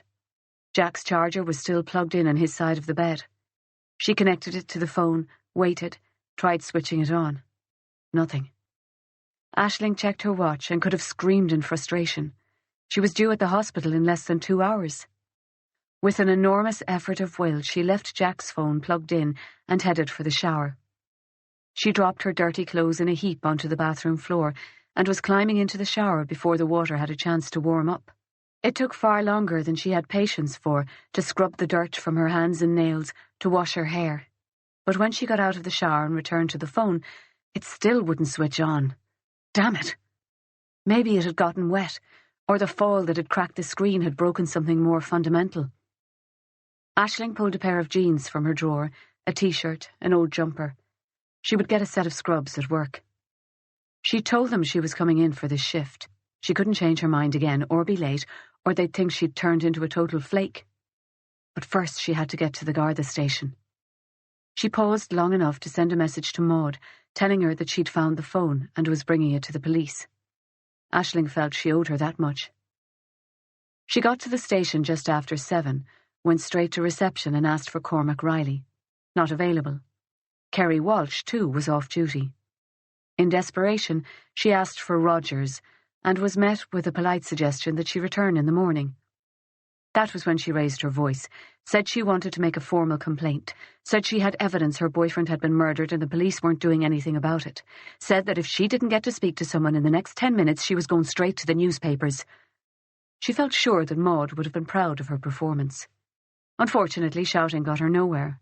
She was told, reasonably politely, by a now harried-looking young Garda, that he couldn't produce officers who weren't in the building, and as the Gardaí had a lot on at that moment, there was no one who could see her. If she'd like to take a seat and wait, he would see what he could do. Or alternatively, she could come back in the morning. She left, feeling like she was letting both Jack and Maud down, and was halfway to her car when she heard her name called. "Miss Conroy!" She turned, and the man who'd arrested Maud, looking much less police-like now, was standing in front of her dressed in jeans and a ratty jacket, open over a Grateful Dead t-shirt. "You wanted to speak to someone about Jack's death," he said. Yes. She checked her watch. "I was hoping to speak with Detective Sergeant Reilly, but he's not there." "Is there something I can help you with?" His eyes dropped to Jack's phone, which she still held in one hand. He glanced over his shoulder towards the station. "I don't think so," said Aisling. She could come back. One more day couldn't make much difference. "You told the duty officer that you had evidence Jack was murdered. If you do, I'd like to hear about it." Aisling hesitated. This was the man who had arrested Maud, after all. It didn't feel right to hand Jack's phone over to him. But he had the kind of face you could trust, the kind that looked like it could break into laughter at any moment. He looked back over his shoulder again. He must be in the middle of something, whatever it was that was taking so much Garda attention that evening. And she was going to be late for work. So Aisling talked, quickly. She said that she'd been wrong to ever even consider that Jack killed himself, that he would never, ever have done so. She talked about the CCTV footage. Standing there in the car park, she talked about the post-mortem results. "And that?" he said in the end, nodding towards the phone. "It's Jack's phone," she said. "I tracked it. Jack went to Loch Mask on the day he died, to hike. I found his phone there in the mud at the bottom of the trail. Something happened to him there. What if someone hurt him, then drove him to Galway and dropped him in the river to make it look like a suicide?"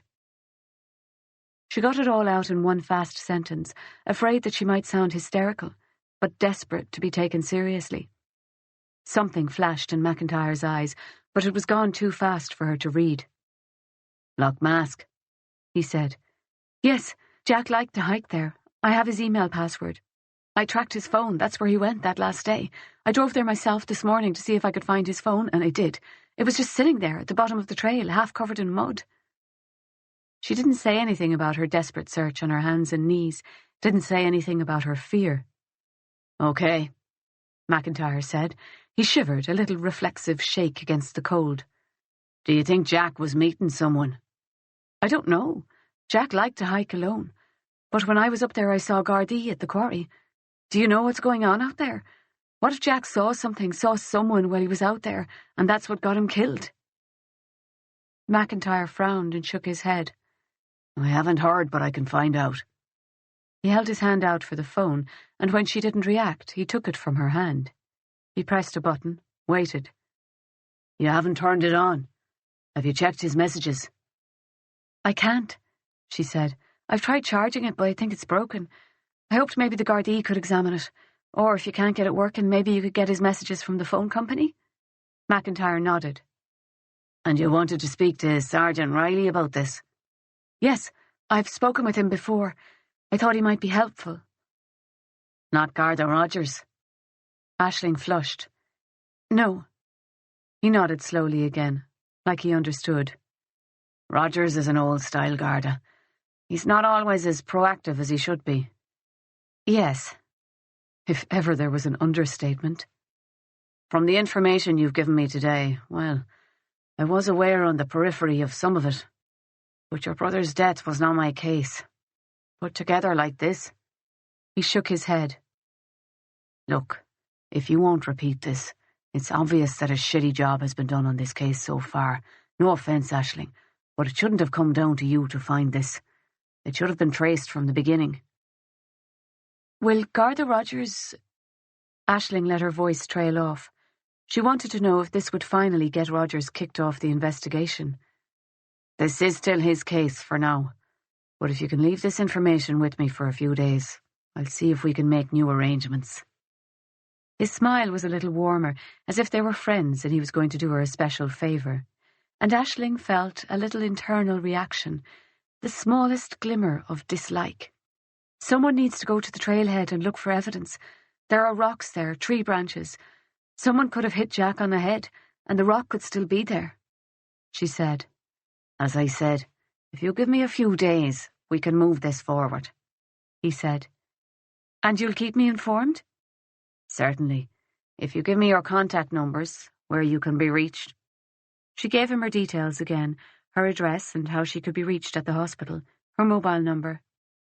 He took a step closer to her and she caught a sour hint of stale sweat. You're heading home now? He asked. To work, she said shortly. Night shift. She hesitated.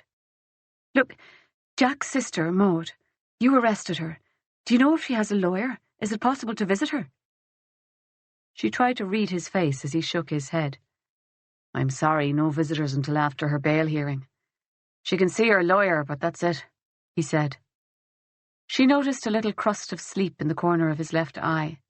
His skin had the thin, papery look of someone who wasn't getting a lot of rest. Did something new come to light? New evidence, I mean. It just seems, after all these years... She faltered. I can't discuss the investigation with you, Aisling, he said, looking grave. He hesitated. I'd like to say more. But he just shook his head. He walked her to her car, almost shepherding her, with his hand at the small of her back, a gesture that made her uncomfortable and left her with a distinct impression that he was in a hurry. He waited for her to get into her seat, put on her seatbelt, all the time holding the car door. Then he leaned in, a little too close. One thing, he said, Maud Blake. I can see that you're worried about her, and I will look into this matter of the phone, but there's something I want you to think about. He leaned a little closer. Did you ever wonder that it might be too much of a coincidence that your boyfriend, her brother, the only witness to what happened that night 20 years ago, by the way, that Jack died in suspicious circumstances just after his sister returns to this country for the first time in 20 years? Aisling opened her mouth to speak, but no words came out. He put a hand on her shoulder and squeezed gently. Her stomach turned. Just think about it, he said. Think about it, and stay away from her. Aisling nodded. She turned the keys in the ignition. He stepped back and she closed the car door. Through the rear-view mirror, she saw him watching her as she drove away. The taste of fear returned and stayed with her until she reached the bright, welcoming lights of the hospital. Monday, 1st of April, 2013. Chapter 32. Judge, the accused is a clear flight risk. She has lived outside this country for the past 20 years. She has no family and no property in this jurisdiction. It is our contention that she has already run to escape this charge. She disappeared on the night she murdered her mother, has been living abroad, and only returned 3 weeks ago, around the time of her brother's death, which took place in equally suspicious circumstances. The evidence against Ms. Blake is strong. We have a statement from a woman who says that Ms. Blake procured the heroin with the intention of injecting it at overdose levels when her mother was under the influence of alcohol. Judge, I have to object to that.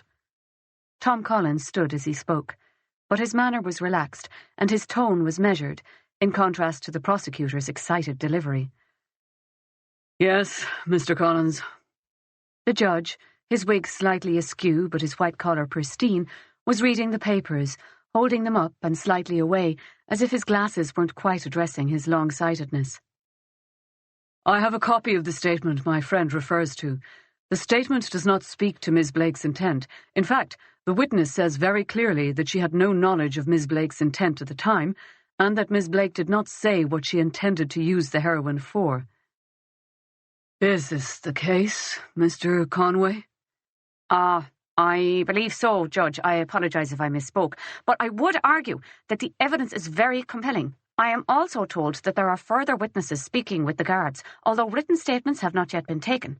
These witnesses still live in the local area, and there is a risk that the accused would seek to influence their testimony if she were released. Judge. Tom didn't stand this time. Yes, Mr. Conway. You have appeared in my court on enough occasions to know that I am not interested in potential witnesses who have not given statements, and I am not interested in allegations of potential interference where there is no evidence that the accused has any intention or history of interfering with witnesses. If you wish me to consider potential interference, you will have to give me more to go on than that. The judge didn't even look up. He was turning the pages of the statements that had been given to him, his manner casual, but the tone of his voice was steely. Yes, Judge. Conway's head was down now as he shuffled through the papers in front of him. He looked towards the back of the courtroom. Hackett was there, standing against the back wall, frustration evident on her face. She nodded her head firmly at Conway, who turned back to the judge. Judge, there is an active Garda investigation into the death of Miss Blake's brother, whose death was originally thought to be a suicide, but in the past number of weeks, evidence has come to light to suggest that his death may have been due to a third party. In the circumstances, the Gardaí are concerned that Miss Blake will again flee the jurisdiction, as she did when a family member last died in suspicious circumstances. Tom stood quickly. Judge, I hesitate to suggest that any colleague would intentionally mislead the court, but the implications made here are really quite outrageous. Ms. Blake has been tireless in her efforts to prompt the Gardaí to properly investigate her brother's death. The Gardaí have closed their investigation into Jack Blake's death. They believe that Jack committed suicide. My client does not. She has gone so far as to independently investigate his death and has provided Gardaí with evidence to prove that the Garda theory was entirely wrong. Tom looked at the prosecutor, his expression disapproving. He was very good at this, Maud thought. She wanted to applaud. Instead, she sat stiffly, hands folded on her lap like a choir girl. If my client was in any way involved in the death of her brother, she would have accepted the Garda decision that it was suicide, not sought to overturn it. Mr. Conway, the judge said. The prosecutor didn't turn around this time. I have no instructions on that matter, Judge. That felt to Maud like an attempt to put distance between the prosecutor and his client, the Gardaí, and the judge was having none of it. Well, perhaps you should take them, he said. The prosecutor gave a jerk of the head to Rogers. He came forward, and they had a hurried, whispered discussion. There was another man standing at the back of the courtroom. He looked back at Maud solemnly. There was something familiar about him. The judge had run out of patience. Well, Mr. Conway? Judge, I am instructed that the defendant did provide the Gardaí with some evidence, but they do not accept the evidence as proof that Jack Blake's death was not a suicide. Tom opened his mouth to speak, but the judge forestalled him. Mr. Conway, the Gardaí must pick a position. If you maintain it was suicide, how can you argue that Miss Blake was responsible for his death? Conway tried to speak, but the judge raised his hand. This is not a full trial of the action, gentlemen, and there are other applicants waiting to have their applications heard. I am not prepared to deny bail in this case, as the evidence before me has not satisfied the criteria I am required to consider.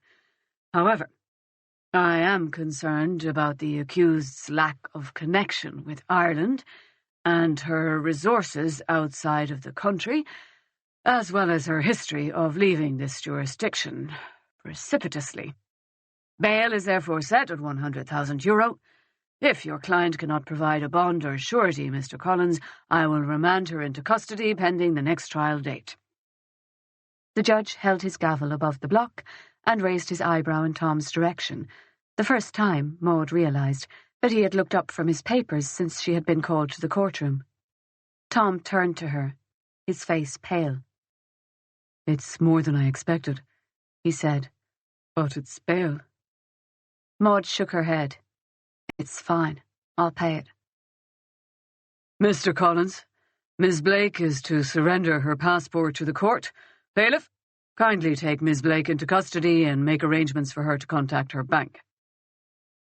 The judge struck the block with the gavel, and a bailiff called the next case. Maud smiled at Tom, who seemed a little dazed. "What happens next?" she asked. The bailiff was waiting beside her. "I'll meet you out there," said Tom. "We'll make bail arrangements, which might take a while. Once the money comes through, you'll be released. But I suppose, given it has to come from Australia, it may take some time. Worst-case scenario."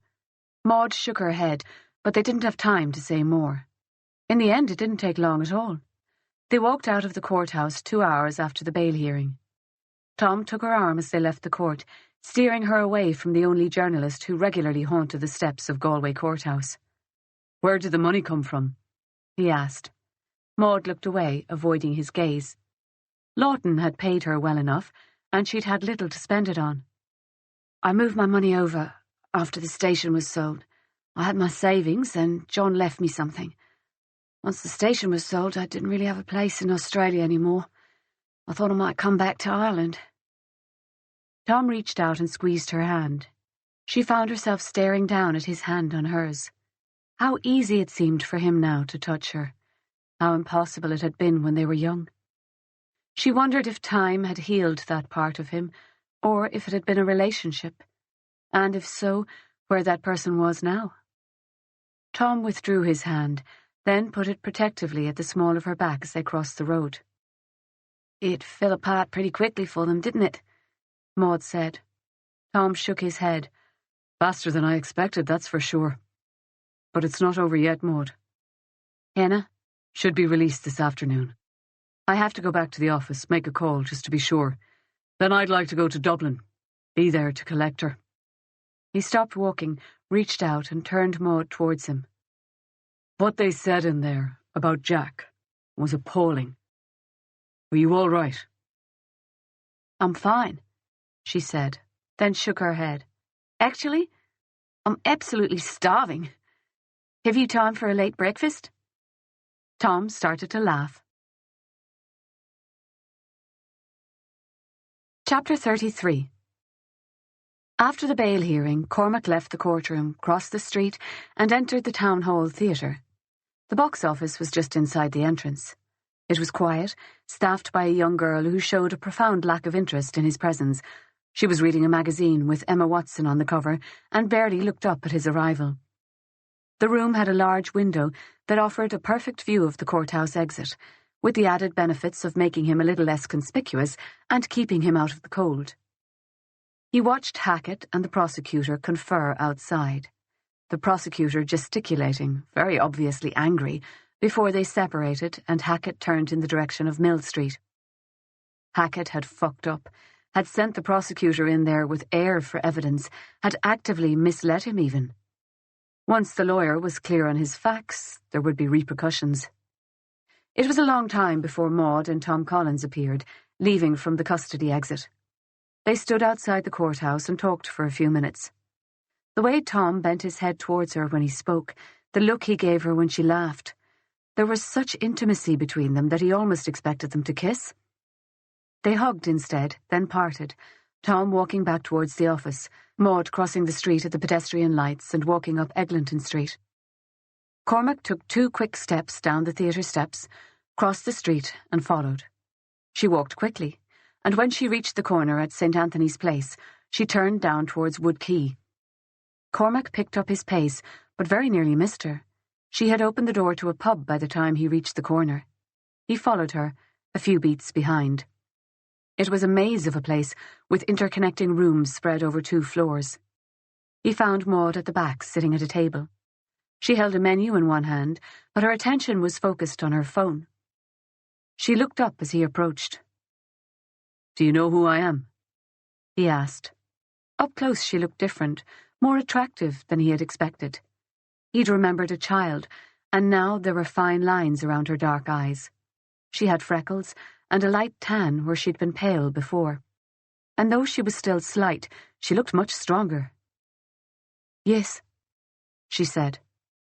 "I was at the bail hearing," he said, then stopped.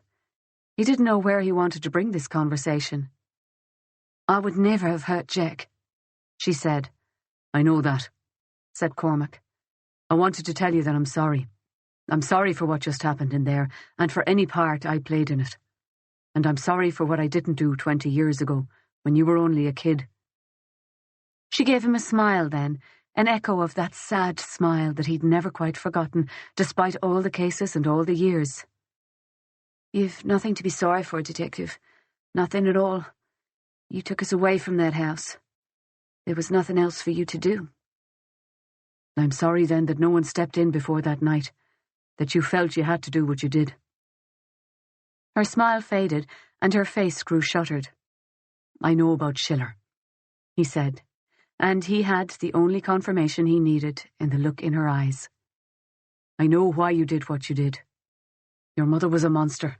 She beat you. She beat your little brother, and then she handed him over to a paedophile. You had no way out. Social services were useless. You already knew that.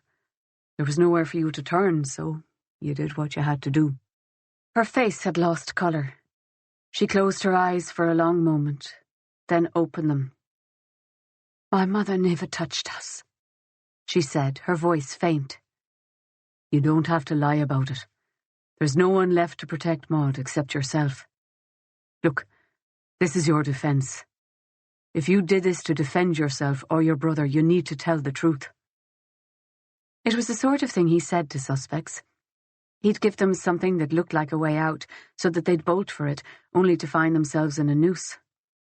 Was that what he was doing now? Maybe not. He'd never felt so conflicted. "My mother never touched us," she said again. He shook his head, gripped the back of the chair in front of him. He opened his mouth to speak, but she cut across him. "It was Dominica Keane," she said. He stared back at her. "My mother was an alcoholic. She was sick. She tried to get a job at the school, but the nuns wouldn't hire an unmarried mother. We had to rely on the allowance Mother got from the state, and with the cost of the drink there wasn't much left. Miss Keane offered me a job working on her farm, helping with milking. She didn't pay much, but we needed the money." Cormac pulled the seat out and sat. A waitress came towards them, but veered away at a shake of his head. "She hit you," he said flatly. Maud inclined her head. "She liked to hit. She liked to hurt. But in the beginning it was just me, and I could handle it." She raised her chin, as if expecting him to contradict her. "Your mother didn't do anything about it." "We didn't talk about it. We needed the money. No one else would give me a job." "And Schiller?" She took a deep breath. "He was a friend of Miss Keane's." "You were afraid of him." Maud was very still now. "Did he hurt you? Hurt Jack?" His voice was very gentle, but she shook her head. "I only met him once. He never touched me, or Jack either." "Because you stopped it. You knew what was coming and you stopped it, didn't you, Maud?" You killed your mother because that was the only option. It was the only way to get you and Jack out of that house." Her eyes were far away and very sad. Then Cormac felt a hand clasp his shoulder. He looked up to see Tom Collins, breathing fast and looking agitated. "Interviewing my client without my presence, Detective?" he asked. "Did you caution her?" "No caution, Mr. Collins. This is just a conversation." Tom pulled another seat over to the table, sat, and picked up a menu. "This is not the time or the place, Detective. If you want to interview my client, I suggest you make an appointment at my office." He was making a valiant attempt at his usual professional poise, but Cormac couldn't miss his pallor. "That's not what this is about. I'm not your enemy. I'm not saying what you did was right, but I understand why you felt you had no choice." But Maud and Tom were silent, unified now and unyielding. Cormac stood. "Your sister, Hannah, she got early release?" Tom gave a grim smile. "Yes." Maud's phone buzzed where it lay on the table. Tom looked at Cormac. "You're going to lose this case, you know. Hannah's statement is not enough to convict Maud of anything. Hannah claims she gave heroin to Maud, but that's it. Even if you accept that evidence, all it proves is that Maud possessed heroin around the time her mother died. That's the very definition of circumstantial evidence, Detective. If you don't have anything else, then you have no case." Cormac looked at Maud as he spoke. "Then it seems you have nothing to worry about." Tom stared at him, trying to read him. When he spoke again, it was slowly and deliberately. "I'm not worried about the case. I'm worried about what your lot are going to do next." Maud's phone buzzed again, and she picked it up, her eyes caught by whatever was on the screen, despite the conversation going on around her. Cormac concentrated on Tom. "Someone in the Gardaí wants Maud out of the way. Your Sergeant McIntyre went to my sister and pressured her into giving a statement. Do you hear what I'm telling you, Detective? He made up a story, went to my sister, and put it in her rear. Why did he do that? And why was Maud charged and arrested when you have nowhere near enough evidence for a conviction?" Cormac shook his head, not in denial, but because he didn't have an answer yet. "I don't know," he said in the end. Christ, it was one thing to acknowledge his doubts, his questions in the privacy of his own mind. It was another to make them known to a lawyer, a defence attorney who could twist them, use them against the force. But Cormac's eyes went to Maud involuntarily, and he found himself saying, "I'm going to try and find out." "You do that," Tom said, then turned to Maud himself, concern in his eyes, but she was looking at her phone. "Maud?" Tom asked. "It's a message from Aisling." She looked up. She found Jack's phone on a hiking trail at Loch Mesk. "What, just now?" Tom asked. "Last night," said Maud. "She sent the message last night, after she dropped the phone to the police station." It took Cormac a moment to process the words, and then he was gone. Chapter 34. Cormac stalked back to the station. Motherfuck! Everything came back to Danny. He was the one who had appeared with the heroin evidence. Danny and Mel Hackett had arrested Maud, and now there was a connection between Danny and Jack's death. Lorna McIntyre's body had been pulled out of a quarry near Loch Mesk, the last place, apparently, that Jack Blake had been alive. This was where Cormac ran into a brick wall. He saw the whole thing as a puzzle, every piece fit together, interlocking, with a single gaping hole. And the one piece he had in his hand didn't fit. Cormac was halfway down Shop Street when it started to rain. It was almost a relief. The street was pedestrianised and always busy, but in the rain shoppers tried to walk under shop awnings, leaving a centre aisle that was unobstructed. He picked up his pace, ignoring the rain that soon plastered his hair to his skull and soaked through his shoes. Danny was knee-deep in the Maud Blake case, had been pushing it along behind the scenes, probably from the beginning. And the rumour about him sleeping with Maud? Danny was the obvious source for that. He was the only person in Galway who Cormac had spoken to about Emma. Still, he had no why. In their first week in Temple Moor, they had attended a lecture on court procedure. The class had been taught by a retired lawyer who liked an audience. He told them that motive was the least thing in any case because it need not be proven. It was not a legal element of a crime. Intent or mens rea, that is the thing, he'd said. But he'd immediately countered his own argument by telling them that a Garda who prepared a file for prosecution without regard for motive was bound for disappointment. Juries, ultimately, needed a reason. Cormac reached the steps of Mill Street and ran up them, slowing to a slightly more decorous pace as he moved through the halls and up the inner stairs. He didn't want to draw attention to himself. The squad room was busy. Cormac took his seat quietly and logged on. First things first. The slow warm-up of his computer was infuriating. He tapped his finger on the mouse, the small movement nowhere near enough to release his increasing tension. He forced himself to calm down. Focus was what was needed now. He logged in, found the Lorna McIntyre case and confirmed what he already knew. Her body had been found at Loch Mask. Identity had been confirmed that morning through dental records. No date or time of death had yet been determined, but there had been an arrest. Cormac scrolled down and clicked on the arrest report. Name of suspect arrested: Angus Barton. An anonymous call had been made to Mill Street on Saturday, prompting the search of the quarry.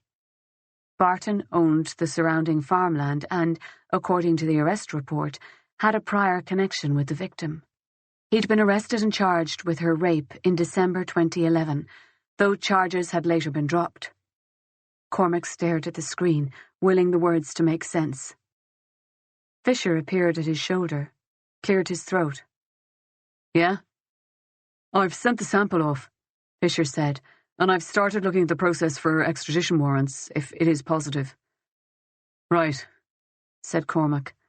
Fisher paused, then dropped his voice. Murphy was looking for you earlier. Said if I was to see you, to tell you to call up to his office. Rogers was crossing the room, heading for the door. Cormac looked at Fisher, who waited a beat, then shrugged. Haven't seen you, have I? And he left Cormac to it. Cormac caught Rogers before he reached the stairs. I want that phone, Cormac said. Jack Blake's phone. If it hasn't gone to the lab yet, I want it going under my name. Rogers looked back at him, surprise quickly turning to indignation. There's no new evidence in the Blake case, and if there was, that case hasn't been assigned to you as far as I know. Cormac was wearing plain clothes, but he pointed to his shoulder, where the epaulets of his uniform would be if he was wearing one. He took 2 quick steps towards Rogers, loomed over him. I'm not in the mood for bullshit, Rogers. Get the phone to my desk and get it there now. Cormac was barely back at his desk before the next interruption came, in the form of loud voices, laughing, joking, as Healy, Trevor Murphy, and all the rest of them entered the room as a troop. Healy gave Cormac an ironic salute as he walked to the other end of the room. And there was Carrie O'Halloran, her back towards him, head bent over her work. Jesus, the answers were right here. They were in this room. He was sure of it. Could feel them tapping at the inside of his brain, begging for his attention. Everything came back to Danny. Danny had set Kavanagh up for drug dealing, which meant he had to get his hands on drugs. The obvious source of drugs for a policeman was the evidence locker, but a stash the size that Danny had used on Kavanagh would not be easy to get hold of. Jesus, Cormac's eyes dropped to his phone. He thought of the video Matt had sent him, of Healy standing over plastic-wrapped bales of drugs as they were pushed into the incinerator. Except if Healy was involved, maybe what was in those bales wasn't drugs. Maybe the drugs had already been diverted elsewhere, stored and sold on by Healy, Trevor Murphy, and whoever else he had in his dirty little network. Maybe even Danny. Why the fuck hadn't he thought of this before? Danny didn't take the drugs directly from evidence storage himself. He hadn't needed to. He'd known about Healy's stash and had helped himself. If Danny had stolen from Healy, that would explain the obvious tension and animosity between the two men. It would also explain why Superintendent Brian Murphy had let Danny get away with so much. Setting up Kavanagh, for example, and that was just for starters.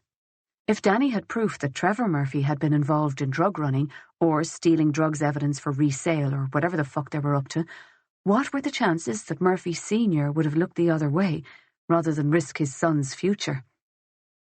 Everything fell into place in Cormac's head. He had no proof, but he was convinced, although he still needed the why.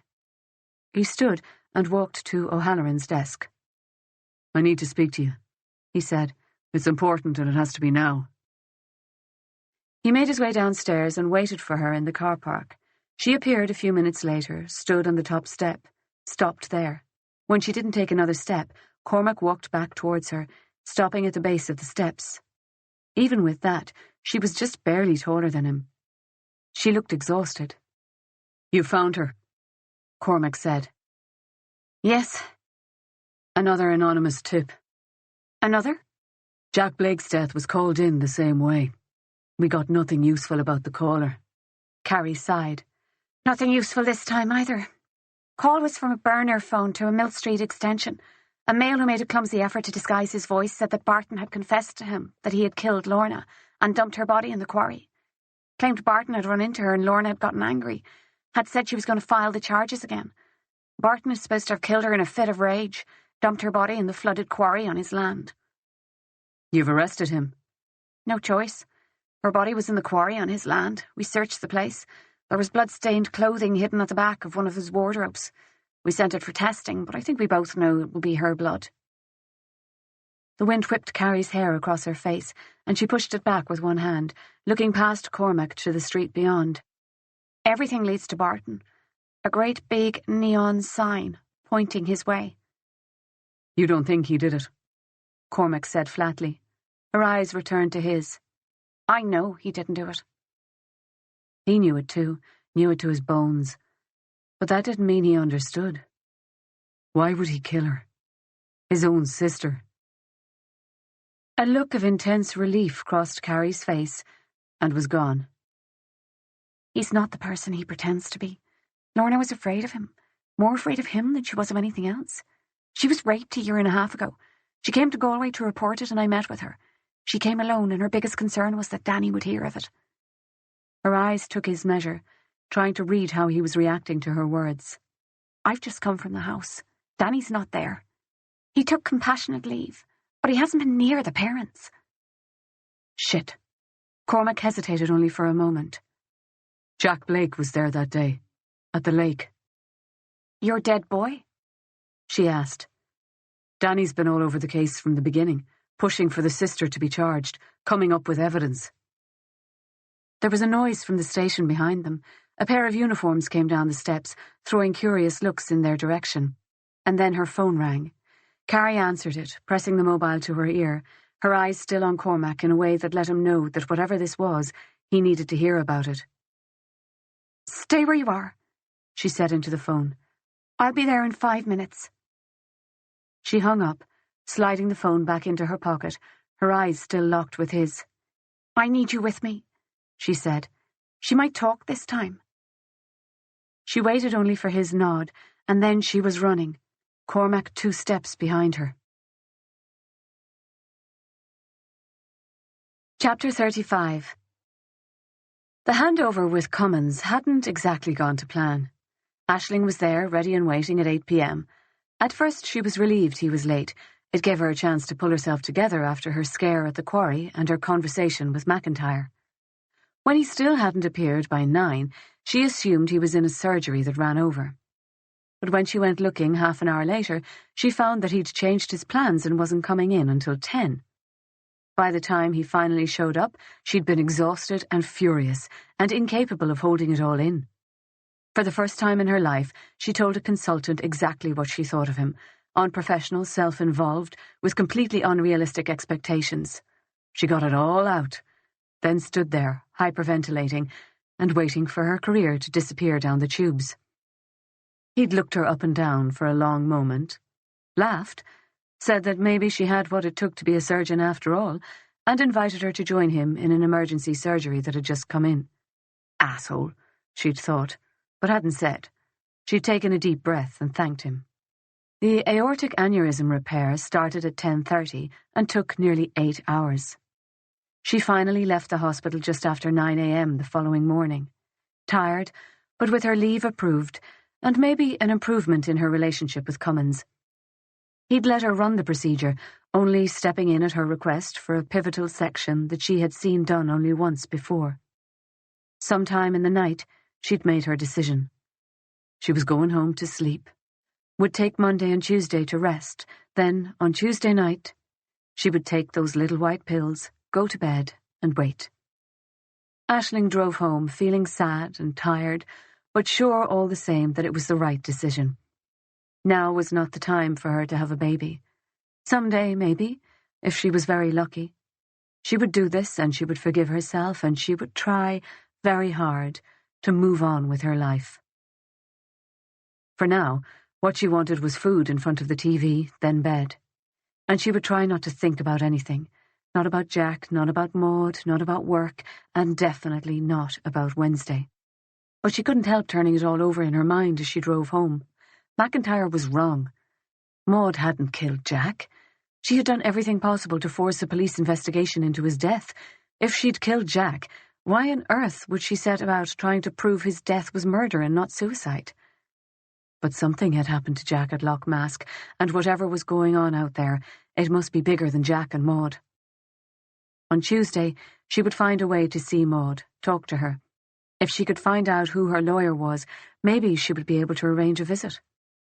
Aisling pulled up outside the house and parked, mentally cataloguing the contents of the fridge and how long it would take for the living room to warm up once she got the fire on. But when she opened the door, she found that the house was pleasantly warm. Odd. The timer on the boiler must be behaving itself. But there was light, too, coming from the living room, and the sound of the television. She went to the living room and pushed the door open, and her stomach turned and looped and her heart was in her mouth, because there was a man, the same size and shape as Jack, sitting in his chair, wearing his jumper, the same one she had worn the morning before, and there was a fire on, and that was their programme even, a repeat of Ant and Dec's Saturday night takeaway, the same stupid programme she'd been planning to watch with Jack the night he never came home.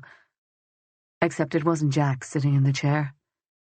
It was Daniel McIntyre, and he was holding a gun.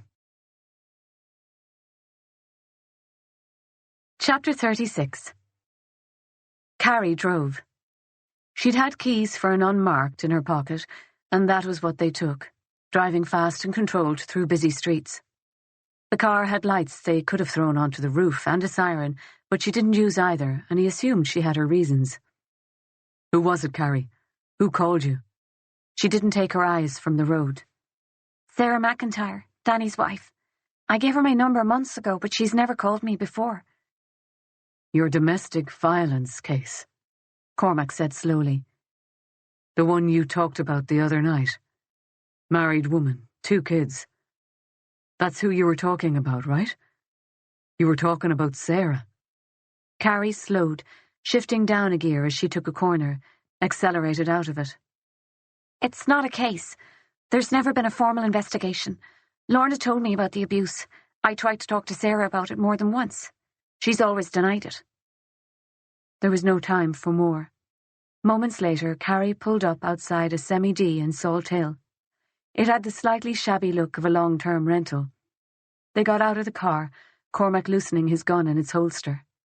A little boy stood in the garden, a football in his hands. What would he be, 5, 6? He was wearing only a T-shirt over his tracksuit bottoms, and his arms were red with cold. "My daddy plays football with me," he said as Cormac approached. "Does he?" "He's a Garda." Cormac glanced at Carrie. "Is your daddy inside, Luke?" Carrie asked. The little boy shook his head, pushed to the ground with one foot. "I'm not allowed to talk to strangers," he said. Then, after a beat, "You want to play football?" "I do," said Cormac, "but I need to talk to your daddy." He gave the boy the best smile he could manage and turned towards the house. The front door was open. They could hear a child crying. Cormac didn't knock, just stepped inside. Terracotta floor tiles, magnolia walls. There were unpacked boxes in the hall, but otherwise it was very clean. There was a faint smell of bleach. Cormac followed the sound of crying. It led him to the kitchen. The room was exceptionally clean, but washed out. Nothing on the counters, nothing personal. No colour anywhere except for the woman sitting on a kitchen chair. She was very overweight. Her hair was blonde and long, and it hung unwashed and loose on her shoulders. She wore a black long-sleeved t-shirt and a floor-length skirt. Blood ran from a cut above one eye, drying in a scarlet swathe down one cheek and shoulder. A little girl, no more than 2 years old, sat at her feet, pulling at her legs and crying for attention. The woman sat, unmoving, staring into the distance. She held a mobile phone limply in one hand. "Sarah," Carrie said. She took a step towards her. The woman, Sarah, didn't react, but their presence shocked the little one into momentary silence. She looked at Cormac and hiccuped. "Sarah," Carrie said again. She crouched at her side and picked up Sarah's hands, held them in her own. "Is Danny here?" Cormac knew he wasn't. The house held the aftermath of something that had passed. The action had moved elsewhere. "Where is he, Sarah?" Carrie asked. She put her hand to Sarah's forehead, checking her temperature as if she were a small child. Something in that gesture woke her. She turned broken eyes to Carrie. "It's you?" she said. She raised a hand in return, touching Carrie's face gently as if expecting her to disappear. Then she let her hand drop. "You're too late," she said. Her voice was husky, little more than a rasp. Cormac's eyes dropped to her neck, to the smudge of dark bruises, the red marks that promised more bruising to come. This was Danny's wife. Christ, had he done this to her? "Tell me, Sarah," Carrie was saying. "Tell me and I can help you." "I think Danny killed someone," she said. "He killed someone and God help me. I think I helped him." Carrie flicked her eyes to Cormac's. He could tell she was thinking about cautioning Sarah, was worried that anything they heard now wouldn't be admissible. Cormac shook his head. "Talk to me, Sarah," Carrie said, her voice gentle, soothing. "Tell me what happened." "He came home from work on St. Patrick's Day. Told me I had to drive him out to Loch Mask to collect his car. He didn't tell me why. I had to bring the children. They couldn't be left. I didn't know. He didn't tell me what it was all about." Carrie nodded at her reassuringly. He'd left his car at the quarry. It was well hidden off the road, but he wanted it home before anyone saw it.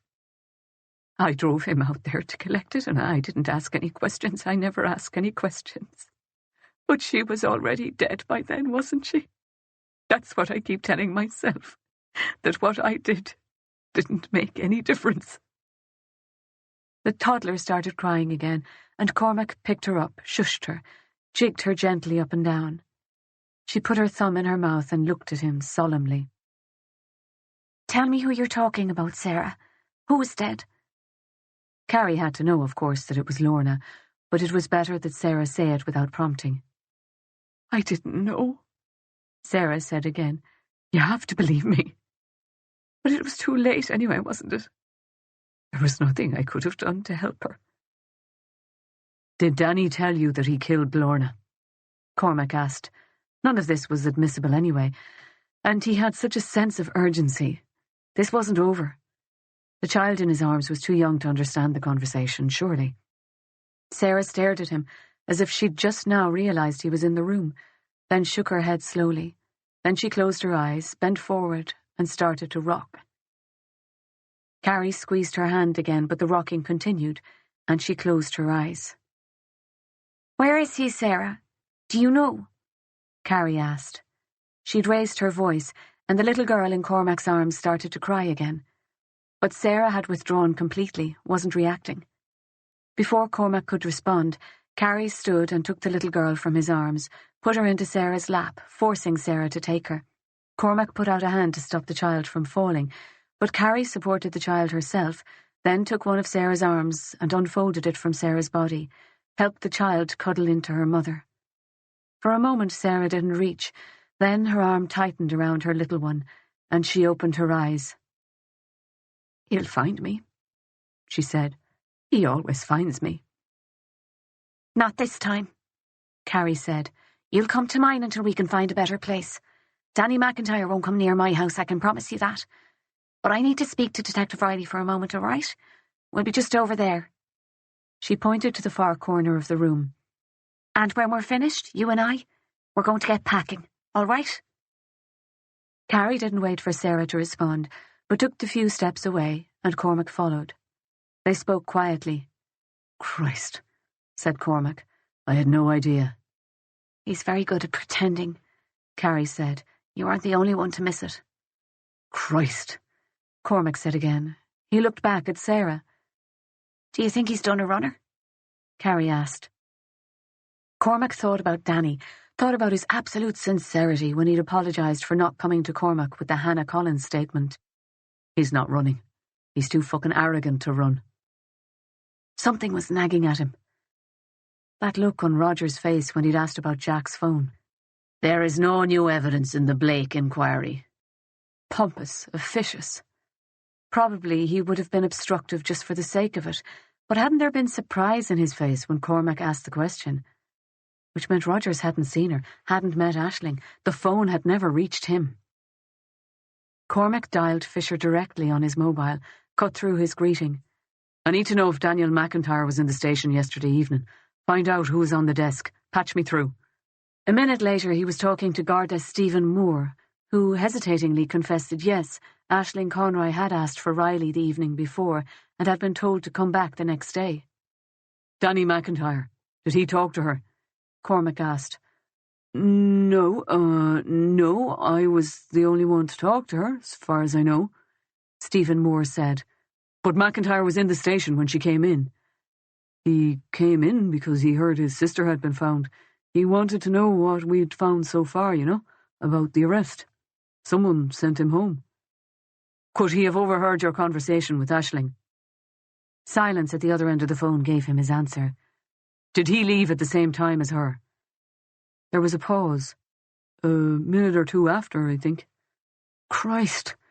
Cormac hung up. What? Asked Carrie. What is it, Cormac? The keys, he said. Give me the keys.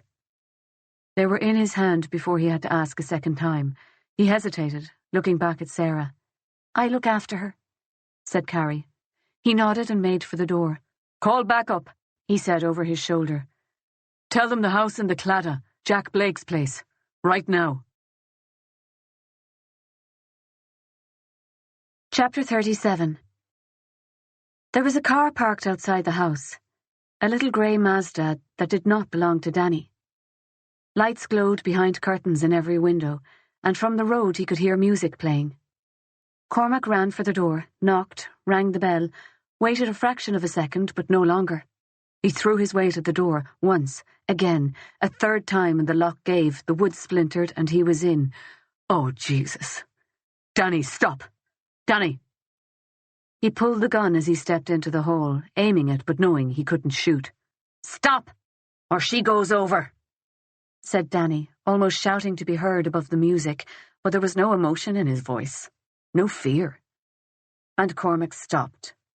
Because above him, on the half-landing, Aisling Conroy stood, balanced in her stockinged feet, but only just, on the banister. Her hands were tied behind her back, and a noose hung around her neck, the rope snaking upwards and tied high above her. Danny was hidden, almost entirely shielded, by Aisling. Jesus, Danny, what the fuck? Cormac, terrible start. You'd think you'd never read the manual. If anything, there was a laugh in Danny's voice. Hysteria. Cormac adjusted his grip on the weapon. He had no shot. He locked eyes with Aisling. Talk to me, Dan, come on. Nothing can be worth this. I know you have your reasons. Talk to me. There we go. See, Aisling? That was much better. Open questions, active listening. But you should have made it personal, Cormac. Should have said something about our friendship, for example. The music stopped as he spoke, the silence abrupt and shocking. Aisling swayed slightly on the banister. She bent her knees and found her balance, but her eyes never left his. Slowly, she mouthed one word, carefully enough that he couldn't miss it. Gun. We're friends, Dan, of course we're friends. Take her down from the stairs now, just lift her down, and we can talk. We can sort all of this out. Danny started to laugh. The sound relaxed and horribly natural. It was an imitation of a laugh, Cormac realised, a perfect parody. You are so fucking by the book, Reilly. Even now, make it personal. Downplay the consequences of my actions. Excellent! Except if you're here, you know about Lorna, don't you? You know about Jack. How did you find out?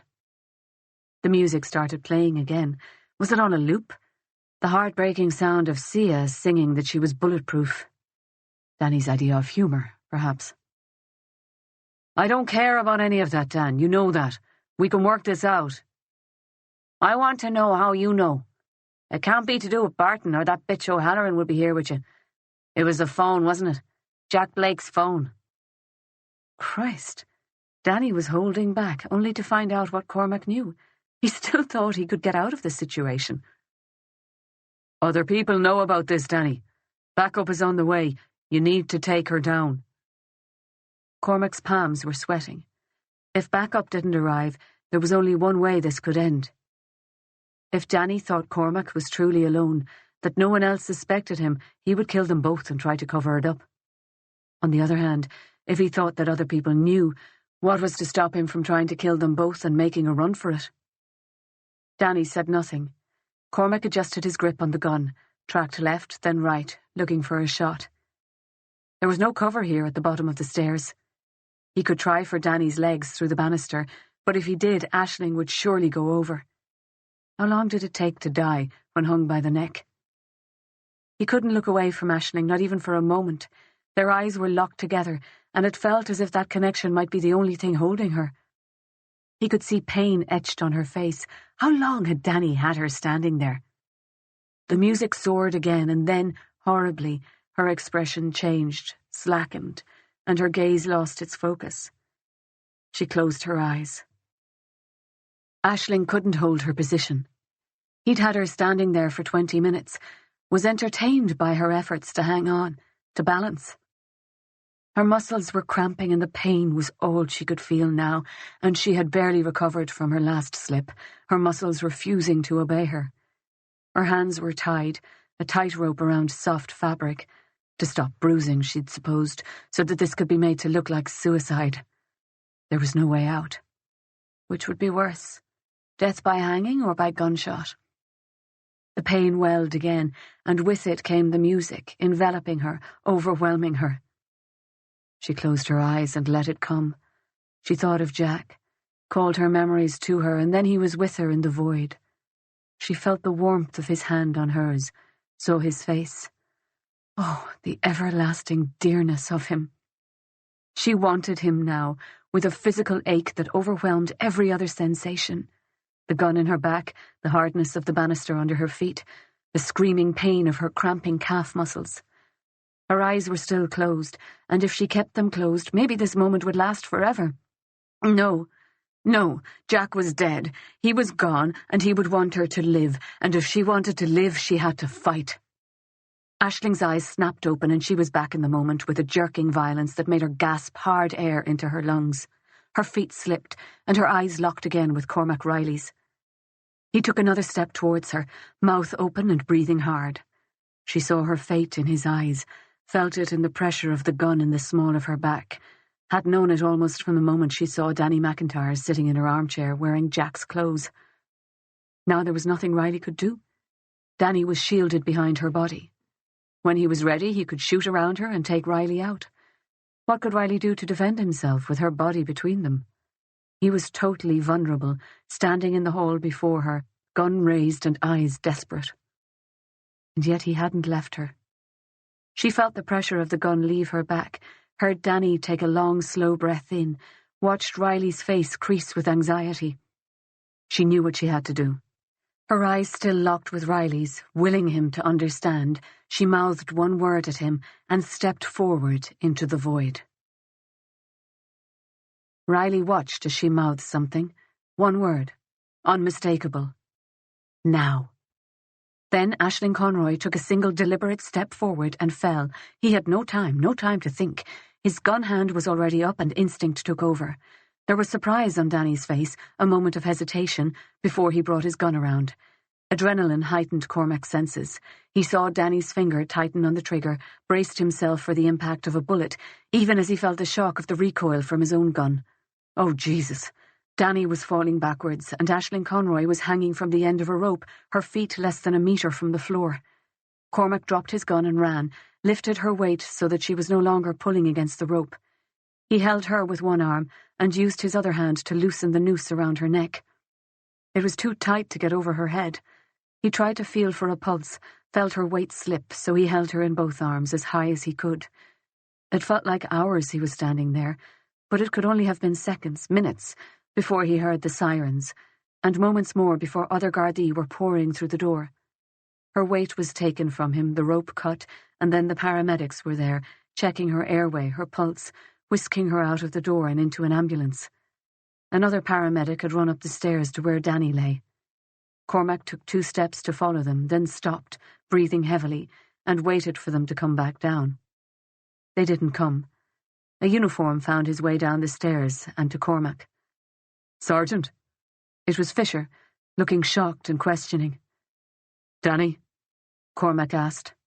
Fisher shook his head, his lips bloodless. Fuck. Cormac couldn't seem to slow his breathing. Blood was roaring in his ears.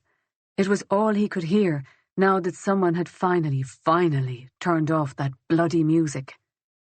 Cormac turned away and leaned his forehead against the wall, breathing slow, deep breaths until he was in control again. When he turned around, Fisher was still standing there, hands loose at his sides. "He's dead." "Yes. He would have killed her, but this wasn't what I wanted." Cormac leaned against the wall, let his head fall back against it and looked up. "Danny killed his own sister, just to set up her rapist. I don't fucking get it." "Why did he come here? How did you know?" Cormac shook his head. Some of it he thought he knew, but he needed time to put it all together. Danny had killed Lorna, inexplicable though that act was. Then Jack had stumbled across his path as he disposed of her body. That had to be it. Even if Jack hadn't seen him with Lorna's body, letting him live would have been too much of a risk, wouldn't it? Once Lorna's body was found, and he'd always intended that it be found, there would be publicity. What if Jack Blake had come forward to say that he had seen a man at Loch Mask, a man who matched Danny's description? So he'd killed Jack too, and would have killed Aisling to keep it all from coming out. Christ, she'd come so close to dying, right there in front of him. She might be dying right now for all of that. Cormac thought back to their conversation at the hospital. If he'd done a better job, if he'd built some sort of rapport with Aisling, would she have come to him earlier? Could he have prevented this? He thought about her stepping off the banister. It had been deliberate, that step.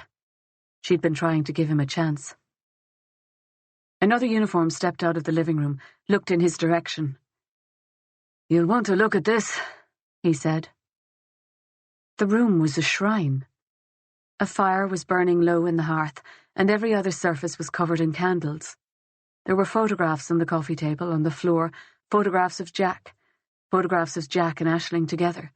There was a half-empty bottle of wine and a stained wine glass, and Cormac wondered if Danny had made her drink it, if he'd sat and watched and forced her to drink while he held the gun on her. How long had he given her?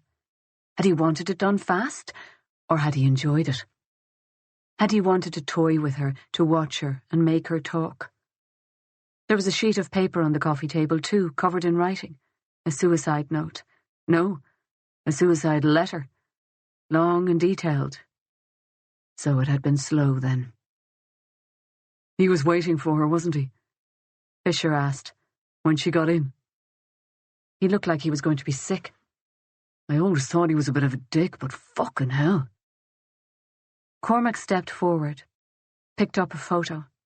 It was of Maud and Jack, taken when they were children. "Reilly." Cormac turned. It was Brian Murphy, looking, if anything, more officious than ever. It was the first time Cormac had ever seen him out of uniform, but the navy slacks and jumper were as close as he could have gotten to guard a uniform in civvies. "I'll need the gun." He held out a hand and Cormac gave it over. "Fisher will bring you to the station. I want a full statement, straight away. Cormac nodded and turned towards the door. He'd killed a fellow officer. A friend. But Danny would have killed him if he hadn't. He saw again the gun in Danny's hand as it turned towards him. Saw Aisling's face as she fell. The photograph, Murphy said from behind him. Cormac looked down at the photograph he still held, and Murphy's gaze followed him. Murphy held his hand out for it. Let's keep it to the facts, Reilly. Your statement. No theories. Cormac met and held his gaze.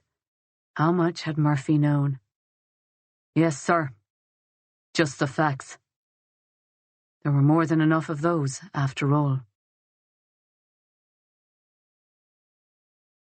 Friday, 5th of April, 2013. Chapter 38. They kept Aisling in hospital for 4 nights. Mary was with her a lot. David Murray came every day. She didn't want to talk, but they seemed to understand that. She slept. She wasn't medicated, but it felt like it. Sleep reached up and enveloped her, dragged her into a welcoming darkness from which she emerged, muggy and disoriented, just long enough to eat and use the bathroom, before falling again. Mary said it was healthy, her body doing what it needed to do to heal after everything she had been through. She was a good friend, better than Aisling deserved. It seemed that Mary and Declan had broken up. That had been going on too over the past few weeks, though Aisling had been oblivious. Mary was going to move out of the student house, and she and Aisling were going to rent a new place together, somewhere new and modern with no memories attached. Maud had come to see her too, but Aisling had kept her eyes closed, feigning sleep, until Maud left. She hadn't been ready for that conversation. But when Aisling emerged from the hospital on shaky legs, seeing Maud was the first thing she wanted to do. She sent her a message, got an immediate reply. Maud was having lunch, but she'd be happy to meet whenever Aisling wanted. She found her at the cafe in Salt Hill, Maud sitting at a table with a dark-haired man Aisling didn't recognise. There was a woman with them, a little tired-looking, but the baby she held in her lap was an obvious explanation for that. The debris of a good meal lay on the table. The baby held a chunk of apple in one hand and gnawed at it with gummy enthusiasm while the adults watched, enthralled. Maud. They all looked up at her voice. Maud's smile was warm with genuine welcome, genuine concern. She seemed softer somehow. Aisling, are you okay? Sit down, will you join us? Tom, move over one. No, thanks, Maud. I've been lying down so much, what I really need is a bit of fresh air. Would you come outside with me for a minute, if I'm not disturbing you? They walked the prom together, silent for the first few minutes. It was a sunny, blustery day, the water a bright reflection of the blue sky. I'm so sorry, Aisling, for what happened. I never wanted you to be at risk. I should have thought. Aisling shook her head. Not your fault, Maud. There's no way you could have known. There was a long pause. If you'd like to talk about it, I'd like to listen, but please don't feel... I had a miscarriage. Aisling cut her off. She stopped, turned to face Maud. Maybe because of the trauma of everything, but I wasn't going to... You should know that I wasn't going to... She couldn't finish the sentence, and Maud reached out and held her arm. Stop, Aisling. You don't owe me an explanation. You don't owe me anything. There was endless compassion in her eyes. Aisling wanted to weep then, but she didn't. She had had enough of tears. She looked away and they walked again for a time. What will you do? Aisling asked. I'm going to stay, Maud said. She glanced back towards the cafe. I have a family after all, it seems. Aisling nodded. She wanted to be pleased. If Maud was staying, they could meet from time to time, get to know each other in a normal way. But Maud was on bail. The trial was still going ahead, though Danny McIntyre had been the one pushing for it, surely, and he was dead. She wanted to ask Maud if she had done it, if she had really killed her mother, but couldn't bring herself to say the words. And you? Maud asked. Aisling felt the corners of her mouth lift, an involuntary movement. I got a place. I heard yesterday. A training place. Pediatric surgery. Oh, I'm glad for you. I wanted to tell you, too, that I'm sorry for the things I said to you. I'm sure you had good reason to leave Ireland, and I'm so very sorry that you never got to see Jack again. I had reasons. They seemed like good ones to me then. Maybe there was another way. If I'd been a different kind of person, but I thought it was all down to me, you see. Aisling nodded, though she didn't really understand. What's happening with the police? She asked instead. It was the closest she could get to the question she really needed to ask. Maud took a seat at one of the benches facing the sea and gestured for Aisling to join her. I don't know, she said. It's all up in the air. My lawyer, Tom, he says it might be too difficult for the police to move forward now, with everything that's happened. I'm glad, said Aisling, and she realised that that was the truth. Whatever had happened in the past, she would be happy to let it stay there. I did see Jack again, you know, said Maud. What? I got to Galway on Thursday of the week that Jack died. The place where I lived had been sold. I didn't have it in me to build another life for myself. I didn't even know if I wanted to try. So I came home. I wanted to see Jack at least once, then decide. I found out where he worked and waited outside for him. I watched him come out with his friends. Why didn't you talk to him? Aisling asked. Maud shook her head. I left him so that he could have a chance at happiness. Leaving him and staying away, it nearly broke me.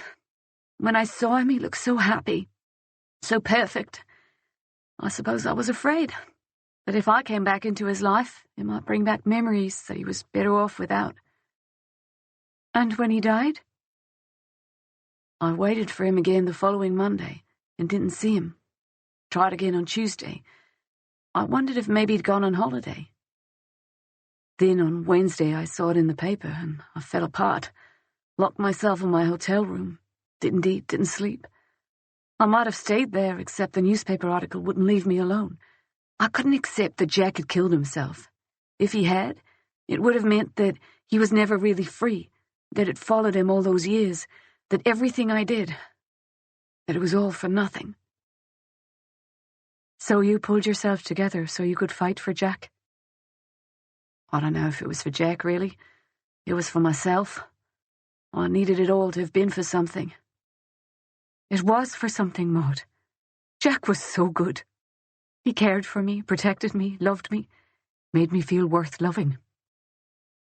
There were tears in her eyes, but she wanted to get the words out. He was such a special person, and that was thanks to you.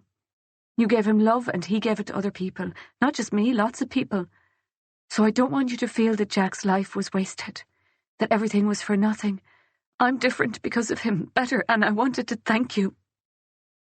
Her words stumbled to a close, and she took a deep breath. I'll always miss him, Maud. Always remember him. Maud blinked back tears as she looked out towards the water. She thought of the little boy she had left behind 20 years ago, and wished hard for a moment that she could have every year back. I will too, Aisling. Always. And she let it go. Thursday, 11th of April, 2013. Chapter 39. It was a 1950s bungalow, built to the side of a country road. Outside, the air was fresh and clean, and birds sang. The occasional passing car did not so much disturb the silence as punctuate it. James McIntyre opened the door to Carrie and let her into the living room, Fisher trailing behind. The house was much too warm. The heating must have been on all day. They passed a hall table on which sat an old dial-up telephone still plugged into the wall and framed family photographs. There was one of Danny, young and uniformed and fresh out of Templemore. The others were all of Lorna, as a baby, pink and smiling, a little girl standing with a new bike, and older, bright and pretty, teeth in braces, long hair loose, the smile of a girl who is well loved and knows it. The living room was small and awkwardly proportioned. There was a faded green couch, a little too large for the room, a single armchair, and someone had placed a kitchen chair so that the couch and the chairs formed a circle. It might have been welcoming, that room, if it wasn't for the oppressive heat and the grieving, dead-eyed woman who waited for them there. Anne McIntyre sat at one end of the couch, and James sat at the other. Anne's face was raw from crying, and she scrubbed her hands together over and over again. Carrie resisted the urge to reach out and stop her. The tidiness, the neatness, and pride with which everything had been arranged, all of it together with the heat, made Carrie feel claustrophobic. Fisher shifted uncomfortably on his seat. He had looked in every direction but at Anne McIntyre since they had come into the room. "I don't understand," Anne said, not for the first time. "You're telling us that Angus Barton has been released. But he killed her. He killed our Lorna. Her body was found on his land. Her blood was on his clothes. You told us that." Mr. Barton was released because other evidence came to light. I'm so sorry, but Danny confessed to killing Lorna. He was responsible for her death. The McIntyres knew this. They'd been told 2 days before by the family liaison officer assigned to them. "He didn't do that. My boy would never hurt anyone. You must be mad. You're saying that he murdered his own sister." Anne's lips were so dry that they were cracked and painful looking. Her hair was loose around her shoulders, and her eyes were red-rimmed and wild. I'm very sorry, Mrs. McIntyre, Carrie said again. But you know Danny admitted what he did. He told a witness that he placed Lorna's body in the quarry, that he put the bloody clothes in Mr. Barton's wardrobe. Danny had told Aisling Conroy almost everything. He had killed Lorna sometime on the night of the 15th of March, had brought her body to the woods beside the quarry, to a spot where he could observe the Barton house. He'd waited for Barton to leave before dumping Lorna's body in the water, then entered the house to plant the trace evidence. "That's just one person's word," Anne said. "You didn't hear Danny say those things." Someone came across Danny after he had killed Lorna and placed her body in the quarry. Danny murdered that person also to try to avoid detection. I'm sorry.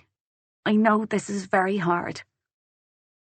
Anne looked down at the newspapers that lay on the coffee table, at the lurid headlines, at the photograph of her son in uniform that took up half the front page.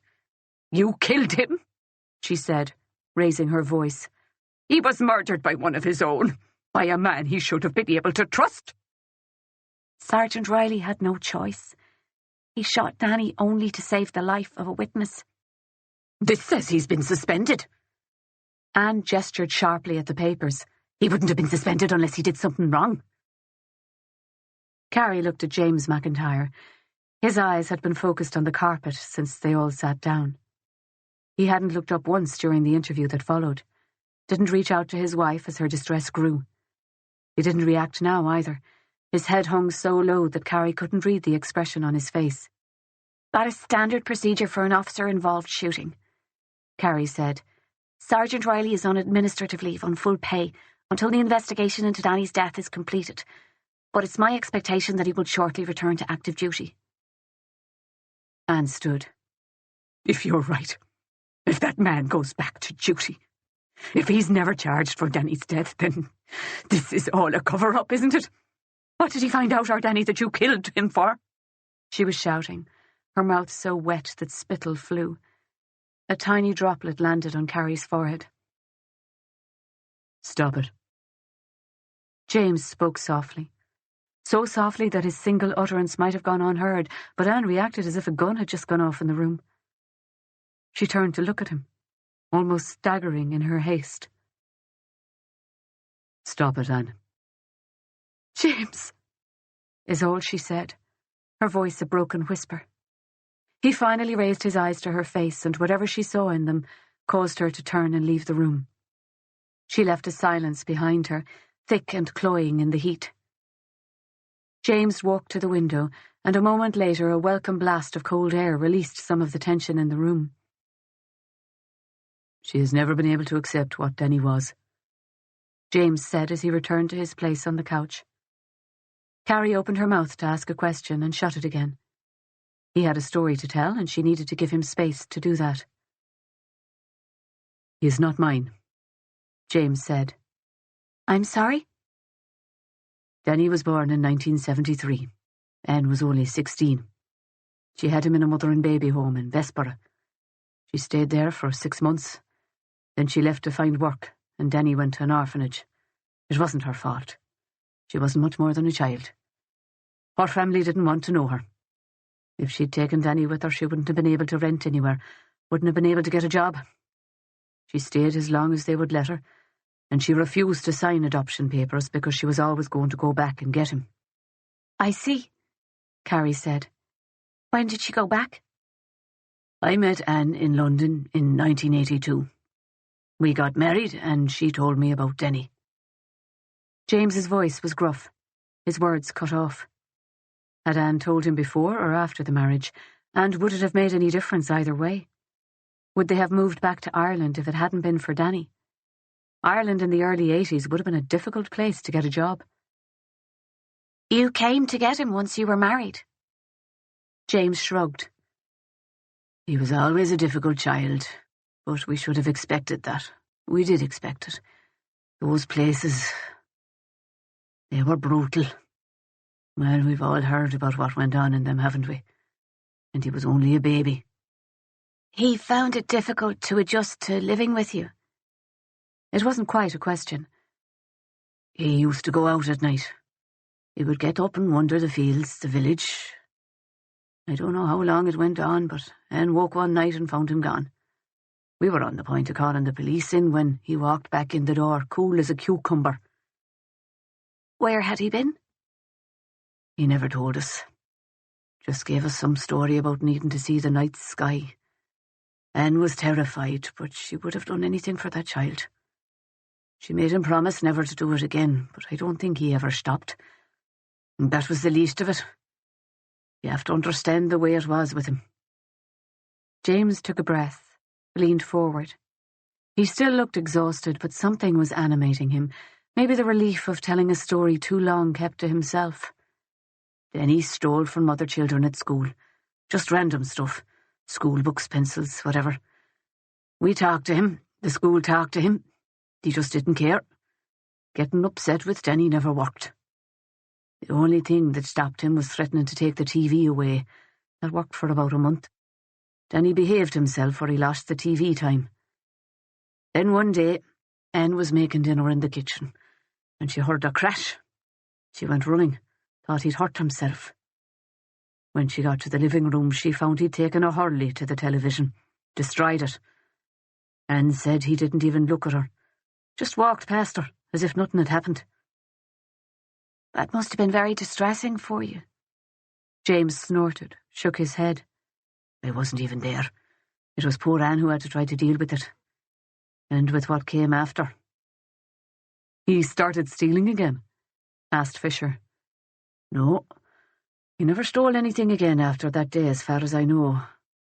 But less than a week later, he used that hurl on another kid's head." Carrie said nothing, waited. Listening to all this, all that had happened years before, it was like getting a glimpse into someone else's nightmare. "They were only 10, but the other kid was something else. Just a natural athlete. I suppose he got a lot of attention for it, and Danny wouldn't have liked that. Danny just walked up to this kid one day after school. They weren't even playing hurling or anything that day. Danny just walked up to him and cracked him across the head with it, as hard as he could. The other boy had to get 8 stitches. What happened after that? Danny was suspended for a month. The other family took their kid out of school, moved him to another one. We were lucky they didn't sue us, but people didn't in those days. After that, the other kids stayed away from Danny. The parents stayed away from us too. Did things ever get better? He would go through phases where things were almost normal. Then something would happen and he would go backwards again. Stop eating, refuse to go to school. But as he grew older, he learned how to imitate other people, how to pretend. Anne couldn't see it. She was just happy that Danny was getting better. She thought he was recovering from the trauma of his childhood. But I could see the truth. He watched us, watched other kids, And he practiced. He finished school, went on to join the Guards. You waited until Danny left before you had another baby, Fisher said. His eyes were on James McIntyre, focused, understanding. James turned to face him, nodded slowly. I couldn't have brought a baby into this house while Denny was here. Anne didn't understand it. She desperately wanted another. But in time she accepted it and she put all of her energy into Denny. When he left to join the Guards, Anne was only 34. It wasn't too late for us. How did Danny feel about Lorna? Fisher asked. James snorted. He played it perfectly. Came home with a little soft teddy for her. Laughed and teased his mother a bit about this late baby, about what we got up to as soon as he left the house. But by then he could be very charming. He waited for Anne to leave the room, then right in front of me he reached out and pinched Lorna's little toe so hard, just held it between his finger and thumb, and right in front of me he pressed and pressed as she screamed until I pushed him away. James buried his face in his hands and stayed there for a long moment, until Carrie began to think he wouldn't say any more. When he raised his head again, he was crying. He hated her. Anne refuses to see it, but that's the truth of it. He was a grown man and she was only a little baby, but he hated her from the moment she was born. I could see it in his eyes, hear it in his voice when he spoke to her. I never left her alone with him, never once. I told the school he was not to be allowed to collect her or see her there. And as soon as she was old enough, I explained to her that she wasn't allowed to see him. I kept her safe for 18 years. But he got her in the end. And he started to weep, great racking raw sobs, his pain too much to hold in. Carrie let him cry, bowing her head in the face of his grief, but unable to leave. And eventually, slowly, he came back to himself. Why did he kill her, do you think? Carrie asked softly. James shook his head. He hated her, maybe. Or maybe it amused him to hurt his mother so deeply. That was always a game of his. You might say he was angry that Anne left him, that he resented Lorna for her happy childhood. I can't say for sure that wasn't the case, but you're asking me what I think. And I think Danny never felt that strongly about anyone, even Anne. He was just a wrong one from the beginning. Carrie wondered about that, wondered where Danny had gone after Bessborough, what had happened to him there. Maybe Danny was a product of his childhood. Can you tell us about the rape? She asked. James took a breath, then let it slowly out. He was aging here in this room, right in front of them. Lorna went out with friends to a nightclub. It was a country sort of a place, not somewhere she could get into too much trouble, we thought. But she caught the eye of that man, Kevin, and he put something in her drink, and her friends just left her there. She came home the next morning, and she barely knew where she was, but she knew what had happened to her. She went to the police? She did. Her mother and I didn't want her to. Yes, when Lorna came in to report the rape, she had come alone. Some of what Carrie felt must have shown in her face because James grew defensive. How many rape cases result in convictions? If she brought the thing to court, they would just pull her apart, destroy her, and she'd still have to deal with those men walking down the streets of her own village. And Danny? He wasn't happy. Said that Lorna had embarrassed him in front of his colleagues. He said she should have come to him if she had a problem, and he would sort it out in his own way. Why did she withdraw the charges? Fisher asked. James swallowed. They took photographs. She got one in an email. Just the photograph, no message, no threat. But it was clear all the same what they were telling her. If she went ahead with the case, those photographs would have ended up on the internet. She couldn't bear that, and she didn't believe any more that the case would result in a conviction. Carrie had known it, known that Lorna had lost confidence in her, hadn't believed that she could get the job done, but it hurt to hear it said all the same. Lorna had never told her why she wouldn't proceed with the case. She'd called and left a message, and after that refused to talk about it. But that was what Danny wanted. Fisher said. He never wanted her to press charges. Meaning he should have left her alone after that? She should have been safe, James said. Fisher nodded dumbly. We sent her to Dublin to keep her away from him. He wasn't happy that she'd withdrawn the charges. He was furious. He said she'd made it worse, made him look ineffectual because any failure of the police would be seen by the village as his personal failure. Fisher made no attempt to hide his incomprehension, his revulsion, and James turned back to Carrie. That's what he said. And Carrie wondered if that's what this had all been about. A childhood trauma, some sort of festering sibling jealousy. Or maybe Danny had seen an opportunity to advance his career. The Kavanagh drug bust worked so well for him. Maybe he'd decided to do it again with Lorna's murder. Would he have tried to make the Barton arrest himself if things hadn't been so complicated? If Jack hadn't seen him that morning? If Reilly hadn't been there in the background asking questions and getting closer? It seemed to Carrie that killing Jack had thrown his whole plan out. He'd had to hide Lorna's disappearance for a week to try to make sure that no one connected the two deaths. The longer Lorna spent in the water, the harder it would be for the pathologist to determine her time of death. But despite his efforts at obfuscation, Carrie had suspected him from the beginning. Lorna had told her just enough, and so she'd been on him from the start, pushing for the missing persons case to be taken seriously, pushing for search parties and posters and a full investigation. All that pressure had had its effect on Danny. Had it pushed him over the edge? Was that why he had taken the enormous risk with Aisling Conroy? Carrie forced that thought away. She wasn't to blame for Danny's actions, for who he was. How many people were now blaming themselves, questioning every step they had taken, when really, the fault lay only with him. She refused to be one of them. Monday, 15th of April, 2013. Epilogue. On Monday morning, Cormac drove back to Kilmore. On Friday, he'd had a call from O'Halloran to tell him the internal affairs investigation was closed. He was to return to active duty. He'd hung up the phone without saying a word. The investigation had been closed without a single question asked about how Danny had gotten away with the Kavanagh setup, how he'd gotten his hands on the drugs. It was a cover-up, and Cormac wanted no part of it. He'd thought briefly about going to the papers, but there was too much he didn't know, and too much he would have had to leave undone. 20 years ago, he'd walked away from the Blake case, and it had come back to haunt him, but he was older now and wiser, and there were some things he was unwilling to let go. Charging Domenica Keane for her abuse of the children, or for her deliberate introduction of Simon Schiller into their lives, would be extremely difficult. They'd never been able to prove intent when it came to Schiller. For the abuse, they had the medical records for both children and Maud's statement, if she could be induced to give it formally. But Keane's lawyer would argue that the 20-year delay in prosecution was prejudicial, and that was an argument he would likely win.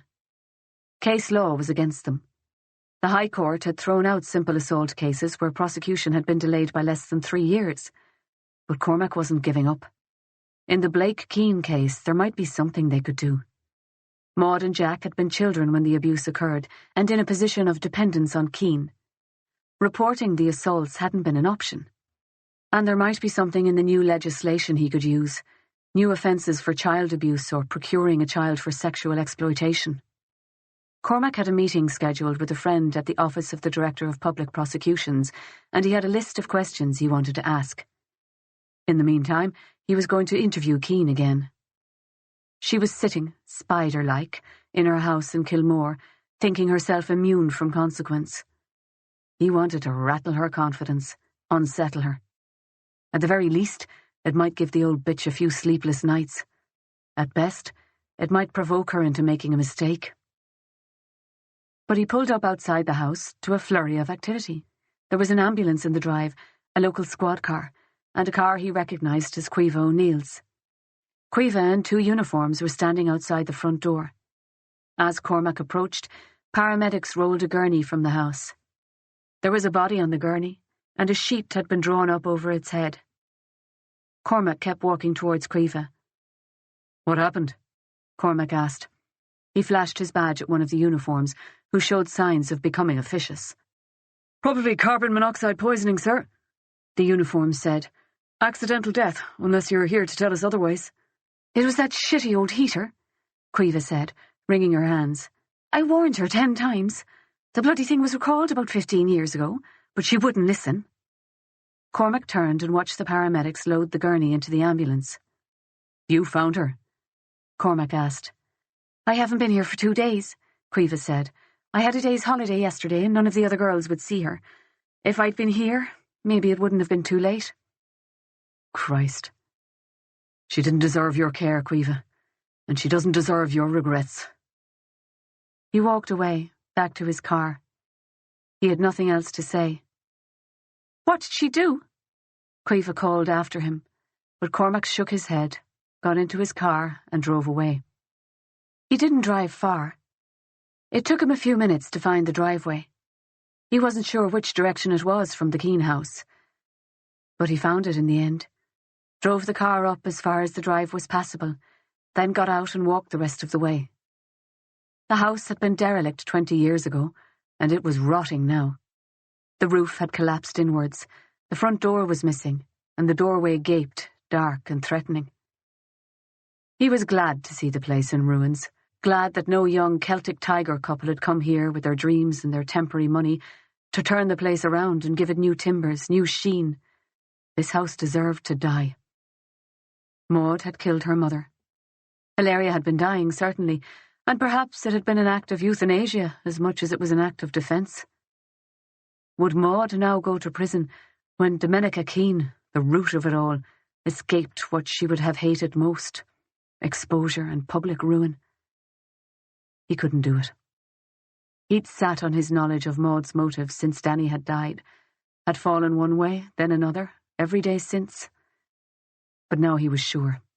He would tell no one. Fuck. Cormac picked up the remains of a slate roof tile that had fallen to the ground and threw it as hard as he could against the house, where it shattered. Fuck! He drove to Galway, drove straight home. Carrie O'Halloran's car was parked in his street. As he pulled in, she got out and walked towards him. You didn't come into the station, she said. No. Thought you'd like to know. Murphy's made the call. Charges against Maud Blake are to be dropped. Insufficient evidence. Cormac let out a breath. He doesn't want to take the chance that all the Danny shit will come out at trial. Maybe, Carrie nodded.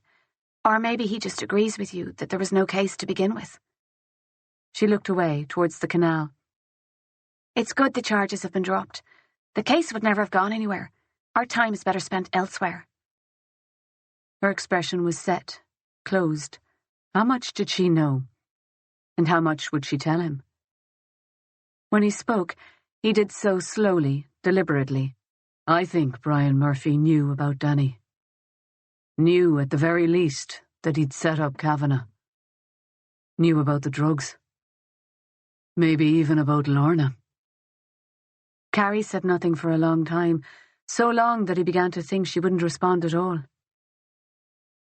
He put you on the Maud Blake case, she said at last, her voice quiet. If he knew as much as you think he did, then he had to have known that would put you on a collision course with Rogers. That you would ask questions that would lead you to Danny. What are you saying? That he wanted me to stop him? Carrie shrugged. I'm just suggesting that it might not be as black and white as you think it is. She turned her eyes to his, and they were hooded, opaque. He couldn't read her. We've a good team, she said. You've not seen the best of it. Right, said Cormac. Maybe. As they spoke, a squad car pulled up and double-parked. Fisher jumped out of the driver's seat. How are you? He said. Both detectives stared back at him. You weren't answering your phone, he said, unembarrassed. I wanted to let you know. Murphy made a call to the lab and got the DNA fast-tracked. It came back positive. A match with the sample taken from the body in America. Lanigan's definitely our man. I've a warrant here. He gestured with a thumb towards the car. Thought you might like to come along for the ride. Cheeky fucker. Murphy fast-tracked it. A nod. Cormac looked towards the little house. The lights were off. Emma was at work.